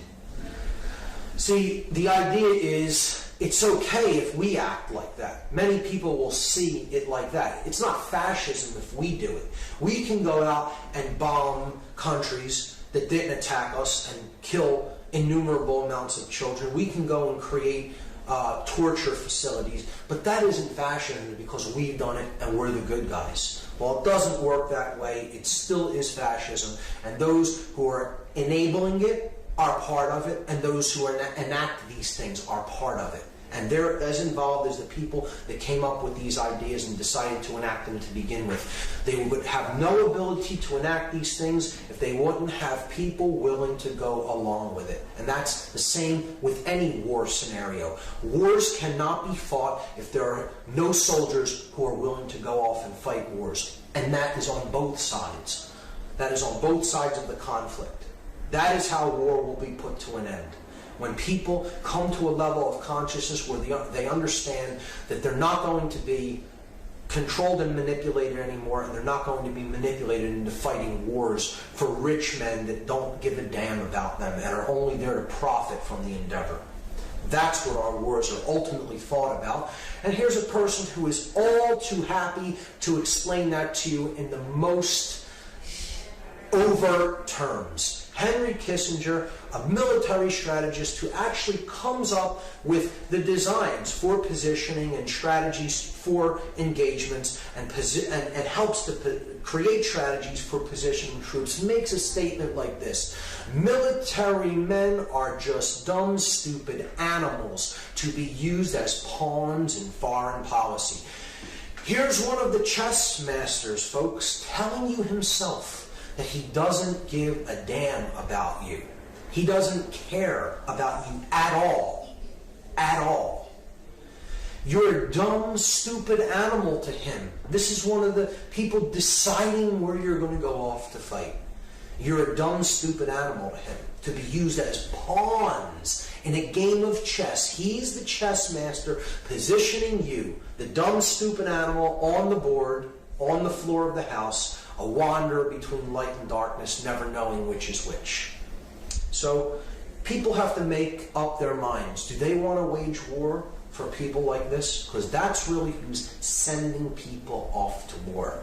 They're never fighting. People like this never fight their own wars. They don't fight their own battles. They sit back behind the scenes, call the shots like the gods that they think they are, and they send the poor and the shut down in consciousness off to war to wage battles for them so that they can prosper and profit.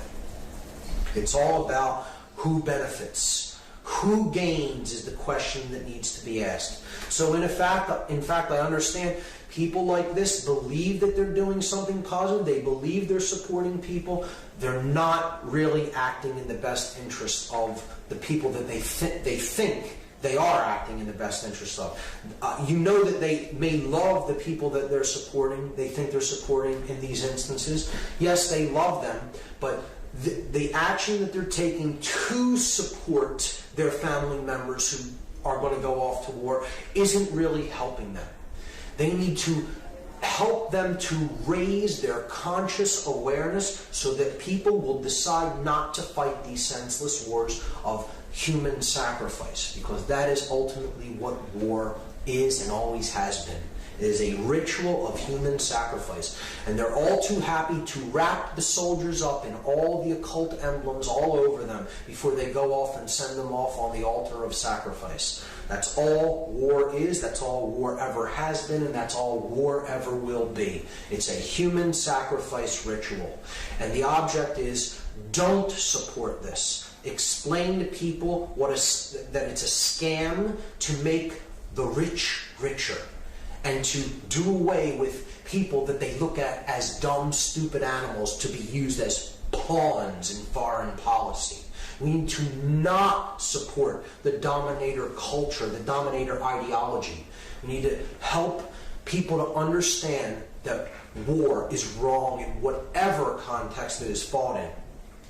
The researcher David Icke explained this so brilliantly, I had to put this whole quote in the presentation because it encapsulates perfectly what I think about people who make these decisions to go and fight these wars. David Icke said, accept responsibility for yourself and your actions, thoughts, and words.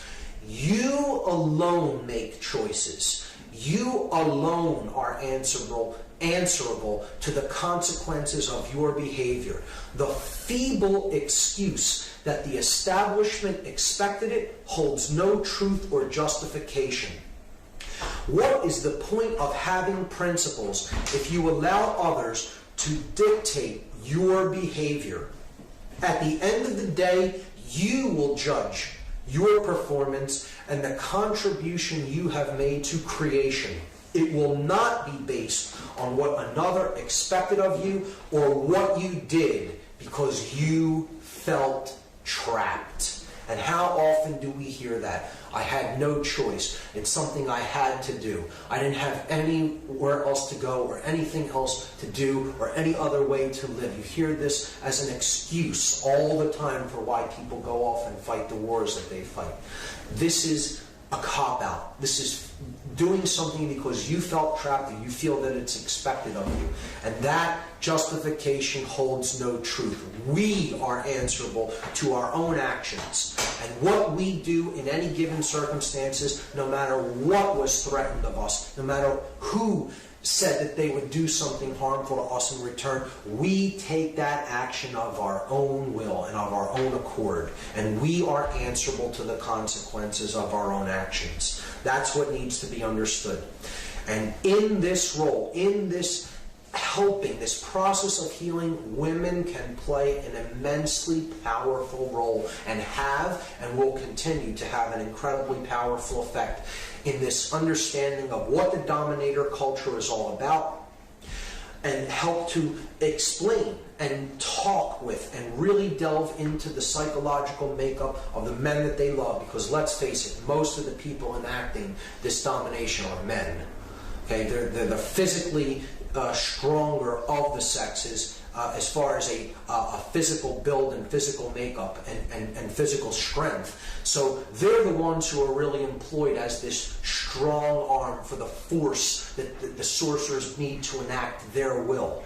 And women will play a role because every brother in this dominator culture, every son, every husband, every father, they have women around them in their lives. And these women can really get into their psychology, get into their psyche, get into their emotional makeup, and have discussions with them and talk with them about what they're being used for. If you understand what this is about, you understand how these men are being used and manipulated, you need to discuss it, not suppress it. It needs to be brought out in the open and discussed so that you can begin to help these individuals go through the process of worldview healing and understand how they're being used as a pawn.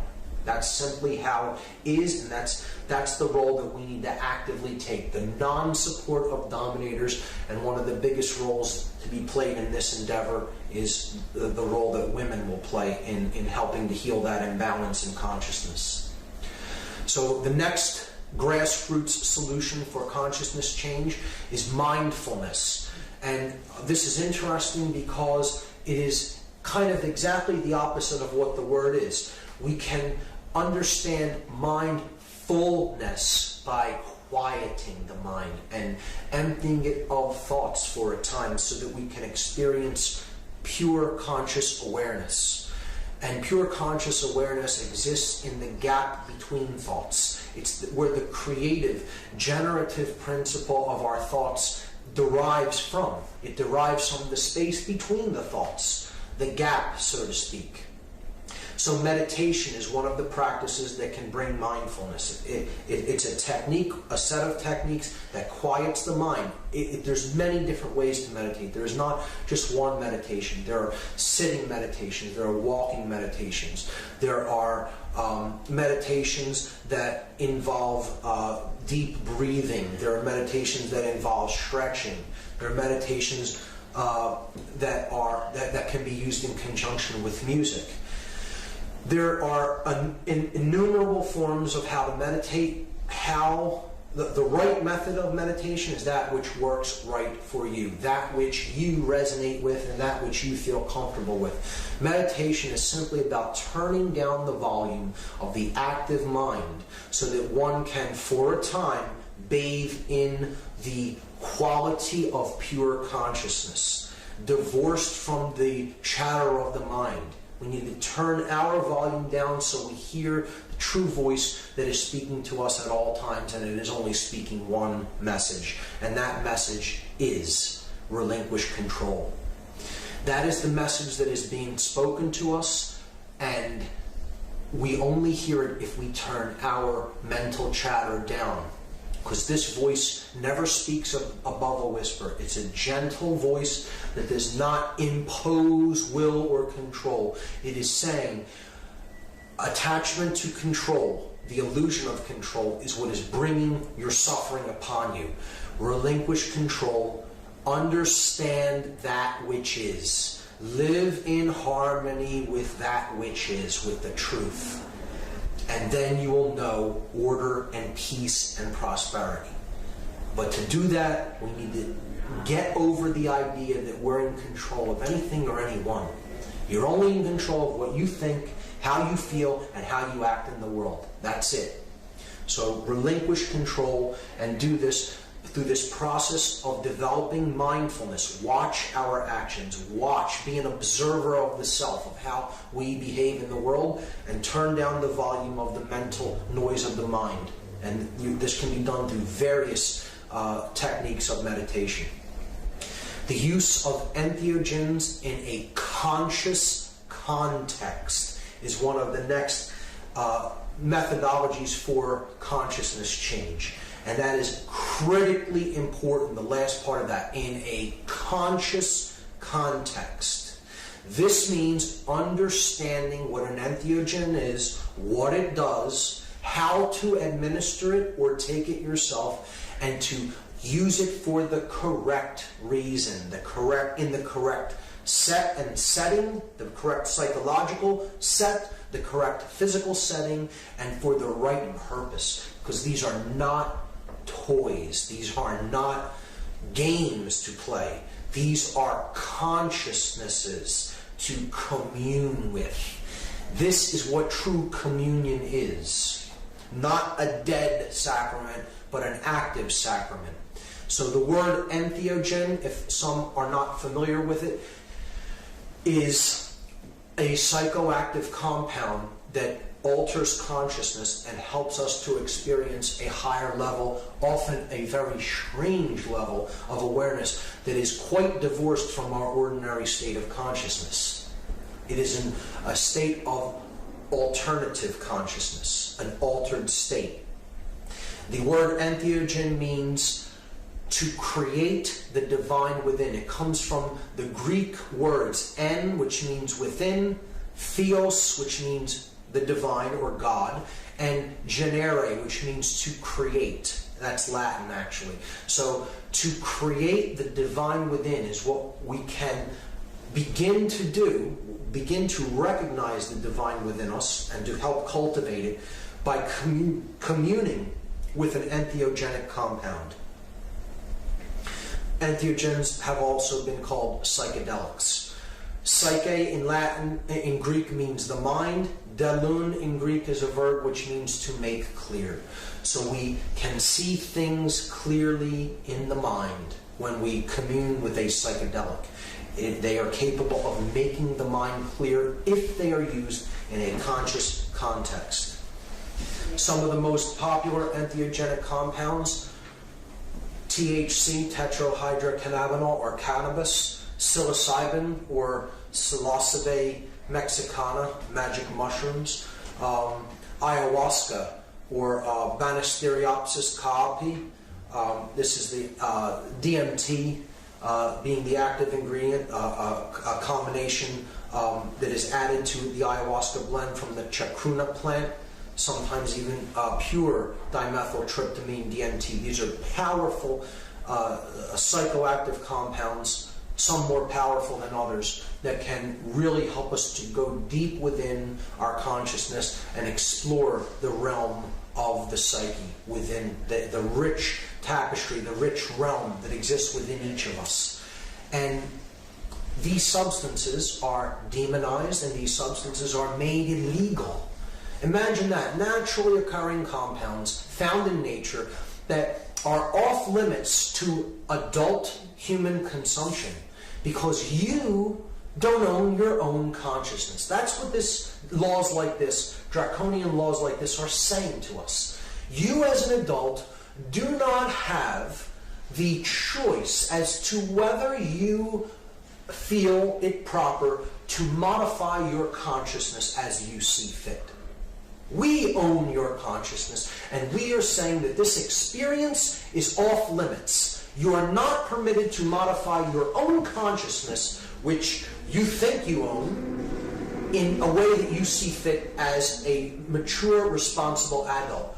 I will tell you whether or not you are permitted to modify your consciousness because I own your consciousness. Imagine that. That's our laws that we have in effect in this country and in most others. And we think we're free. We believe that we are free beings when an experience has been made illegal. An experience in the mind is illegal. Imagine the hubris of the individuals who actually believe that they have a right to even attempt to say that they're allowed to control consciousness in such a way. Hubris. It's utter hubris. That's all I can say about it. That's all I can say about it without getting extremely angry. The word sacrament, it comes from the word sacrum, which means holy or sacred, and mente, which means the mind. So again, the sacrament is that which can help to make the mind holy or sacred or whole. So it is entheogenesis, or induce an altered state. They're giving you a small piece of bread or something similar. It's an inert sacrament. It's a deadened sacrament. It's not really a sacrament. It's a substitute for the real thing. That isn't what a sacrament is. A sacrament is an active communion with another intelligence. And that's what entheogens are. Not to be trifled with. You try to trifle with these compounds and you'll find out exactly how much they do not really appreciate being trifled with. They are consciousnesses. They are consciousness that are there as teachers that we can commune with if we know how to use them in a respectful and conscious context.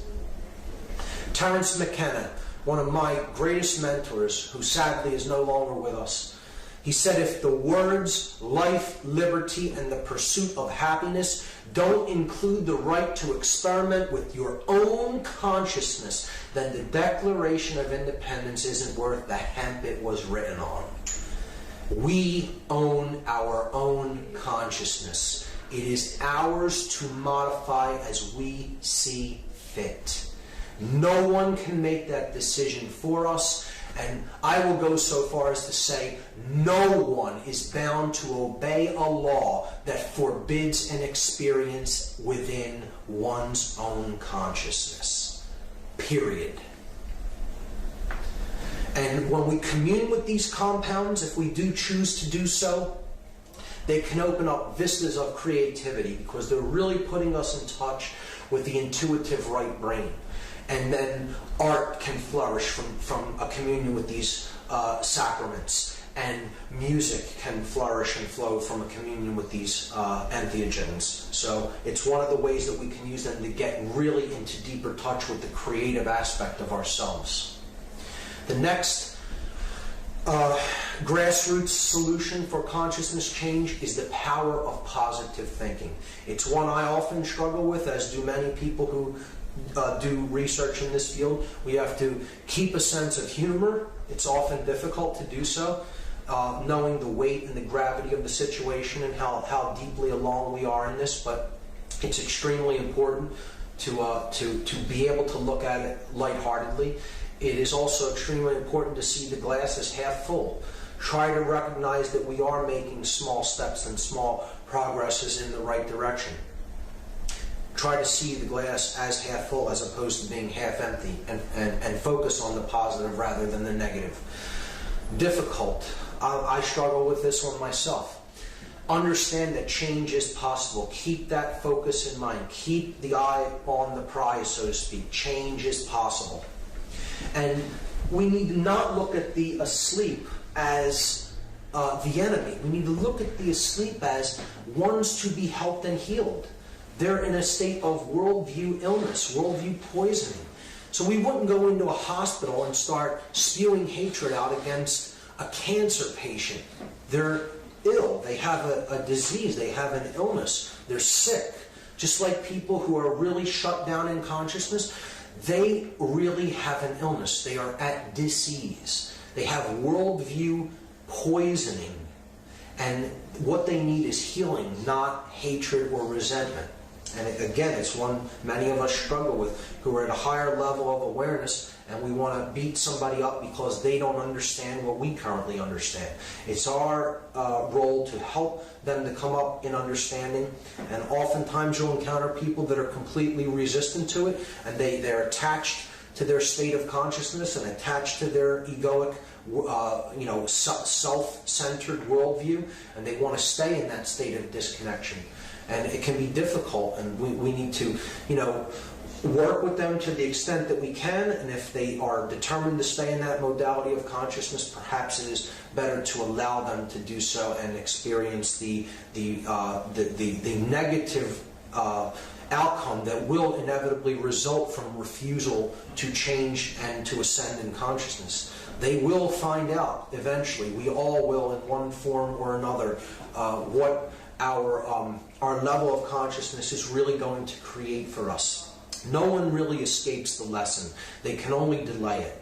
So we need to help them to the extent that is within our capability, and then outside of the capability that you can affect, you need to know where the limitation lies and let certain individuals be where they are. That's a hard lesson to learn, extremely hard.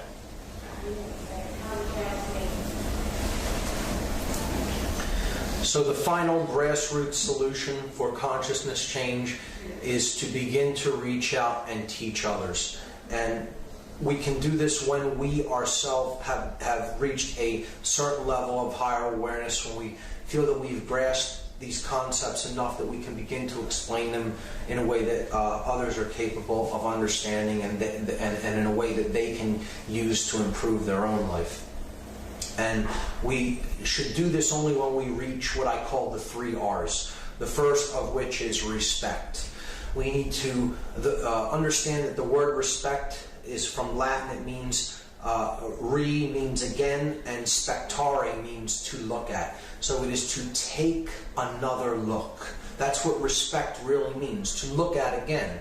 And in this context, what I mean by respect is we have taken another look at ourselves first before we really go out and attempt to bring this information to others. We've come to a place of self-respect, self-examination. We've looked at ourselves. We've given ourselves a second look. We need to come to a place of remembrance. We have been dismembered in our past. We've all fallen in consciousness and had times when we have fallen from our higher selves and acted in ways that we're not proud of. But a true teacher is one who has remembered what the true self is. They've remembered themselves, brought all the pieces back together. And when they have become remembered, they have reminded themselves. They have re-enabled the proper worldview. They have re-enabled the proper operation of the mind, been reminded. And the 3rd R is responsibility.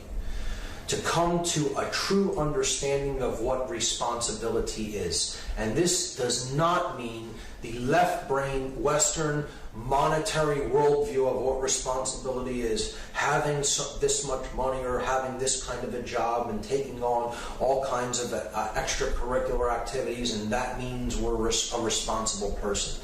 That isn't what true responsibility is. True responsibility is responsibility. It is the ability to respond to the circumstances and the situations that we find ourselves in consciousness, because we are aware of what is going on within ourselves and in our surroundings, and therefore we have the ability to respond to anything that, in a proper way, in a balanced way, to any scenarios that might come up or might develop. That is what true responsibility is, and it is the understanding that, again, everything is connected. There is no separation between self and others, and every being's suffering is our own. There will be suffering here for as long as one being is suffering. That is how you know that you're in any kind of a condition of suffering. You ask the question, is there even one other who suffers? And if the answer is yes, then you know that you're suffering because there's no separation between that other and yourself. That recognition is what real responsibility is founded upon. And when we have the 3 R's, we can give birth to the 3 C's through teaching. And this is helping conscience to be born into the world. Care. It's all about that 4-letter word, care.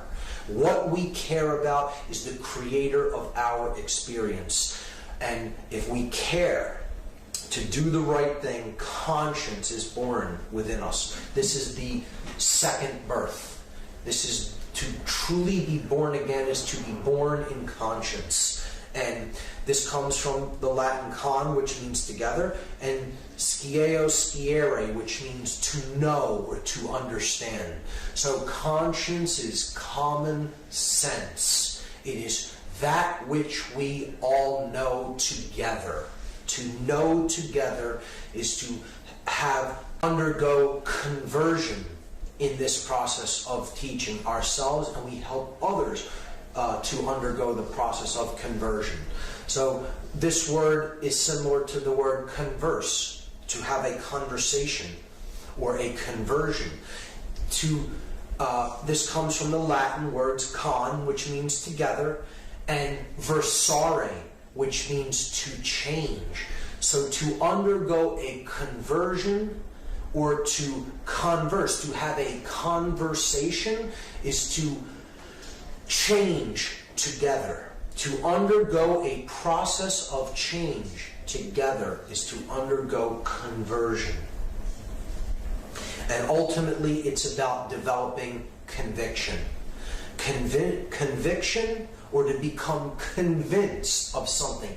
Not because you simply believe it because someone else has told it to you, but because you yourself have recognized it as such, as truth. The truth is told so as to be understood. It will be recognized as such. That is what the truth is ultimately about. Not belief. It is about gnosis. It is about the understanding of something from the direct experience of that thing. Because we ourselves have gone off onto the path and we have come to a place of conviction. We become convinced of it because we ourselves have directly experienced that thing. And that means we have come to a place together of victory. Conviction comes from the Latin con, which means together, once again, and vincere, which means to win or to be victorious. So conviction, or to become convinced, is ultimately, it ultimately means that we have won together. We are victorious together. And that is what atonement is really about. It is to come back to oneness, to go home, so to speak. You go back to the place where we really came from. The place where there is no noise of thought, where there is no conflict, where there is no chaos, where there is order and harmony and peace. And that is a place that exists within. That is the kingdom of heaven, or the experience of divine consciousness, and it exists within us. And we can reach that place if we turn our volume of mind down and we reach the state of atonement. And that word comes from Latin as well. A means to depart from. Tonare means to make noise or to create noise. And mente means the mind, as we've seen. So atonement really means, if you break the word down, to depart from the making of noise with the mind. To depart from mental noise. It's how we unify the left and right brain hemispheres in this process of the chemical wedding that we've talked about, bringing the masculine and feminine energies together to a place of balance to create atonement. to put ourselves at one mind, understanding that we are all at one and there is only one consciousness here. That's what the ultimate goal of all of this is about, to experience true oneness. And that is what it is all about. Those are the grassroots solutions to help to elevate consciousness within ourselves and others. And that's what can get us out of this divide and this real mess that we've backed ourselves into, the corner that we've backed ourselves into. So those are the methods for change. If we put them into practice, a new world can be born into existence. And with that in mind, I'm going to go into the outro, which I call the New World Order. So it doesn't have to be the Dominator's New World Order, the Sorcerer's New World Order, the one that is depicted on the reverse seal of the dollar bill on the dollar bill, as it is used there. It doesn't have to be the pyramid of manipulation, of stone being erected in the image of the blade, controlled by a male dominator sorcerer who believes he is God and has the light and wants to dominate and control everything on the surface of the earth. It can be the positive New World Order, where we take that pyramid of manipulation down brick by brick, one changed consciousness at a time, to create the true great work, the bringing down of this light to earth and instilling it in the heart and minds of each individual here. That's what the true great work is. Henry David Thoreau said that things don't change, people do. The change comes from within. We decide to make the change internally, not because it is imposed upon us externally, but because we ourselves have recognized the necessity for consciousness change in our own awareness. And it's all a house of cards, this pyramid of manipulation, just as we saw in The Wizard of Oz, where a lowly small dog rolls back the curtain on the great grand Wizard of Oz and exposes him for a man, a simple man, a small, powerless, relatively powerless man that he is, that is just pressing buttons and pulling levers to create a giant illusion of control and power. But it's really all a house of cards. And once we recognize the house of cards for what it is, we stop holding it up and it will collapse under its own weight, because we're ultimately, again, our own enslavers. We are the sheep in the pen with the gate open, free to go out at any time, yet we stay in the pen because we're so used to being in there that we don't know what true independence and freedom looks like much anymore. So we'd rather stay where it's comfortable, in the hassle-free zone.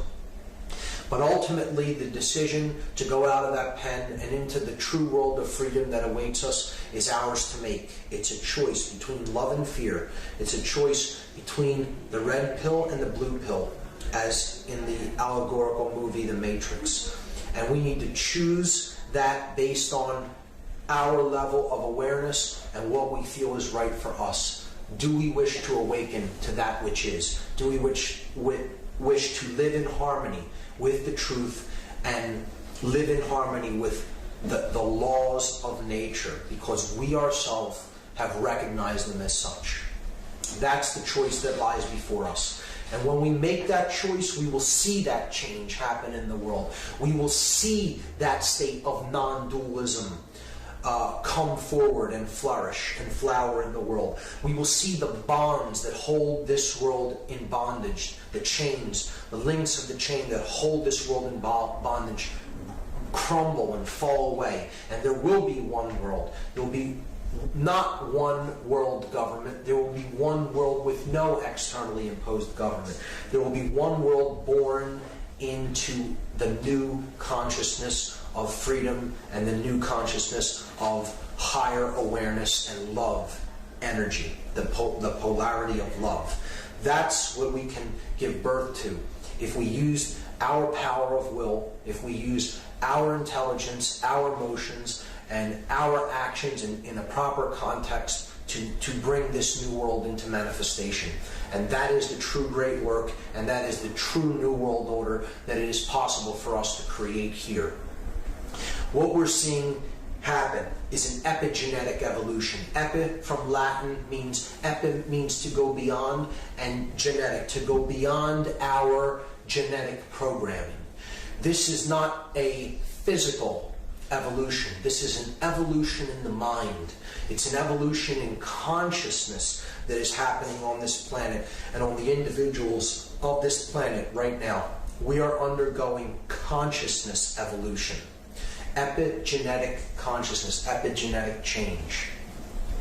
It's taking us beyond the limitations of our genetic programming and into the great cosmic consciousness that lies ahead for us. The great evolutionary process of unfoldment of consciousness to higher and higher levels of awareness. That's where the human future lies.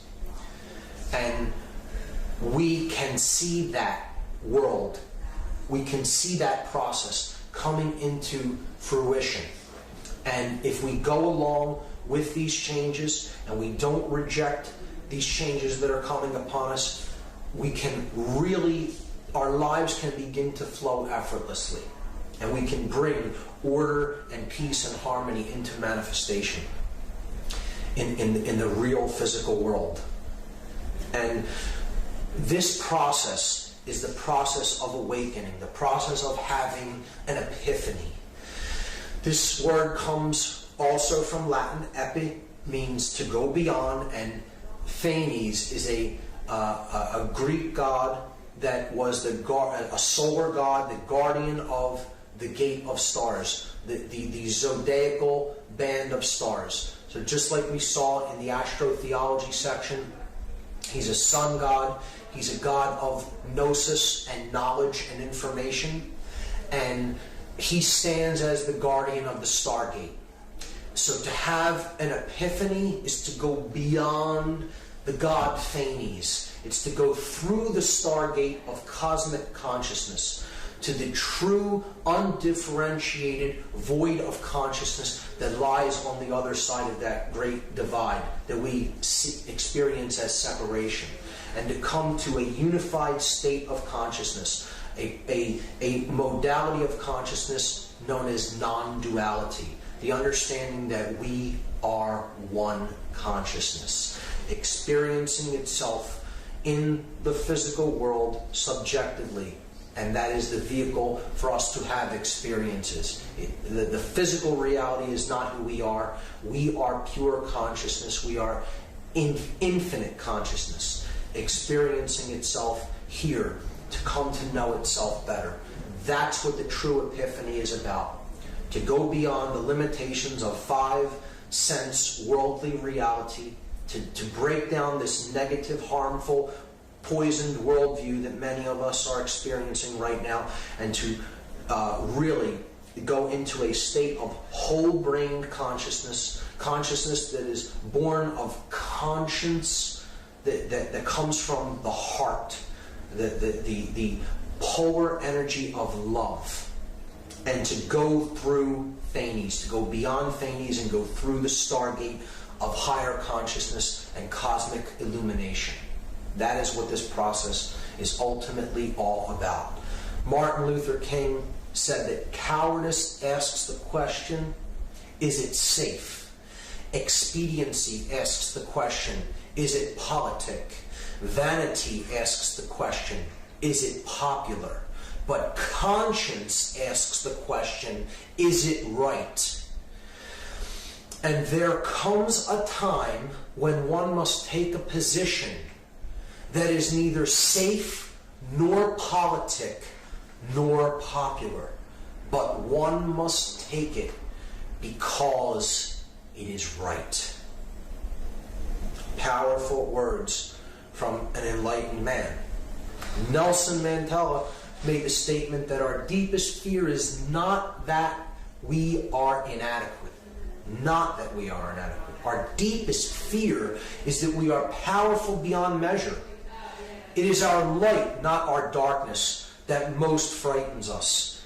we ask ourselves, who am I to be brilliant, gorgeous, talented, fabulous? Actually, who are you not to be?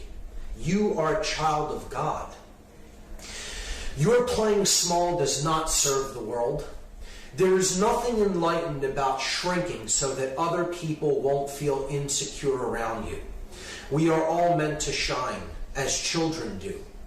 We were born to make manifest the glory of God that is within us.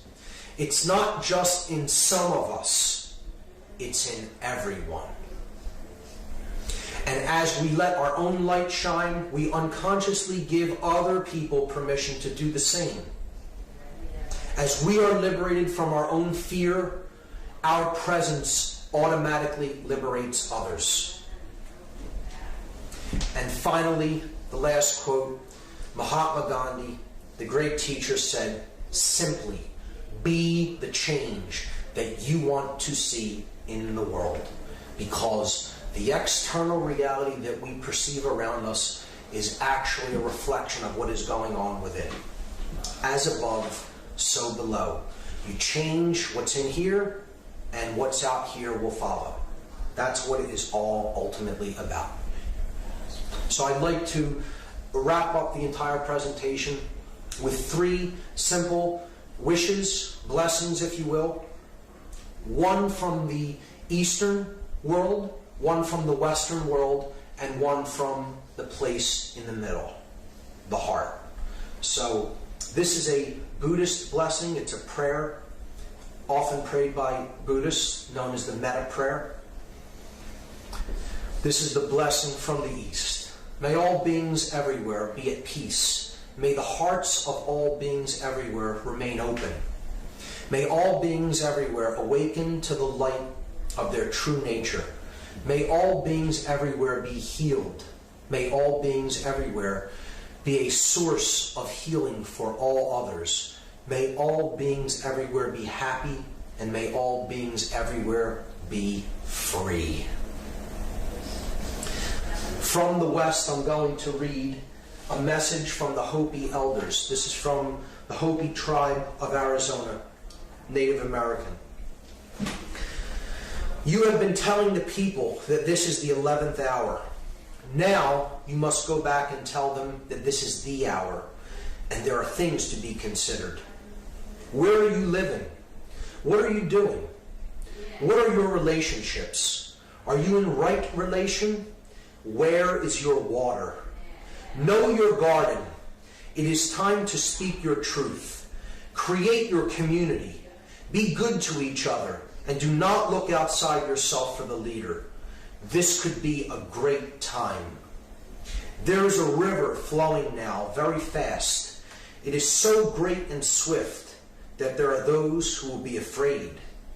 They will try to hold on to the shore. They will feel they are being torn apart, and they will suffer greatly. Know this river has its destination. The elders say we must let go of the shore. Push off into the middle of the river. Keep our eyes open and our heads above the water. See who is in there with you and celebrate. At this time in history, we are to take nothing personally, least of all ourselves. For the moment that we do, our spiritual growth and journey comes to a halt. The time of the lone wolf is over. Gather yourselves. Banish the word struggle from your attitude and your vocabulary. All that we do now must be done in a sacred manner and in celebration. We are the ones we have been waiting for. Extremely powerful message from the Hopi elders.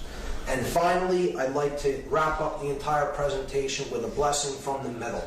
In my words, very simply put, as you prepare to go on this journey for yourself and go through the stargate of cosmic awareness, of higher levels of awareness and enlightenment, my wish for you is simply this. Have no fear. Be not confused.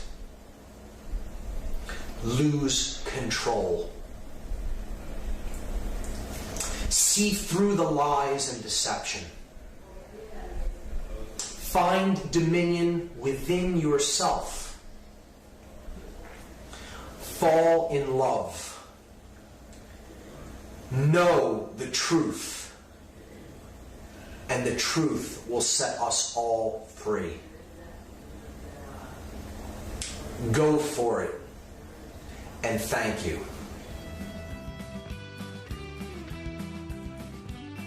Gentlemen, we have called you together to inform you that we are going to overthrow the United States government.